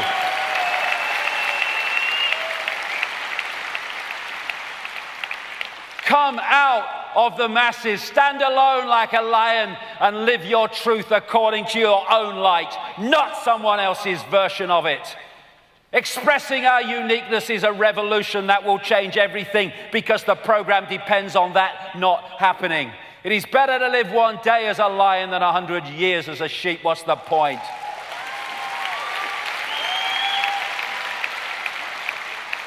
Doing what is right, no matter what you are told, is the spirit of change. Because if you don't do that, you're just operating within the circle and nothing changes. You have to step out of the circle and do what you believe to be right rather than what you are told to do, to break out of the program, out of the circle, and thus move society forward. Do what is right, not what is easy. What a bore doing what is freaking easy all the time. It's easy on one level, though, not with opening up to consciousness, to actually stay with your head down. Oh yeah, I'll just conform. But if you want to express beyond the program, then we have to do things that sometimes we find challenging, like speaking our truth in a world that doesn't want to hear. It's just freaking smoke. Leaving the herd, that's the revolution, because the herd is the program. So if we leave the herd, we leave the program. Oh, it's so simple expressing our uniqueness. Do not go where the path may lead. Go instead where there is no path and leave a trail. That's how you change the world. That's how you change the world. It's the only way. One who follows the crowd can go no further than the crowd. What is that saying? One who follows the program can go no further than the program. And you stay in the matrix. Those who walk alone are likely to find themselves in places that no one has gone before. And it's those that have gone there and brought that back, brought that awareness back, that have, through what we call human history, changed everything. And the only things that have changed everything. The first step to change is decide that where you are is not an option, and then go for it. Go for it. Not sitting around, well, what are the, jump! And you find you can fly. Doesn't mean there ain't challenges, but my God, you find your life changes, and it becomes the adventure and not the chore, not the round and round the garden. It takes nothing to join the crowd. It takes everything to stand alone. And it's those who stand alone that change everything, because those that stand alone are outside the program. As I said right at the start of the day, today's mighty oak is just yesterday's nut that held its ground long enough for perception to move and see that it wasn't a nut all along. Small minds cannot comprehend great spirits. To be great, you have to be willing to be mocked, hated, and misunderstood. And you need to stay strong, because otherwise you get pulled back in the program. What a great quote this is from Bob Marley. And I tell you what, even in recent times, I freaking learned this one. You never know how strong you are until being strong is your only choice. It's amazing what strength we can manifest when the situation demands it. Where in our minds, when we're thinking about it, we think, I don't have that strength. And then suddenly when it comes to it, you do. It's taking responsibility, because what we don't face, we cannot change. This is why the New Age is, oh, it's negative. They'll never change a freaking thing. Never change a thing. They're just in denial. They're just in escapism. You need to face what we need to face, and then we can change it. I can't see nothing wrong. Everything seems fine. Escapism. It's your road and it's yours alone. Others may walk it with you, but no one can walk it for you. We're all unique. Destination is a choice. Give up, give in, or give it all you've got and refuse to give in. And we're entering we're in these challenging times where we need the power of the heart that won't give in, that won't take a step back because things are happening that make it fearful. This doesn't do fear. The heart is the ultimate power. It won't stand back. It will stand up to what it believes to be right, no matter what the situation is, and that's what we need. Persistence. This great quote here. Now that we've exhausted all possibilities, let's get frickin' started. Persistence. If you have the power of the heart and the persistence of keeping with the power of the heart, no matter what we face, we can change anything. Together, we can change everything. The person who said it can't be done should not interrupt the person doing it. People say, there's nothing you can do about this conspiracy. The conspiracy depends on us believing there's nothing we can do about the conspiracy. Bollocks to that. The conspiracy is coming down. It's in the process of coming down.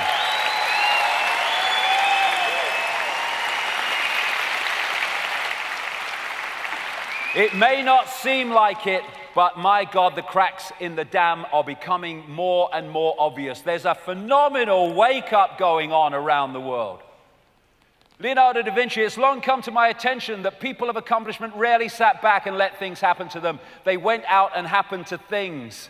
I've been impressed by the urgency of doing. Knowing is not enough. We must apply. Being willing is not enough. We must do. People say knowledge is power. It's not. The use of knowledge is power. Having knowledge and not using it is might as well not frickin' have it. One of the responsibilities of starting to understand what is happening is to express that and communicate it so more and more people have access to it. It's a responsibility for the gift of knowledge, for the gift of awareness. The only way to deal with an unfree world is to become so absolutely free that your very existence is an act of rebellion. That is the revolution.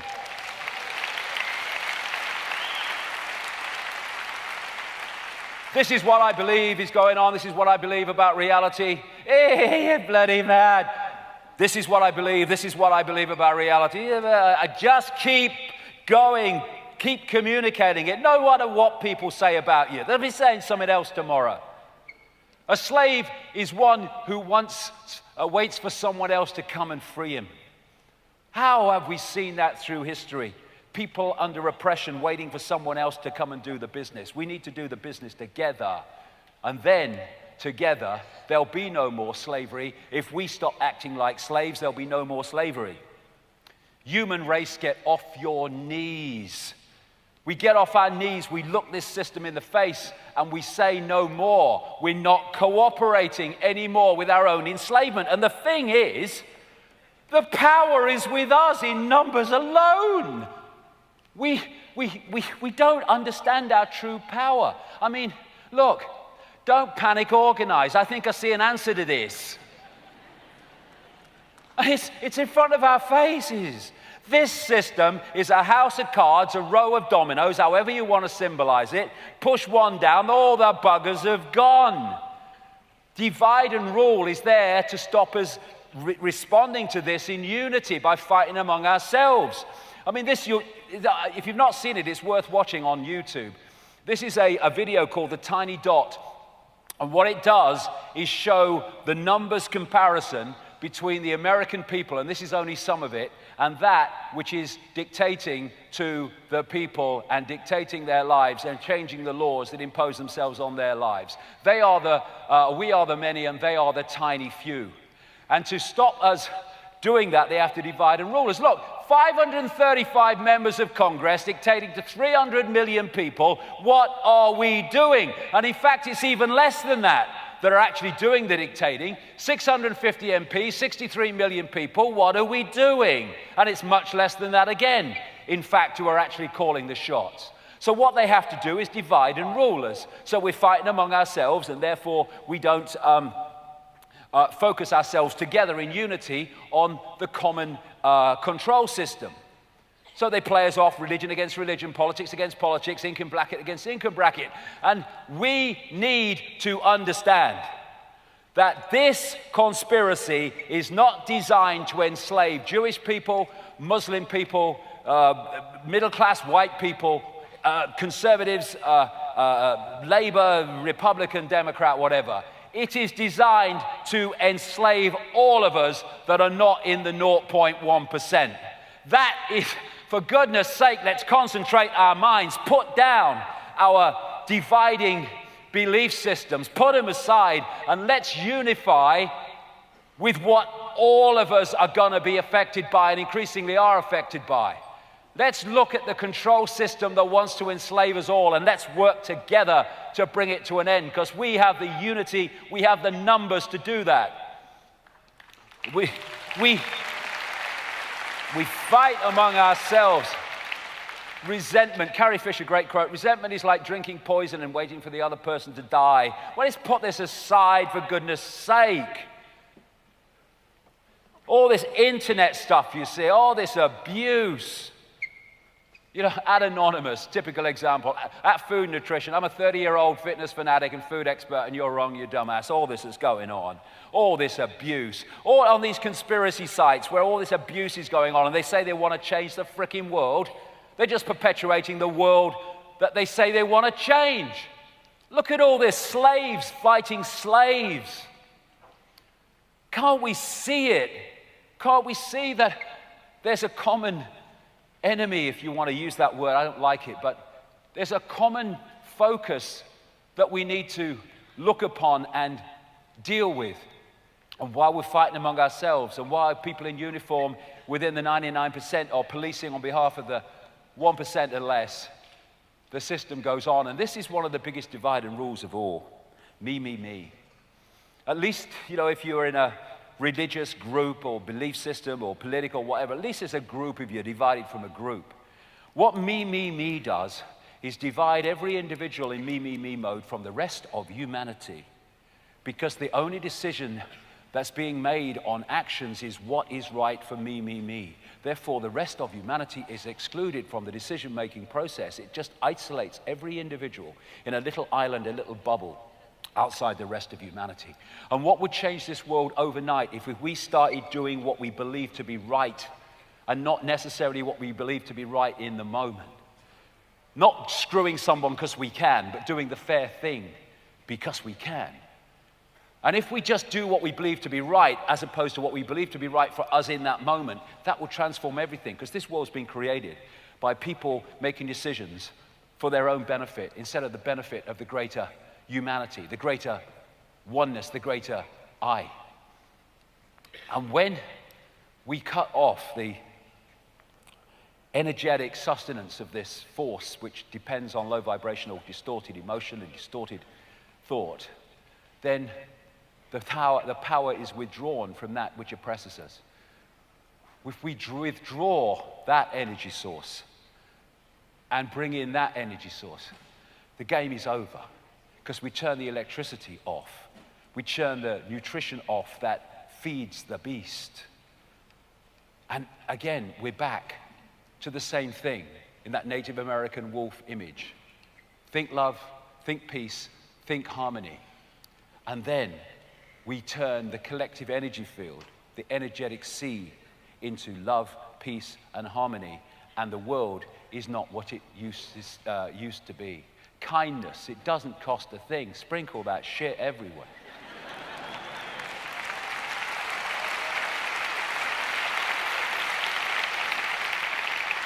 It's a choice. And I'm not standing here like, cross-legged Buddha on a mountain. We all have these challenges to deal with. Hug the world to sanity. Give me a hug. Hug the world to sanity. Isn't that nicer than a conflict? Isn't that nicer than shouting at each other? What are we doing? And it's only a choice. It's only a choice, and people think it's trite and it's weak and it's not very much. It will change the freaking world if we did this. Infinite love is the only truth. Everything else is illusion. When we realize that, we go outside the illusion. And I've been talking for years about the truth vibrations, right back in the early 90s, when I was told through a series of different psychics in different parts of the world at that time, the early 90s, that there was an energetic change coming that was going to act like a spiritual alarm clock. It was going to wake people up from the slumber, wake people up from the unconscious states that we have been manipulated into. And in 1990, when I started out and I heard that, there was no evidence at all that that was the case. Now, the evidence is massive. Well, I walked a lonely journey and there weren't many people on it, but now the number of people awakening, the number of people out of the mainstream that are awakening to things they would have rejected by reflex action is fantastic now. The truth vibrations are starting to tease open the programmed mind to perceive reality in its true sense and perceive self in its true sense. And like anything, momentum builds more momentum, it builds more momentum. And we are entering a period now in the next 10 years where much as the system will try more and more and more to oppress and suppress, the awakening is going to wash this away because we will cease to, all gold. I think I used to be a goalkeeper, getting down in freaking installments now. Oh, I've got the sweat in my eyes. Thank you ever so much. That's ever so kind. You see, that was kindness. And this truth vibrational transformation is happening. What I was told 25 years ago is the more awake will be affected first, and then more people and more people and more people, and eventually people who were solid gold asleep at that time would be influenced by it. It's happening, and it's exponential. So this is a wonderful, wonderful time to be alive, to see this transformation happen. There will be times when we think it won't be. There are times when we think the system and the program is too powerful, but it won't be. We are going to bring this system to an end by changing who we are and therefore changing the nature of where we are. 'Twas always so. Darkness cannot drive out darkness. Only light can do that. Hate cannot drive out hate. Only love can do that. Martin Luther King. And therefore stockpiling weapons and fighting the Illuminati is just joining in the very conflict that feeds the beast. We need to love this world into a state of love. There is no other way of doing it. And what is love? People think love is weak. It's not weak. It's the ultimate power. It will not walk backwards in the face of anything that it believes is right. And love is not always about lovey-dovey stuff. Love is also about putting yourself on the line, speaking your truth, standing up against oppression, standing up against all the shit that comes your way because you believe that what you're doing is right and serving the greater good. That's also love, even though you might lose your temper here and there. The reason you're doing it is because of love, because you want this world so badly to be what it can be.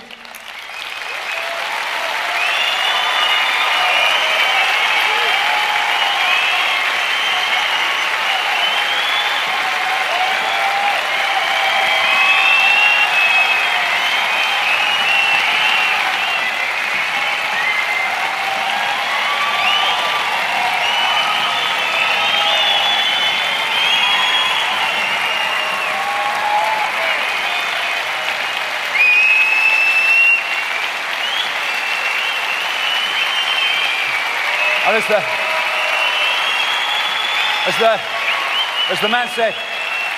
as the man said, I've been to the top of the mountain and I've seen the promised land. I may not get there with you. I'll fricking get there with you. I'll get there frickin' with you.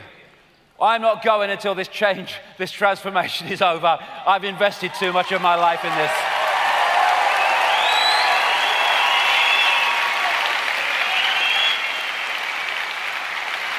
But if you talk about destruction, don't you know you can count me out? We don't have to fight. Critical thinking is not the manifestation of red mist. We need to stay calm. We need to stay in the heart. You don't fight for peace, you peace for peace. All the reasons I've talked about. I'm no longer accepting things that I cannot change. It's time to change things that I cannot accept and not accept anything less. Be a loose cog in the machine and the machine will cease to function.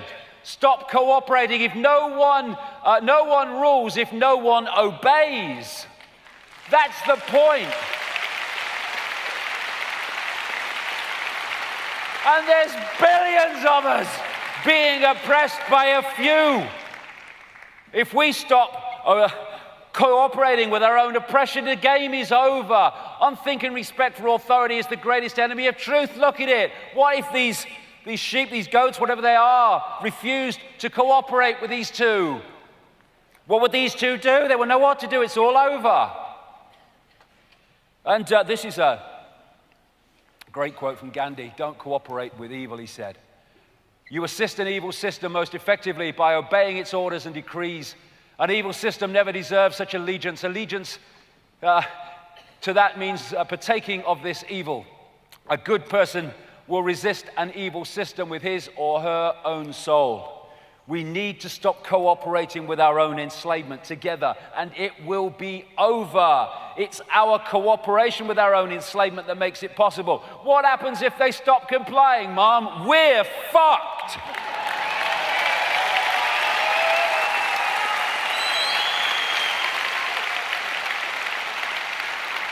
If they didn't comply, they're fucked.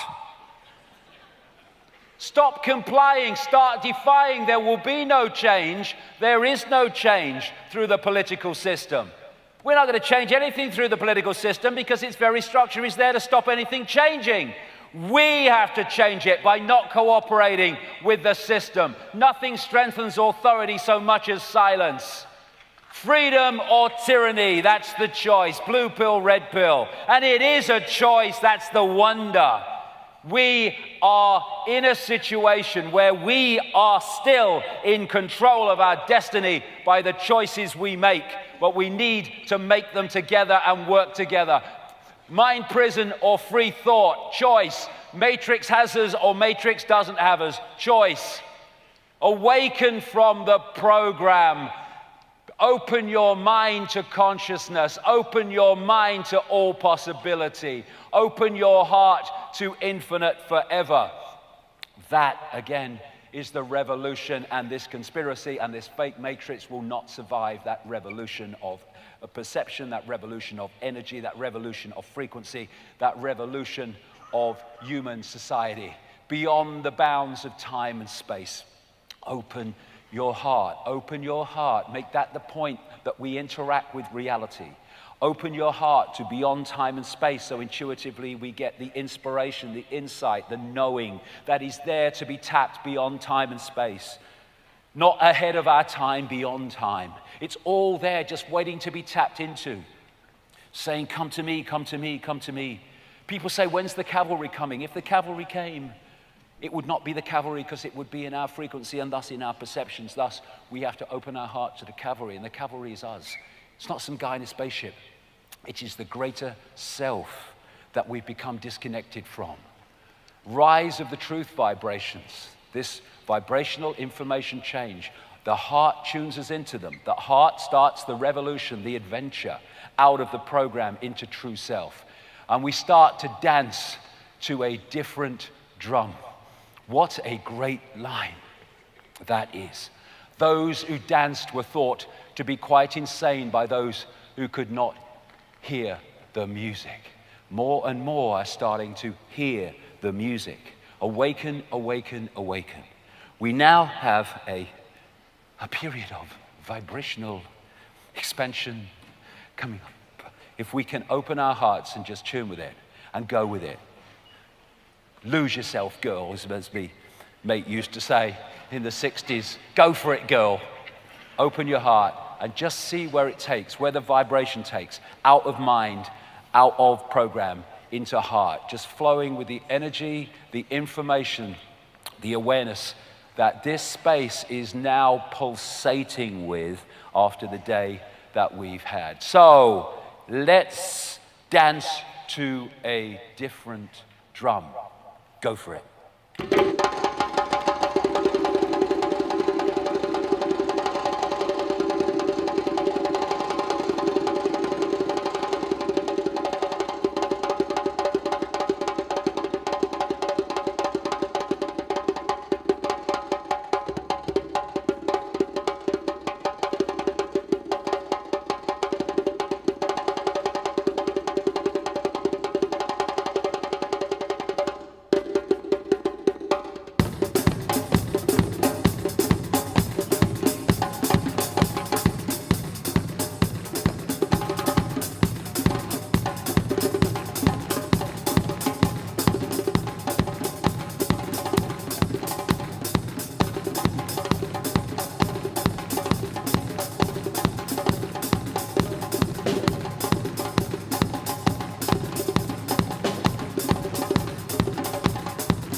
Tribe.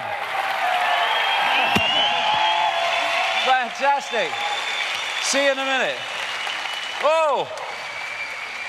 One of the great things that started to happen, you know, I've come across, mainstream musicians and stuff like that over the years. Some have been nice and some have had wonderful opportunities speaking to massive crowds to get this information out, which they say they believe in, and they've spurned every opportunity. But what's wonderful now is that there are bands and there are musicians coming forward with the information and expressing that information in their music, expressing the information in communicating the conspiracy, but also communicating the answer to the conspiracy. And here is a wonderful band all the way from Canada that brings together that unity of this is the problem, this is the answer. Ladies and gentlemen, all the way from Canada, the Ancient Order.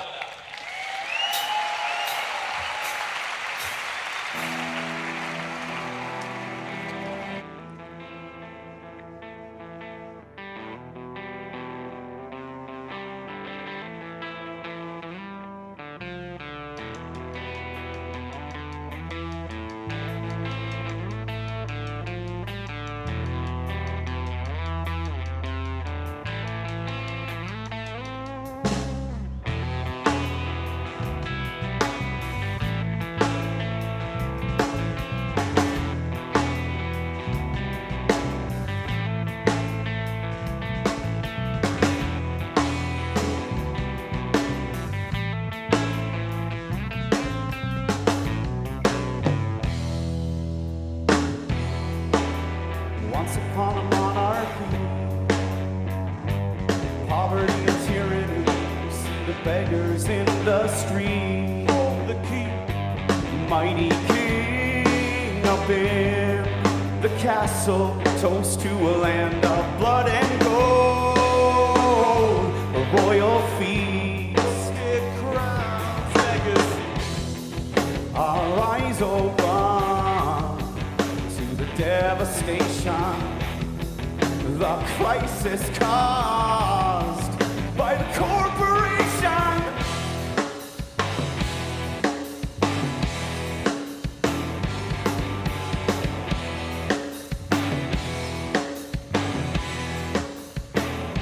They're building a wall, martial law, police state, big brother surveillance, citizen detaining, mass media manipulation, earthquake destruction, volcanic corruption, rain down hail to the terror storm, cloud, blizzard, hurricane, tidal wave, nature's warning now. Bridge the divide between you and I, we must unite, hemispheric fusion of the human mind.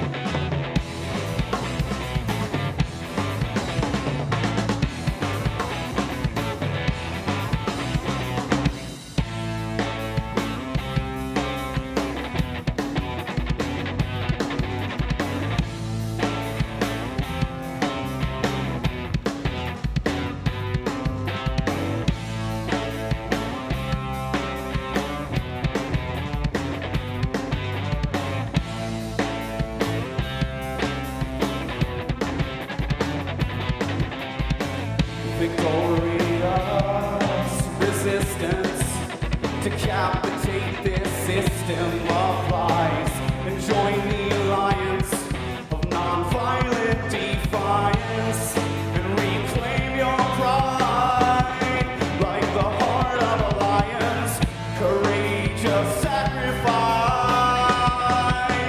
Hear our battle cry, welcome to the anarchy.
Monsters under the bed smell the scent of fear. Shepherd kings wearing old black cows. Now bow down, feel the power of great old owl's deception. Ride the nightmare stallion through hell's fire. Flames rage, walking zombie brain slaves. Lab rats in a chaotic maze. Consume the culture, strip the skin off the bones. Carnivorous faultless cabins, the carcass of gold. Snakes, venom, and vampire bloodlust. A pig's greed for an ivory tusk. And the burden is on the few of us.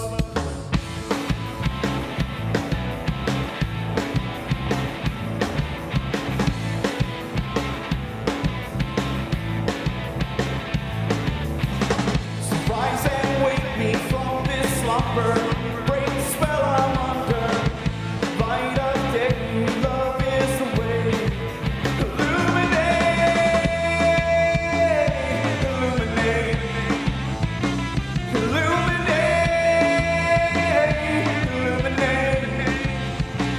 illuminate, illuminate, illuminate, illuminate.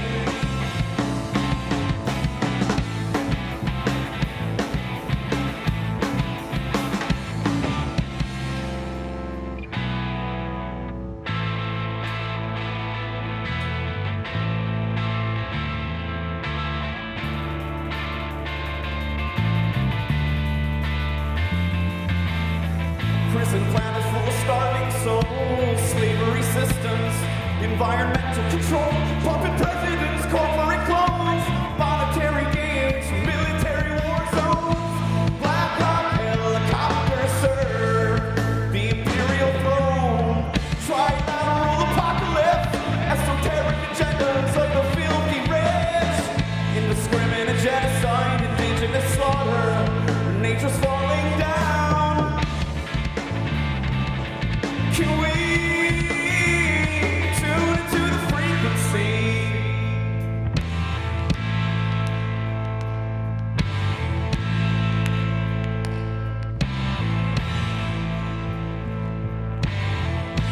There is love and inspiration if we aspire to a higher vibration. Ego had to go. See the phoenix soaring. Metamorphosis. Ceremonial morning.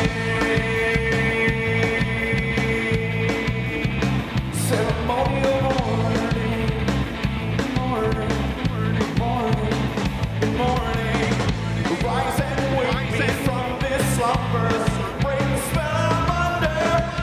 Light of day, love is the way to illumination. Illumination.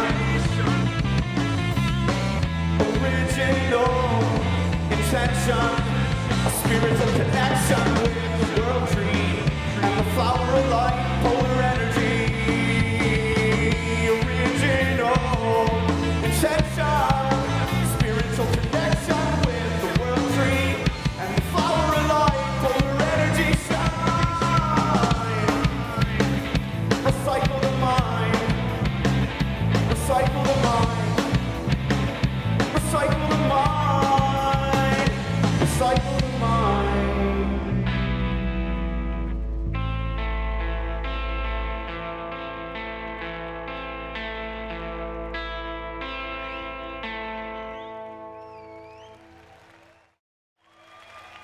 Thank you very much.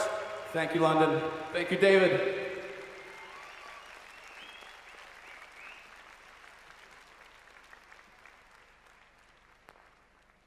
As I said, you know, we love to play Wembley. I heard their music and I said, I'd love you to play Wembley. So here they are. And we are looking for a video now so we can have a bit of a meditation with the heart. And there it comes. And just for a few minutes, if you want to, open your heart and see what it feels like to interact with the world beyond time and space, beyond the point where there are any Jews or Muslims or Christians or black or white or sky blue pink, because we are all one infinite awareness having a different experience. And when we realize that is who we are, then we see the madness of the world we are experiencing. A madness that comes from the illusion of disconnection from each other. The world of holographic illusion, which gives the impression that we are all isolated from each other, when actually we are all the same one infinite awareness having different experiences. And if our perceptions came from this world of the heart, then this world of the gut would cease to be. We have been manipulated to move from heart-centered reality to gut-centered reality. And as a result of that, we live in a world that comes from the gut. It's a choice just to change the point of interaction with the world. And in doing so, change the world we're interacting with. Because this reality is not a one-way download. We post and we receive. And what we post is our sense of being. When we come from the heart, that's what we put into the energetic field. That collectively is what the energetic field becomes. And this is happening, this is changing. Many years ago, I met a man in Canada called Kenneth Mills, who was coming from the heart and produced some beautiful music and some beautiful words that came from the heart about how there will be and there are breaking apart what he called the encrustations of the mind of man. And that's what the truth vibrations, that's what heart-centered reality is doing. It's breaking through the encrustations of mind and letting the true self in.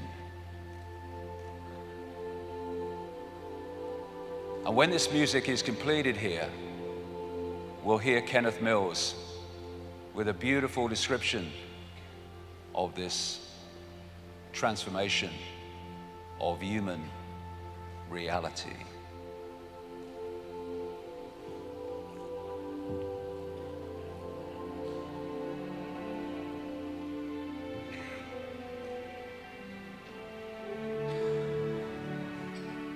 The sound of a star. A star, it broke on the sky of time. It broke the horizon of the mind. A star, it came to birth as planned and caused a rift in the mentality of man.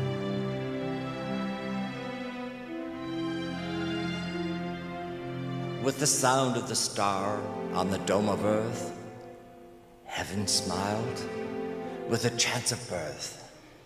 The earth, it waited for a sound to be heard, and in the song it happened that a spoken word ascended aloft on the wings of power, given to inspiration of the bower where a rose could be found, and a message told of love to be found within its folds. The thorn of time, no flesh to prick, just held to stem, to support to the quick, the deed of the bud as it came, as planned, to birth through encrustations of the mind of man. A star was heard on the dome of time. It caused a rift in the mentality of the mind, and man became aware of a cause to spring beyond the star. What is to be found? Leap and find how a tone abounds.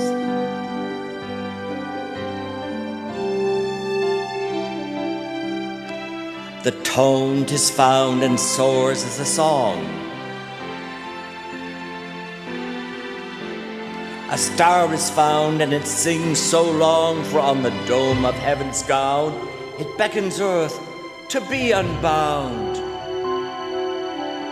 Among those who see on the dome in sight, there is the star, it shines so bright. It's not in the north, south, east, or west, but in the center of love that eye is addressed. There is found the balance divine, and every step that is taken in time is given to be. And thus rhythm is found, and truth is marching on earth unbound. In thoughtful reverence to the sound of a star, breaking the limits of earthen jar, may you take the contents and find the awe becoming a star divine. Look up and see.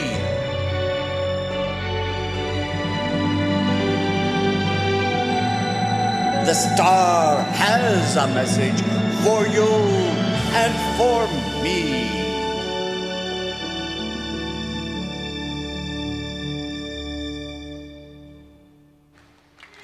Yay.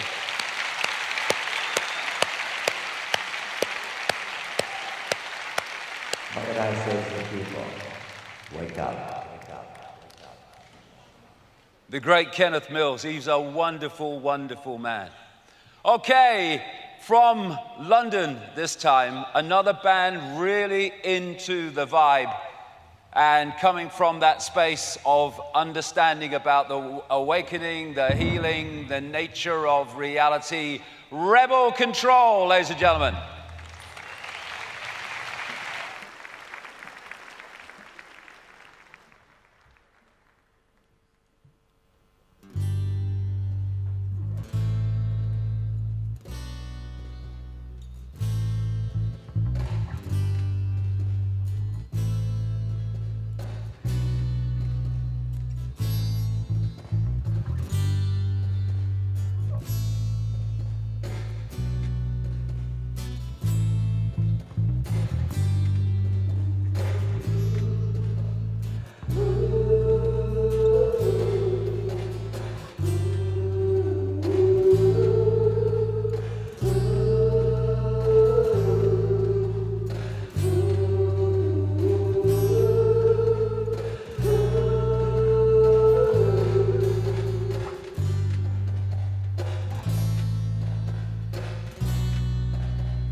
care about. We got to hold on to love. Yes, we got to hold on. Hold on to love. Oi, oi, oi, oi, oi. Hold on to love. Yes, we've got to hold on. Hold on to love. Oi, oi, oi, oi.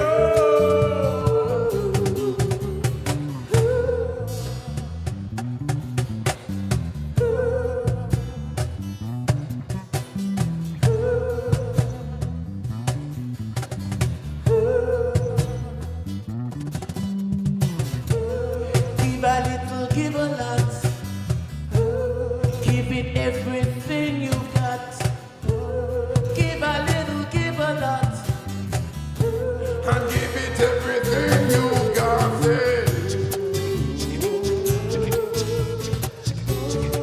Come on, come on.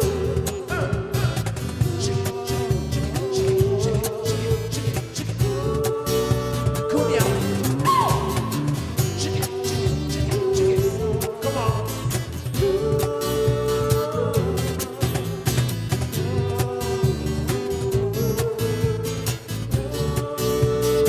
What we gonna do? Hold on to love. Yes, we got to hold on.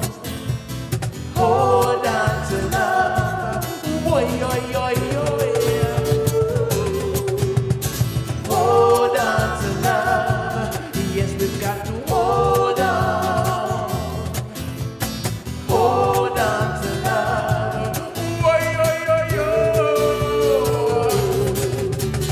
Hold on to love.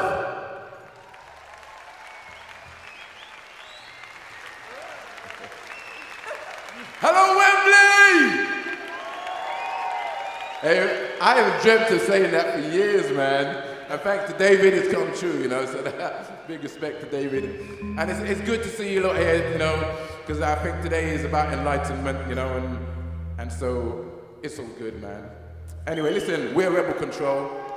This is Marcus B, Fayola, Concrete Johnson, Robin, Jeff Scanterbury. My name's Andy. Yeah, we got some, listen. All right, listen, we got some CDs, okay? They're just down there. Please help yourself. They're free of charge, okay? But if you want to leave a donation, that's great, that's really cool. If you don't want to, that's cool too. So they're just somewhere down there at the front, somewhere there, you'll find them. So please do help yourself. Take a little bit of us home with you. All right? All right. So this one, I'm going to give you one more. This song is a new song, it's the latest song we've written. It's called Healer, and I hope you like it.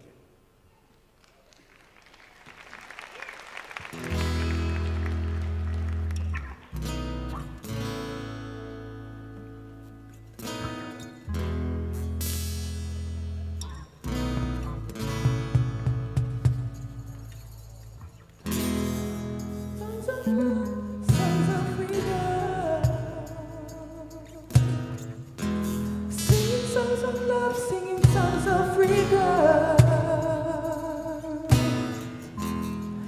songs of love, songs of freedom, singing songs of love, songs of freedom.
You're up in times when your spirits are dropping down low.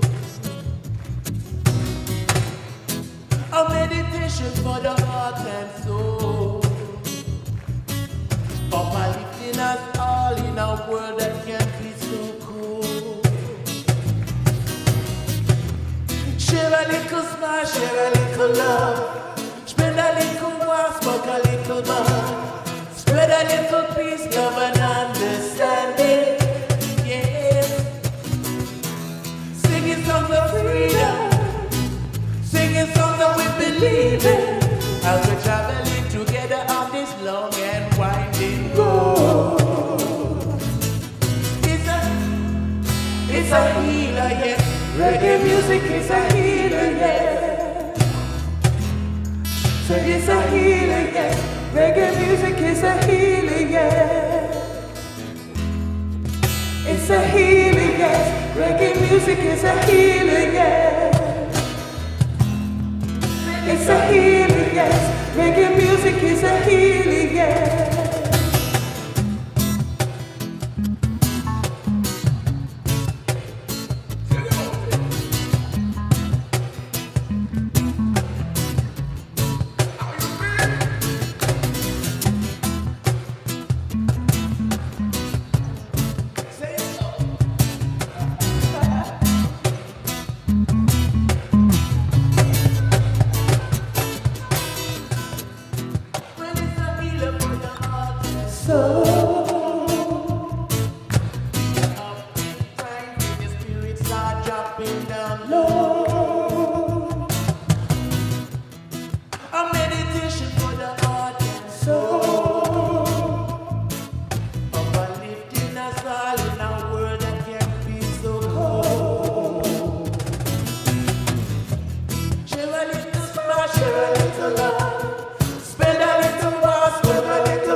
So how you feeling?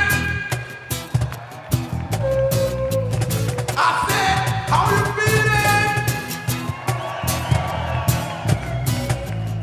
Well, I know David has entertained you for the day and the dances and the other bands. So we, as Rebel Control, just want to say thank you very much.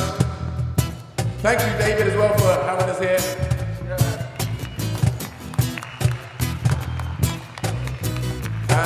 Don't forget, we got some CDs there, so please help yourself.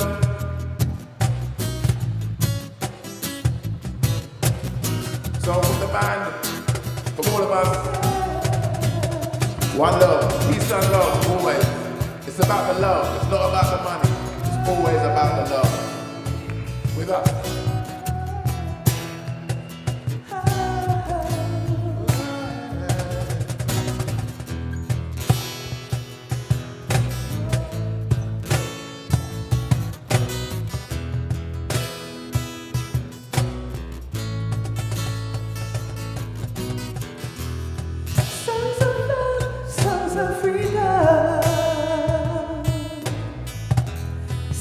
Songs of love, songs of freedom.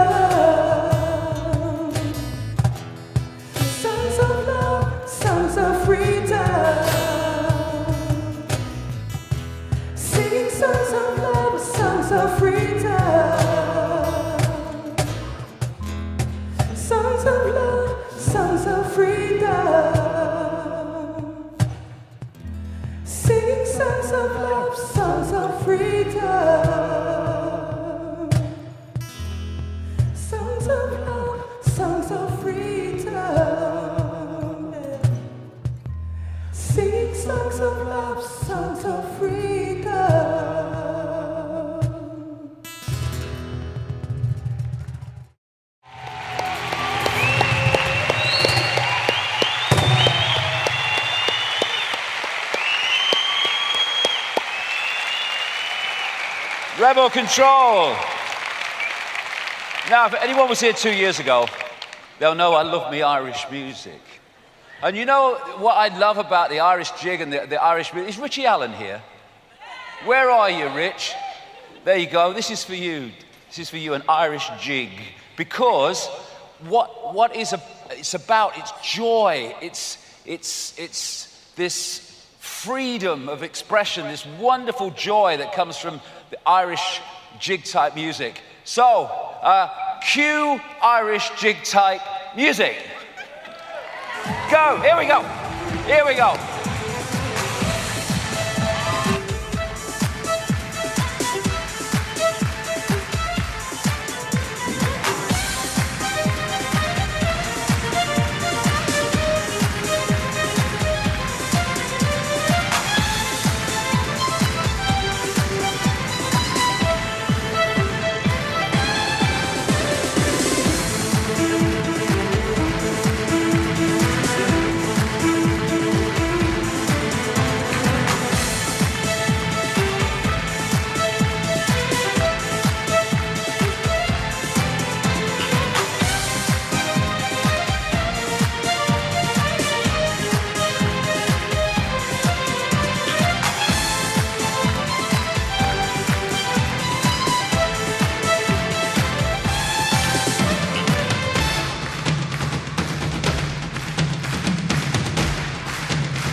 Love Tribe. See you for gas. Whoa, thanks guys. Oh dear, I need a drink. Oh dear.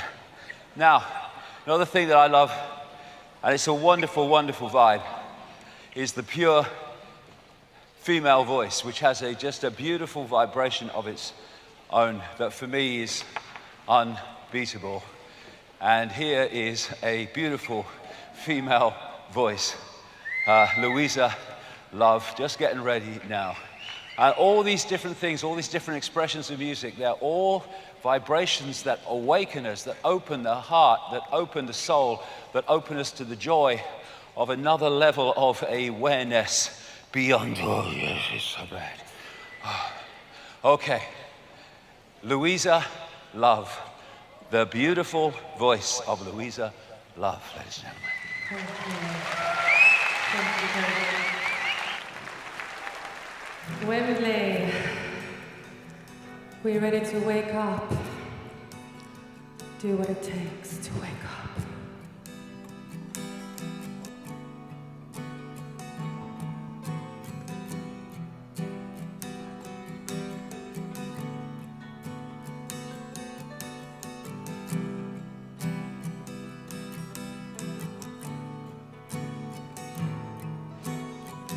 In your eyes I see myself, I see the light.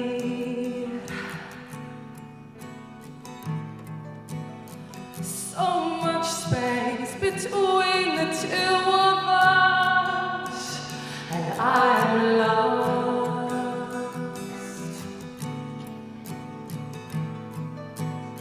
I'm waiting for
as I search for a piece of you left in me.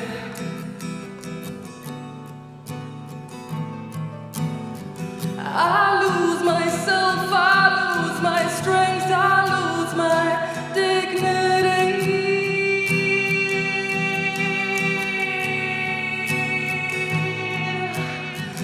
It's with fear that I cling to a memory.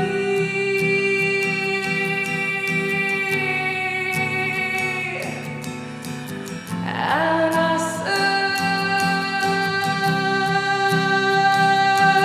search, so many lights are burning, so many dreams are turning.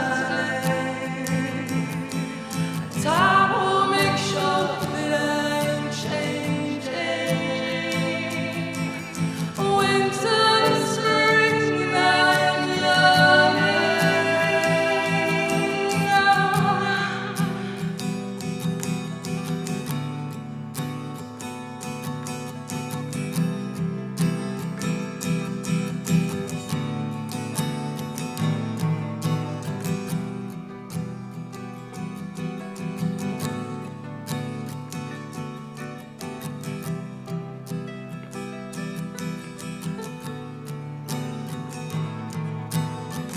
Divided, divided, divided, divided, divided, divided.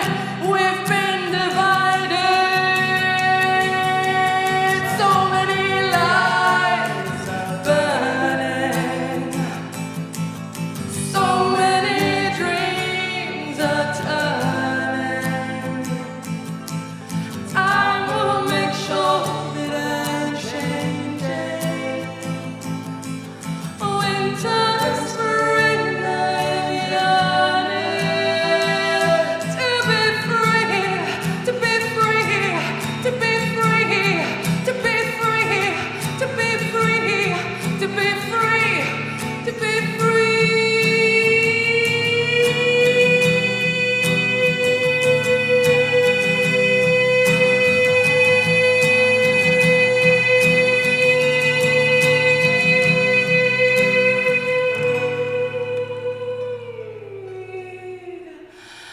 to be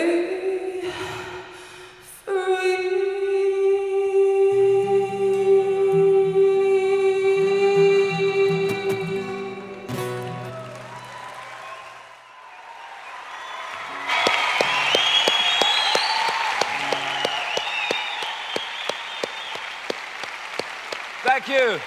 Louisa Love, ladies and gentlemen. Beautiful voice. Okay, before I say a few words to complete the day, one more song, and it's from Gareth Icke, and you know the words now, and it's for Palestine. Get Your Love On. Fantastic song. Get your love on. Get your love out there. Change the freaking world. Cue Gareth.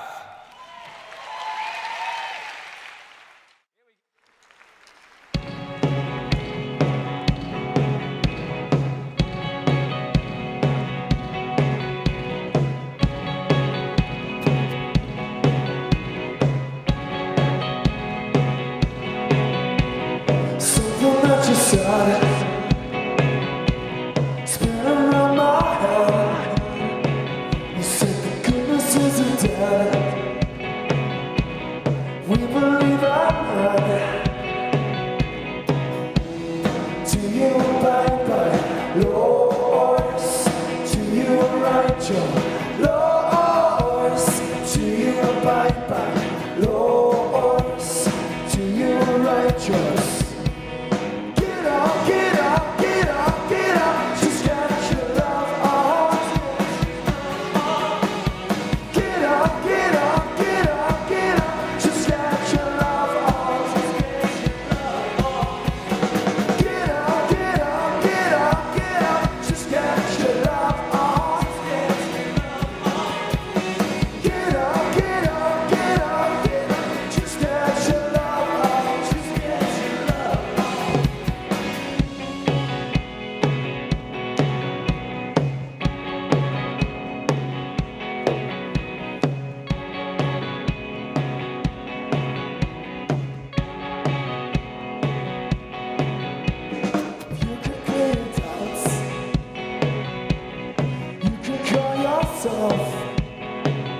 For your power is a mountain, reaching high into the clouds.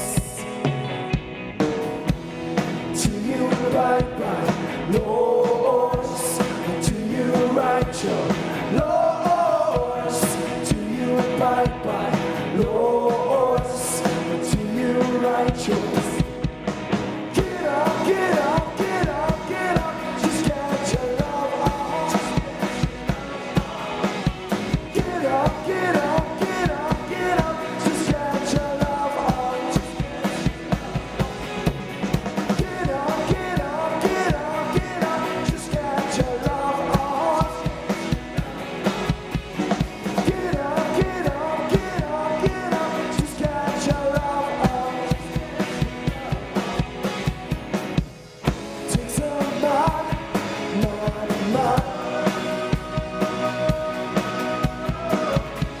to build all the walls, shatter apart. Take some man,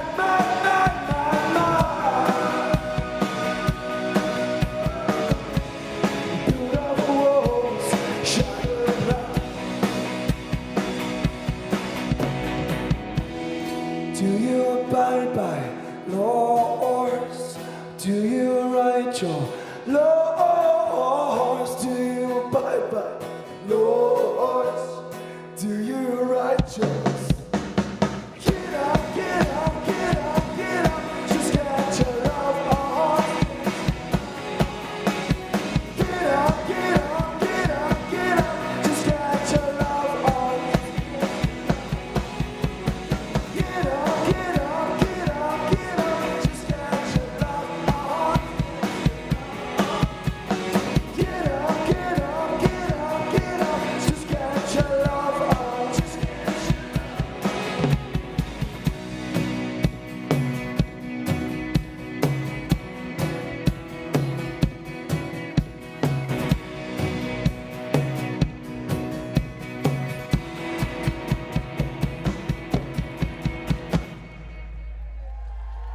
Thank you.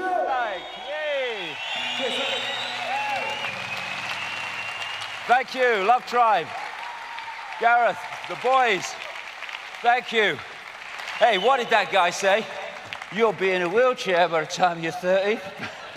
Love it. Losing me trousers, losing me shirt. Bloody hell, could clear the bloody room if I lose any more. Oh, okay. I love this day so much. Infinite power has always been within you, claim it. It's just there to be taken. They've kidded us that it's not. We are not this. This is a joke. This is a parody of who we are. That's who we are. Infinite awareness, all that is and has been. And I see now, I believe now that we are at the end of the beginning. The end of the beginning of the conscious awakening, the manifest awakening, where for a long time it seemed that there was nothing going on, that it was all a lost cause, and now suddenly the human mind has started to tease open in greater and greater numbers. We are beginning, or we are at the cusp of the end of the beginning, where enough people have now started to suss what's going on and to look at another level of self, another expression of self and awareness, to actually start making a difference. And from that, we need to kick on and make it bigger and bigger and bigger and bigger by people who have awoken or started to awaken. It's all about awakening, not awakened, full stop. Start to speak their truth and get this stuff out there, no matter who and what the stuff we get back for doing so, because persistence is the way we bring an end to this. We have the power. Awakened, we have the power. Asleep, we are what we have become. Open your heart, change the world. This is the key. This is the key. I am love. You are love. We are infinite consciousness. That is the true self. We are all one, and we are remembering we are all one. What a lovely way to interact with people. Put your weapons down. I offer you peace. I offer you love. I offer you friendship. I am an expression of the highest source. I salute that source in you. Let's work together. That's the message of this day.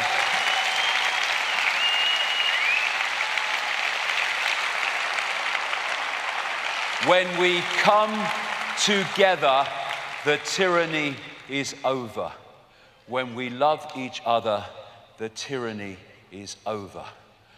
We will paint a new picture, a new tapestry of human experience because we have the power to do so. Human race, awaken, awaken, awaken! Thank you, good night. Thank you. Thank you. Thank you very much. Thank you. Thank you. Thank you very much. Thank you.